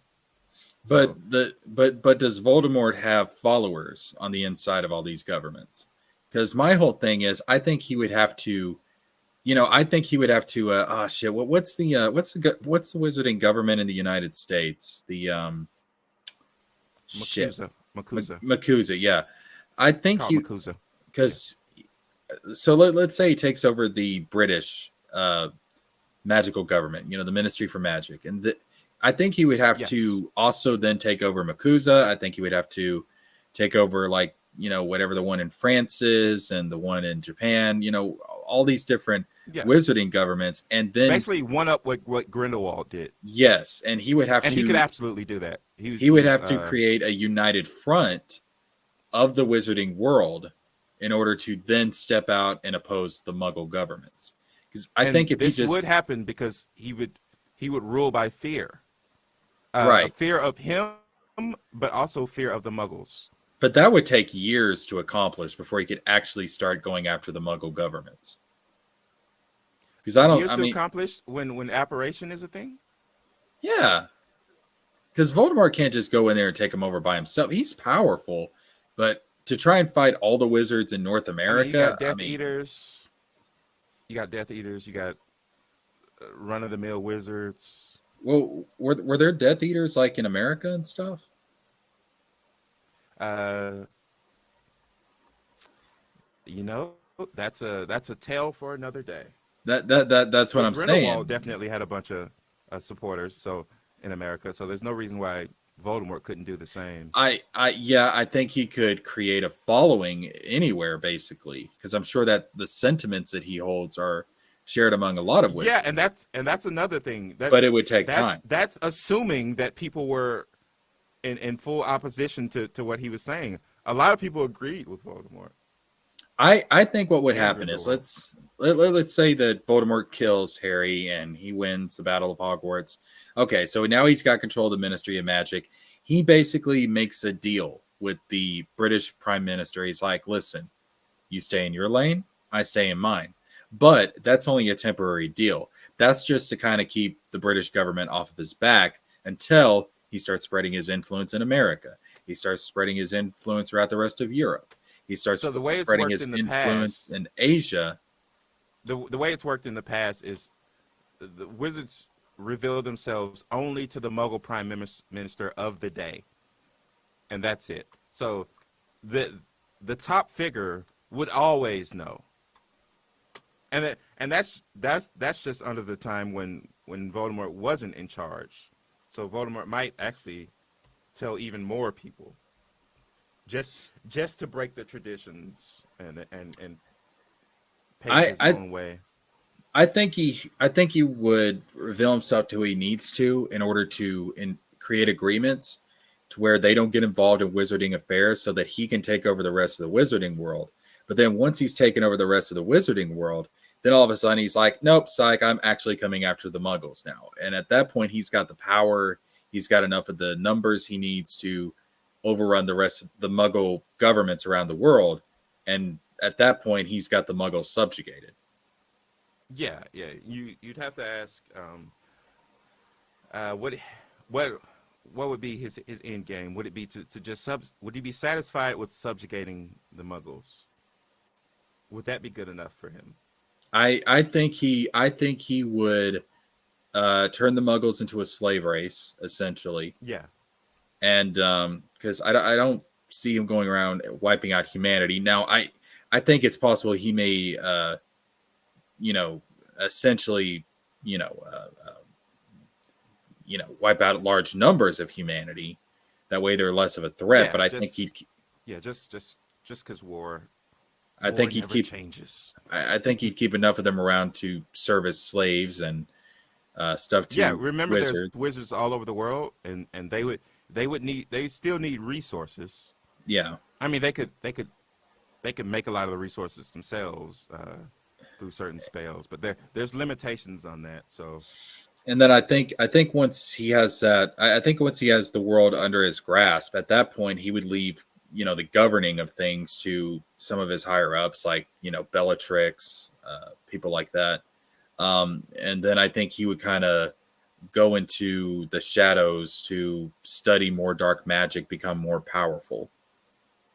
yeah, I think he would work on basically strengthening the wizard's place in the world. Yeah. And then at some point he'd develop a wizarding space program and go out to conquer other planets. Oh my God, that's a good story. The wizards from Earth. The wizards from Earth. Harry Potter and the Visitor from the Stars. I never saw E.T. again after that night. But the school year I spent with E.T. was a beautiful one. Oh God. He did many things with that one finger. It made my bike fly. I didn't have the heart to tell him I could have did that myself. He thought it was impressive, and I just let him. Oh my God, he's just very, very patronizing towards everything he does. He thought it was impressive, and I just let him believe that. I didn't have the heart to tell him. He thought I would be impressed with the glowing finger, but I knew Dobby. He was happy about Was it, no and Dobby. I didn't want to rain on his parade. Stupid, dumb alien. He's like, thing. if this is what is waiting for us out amongst the stars, I think I'll stay right here on Earth. Yeah, as far as I'm concerned, we're still the most powerful beings in the galaxy. We're good, dog. Voldemort was right. We are superior. Yeah.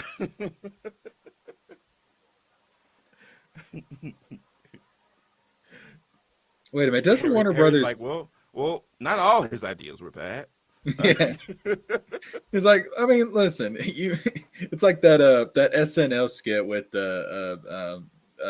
what was it, Kanye West? They did that SNL skit, and he was like, "People are calling me the devil, and even if I was the devil, you can't think of one nice thing to say about the devil. I can. Has nice horns, gives good advice." Imagine a time where Kanye could laugh at himself. Oh man, now it's just the whole world laughing at him, Yeah. Yeah. and Times changed. he doesn't even realize it. Harry Potter and the babbling of yay. Oh no. Oh, that they should have rejected Rolling again. Even after the success, be like, nah, we're not taking this book. I don't know about this we one. We know better now, and still the answer is no. It's like we respect what you have done, but we're terrified of what you're planning to do. They're like, yeah, we're taking in the lessons of the Deathly Hallows. We're gonna say no. Yeah, I know it's great and powerful and gives us riches and stuff, but no. Like Kanye said in his song famously, no one man should have all that power. yeah, really.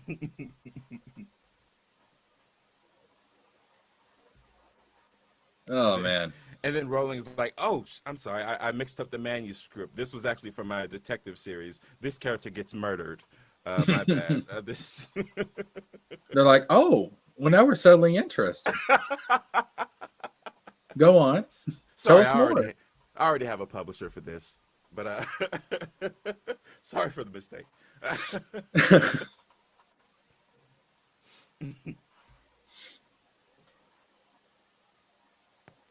No, but see, I thought you were going to do this stream at 11 o'clock at night. no, I got some stuff with family to do at that.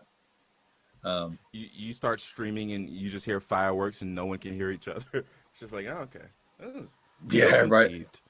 Everybody's getting on here. It's like, hey, so like I was trying to say, what happens is at the end of the book, Theo ends up going dark, and he has this whole sex scene with Lady Letha, and Ostra's just traumatized again on top of the death of her father. And Garen's just sitting on the sideline and was like, I don't know what the fuck I got myself. Chris into. Bacon's ears perk up. It's like, now you're speaking my language. He's like, oh my God, finally, an author who understands my needs.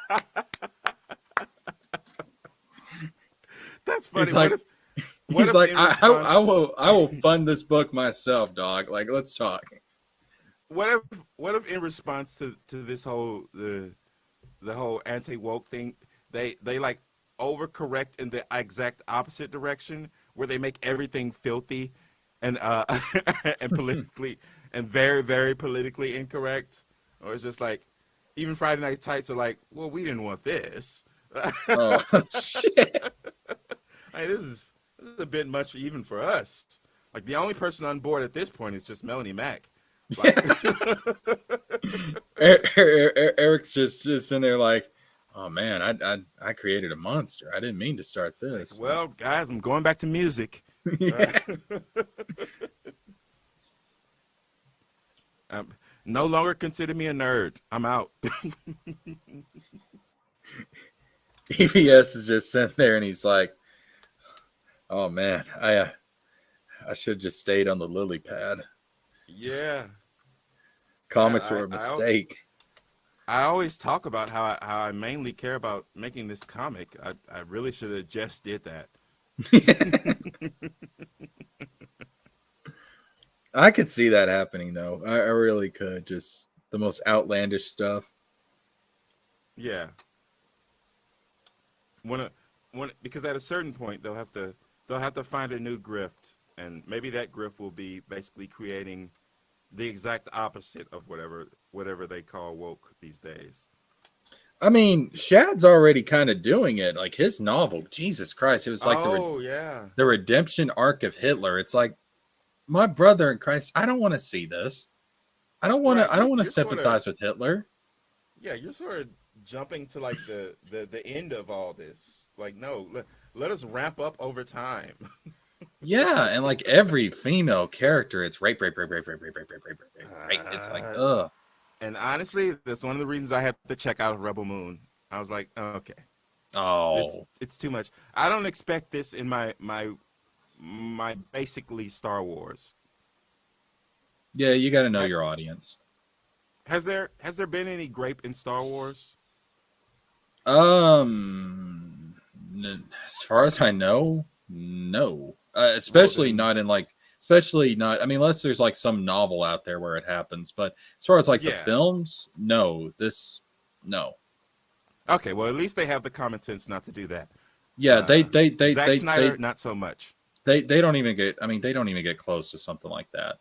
Right. But no, that's George made it to where kids can enjoy it. Oh, well, good. Uh, Yeah.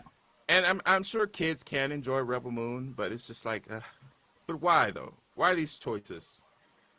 Listen, if you're gonna put something like that in your, I'm not saying you can't put it in your story, but you need to have a really good reason Really why. good reason.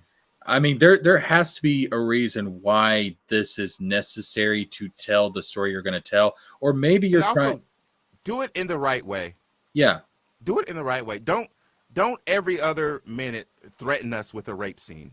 Don't do yeah, that to your audience. yeah. I mean, Yeah. like if I, and I'm not saying I'm going to do this, I don't plan to do this, but if I was going to have a scene where something like that happens to Asra, that has to be handled very delicately.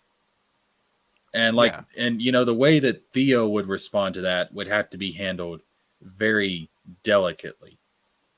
And that was another thing that I hated about Rebel Moon. It was too even though they were all basically aliens, they were too human. Like all the stuff they did was like too like it was basically like a small town just on a different planet. It Yeah. was basically like an old school small town. I was like, but y'all are aliens. Y'all shouldn't have all these Earth traditions and stuff like that. Like I know you're trying to make your characters relatable to us, but if you did that, why didn't you just do this on Earth? Yeah. Well, I mean, Yeah. like there's, you know, certain things that you could, you know, theorize are universal even amongst you know, alien races, This you know, went like way past universal. It's just like no, I mean, like y'all are doing everything like us. It's like this is weird. Why is right, this like sci-fi again? I mean, you would assume that an intelligent species out there in the universe would have to consume food, and when they do, they would Yeah. probably have a time when they consume food that would be similar to our breakfast, our lunch, our dinner, or you know, whatever. Obviously, the type of food would be different. Maybe how they eat would be different, but there would be some Yeah. similarity there. And there would Yeah, probably be this some went sort of way beyond. tradition, right? Yeah. It's almost lazy. It's almost lazy the way they did it. It's like they didn't want to think of anything new. So But I wouldn't expect to go to another planet and they're celebrating Halloween. I mean, I'd be like, yo, what the hell? You know, they might have some kind of holiday that honors their dead or something like that. I could see that developing on any planet. that's literally the opening scene. What, Halloween? Not that, but that sort of like holiday thing. Yeah, I could see Where that. they I mean, because I'm assuming these aliens also die, so I assume there would be traditions and ideas that would spring up from that. But it shouldn't be like exactly like what we do on Earth. Yeah. Like even their burial ceremonies ought to be different. Yeah, and it was so strange because a lot of the details of the movie, it shared details with one of my favorite movies of all time, but it's just like if everything was done in the worst possible way. That was Rebel Moon. So it's weird to be close to something that I love, but just be so wrong. It's like it's like a nightmare basically, where it's like, yeah, this stuff. There are elements in this from life that I like, but it's twisted though because it's in a nightmare. So, yeah. It's like the what's that effect when you see something it looks human but it's not quite Canny human? Valley. Yeah, kind of like that. Uh, it's mostly kind of like a big disappointment where it's like it's basically setting up your expectations only to douse them. So in that way, it is like an uncanny valley because it plays with your expectations. Gotcha. I just Yeah. think this was done very recklessly. The writing was awful. Yeah, I'd say it was Isom level. Wow. It was Isom with a bigger budget. Yo, once you go ice some, you never come back. It was Isom, but somehow disrespected the audience even more. Ooh. Eric disrespects the audience just out of his incompetency. He Yeah. disrespects the audience, but he doesn't mean to. Right. He doesn't commit what he considers a cardinal sin of disrespect. It wasn't his fault. It's like Yeah, that now I'll tell you right now. he's like an abusive spouse or whatever. It's just like I didn't mean to. You made me do this. But If it's I'm just reading with disrespect. if I'm reading something and the author does something that's just absolutely ridiculous or just completely contradicts something without reason, and then they just expect me to go along with that, I'm like, well, wait a minute, hold up now.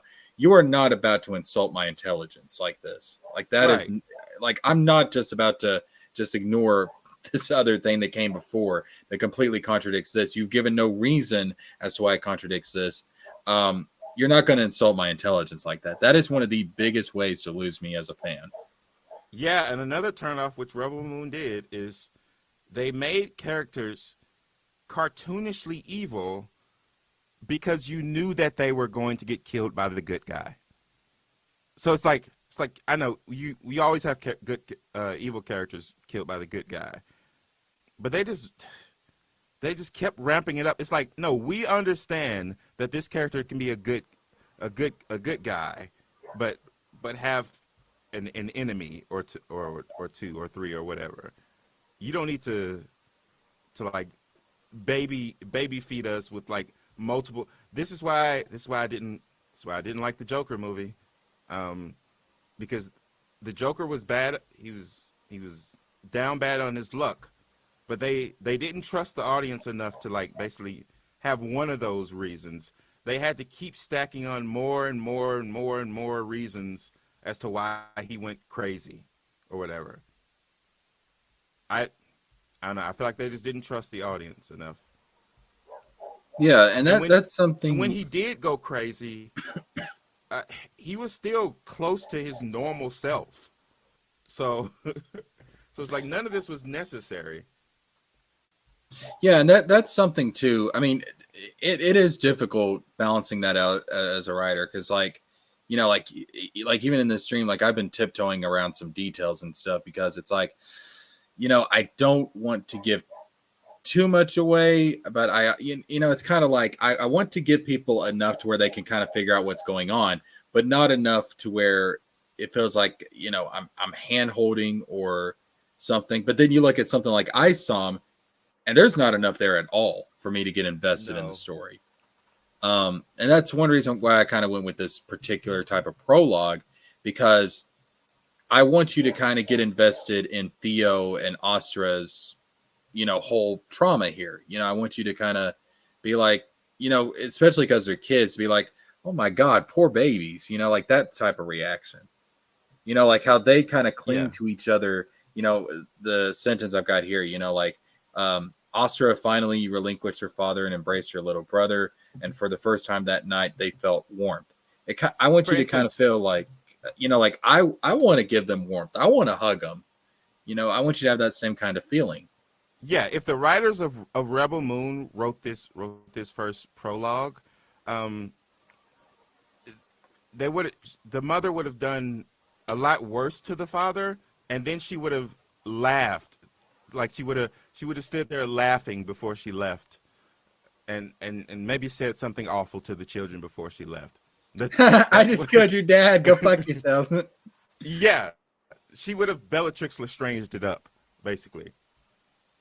Yeah, and see, that never crossed my mind because I want part of the appeal to be like, why the fuck did she do this? Like and part of it is like, that expression she's giving Theo, she's just silent, just stares at him, like what the fuck is going through her mind in that moment? Like, is there regret there? Is there, malice? Like, what is going through her mind? You know what I mean?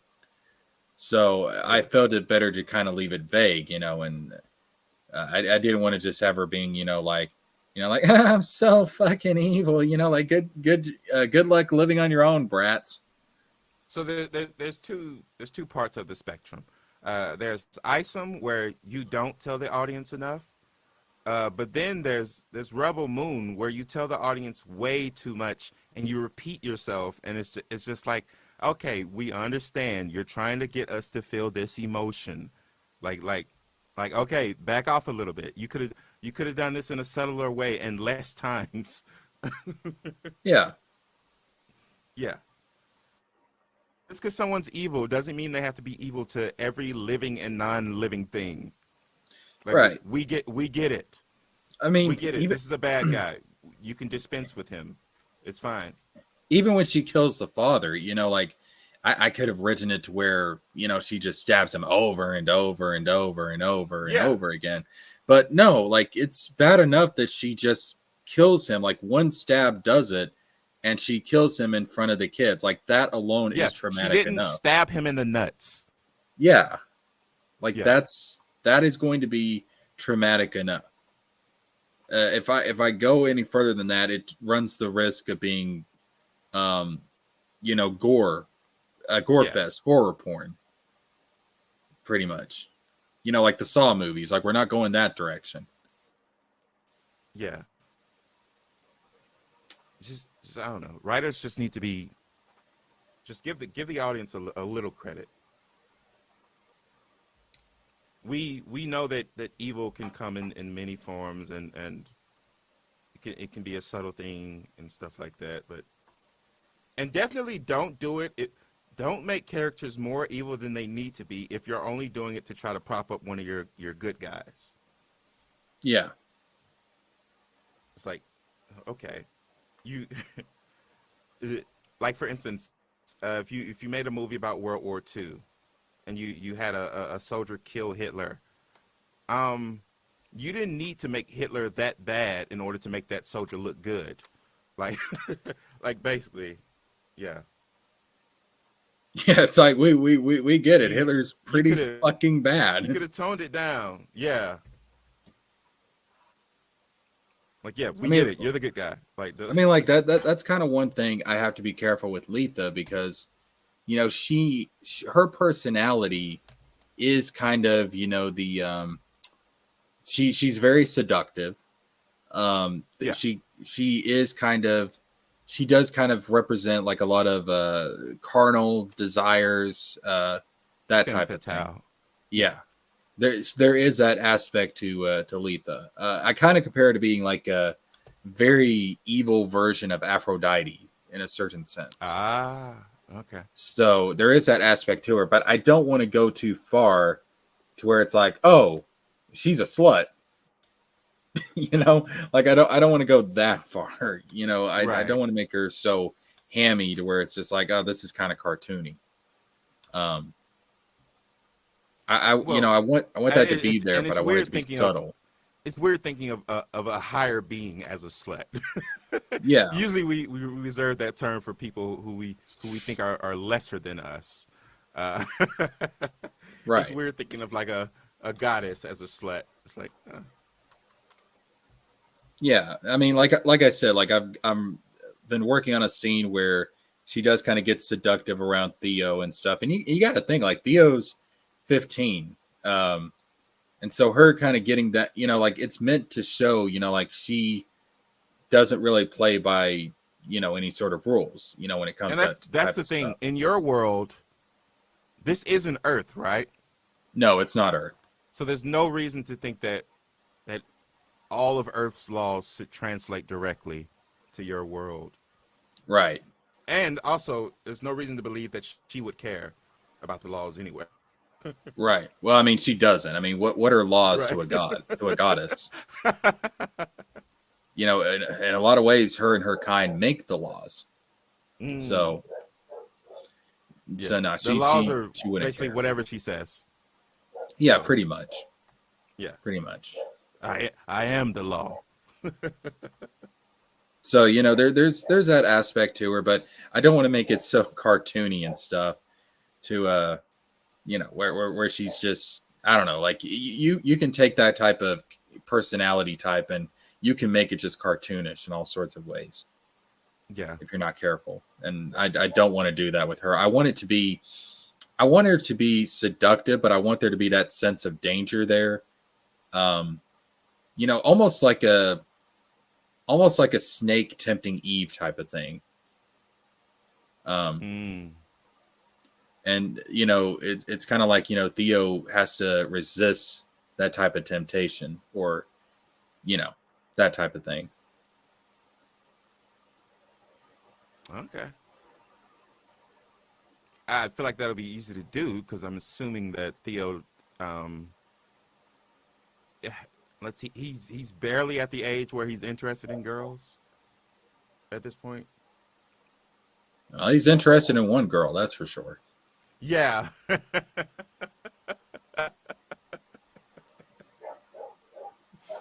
Yeah, I feel like she'd be more able to tempt Garen with that. Oh, that's interesting. Yeah. that would actually be pretty fucking interesting now that I think about it. Like, Garen, dude, you're connected to these important people. You got to be more careful with who you yeah. Like, you don't know these brats. Like, what are you doing?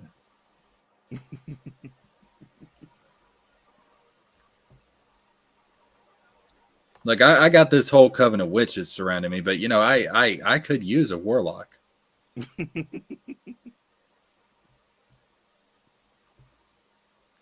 Like sort of like, are you familiar with the Legend of Zelda series? Oh yeah, I love Zelda. Yeah, the Gerudos needed a Ganon, basically. Oh, he's gonna be the breeding bull.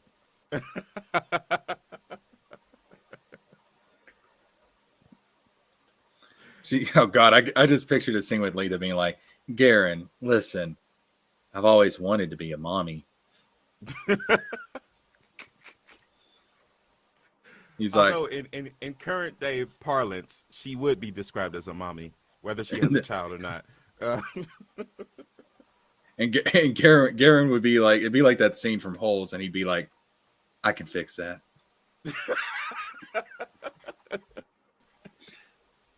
Theo's like, Garen, we're on a mission here. Like, yo, Garen, we came to kill this bitch. Like, I want to pierce her with my rod, but not like that.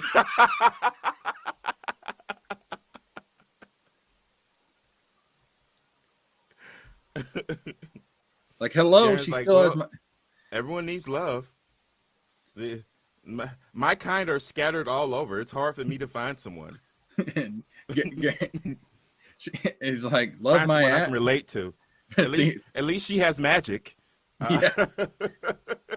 Theo's like, Garen, that's not love. And he's like, coming from the dude that has the hots for his sister. He's like, adopted sister. Get it right, buddy. Yeah. Yeah, well, and that's something you'll have to deal with, wanting to basically make the story less serious than it is with humor. So that's something you'll have to watch out for, because you don't want to make your villain and the world seem less serious than you mean it to be. Right. Well, I kind of picture it as when I think about like balancing the seriousness and the humor, um, something like maybe Lord of the Rings level, to where there are some of those lighter moments because they are on a journey and stuff, and they have their lighter moments and you know more wholesome moments, but there is a lot of darkness in it. Yeah. But also, what gives you a pass is that your main characters are teenagers, and Right. teenagers will always be teenagers. So, Right. And that's part of the whole thing, with the whole will they or won't they between Oster and Theo, because it's kind of like, oh, do we feel this way towards each other, or yeah. and it kind of creates kind of that awkward scenario, and you're going to have those moments to where like I can imagine, like if this was like an anime or something, I can imagine there'd be moments where people are like, oh, see that's a clue, that's an indication they're going to get together, or like maybe not. So in Rowling's current books, her detective series, that's one of the main draws. She has this ongoing will they won't they between the detective and his partner, detective partner, I should say, his fellow detective. It's the guy's name is Strike, and the girl's name is Robin, and there's a huge will they won't they thing. Like they keep circling around it, and it with every book it gets more intense. So it's just like, with every book, the fans are just like, let this happen, Rowling. Oh yeah, that But see that's something. See, I'm starting them out as teenagers, but as the Yeah. series goes on, they are going to grow up into young adults. yeah, So, I mean, that's one reason why I started. I didn't want to start them out on the adventure as kids and become teenagers by the end. I want them to be young adults by the end because I want to see like those type of relationships, how they mature. so is this a coming of age story? To an extent, yeah. Hmm. And there is, especially between Theo and Astra, it's kind of one of those things, like, well, these feelings we have towards each other, is it is it just like this emotional reliance from everything we've gone through, or do we actually like feel this way towards each other? Hmm. Like, is there more there? So there's always that question in the back of their minds as well. Yeah, lucky for you, because you're doing the will they won't they thing. There's plenty of reasons for the won't, uh, Yeah. which makes it better for the reader, who like Yeah. clearly wants it to happen, but it makes it more digestible why it's not happening immediately. Well, see, if I went full Game of Thrones and I made them blood siblings, I just straight up would not have it happen at the end. I Even almost want to say never go full Game of Thrones, but Game of Thrones was really successful, so I don't yeah, know. I'm not going to go that far though. But Never but go full Game of Thrones unless you're on HBO. but well, if HBO wants to pick it up, I'll take it. But having them be siblings just by adoption, that kind of creates the thing of like, well, there's some, there's some conflict there, but there's wiggle room. So it kind of really plays well into the will they, won't they type of thing. Yeah, there's wiggle room, but there's also less wiggle room because you made him so young when he was adopted that he doesn't remember life before having her as a sister. So Well, now he's actually been adopted. I would say I haven't settled on an appropriate time, and I kind of want to leave that a little bit vague to not trap myself into, not write myself into a corner. But in my mind, I picture him being adopted around the age of 5. now, do you think that's what Eric July was doing, leaving things vague so as to not write himself into a corner, like not telling us what Ison's powers were, so that they could be anything he wants in the future? Oh, you get too vague if you do that. Yeah. I mean, I don't think you have to explain everything up front, but you have to Well, here's the explain thing. enough.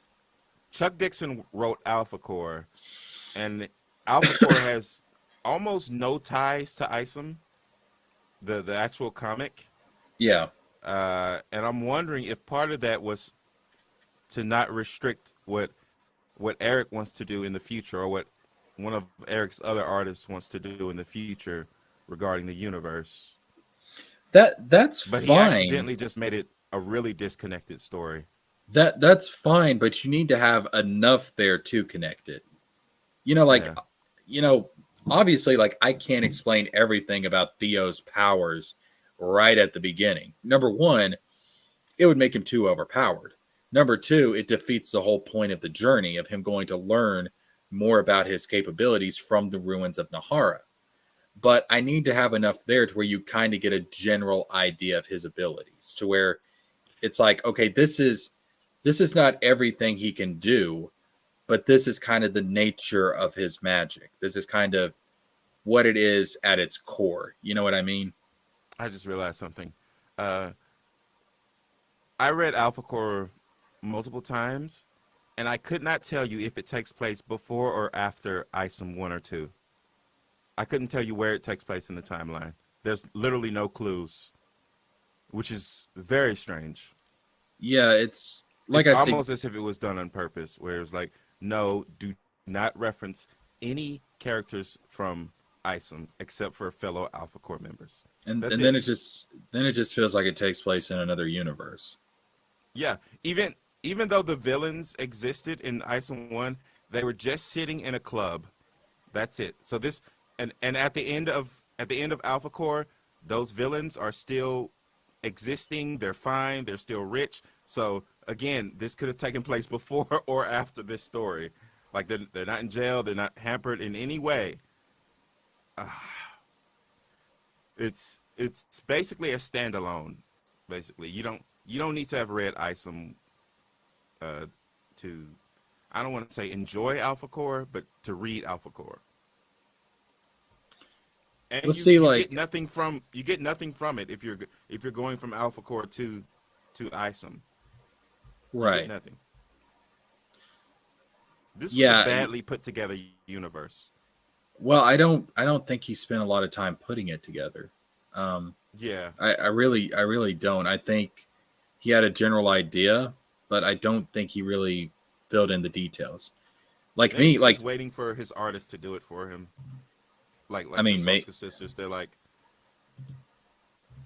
and it's weird because I saw that interview where Eric was like, yeah, when it came to working with Chuck Dixon, he basically had in mind everything I had in mind. So Eric expects us to believe that everything that happened in Alpha Core, Eric was already thinking of that same shit.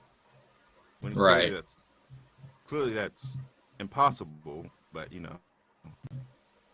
Well, see, like for example here, like in Letha's bio, it says she governs the mountainous region of Araz. So obviously it's got mountains. But then like I can tell you, like Lake Town is also in Araz, and it's like in a valley below the mountains. The mountains kind of act as a natural barrier. Can I just point out something right quick? Go ahead. She governs the mountainous her ass. Araz. That's what that sounds like. Okay. Very quickly, she governs the mountainous regions of her ass. Like I said, we're in a draft. Accidental pun. The Weasley twins would certainly jump on that. It is actually, what does that mean? Yeah, it's Kurdish for river and mountain. That's what it means. Oh,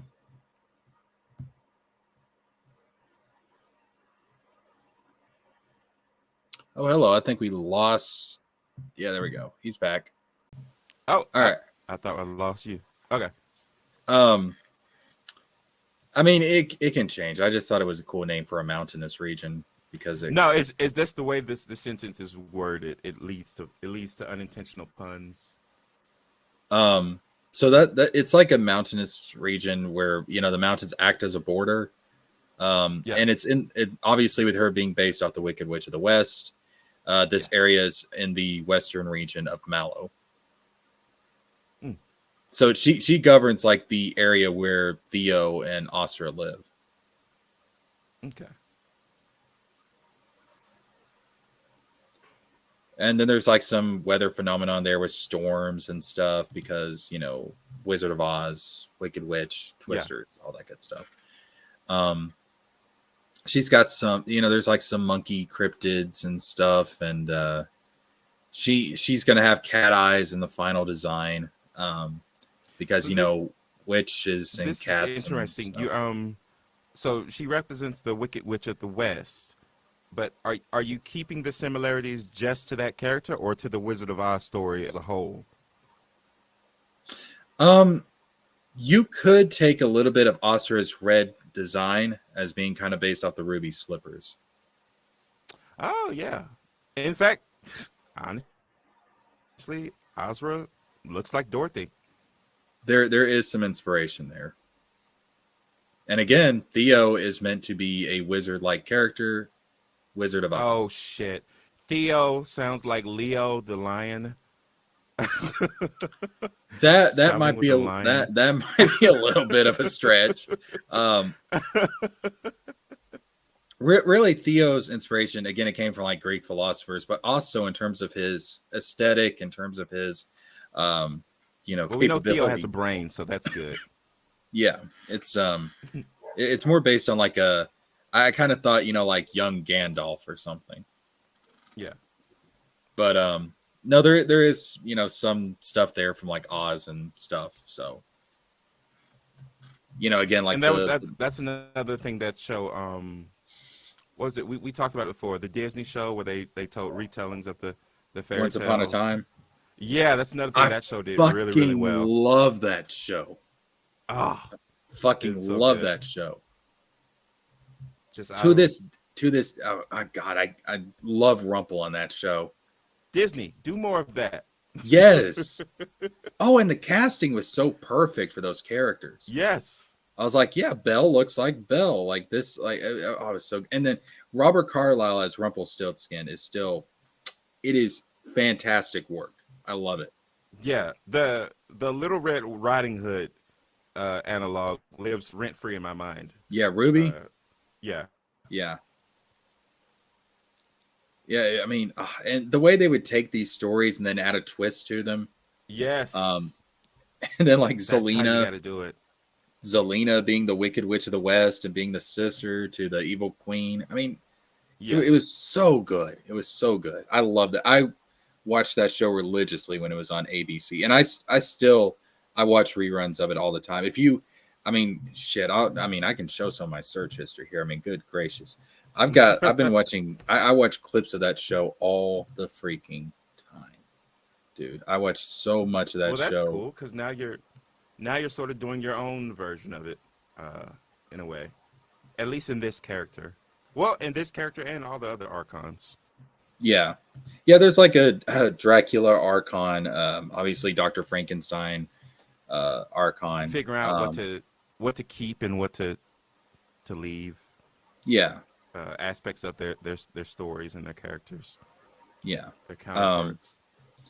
I will go ahead and say like the leader of the archons is based on Dracula. Well, that's a cool. In the future, you can pitch and say like, if you're fans of like,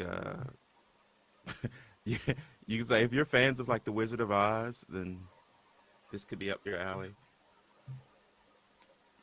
Well, People like are often looking for that. Like that's the best way to pitch is give people two things that they already know, and say like, this is so and so meets so and so. yeah. Well, I will say give me a pitch for your story like that. Give me one of those, if you've thought of one yet. Geez, let's see. I'm trying to think some of the big inspirations. I know you said it's inspired by Plato's allegory of the cave. Do you? I want to say, do you have a more modern reference for it? Yeah, I would say see, since the Archons are based off of, like classic monsters, Lord of the Rings meets Universal Horror. Oh, that's a good pitch. Because the quest has a very Lord of the Rings type of vibe. Yeah. And then like the villains, they are based off of like Universal Horror monsters. Or wait, well, Wizard of Oz isn't Universal Horror, but you get what I mean. Classic monsters. So yeah, there's like one for Dracula. There's a Dr. Frankenstein. But see, like the question is, like with the Dr. Frankenstein, like, is he going to create like something like the original Frankenstein monster, or is there going to be a twist on it? Like what kind of creations does he have? And how does he combine magic with science? Does he himself become the monster? Perhaps. There's lots of ways you can go with Frankenstein retellings. And then like like the who is the bride of Frankenstein? Could be something like that in there. Yeah. There's one that I have, based off of the Wolfman, and of course, you were talking about how Astra has sort of a Little Red Riding Hood type of vibe to her. Mm-hmm. She might have some kind of interaction with him, some kind of arc with him that could play into her character development as well. There's some stuff about Garen that's going to be very interesting. Like there's a lot of stuff that I'm keeping secret about him, but there's going to be stuff about him that the other Archons kind of pick up on, and it's going to be like, oh, there's something off about you. Yeah. But he's a very enigmatic character in a lot of ways. But the thing is, though, Garen is also kind of the comic relief of the group. Because he is older than both Astra and Theo, he kind of is more lighthearted to try and keep, because they had this dark fucking past and everything, and there's trauma in there from that. So, he's kind of more lighthearted to kind of balance that out and to try and help them. And when did Garen meet these two? Yeah, Garen meets Theo when he rescues him from a monster attack. So there's a scene is this later before or after setting out to rescue Asra. All right. So what happens is when Asra is kidnapped, Theo immediately goes to try and rescue her. Now something happens in the middle of all that ends up giving Theo his powers. And so once he gets his powers, he's like, I can use this to save Astra. So he continues chasing after Astra, and then he ends up in an ambush by these monsters. And, the implication is that Letha sent them, or the Coven summoned them or something to try and, block his way. And Theo, being very new with his powers, he doesn't know what the hell he's doing. So Garen comes in and he's actually able to rescue him. So there is this idea that Garen's been keeping an eye on Theo for a while. And so, acting as a guardian of sort.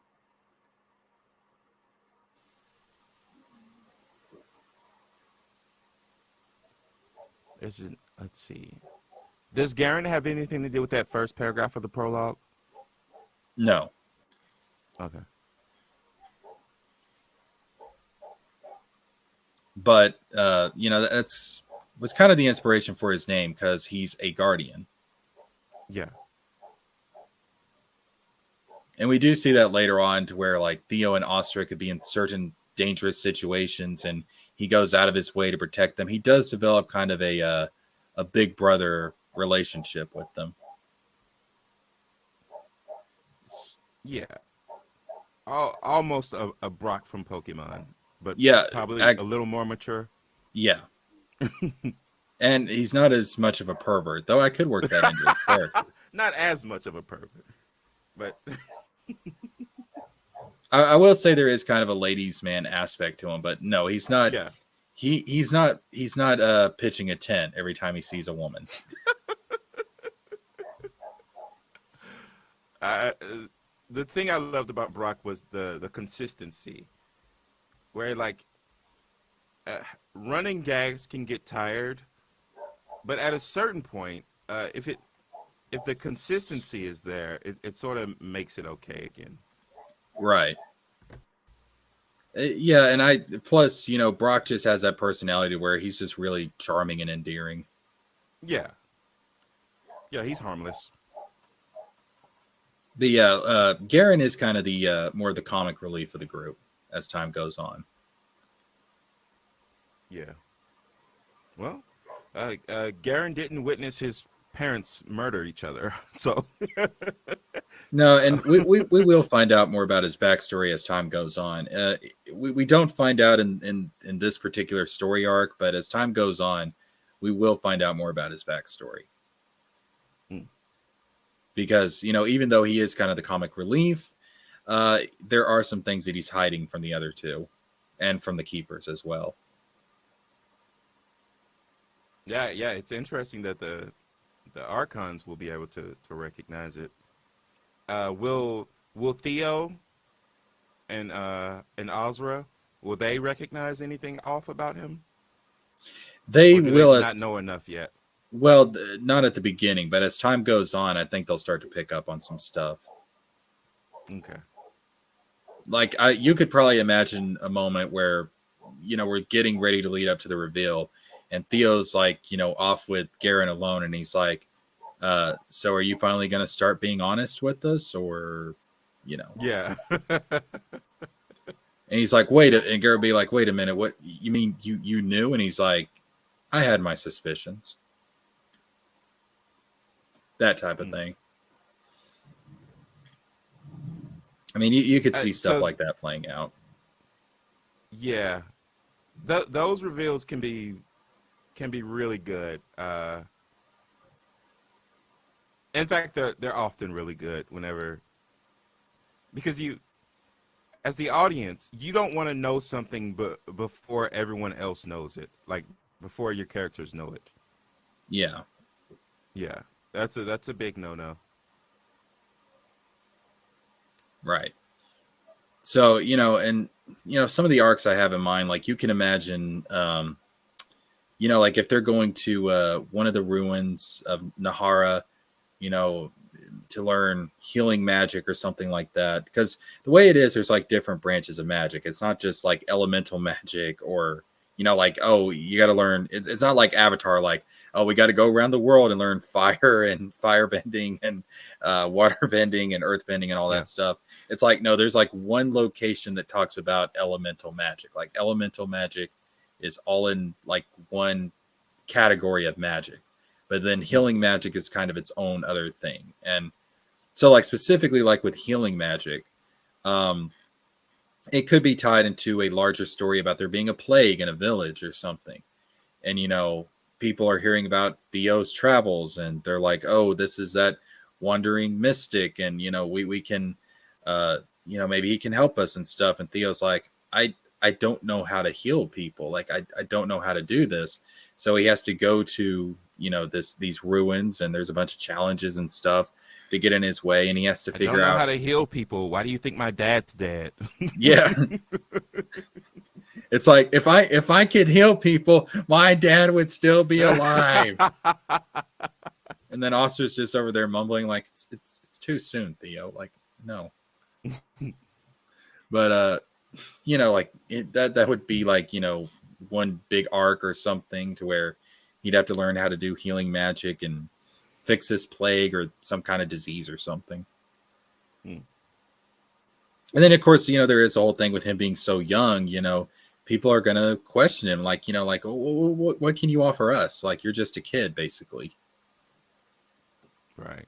So that's going to create some doubt in him and stuff. And because remember, he's got a lot of pressure on him. Like the Keepers of Nahara think like he's the key to overthrowing the Archons and freeing the world. And, he's just 15, like, holy shit. Like I wasn't ready for this. All I wanted to do was rescue my fucking sister / girlfriend. Yeah, you're gonna have to really work this one out. At least for the marketing.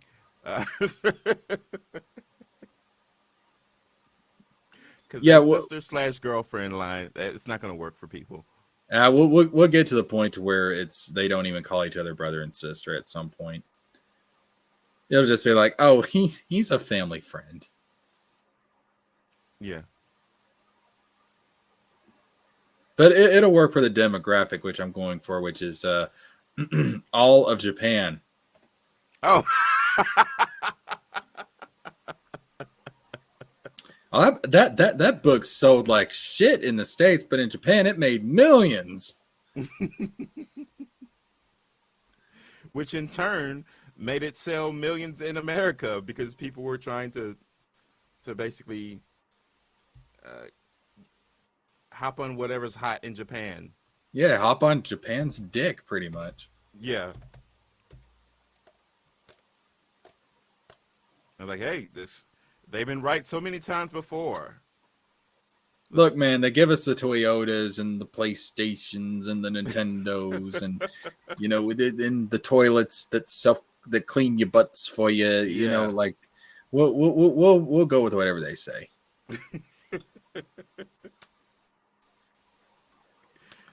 Then they're like, wait, an American made this? All Yeah. right. As long as it's Japanese approved, we're good. Like, well, the Japanese love him. We'll love him too. Yeah, we'll love him like one of our own. Yeah. He's one of our own. I feel like Theo, like doubled orphaned or something by my Yeah. own country. Now you mentioned, let's see, Theo was orphaned twice. Okay, yeah, it makes sense. Yeah. Orphaned by his original family, and then his mom left, and his dad left in a way. Yep. But yeah, like Theo doesn't really remember his original family. It's just like he literally just wakes up in the middle of nowhere and he's found by Asura's family. And then like he just, again, the assumption is that he has a family before that. Yeah, But he he's doesn't baby Clark remember. Kent. He's Clark Kent. Well, he's not a baby. He's more like 5. Mm. I get that's kind of the age I'm thinking of when they found him, is when he was 5. I haven't settled on it yet, but that's the general thought I have in the back of my head. Because I want Asura to be old enough, and I want Theo to be old enough to where it's not like they literally just remember, at least in Asura's case, like she just remembers, just always being his sister. Like, no, there was a time before he was part of this family. Because then, then needs if to be a before. Yeah, because then if there's not, then it does kind of go into that territory of, I don't know about this. Yeah. But to her, it's like, he's, it's almost like, she kind of views him, yes, as kind of like a brother, but it's also more like, he's the boy that we found in the field, pretty much, Yeah. I guess you got to ask yourself, why was it necessary for them to grow up in the same house? I mean, did you want them to kick Asura out as soon as they found Theo? Like, oh God, we finally have a son. We wanted a son to begin with. You can just No. Why? Or something. Why is it important that he share parents with her? Like, why didn't someone else find them?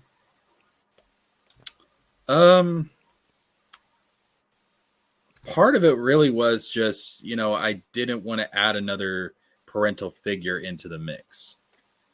It would just kind of overcomplicate things. I didn't really see it as necessary. Most people come with a set of parents themselves. We're used to that in this universe. But I mean, part of it is just the mystery of like, what is going on with his parentage.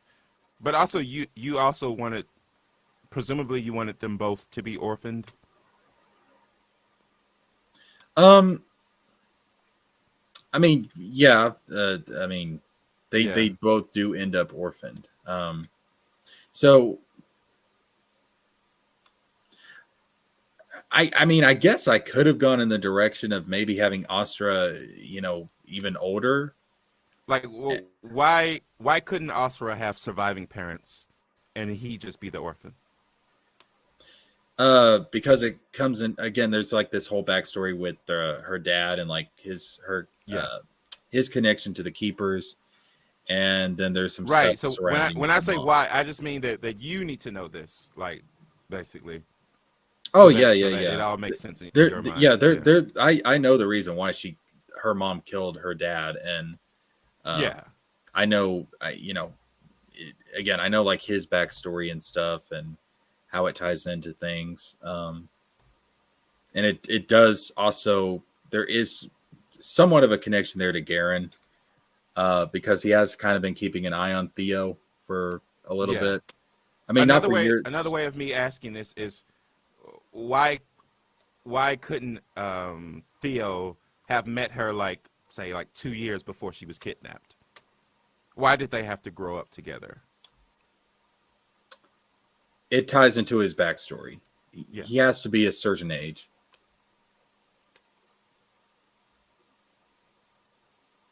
Got you, but was it necessary for them to grow up together, to know each other all this time? I really didn't have the idea of Theo being anywhere else, because Okay. And I'm not saying you should change it. I'm just wondering. Yeah, I mean, like, I could have thrown another character in there to where, like, oh, they're neighbors or something, and Astra's neighbor adopted Theo, but I don't know, like that particular parental figure would have just felt almost like filler. Yeah, and a lot of characters start off as filler, but then you find out things to do with them. And plus, I don't know, it would have seemed kind of redundant, like, oh, Astra, your mom killed your dad, and I don't know, like maybe your mom also killed my adopted dad. Oops. Wow, she's a man hater. Oh, you figured out she's the a secret. man eater. she hates all men. This is actually a very woke story. Right. That's all it is. She was a 79th wave feminist. There you go. No, I just kind of figured, with the, I don't know, especially with anime and stuff becoming more accepted nowadays, and things like Game of Thrones, I just figured the whole adopted sibling things probably wouldn't be too much of an issue. Just as long as it's not emphasized too much as the story goes on. Yeah, but you have to realize that there are people whose, it seems like their whole existence is revolving around pointing out things like this, pointing out how fictional characters are not as moral as we should strive to be. Those people probably wouldn't have bought the book anyways. I mean, these would be the same people. They like that Lord of would, the Rings and Wizard of Oz. I mean, if you look at some of those stories, I mean, there's some stuff in there. Yeah. I mean, but it's just, I don't know. I just kind of figured it's the policy of, if she ain't kin, you can go all in type of thing. But yeah, but also it's not our current day Earth. They don't share our history. yeah, I mean, it's, this may be more common there. Yeah. I mean, it was more common literally in our history back in the day. Yeah, I mean, yeah. And if you look at some old fairy tales and stuff, like it's prevalent there as well. Yeah. And that's kind of another reason why I decided to just go that honestly, route. It's prevalent in a lot of modern stories as well. Yeah, and that was for one reason I kind of went that route, because I'm like, this is kind of a thing in older stories, and I kind of want to give this story that kind of feel. I'm like, you know what? I think I can make this work. Yeah. Also, we touched on fan fiction earlier. There's no limits when it comes to shipping in fan fiction. So absolutely none. Absolutely not. I can already see the shipping name for these two being like Thassa or something like that. I can already see it. Yeah, one of the oldest ships that I've ever heard of was Snape and Hermione. Oh God, I remember Does that. it makes almost no sense, even if they were the same age. Welcome to detention, Miss Granger. And then I guess most people just settled on Draco and Hermione, which honestly makes even less sense than Hermione. That one never made any fucking sense to me. A racist and the target of his racism. Yeah, let's do it. Right. It's like it's like, okay, you got the A's right this time, but you're even more off base personality wise. Like Well, see, yeah, like the whole thing with the scene where Letha tries to seduce Theo, like, it's intentionally meant to be a little bit off-putting and stuff because she's a villain. Yeah. Like, of course she would do something like this. She Villains aren't doesn't supposed to give a shit about this type of stuff. Right. They're villains. Exactly. That is intentionally meant to be off-putting because it's like, ooh, I'm getting some, PDF file vibes here. It's like, yes, that's the point. She's fucking evil. Yeah, she has different standards. Like you're not supposed to completely understand. Like yeah, you're supposed to be off-put because obviously her culture is different. But yeah. And I can go ahead and tell you, unlike with Also, Shadowverse, she's a seductress. She's not well, I don't know if she's a seductress, but oh no, she is. She is. Okay, well then yeah, stop trying to impose your culture on on people who clearly aren't of it. Yeah. Yeah. And I can go ahead and tell you, unlike with Shad's story, she's not gonna force herself on Theo or anything. He's not about to be a victim. Yeah. It just goes as far as seduction. Yeah. And even if you did, do not do it in the first 30 minutes of the show, Rebel Moon. I have no intention of writing a scene Ramp up. with this physically adult woman raw dawing a 15-year-old. That's not in my playbook. That's not going to happen. Leave that to the fans to make themselves. Yeah. If y'all want to go on Rule 34, have at it. I can't stop you, but I am not writing that into the book. Now, that being said, stop them and they can't stop themselves. Right. Now, that being said, if later on because listen, I haven't decided to hook up Theo and Astra. That's just kind of the primary love, thing going on at the beginning, but I haven't decided if they're actually going to hook up. People change. Right. They might hate each other one day. Who knows? If that were to happen and they do hook up, I might, potentially write a scene where, the birds and the bees, you know what I'm saying? Lady Letha might whisper into Osra's ear, actually, that was your bro's fault. Your bro did that. Your bro compelled your mother to do that. Ooh, wow. Yeah. So when he comes for you, I don't know. Maybe pick a side. Yeah. I just told you the truth about your brother. He's gonna keep denying it though. Yeah, I mean, like for example, like there could be a scene, like where when she learns that Theo has magic and stuff, Letha could be like, oh, like he could do that this entire time. He had all the power in the world to save your father that night, and he didn't use it. He's like, I promise I didn't. And then it's just like just his word versus hers. Exactly. Like, conflicts like that. Yeah, I mean, and technically, she's an expert magic user, so she has authority in this. Yep. Yeah, even if she's evil, it's like, yeah, but she knows magic. She knows if she knows one thing, it's magic and covens. Yeah, and then all Theo has to do is be like, And don't hell listen monkeys, to I suppose. don't listen to her. She tried to fuck me. And then Oscar can be like, bitch, you want to back the fuck up? Like, that's my man. Like, what'd you try to do? Oscar was like, I tried to fuck you. Should I not listen to myself? Like, Theo's going to be like, wait, what? When? oh, it was just a phase. she just shrugs her shoulder. Don't worry about it. Meanwhile, Garen's just like, man, I don't know what the fuck I stepped in. That is always a good moment in a romance where it's like, wait, there was a point of time when you were into me and I didn't know, like, and it's over now. Like, okay, great. Wait, I could have tapped that? What? It's done. I just missed it, huh? Okay.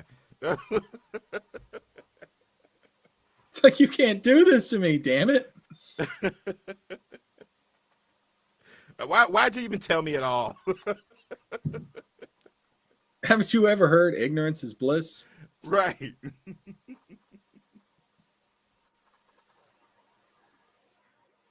And, later on down the line, there might be an instance, where, maybe there's another guy that steps in, for Astra, and, maybe there's some kind of competition there. There always is. There's not even a maybe. It's just a part of storytelling. It's just how it has to be. If you're not going to have the characters immediately be together, you got to find a way to pass that time. Yeah, I mean, we might see Theo getting jealous and stuff, and maybe that's kind of when he starts to realize these feelings are something more. You know what I mean? Yeah. Maybe Garen's like teasing him, like, you act like you're kind of jealous, dude, and he's like, I'm not jealous. Like, what are you talking about? Like, she's the Ash and they get the Ash and Misty dynamic. Yeah, there you go. Yeah. have a movie about trying to help out the legendary birds, and dude, I love that fucking movie. Like, you don't understand. Theo gets kissed, and then Astra is just like, oh hell no. Dude, I'm sort of writing a script for a Pokemon related thing, and I'm bringing back that character who basically pissed Misty off by swooping in on Ash. That was fucking hilarious. I feel like that character should have came back. That was fucking hilarious. Yeah.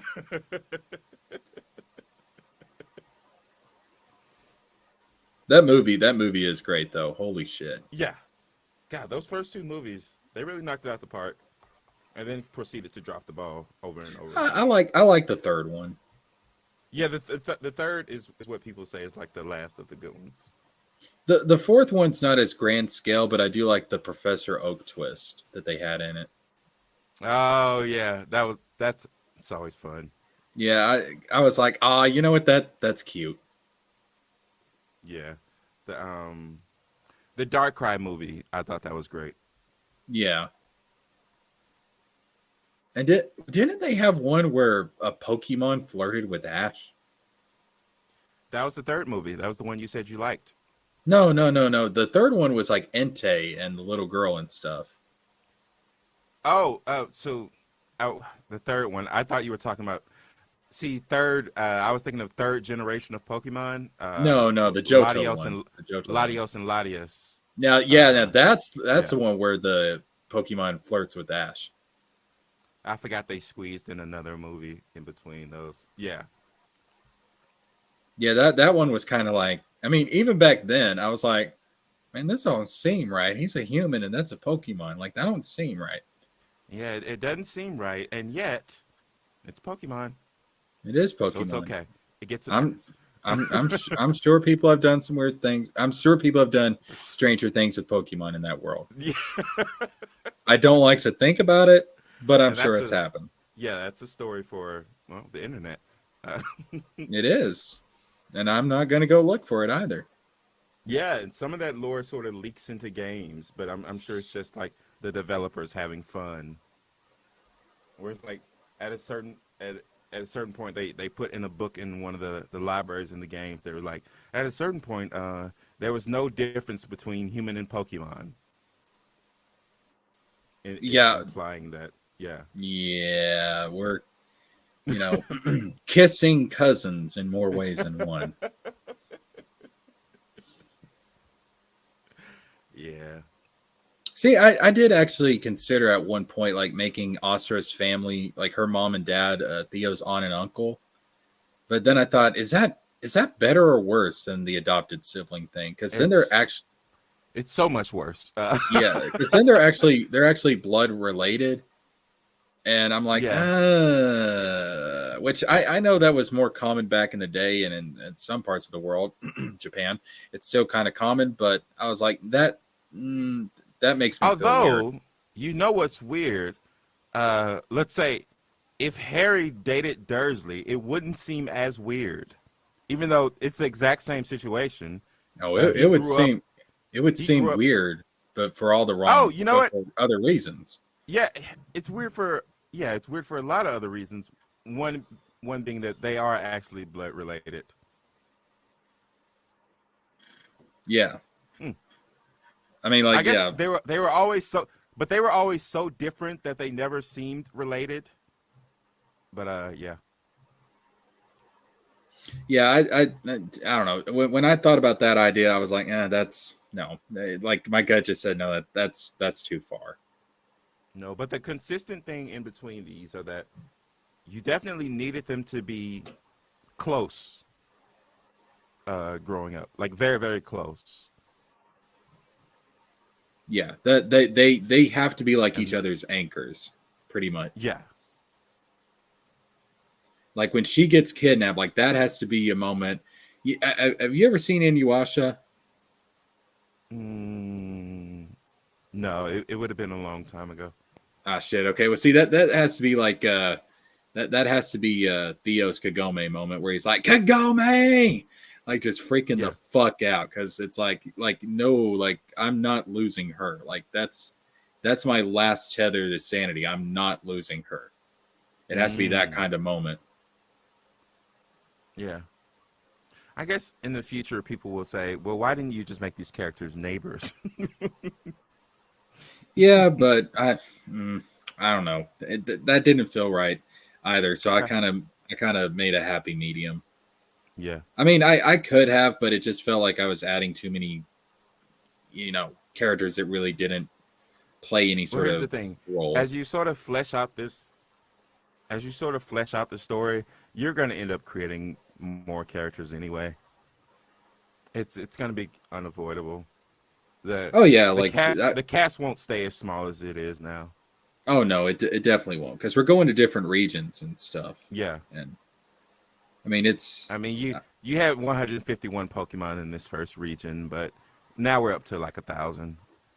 We're over 1,000. Ridiculous. It is ridiculous. Yeah. That's I was looking.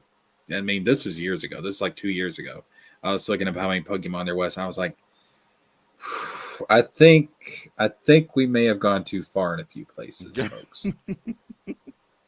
Like this is a little much. Maybe instead of adding like 150 Pokemon every generation, maybe we should just kept it to like 50 a generation or something like this. This is a little much. Yeah. I want to catch them all, but it's you know what? It's a little much, and yet every time the Pokemon hype season comes around for the new game, the number one thing that people want to see, new Pokemon. Yeah, people don't give a fuck. Yeah. Which I'm not gonna lie. I mean, I haven't wanted to catch them all in a very long time. I was like, no, it's too many. I'm just gonna catch the ones I like. Yeah, I catch the cool ones. Yeah. Now there's some Pokemon designs. I'm just like, bro, there's like sentient garbage. Like, what have we done? Like, this is too. Yeah. This don't occur in nature.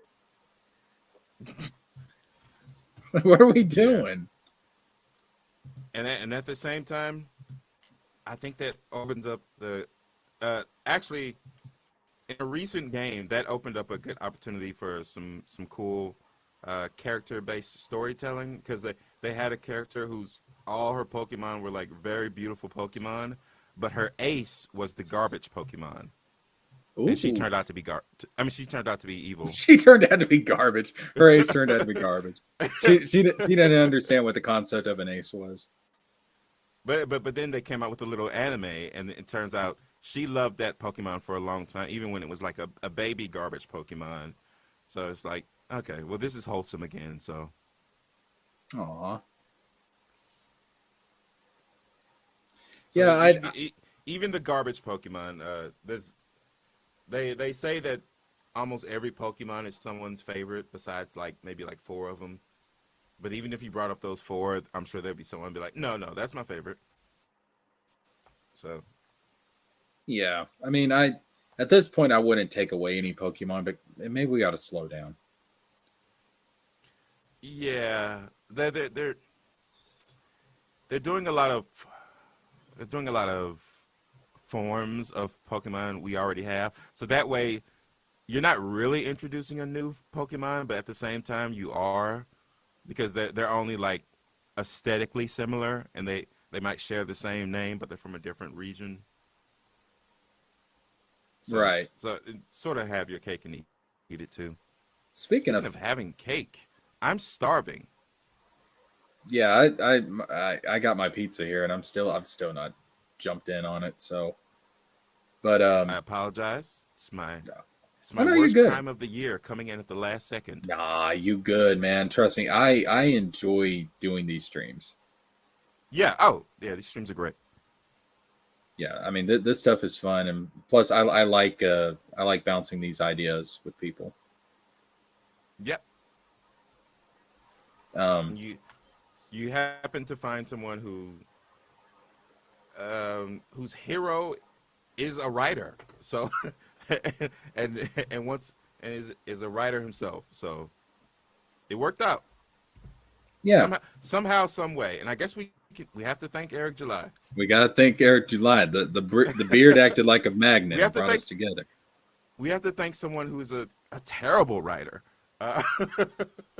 Eric, I promise you, I make this solemn vow to you. In the few hours we have left, 2023, we will all do our best to write something better than I saw. We'll make you proud, Eric, or angry. I'm not sure which. I wonder if his lyrics are any good for when he was doing music. I have not. To look it up, I'm not listened to his music, and like you, I'm too scared to. I mean it. Yeah, I don't need that in my life. It's like what I was saying earlier about, look, a character can be evil, but you don't have to keep giving me new reasons to hate them. Like, just. Yeah. Well, I mean, it's like with that the whole scene with Lady Letha. I don't need her to pin Theo down and rape the shit out of him. I don't need that to happen. Like, just her trying to seduce him is enough. Yeah. It's already going to get the reader to go like, there's I don't know lots about of this ways to be evil. You don't have to go the Rebel Moon route. Yeah, not every villain has to be a mustache twirling, right, super villain. Yeah, you can. Umbridge, Professor Umbridge. She found like 50,000 ways to be evil. Yes. Hey, TJ Laser. Yeah, we're still going, but we're about to wrap up the stream. Unfortunately, yeah, we're about to wrap it up and call it a night. Happy New Year's, TJ Laser. Yeah, Happy New Year's, man. But yeah, like subtlety is a talent. You don't have to go full blown crazy sometimes. Yeah, you shouldn't. You should save full blown crazy for climactic moments. Yeah, I mean, like even like with Theo and Oscar's relationship, like yes, it's going to be obvious from the beginning, like they have something going on. There's chemistry there. Yeah, that's fine. But I'm not going to have like. You should do that to sort of lead the audience into a certain way of thinking. But you don't have to. Once you do that, you don't have to keep pointing back like hey, no, remember these two. Yeah, these two. It's like, we get it. I'm not going to have her get kidnapped. And when he's trying to chase after her and grab her, he's going to be like, no, wait, I haven't fucked you yet. Like, no, like, come on now. That's too much, dog. Right. Oscar, I'll get you back. And when I do, you can have my babies.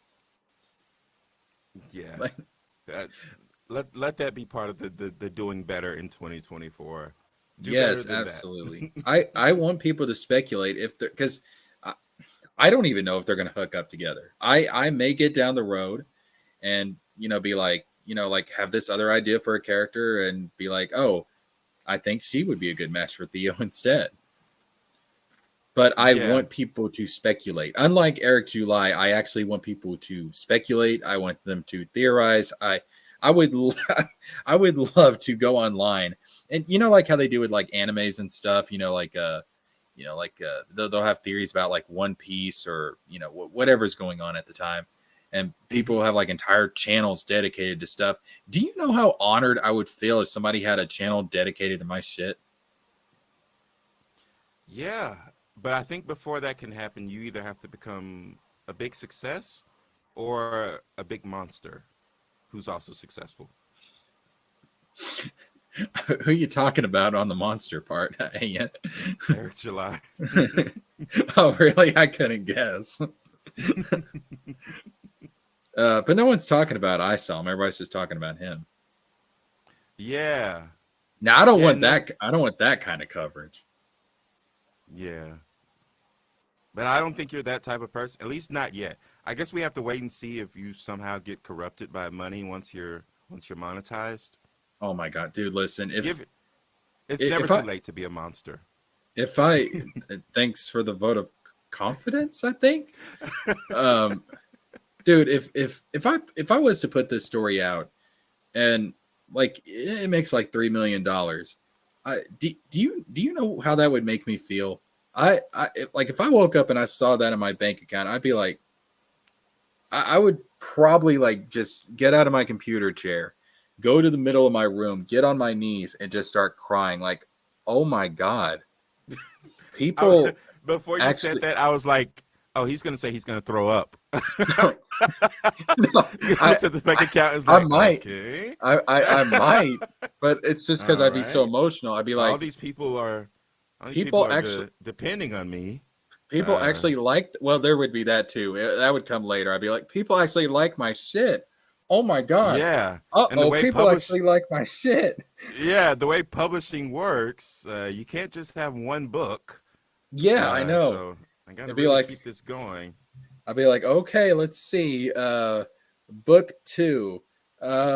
It'd be like that SpongeBob episode where it's like 24 hours later. You start thinking about the Divergent series where it was doing great up until the last book where it completely lost people. Well, I think one of the things is that I'm not saying you have to have every single detail planned out, because I don't think most writers do. Some do. Some do plan all their shit out, but I think you need to have an idea of where you're Rowling going. does that. Well, where she has everything planned out? Yeah. Rowling's not like Stephen King. Stephen King claims to make it up as he goes. Rowling does nothing of the sort. She literally has graphs and grids and everything worked out. Yeah. Now the starts of the stories, they come to her in like normal made up ways, but at a certain point it's clear that she's planned literally everything. Well, see, that prologue I showed you was not the original prologue I had written out. It literally popped in my head during a dream. And it won't be the final. No, it won't. It won't. Yeah. I mean, it's going to change. It'll probably be longer. It'll change, but it's just meant to kind of hit on the general beats and emotions of what I want to portray. And I mean, like I'll take some of the criticism tonight and I'll, work it in there too. Yeah, you're going to end up reworking a lot of the wording. So I didn't get to call out all the wording, but the important thing is. Oh, yeah. Your prologue. Punctuation, stuff like that. I I don't pay attention to any of that stuff when I'm doing a draft. And you shouldn't in your first few drafts. My big thing is I've got the characters in mind. I've got the Honestly, emotion. you shouldn't at all. You should hire an actual person, an actual proofreader to do it. Like an actual, yeah. When I look at this stuff, the two things in my mind is this consistent with the characters I have in mind, and is this getting across the emotion I want? Yeah, you definitely laid out a clear scene for us to keep in mind as we begin the book in proper. Yeah. And again, the big thing is Theo, Asra. I want to get across what these characters are like, how they, interrelate to each other, and kind of like the base personality for them. Like you can tell, like Theo, the way he reacts to that whole situation, it's all about justice, justice, justice, justice, justice. Like, why is she doing this? Like he's questioning, like, why is she doing this? What's the reason behind this? I got to figure this out. I got to stop her, and I got to get answers.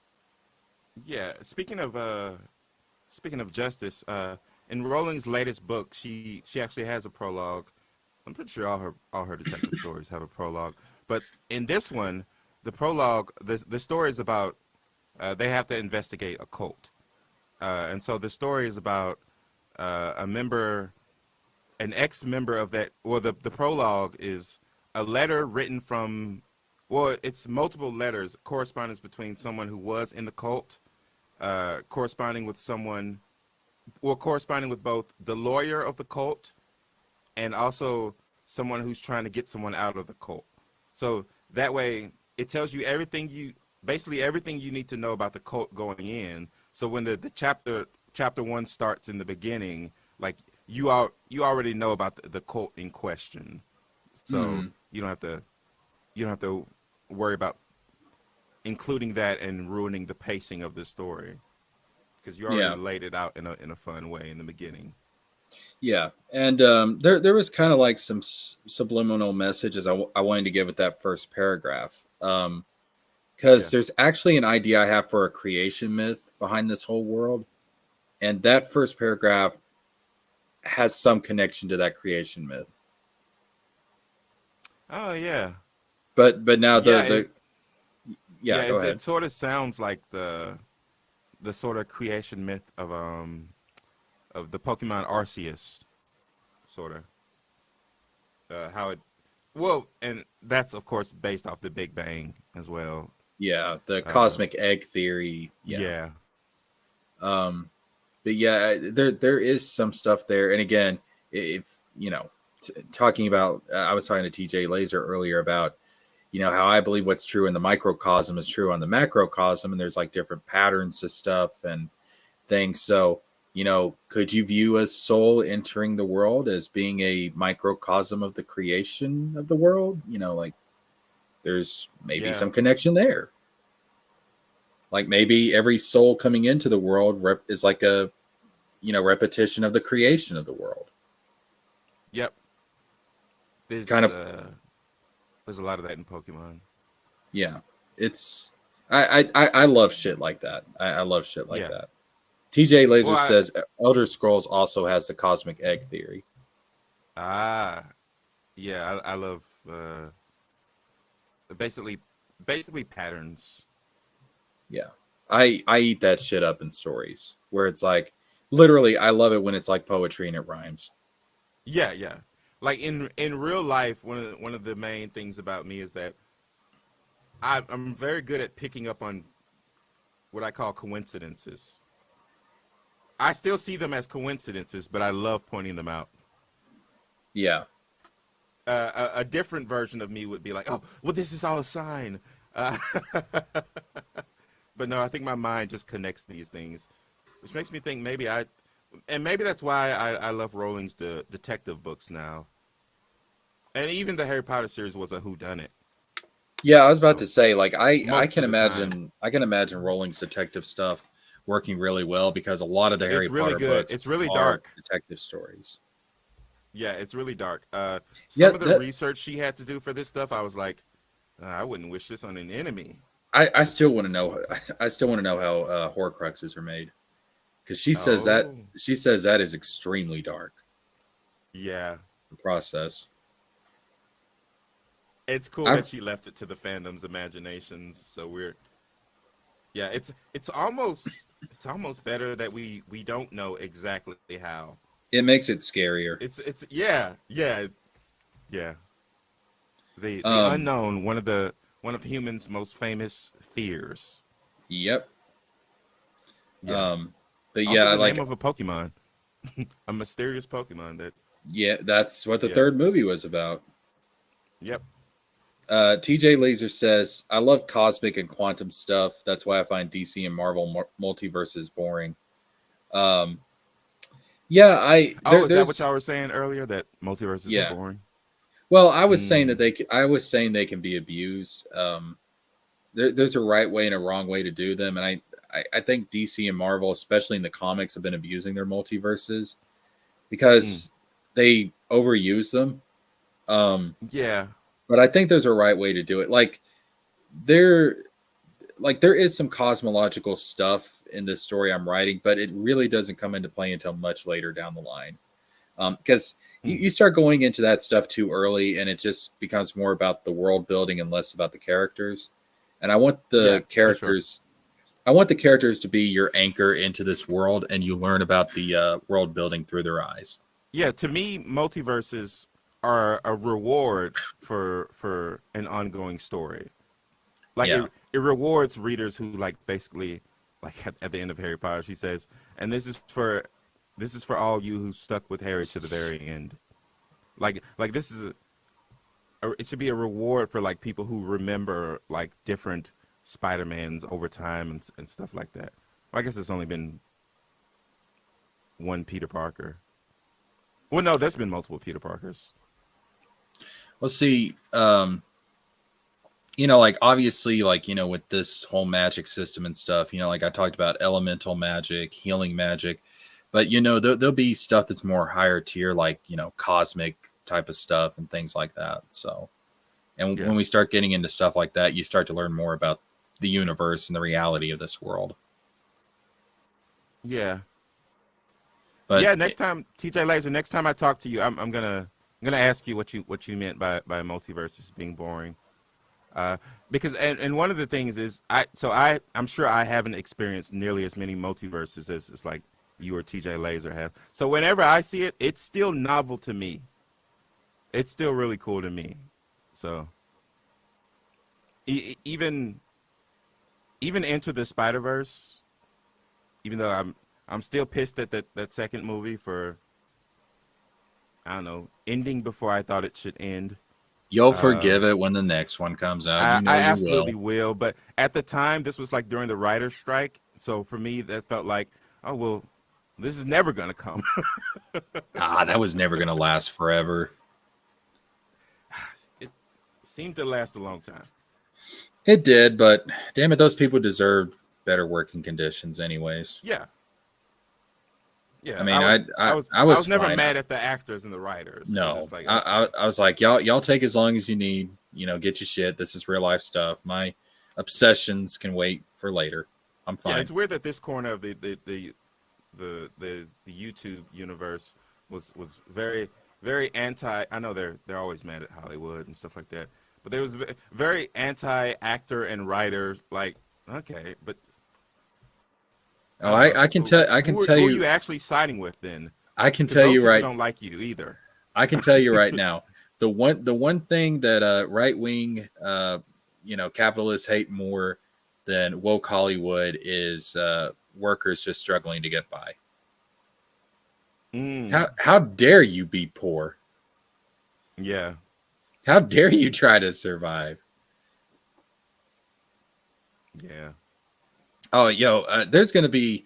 I can tell you right now, with Theo being more of a philosopher character, there's going to be some stuff in here that are probably going to piss people off, because there's going to be situations where he does see some injustices in the world, and it's kind of going to echo some stuff that's happened in our world, and there's going to be some stuff in here that's going to piss people off. For example, there will be a situation where it's like, well, listen, why can't I marry her? I mean, we're not actually related, so let's change the laws up a bit. You know what I'm saying, dog? Like,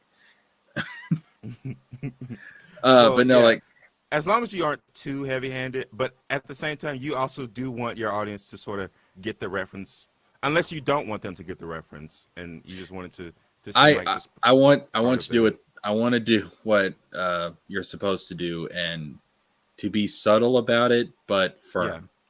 I yeah. don't want it to be like, oh, yeah. This is Theo's voice, by the way. We need to implement socialism into the society. Like, I'm not gonna. No. But I am going Yeah, to point out, definitely like, don't call it socialism. yeah. Um, but there might be a situation where he witnesses some really bad working conditions and stuff, and Right. he's like, like, I like, this isn't right, and we're not going to use the term socialism and capitalism and stuff, but Yeah, but we know what they are now. We recognize the traits, yeah. the defining features. I want to what, because I think if I do, if you call them by their names, it kind of alienates people. But if I write it in a way to where it's like, oh, like, I can see where this worker is coming from, and I kind of relate to him, and then it's like, well, maybe it'll start to subtly change your mind about how you view certain economic philosophies. And I want to relate more on a human level than anything else. I want to give Yeah. a face and an image to what's going on with certain people in certain working conditions. Like, there might be a scenario like that.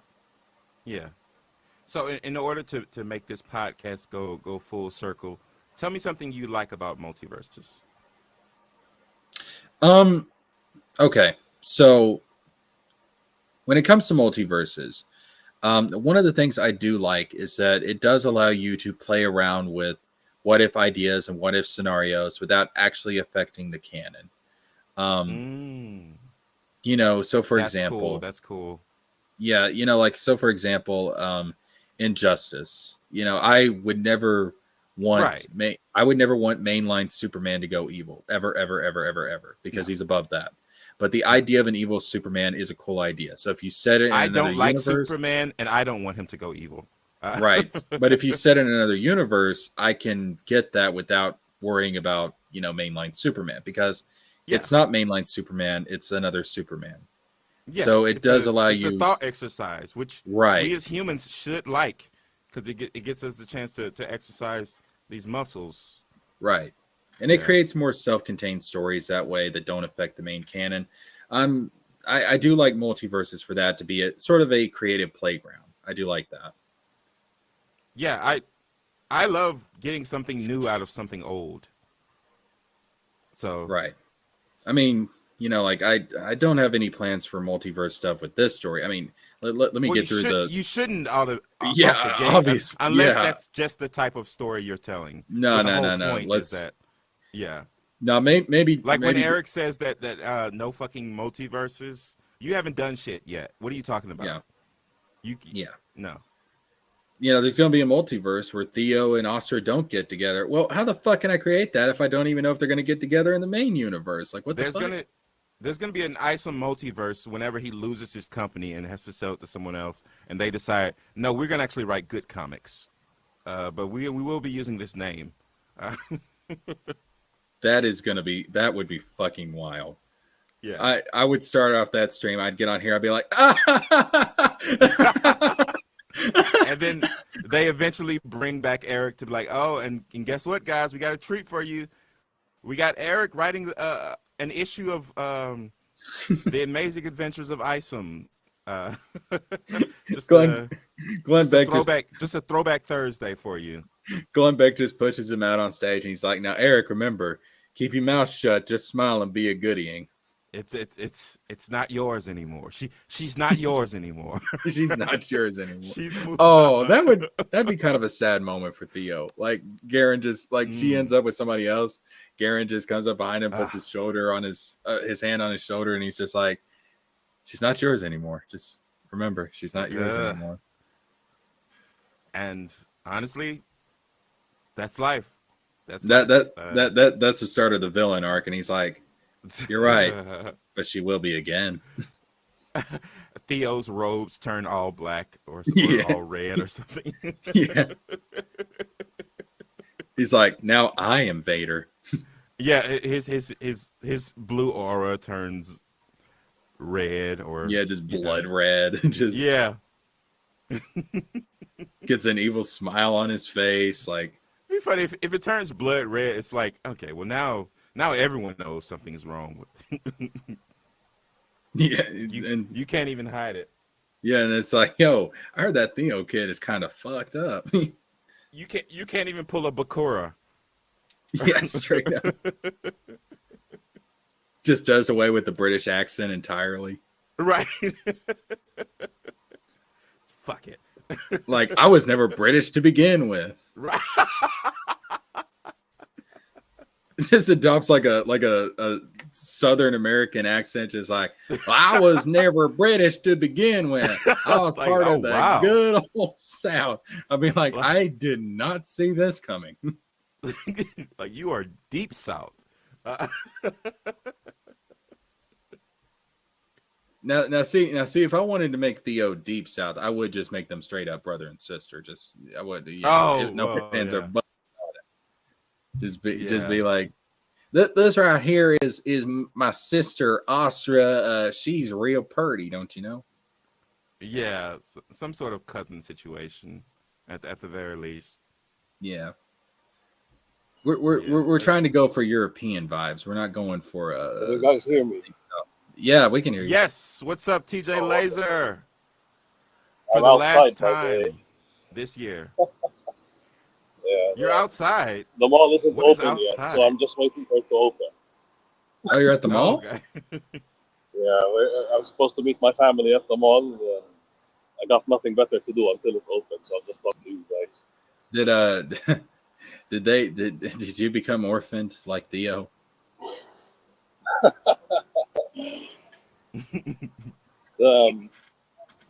I was going to address what Extra Hero was saying about multiverses. Oh, multiverse. Yeah, the what were you problem talking is- about? Yeah. Hold up. Before Okay. y'all get started, let them fight. Let them fight. Yes. Go at it, boys. Oh, wait, are we fighting? Are we Yeah, fighting? I thought you were talking about multiverses fighting. Oh, I thought y'all had a different opinion on multiverses. We No, might, no. but it's not a fight. All I heard is I was Extra Hero is fine with how multiverses are depicted in superhero I'm a big comics. fan. Is that what I'm getting? Okay. Well, So you like although- the what if scenarios and yeah, I love the show. What if? the Infinite Earth scenarios. Yeah. Yo, on 'Cause I what if? just feel like we just get to see more. Well, on But what if it's scenarios, Just at least more. make them interesting. That's the Yeah, the key. You should. The problem is the way Marvel do it these days is what if the radioactive spider bit somebody else, and then that's it. Right, The only- right. It's I like, think okay, the wait, that's it? The one You're good done? variation, yeah, like the Like, one you're good not gonna- variation. you're not gonna I think, finish is this Miles draft? Morales, but that's about it. What if Yeah. the radioactive spider bit Gwen Stacy, and then they left it at that? Yeah. Just I actually have some kind of plausible reason for how this could have happened differently. Yeah, but I guess what they would argue is that The way the Spider-Verse did Miles Morales was actually good. yeah, That's a good example of a what if. yeah. If you have a strong character, Spoiler alert: what's it called? The Spot guy grabbed the radioactive spider from the main universe, and then he let it bite some random guy who was. Well, he didn't make it happen. It just happened to be there. It hit Miles Morales. That's a good what if scenario. yeah. But too bad it took Sony Studios to come up with that one. Hey, TJ Laser, send me your Twitter again in the chat. I lost it. In the private in the private chat. I'm the one who's in traffic, so I'm the one who's outside. So you'll be hearing lots of cars over here. Okay. Yeah, you sound terrible right now, but we can still hear you. Yeah, it's fine. Oh, and we lost them. Shit. It wasn't fine, Jesker. It wasn't. I cursed us.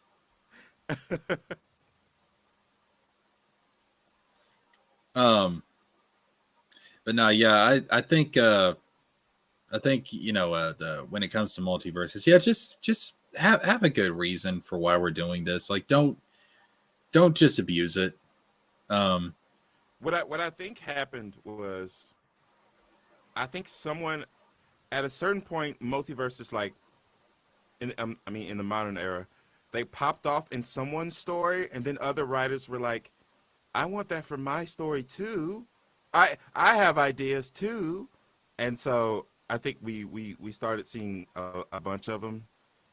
Just cause it's like a lot of people discovered the same like writing trope at once, so now they're all using it. They all discovered, like, say, the power of love triangles, and how that basically guarantees you a teen girl audience. Oh yeah, well, if I wanted to, play it safe, I could have a love triangle with Theo, Garen, and Astra, but Garen's not that type of character. Like, he's not interested in banging Astra. I mean, not that he wouldn't under different circumstances, but he's I don't know, like, he just wouldn't do that to Theo. That's not his character. Yeah. Now, it doesn't mean there might not be a character introduced later on. Jester, why don't you run down the theories we have about multiverses? Just introduce extra hero. Let him. Yeah. All right. So put on your school hats again, ladies and gentlemen. We're going to school today.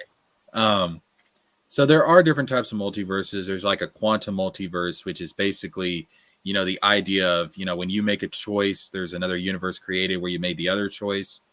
That type of multiverse, which is basically what Marvel has pretty much. And then you have a string theory multiverse where it's like different vibrations and stuff, and it creates like different realities. Kind of think of it like different settings on a radio where you have different signals coming in and stuff. You have that kind of multiverse. That's basically DC. Because if like if the Flash vibrates at a certain frequency, he can phase into other universes. Okay.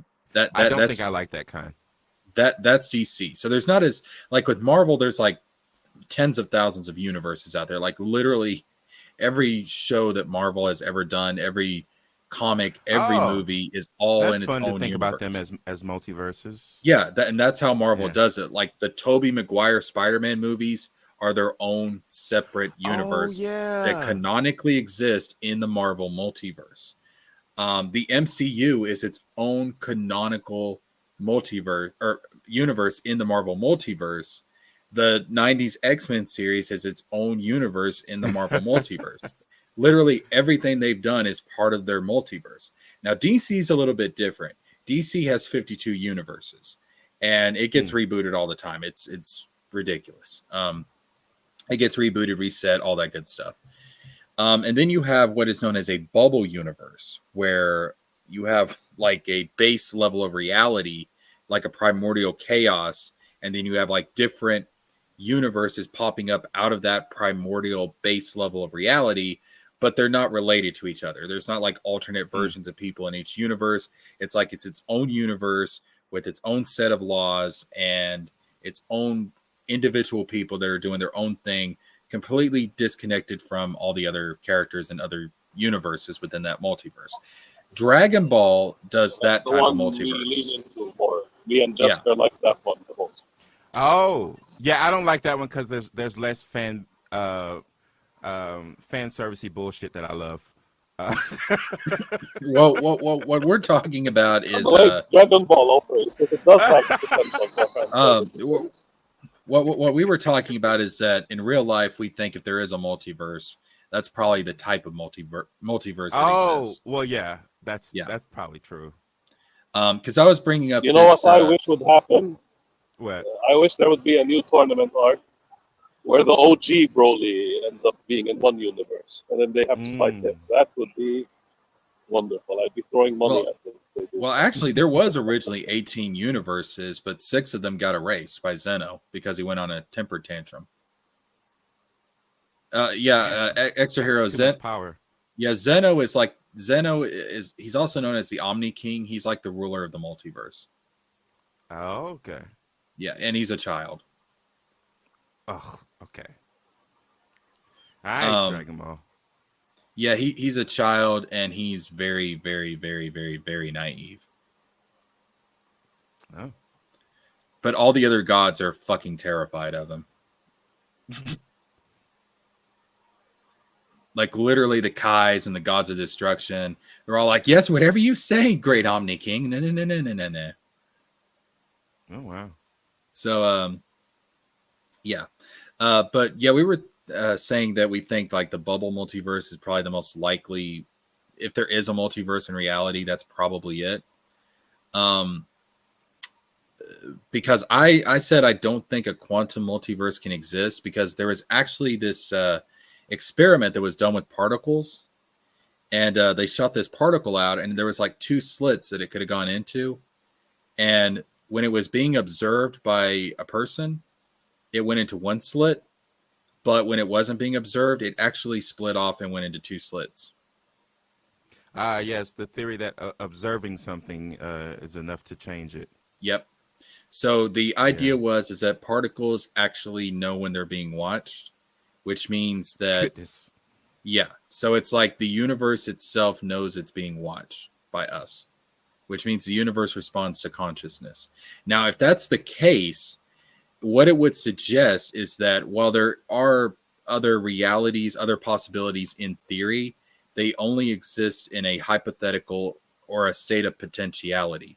But when we make a choice or we do something, those possibilities collapse into one solid reality because the universe itself is responding to us and not the other way around. God. I wonder if Vito, the author of Super Killer, knows this. I mean, you can still do it for fiction, story. obviously. I think Speaking Vito of is doing multiverses, the DBZ version, and all the universes have to fight each other. That's what I think he's doing, because he took inspiration from the manga and anime called Bakurano, and it's kind of the same plot where a bunch of kids have to wear mech suits, and each kid represents the universe, and they all have to murder each other so that each universe survives. Oh. So, you know, can we all just get along? Obviously, There's, man, fuck getting along. Fuck the Muggles. Sorry, I just really hate There's Muggles. one cosmic horror movie I watched, some Lovecraftian stuff, where a meteorite lands next to a house, right? Yeah. And that the energy from that meteorite turned that area where the house is into a multiverse in and of itself. So if you walk out of the house, you see a multiversal variant of yourself. But here's the thing. If you see that multiversal variant of yourself, there will be conflict. You will both fight. You will both scrap, whether you like it or not. I love that idea. Is fucking hilarious. You just see an alternate version of yourself, and it's just like you start if I met circling. a doppelganger of myself, I'll beat him up. Definitely. Yeah, if I find the multiversal variant of myself, that's how nature. You start circling each other like cats, and then it's just like there can only be one. There can only be one.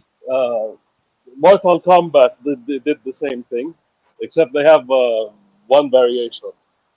There's a dreamer that dreams the universe in Mortal Kombat. Oh, the one being? The one being. Yes. If the one being wakes up, everything collapses. So that's why you have Earthrealm and Outworld. They're both always in constant battle. There's a Chaos Realm and Order Realm. They're always in constant battle. Like that. Yeah, and the reason Shao Kahn was trying to conquer all the realms and bring them all together under his control is the implication is he was being influenced by the one being to bring together all the realms and restore the one being. Like the one being was using Shao Kahn. Yeah, Jet Li's the one. That's a good example. Jet Li, his character, he has to murder all his multiversal variants to become the most powerful.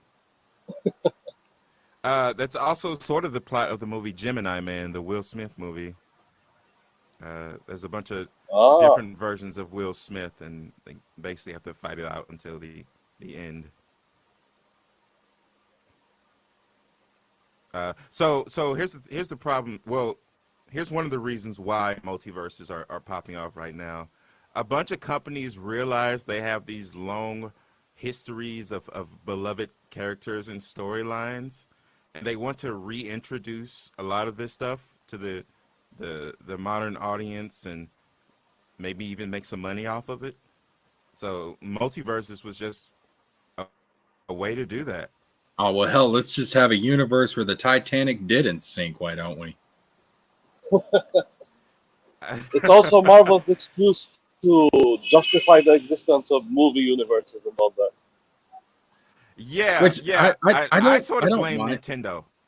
I blame Nintendo Ooh. for claiming that the Zelda timeline was all connected and stuff like that when it probably wasn't meant to be in the beginning. But at the same time, I was one of the people who always wanted the timeline to be connected. So I was sort of prepped to love multiverses from the Legend of Zelda series. Right. And I was telling Jessica earlier, in life, I'm always pointing out like coincidences and like patterns and stuff like that. So multiverses are really just a treat for me.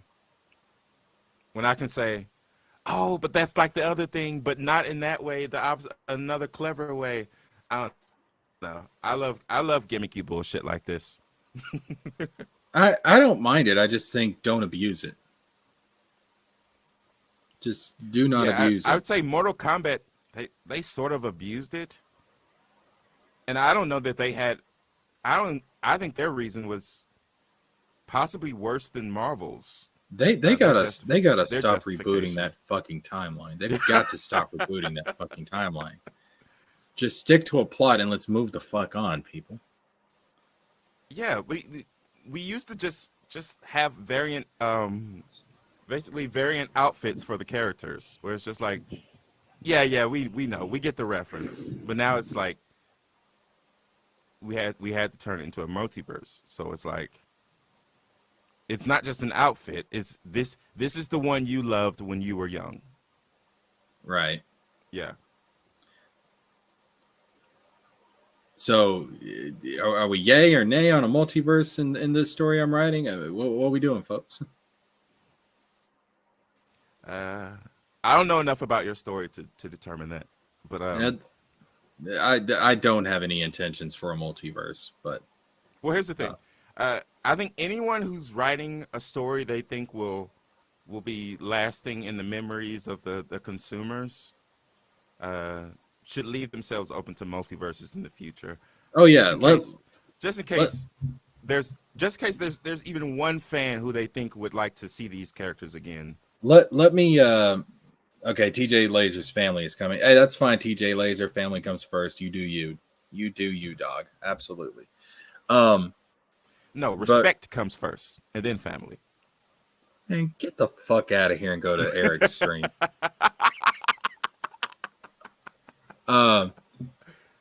In Theo's case, it might literally that was the case for Isom 1. Well, in respect first. In Theo's case, it might literally be fuck family. You know what I mean? I'm just saying. Yeah. Listen, if she ain't kin, you can go all in. But a lot of people would consider her kin, and that's going to be the problem. No, they wouldn't. I mean, these are going to be the same people. They're going to be like, wait, he uses magic? Well, luckily, he's satanic. Luckily, they look significantly different enough. Yeah, because so they're not crazy weird. Because they're not blood related, people. Yeah. And you can just have blood relation, just have different value in this universe. Yeah. I mean, even in the real world, that's true in some cultures. Yeah, for sure. I mean, also, this world you created, it seems like, I don't know, they might have bigger problems to worry about than dumb. Yeah, like a bunch of evil gods that are ruling over the entire fucking planet.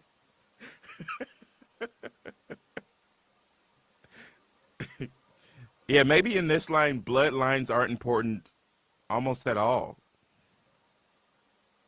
Yeah, I I don't mean, know. It depends. Bloodlines are often a strong storytelling technique. It's honestly, it's similar to multiverses. It's basically like, okay, well, this isn't that, but it is that at the same time. It's a different person, but the same blood, same bloodline. yeah, This isn't Naruto anymore. It's Baruto or whatever his name was. yeah. Oh Yeah, God, Boruto. yeah. Just they should have just So let the it's story end. different and yet it's the same. Yeah. Yeah. So you're saying I should do a sequel with Theo and Astra's kid? Yeah. And I Yeah. could. Well, you don't start off the sequel letting the audience know that is the kid. You have to let the fans theorize that first. You have to be like, who's the father? Who's the mother and Oh, father? you Mother know how and much or of a father. dick move that would be to end like this whole series, like not revealing if Astra and Theo end up together. Like maybe they end up with somebody else. Like have those other love interests there in the background. Maybe they ended up with them, and then It's a I dick don't move, reveal. but people pull it every day. I don't. People I pull it don't. every day because it's close to reality. Yeah, There's I like. a lot of times in reality there's no like neat endings to things. You just don't know. I don't reveal who ends up with who, and then like we start off the sequel with this kid, and it's like, whoa, wait a minute, whose kid is Wait. this? How did you get here? Who's your mom? Who's your dad? Yeah, let me see your papers. Be like Republicans back in the day. It was like, let me see your Let birth me see your certificate, Barack. Yeah, let me see. Oh God, that whole mess. I wish he would have just came out and just gave, Oh, had an Oval Office news conference, just plopped that thing out on the desk. It's like, here, bitch. yeah, yeah. Take that opportunity to use the few cuss words that you can use as president. Well, I guess if you're not Trump, but yeah, go ahead and do that. Let emphasize the ridiculousness of the moment. Yeah, like, here, bitch. Good night, my Right. fellow Americans. God bless you. God bless America. Perfection. Oh, dude. Speaking of crazy things in the White House, I'll never forget the whole Bill Clinton, Monica Lewinsky thing. Yeah, they Like, made it into a mini series recently. dude, when you watch his press that I tried to watch. conferences that were like Yeah. months apart, but then you watch them back to back, it's hilarious. He's like, I did not have sexual relations with that woman. And then the next press conference, it's like, I did not have intercourse with that woman. And then the next one, it's like, Oh, it just gets more and more specific. define intercourse. Oh my God. Yeah, that's one of the fun things about being able to time travel, just in the regular sense, where it's like historical time travel. I mean, just like looking back, I should say, metaphorical time travel. It's just like, okay, because when you're in the moment, it seems different, but when you look back and it's like, okay, now we sort of seen his language progressed as we sort of search for the truth. Yeah. But we have to keep in mind that at the time, there's like a bunch of people scrambling behind the scenes to fix this. So, so in between those statements, I can't tell you how many meetings must have been had with lawyers and stuff like that. Did you ever hear the rumor that Hillary actually threw a lamp at him? I mean, just from your life, you've seen spouses do worse. Oh, I've seen spouses do far worse. I've seen. Theo hasn't, but you have. Yeah, I have. And I've put some of that experience into Theo. Let's put it like that. And sometimes you got to do that as an artist. Yeah, I mean you have to. to a certain extent, you know, like when you look at something like iSong, Mm. every character in that story, assuming that Eric is actually writing it, is going to have a piece of Eric inside of them. Pause. Yeah. But you know what I mean? Because they're all Yeah. his characters. Well, the same is true here, but I can't They're make all them one. his and Marcos Rios characters. Yes, they Yeah. are the spawn of him and Marcos. Yes, that's dirty, but like to a certain extent, like Theo's going to have certain aspects of me, Oscar's going to have certain aspects of me, but I have to try Yeah. and be cognitive and aware of that and not make them me. Yes.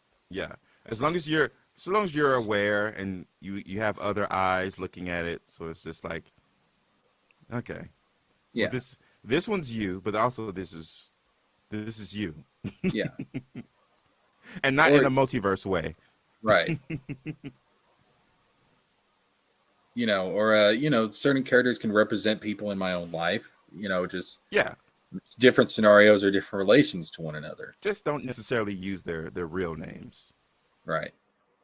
Well, I mean, like, you know, or something that can be easily guessed to be this person. Lawyers don't like that either. They're like, no, we see what you did there. Change that shit. yeah.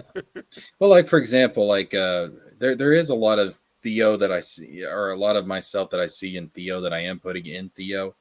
I don't want to say he's a self-insert, but there's aspects of me in there. Then there's also aspects of who I would want to be in there as well. And then there's also aspects of my own flaws that are in there. But also then there's a character like Astra, and she's not really me, but she's kind of representative of somebody I would have wanted at a certain point in my life. You know, like when I was going through all that crap, you know, with my parents and stuff, I would have liked to have somebody like an Astra there. You know what I mean? Yeah.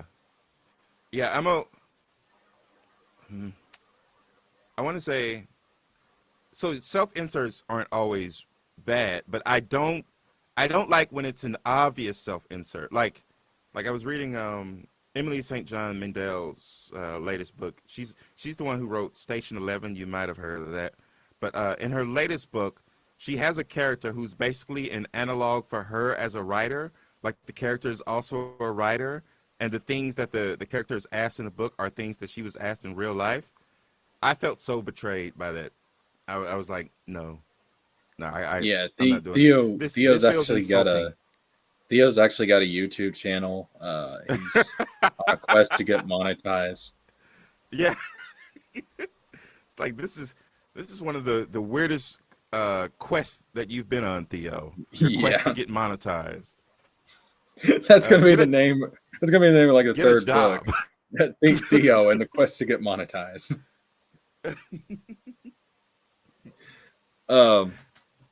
DJ Laser says Jesker doing self-insert the correct way, aspects of oneself. Yep, you don't want to There you just go. have, you don't just want to have one character just be you. He also says David Jaffe did the same with Kratos and Sweet Tooth. Really?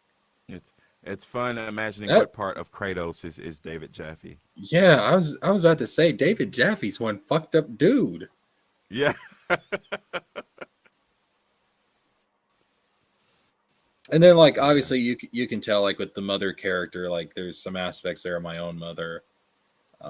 Yeah. There'll be some aspects of my father with, you know, some of the father character and also some fatherly figures that come down the line as It's well. fine. When you eventually get sued for this story, you can just say it was your family. Yeah.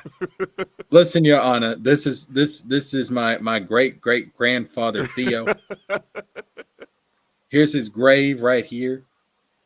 Yeah. This is Theo, named after a president of the country I'm from, Your Honor. Extra They're like, hero yeah, decided we get it. to take a picture in front of my great grandfather Theo's grave. Fuck that muggle. Yeah, it was, and I don't regret it. I do it again, Your Honor.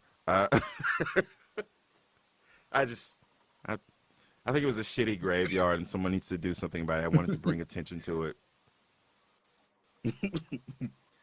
I'll be like, see, he admits it. Arrest his ass, Your Honor, and the judge will be I don't like, think on Jesker what cares charge? about. I don't think Jesker cares about this graveyard. Judge will all, be like, or on this what? gravestone. On what charge? Visiting a fucking cemetery? Yeah, who's to say I'm paying my respects in my own way? Yeah, see, what you don't realize is Yeah. my great grandfather, Isom Knox, is actually buried just there's a couple of plots down the way right there. I'd be like, wait a minute, actually, you're related to Eric July? The fuck? Actually, Isom Knox was a great friend of my ancestor. So Oh, yeah, I was just paying respects. People were friends back in the day. I don't know if y'all know that, but people were friends back in the day.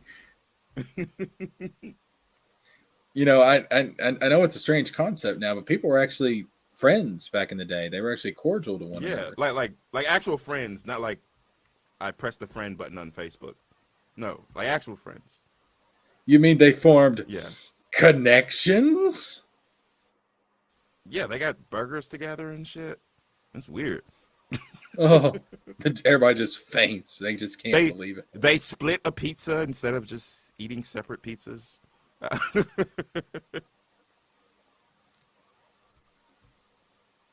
You know, now I'm kind of thinking of like some stuff that Theo and Garen and Osra could do together.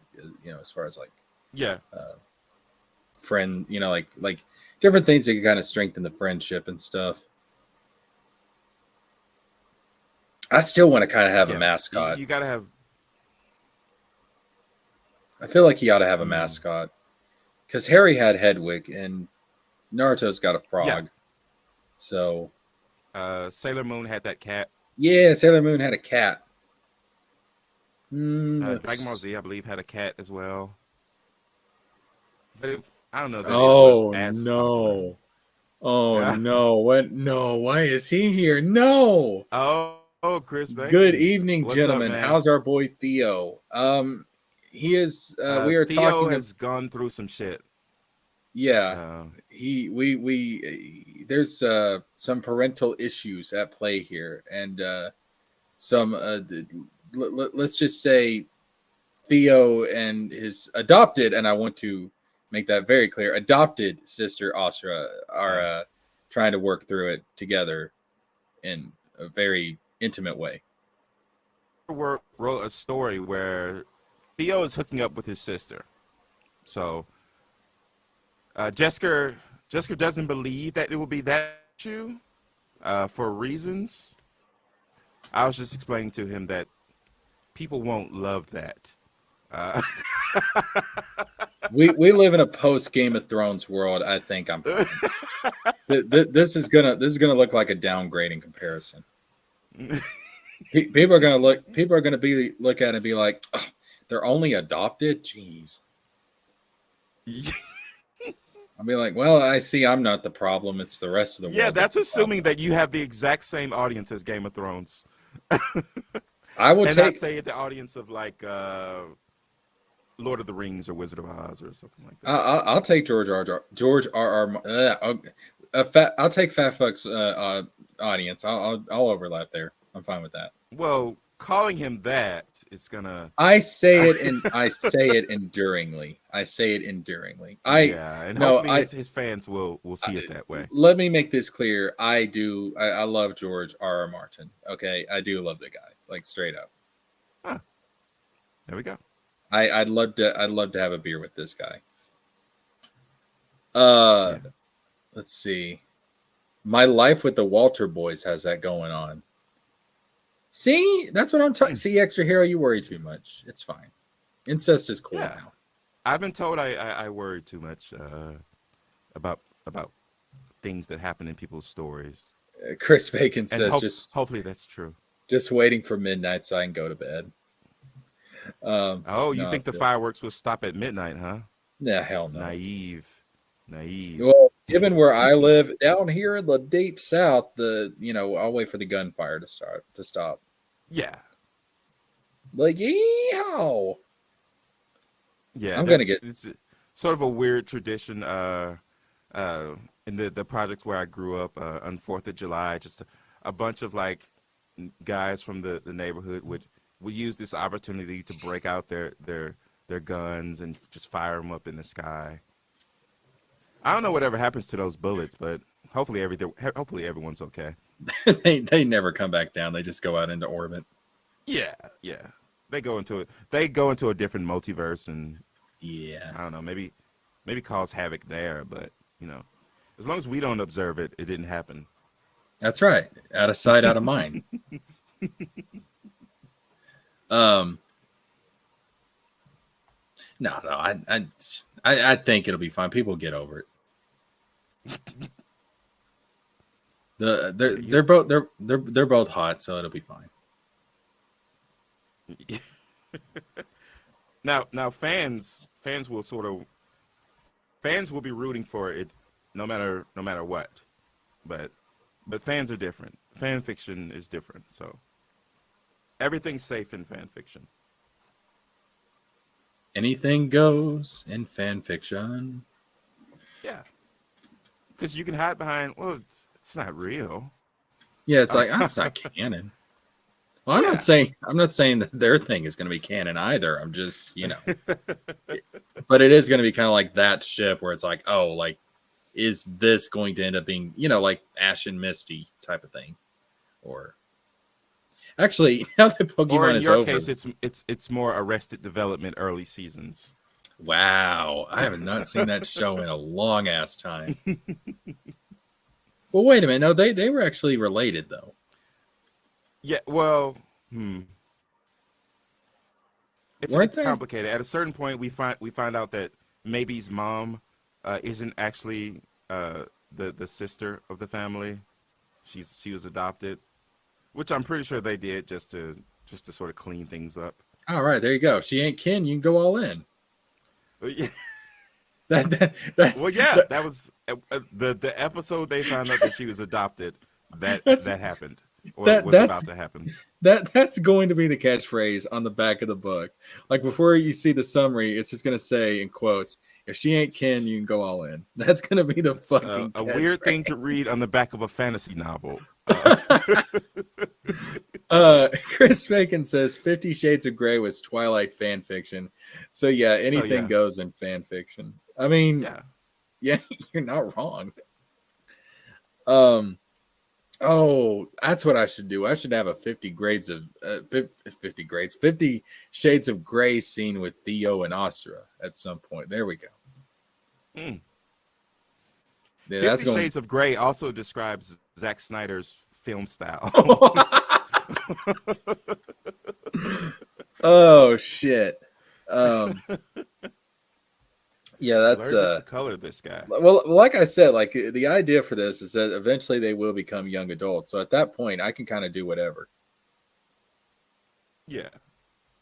Well, no, you can't. Almost. No matter how old the characters get, they're still brother and sister. Adopted. That doesn't change with age. Adopted brother and sister. They lived in the same house. All right. They never got it. They never got the legal documentation. Actually, to be fair, there wouldn't be any kind of legal documentation. They literally are just taking him into their house, pretty much. Yeah. I mean, I don't think in this world they have to go down to the courthouse and get, be like, hey, we found this kid in the field and we want to adopt him. I don't think that's how things would play out in this world. Yeah, and different laws, different structures of government and community. So yeah, it's just the people reading it they'll basically just be like, well, no, this actually takes place in our world. They just gave it a funny name. Oh, blah. No, but we're gonna have we'll wait till we'll have a scene since Asa is the older of the two, like Theo's 18th birthday should be like, I've been waiting for you to turn 18. It's about fucking time. Have you ever read this book? It's called 50 Shades of Grey. Yeah, it's weird that books from our world exist in this world. It's a multiverse. Roll with it. And only the most popular ones. Yeah. 50 Shades of Grey, Twilight. I saw him. Yeah, unfortunately, that somehow squeezed in. That's how he defeats the main villain. He just gets him to read a a copy of I Saw Him, and he just burst into flames. Yeah, he's like, God, I don't. There's so much about this I don't understand. Goodbye. Yeah. And Theo's just like, my work here is done. It's like, let's talk about a Deus Ex Machina. If I actually pulled some shit like that, go online the next day and be like, all right, let's see how much everybody loves this fucking book.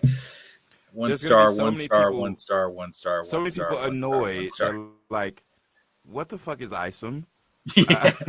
Be like, is this connected to the International School of And then- Ministry? Yeah, and then you're like, oh, let me link you to a few YouTube videos, a few 5-hour long streams, and you'll get it. Yeah, and it's just gonna be like free advertising for the channel. Right. This whole You know what? thing was just to build up my YouTube subscriber base. Like go to Rippaverse / detractors on Reddit and see if you can contact the mod of that one and see if he can explain the story to you. Yeah. Yeah, I'm really tempted to do a 50 Shades of Grey scene with these two when the time comes. Yeah, just fucking. It'll be in the last book. I ain't gonna care at that point. That's not how you're supposed to end off a series. Just not caring. Yeah, maybe you do love George R.R. Martin.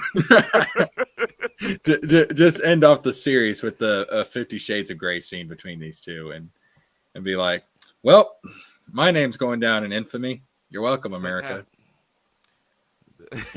We can't say that this was in character, but you certainly wrote a story.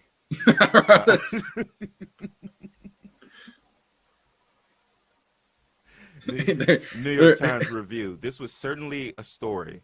It's gonna end with one of them saying, "If only Mom and Dad could see us now."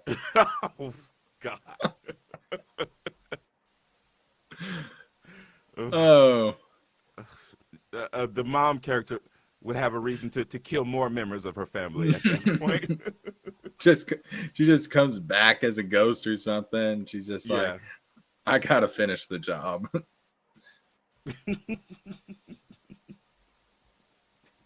Yeah, she's like, okay, yeah, it was a mistake leaving you alive. Yeah, she's like, I gotta tie up some loose ends. A lot of complicated shit happened, but at the end of the day, I should have killed you. Yeah. He's like, all these archons are dead now, so you did your job. It's time for this to stop. Yeah, there was a lot of evil shit going on, but I should have killed you. Oh shit. I mean, yeah, you did help destroy the Archon's power structure, but at what cost? Yeah, you freed humanity, but you two are living proof that humanity was a mistake. Right. And then she explicitly says, and as far as I'm concerned, she is your real sister. Yeah. just basically stabbing you, the author, in the back at that point. Yeah, like she just I don't even write that; it just appears in the book. That's a brilliant metaphorical. Like first this man was stabbed, and then she stabs the man that wrote the whole story in the back by saying, "Yeah, they're basically just brother and sister, guys. Have at them." It's just like, man, yeah, the world can tear these two a new one. Fuck them.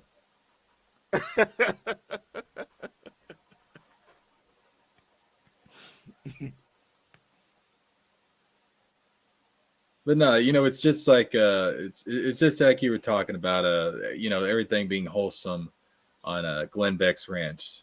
It's wholesome, man. Yeah. It's wholesome. Yeah, it can be. It's wholesome, at wholesome least until it's not. Yeah, it's wholesome, and then it gets very fucked up. Yeah, I mean it can. Yeah, it doesn't. It doesn't ramp up to the fucked up. It just goes straight to the next level fucked up.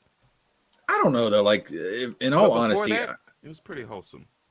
I don't think I could write a straight up sex scene. Like I don't know. Like I would feel so awkward writing that. But you know, By I that could time, you'll be a millionaire. So I could do I could who knows I if could you're even writing the regular scenes anymore? I could imply it. You know what I mean? Like they're like if Yeah. they decide to hook up, you know, there might kind of be, you know, well, a good example of this. Have you ever played Final Fantasy VII? Like the original? No, The original. not the original. Oh, well, okay. There's a scene between two characters, and it is heavily implied that they fucked. Yeah, and Yeah, that's cool. and That's always cool. It's always cool to imply this. That way, you have plausible deniability. yeah, and then like they don't straight up say it, but it's like all the indicators are there. Yeah, that way you get plausible deniability, and yet your fans, they know.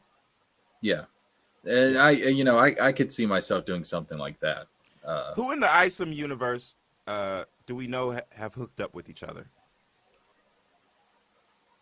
What's your boy's name? The dude that Avery hates. Darren. Yeah. I'm pretty sure he's the baby daddy to Avery's niece. You and Tony TGD agree on that. I don't see that at all. That would give some reason for the tension between Avery and him. It really would. Or maybe I don't know. Maybe I'm trying to write a better story here. Yeah, I may be trying to read too much. I don't see how making them family would increase the tension. Well, I'm making Theo and Oscar a family, and that increases the sexual tension quite a bit. What are you talking about? I'm saying that slightly different type of tension. Avery and Darian, you know, maybe it's woke. They certainly. I mean, love to hate is a great trope that people like to see. So you want me to write a scene where you know, Astra and Theo are just like, I hate you more, I hate you more, and then Garen's just like, just fuck already. Yeah, but you already explained to me that they don't have that type of dynamic. No, they don't. They actually just care about each other. Yeah, I mean, it's, you know, they're each other's anchors pretty much. Yeah, they're not Misty and Ash. No, there's not going to be a scene where they just, you know, look at each other just like, I can't fucking stand you sometimes, like that. Yeah, no. Now there might, you know, it might happen, you know, with some other characters later on, you know, that can happen, but yeah, I'm sure the Cat-Eyed Witch and the Dr. Frankenstein might have that type of moment once upon a time, but ooh, I'm not gonna say shit, but you're picking up on some vibes there. Chris Bacon says Theo needs a love triangle. It might come down the road. Ask yourself this: are you trying to sell to teenage girls or not? If you are, your way forward is clear. Love triangle. Yes. So love triangles and love quadruple, if you can. let's just go full woke and let's just have Garen be involved in the love triangle and just be like, man, I don't like the way that Oscar looks at you, and Theo's like, well, Garen, I don't really like the way you look at me either, so you know, dog.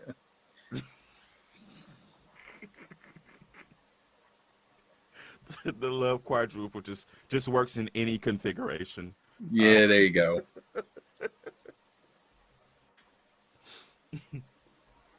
But no, I could see myself writing some scenes like later on where, you know, maybe they do try to hook up with somebody else. You know, like maybe there's some kind of festival or something, and some girl there is like, you know, taking Theo off somewhere, and, you know, they like have a dance or something, and, you know, or maybe the same thing happens with Astra and some other dude or something. Yeah. I mean, that type of stuff is always fun to write. Yeah. You gotta give the audience a reason to both be like, oh, well, this is an interesting new pairing, but also be like, but it's not the right pairing though. Get them back together. Yeah, be like, oh, that's nice, but you know, this is better. Yeah. That's nice. And some people will just be like, yeah, it turns out I like this other pairing better. Uh, y'all stay just brother and sister. Yeah. You found better mates. One thing I don't want to do, and I hate this when people do this in shows and stories and stuff. I don't want to introduce new love interests just for the sake of trying to force a pairing. Um, I know, like in Star Trek Voyager, there was these characters, Chakotay and Seven of Nine, and they tried to have like a romance with them, and it did not work at all. It was terrible. It's a big thing in teen shows to do that. Introduce characters who are basically they're trying to test out a new shipping pairing for the audience, and if the audience likes the ship, then they'll make it real.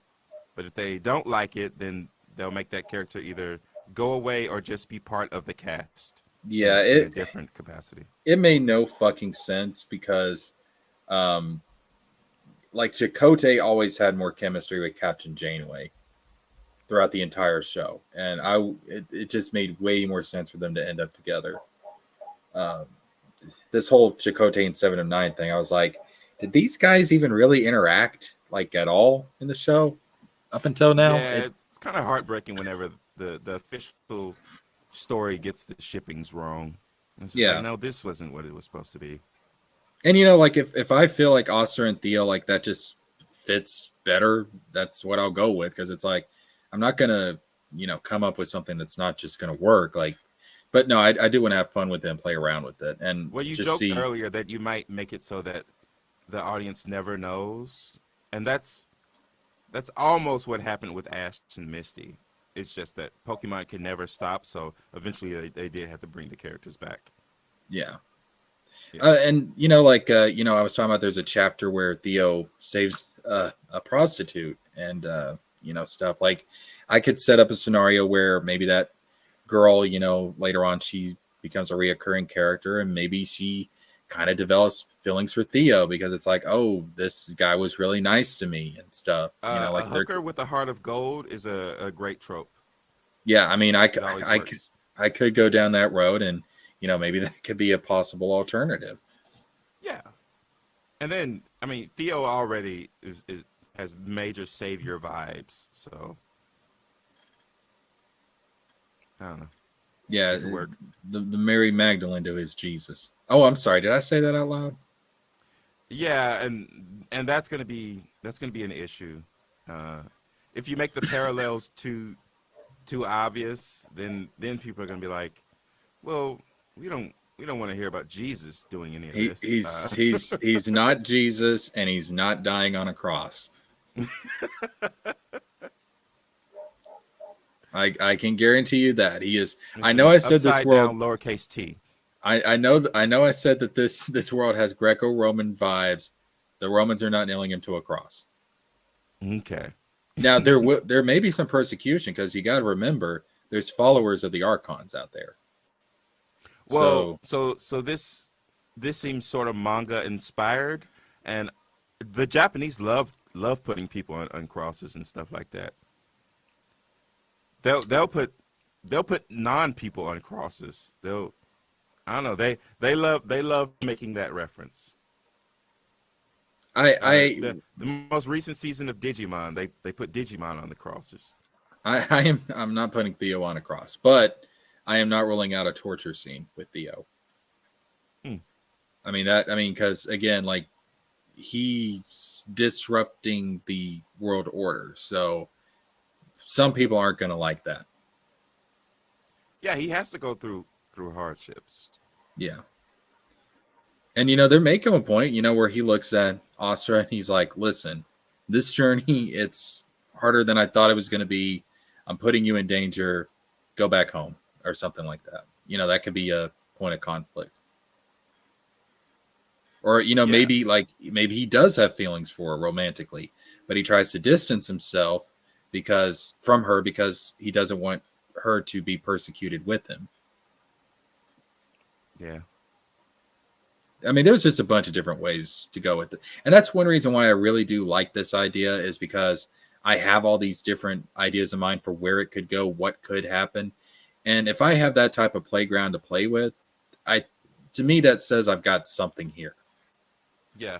A barrier that you'll find yourself facing is you need to settle on one of them. Yeah. And that's gonna drive you insane for a little while. Oh God, dude, it already is. It already Yeah. is. But I know like when I finished this last draft with this prologue, I was like, okay, this I like. Not that it's a final thing, but like the general idea I like. Yeah. Now I just need to kind of clean things up. You know what I mean? But Yeah, clean things up, and at the same time, you're gonna want to integrate new stuff that you thought of along the way, stuff Yeah. that might have come from this conversation. Yeah, yeah. and of course, once you fix one thing, you start finding other things to fix, and Yeah. Now, one thing I don't want to do is just come up with something new and be like, fuck that old thing I had. I'm going to go with this route instead, yeah, because then it makes the reader feel like they're wasting their time. yeah. So, but it's okay to do all this before you publish, Yeah. because then the reader doesn't know. Right. But at a certain point, after you publish the first one, then you have a responsibility to the readers, a responsibility that Eric July just completely fucking ignored. And Yeah, just like said, no, I'm gonna write whatever. Yeah, It I'm doesn't not going. necessarily have anything I'm to not do going to with the set up first this book. whole quest and then in the next book be like, you know what? Fuck that quest. Right. We're going to go do this other thing now. Yeah, but Eric really respects his customer, and that's what I like about him. Really respects his customer. So you're saying I should do the opposite and just, be like, I don't give a shit what you guys think. Give me money. I mean, if you want success, that's certainly an option. But it's whether it's a good option, that's a entirely different conversation. Well, it depends on your definition of intercourse. I'm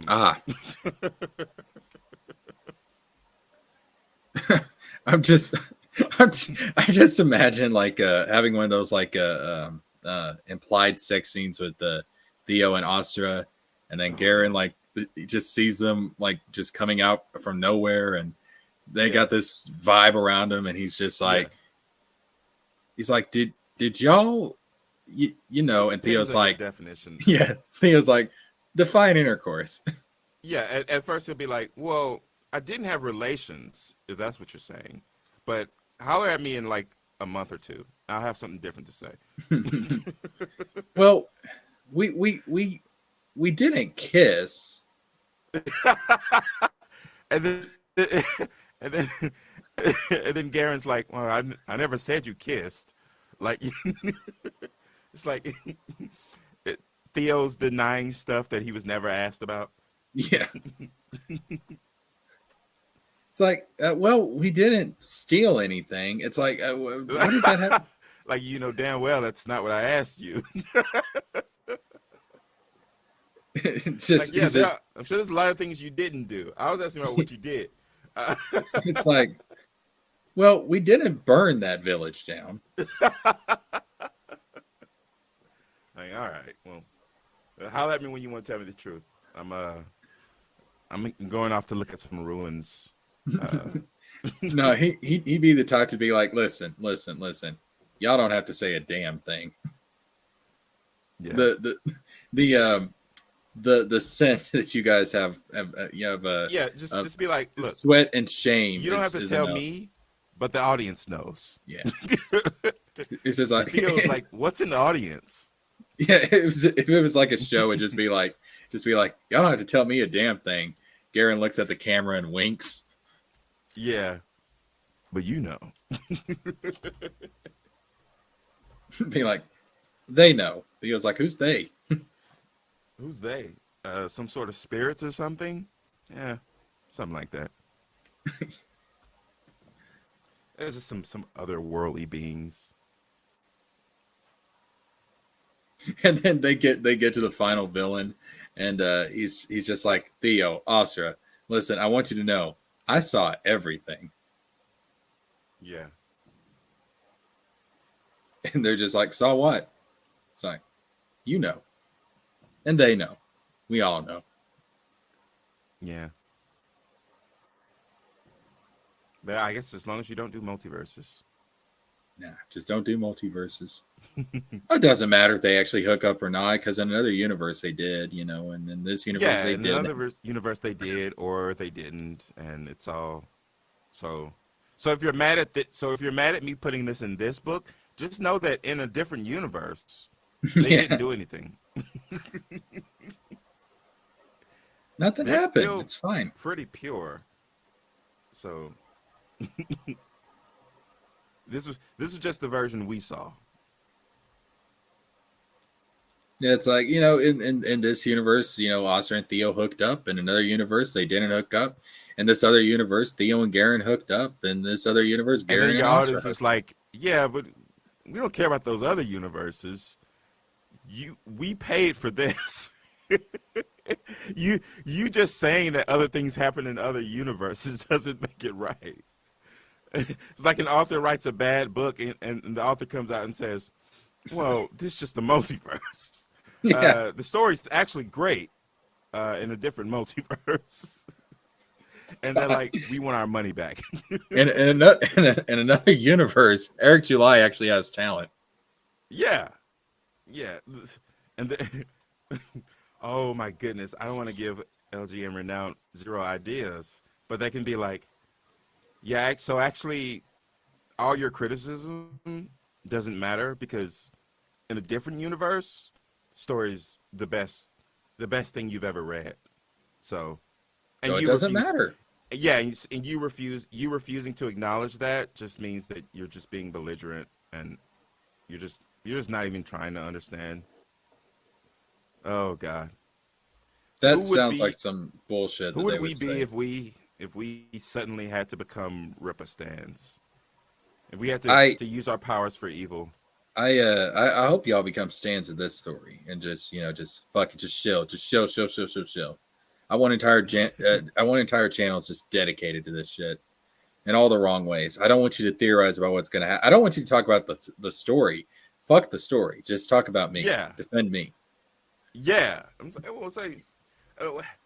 So regarding this story, the author's a great guy. That's all you need to know. That's all you need to know. All you need to know is that I'm being paid to say he's a great guy. He has a warehouse. Yeah. I mean he doesn't, but let's pretend. Right. And you know, if a person owns a warehouse, they couldn't possibly be, I don't know, evil, a maniac in some way. It's not like he's hiding anything in that warehouse that would get him in jail or anything. Right. You have to be objectively good to own a warehouse. That's right. Look at how much money he's made, and we all know money equals quality. Money equals quality, and just this is the value system that we've agreed on since the beginning of time. I don't know why y'all are trying to change it now. He's friends with Glenn Beck, and you know you can trust Glenn Beck. Yeah. I mean, Glenn Beck. I mean, look at Glenn Beck. Glenn Beck looks like he owns some people, so you know you can trust Glenn Beck. Right. What chicken mogul would you trust over Glenn Beck? I'll wait.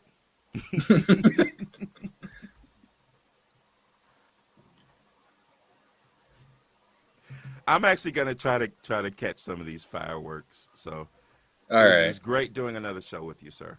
Yeah, God Almighty, we went over 10 fucking hours.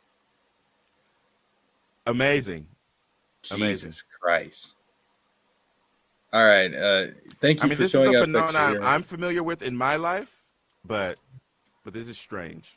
It's strange for a stream. I love it though. I mean, this shit's fun. This shit's guys, fun. put it in when you're at work, and you'll be good. Yeah. Podcasts helped me get through a lot of dumb retail shit. I just want to say, grateful. anybody that questions Theo and Oster's relationship, it's a gay ops. Yeah, it's a gay ops. Yeah, and if don't ask me what my favorite part of this story is. That's a dumb question. You're a troll for asking me that. I'm not going to tell you. Actually, you don't actually care about the answer. Actually, I'll tell you right now. It's the 50 Shades of Grey scene between Theo and Ostra. It's amazing.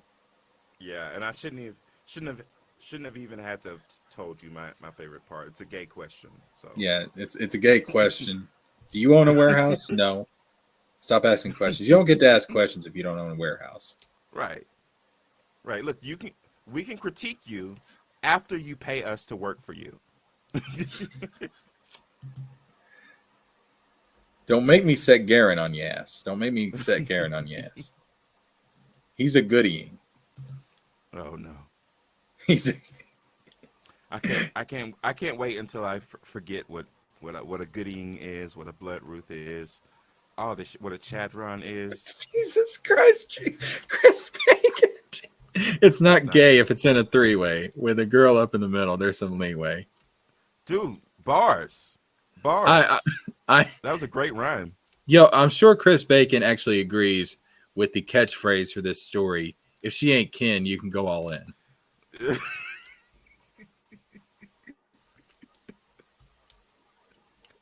It's like when your parents tell you you're not actually related, and it's like, whoa, wait a minute.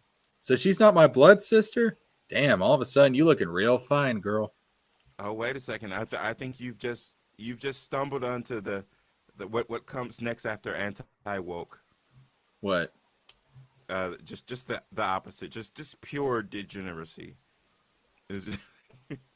Yo, man, I'm gonna get the ball started. Yeah, no morals whatsoever. Chris Bacon says, "You've never seen that SNL skit?" No, I've never seen. Wait, what? It's not gay if it's that's in an SNL skit. That's wild. I'm sure it is.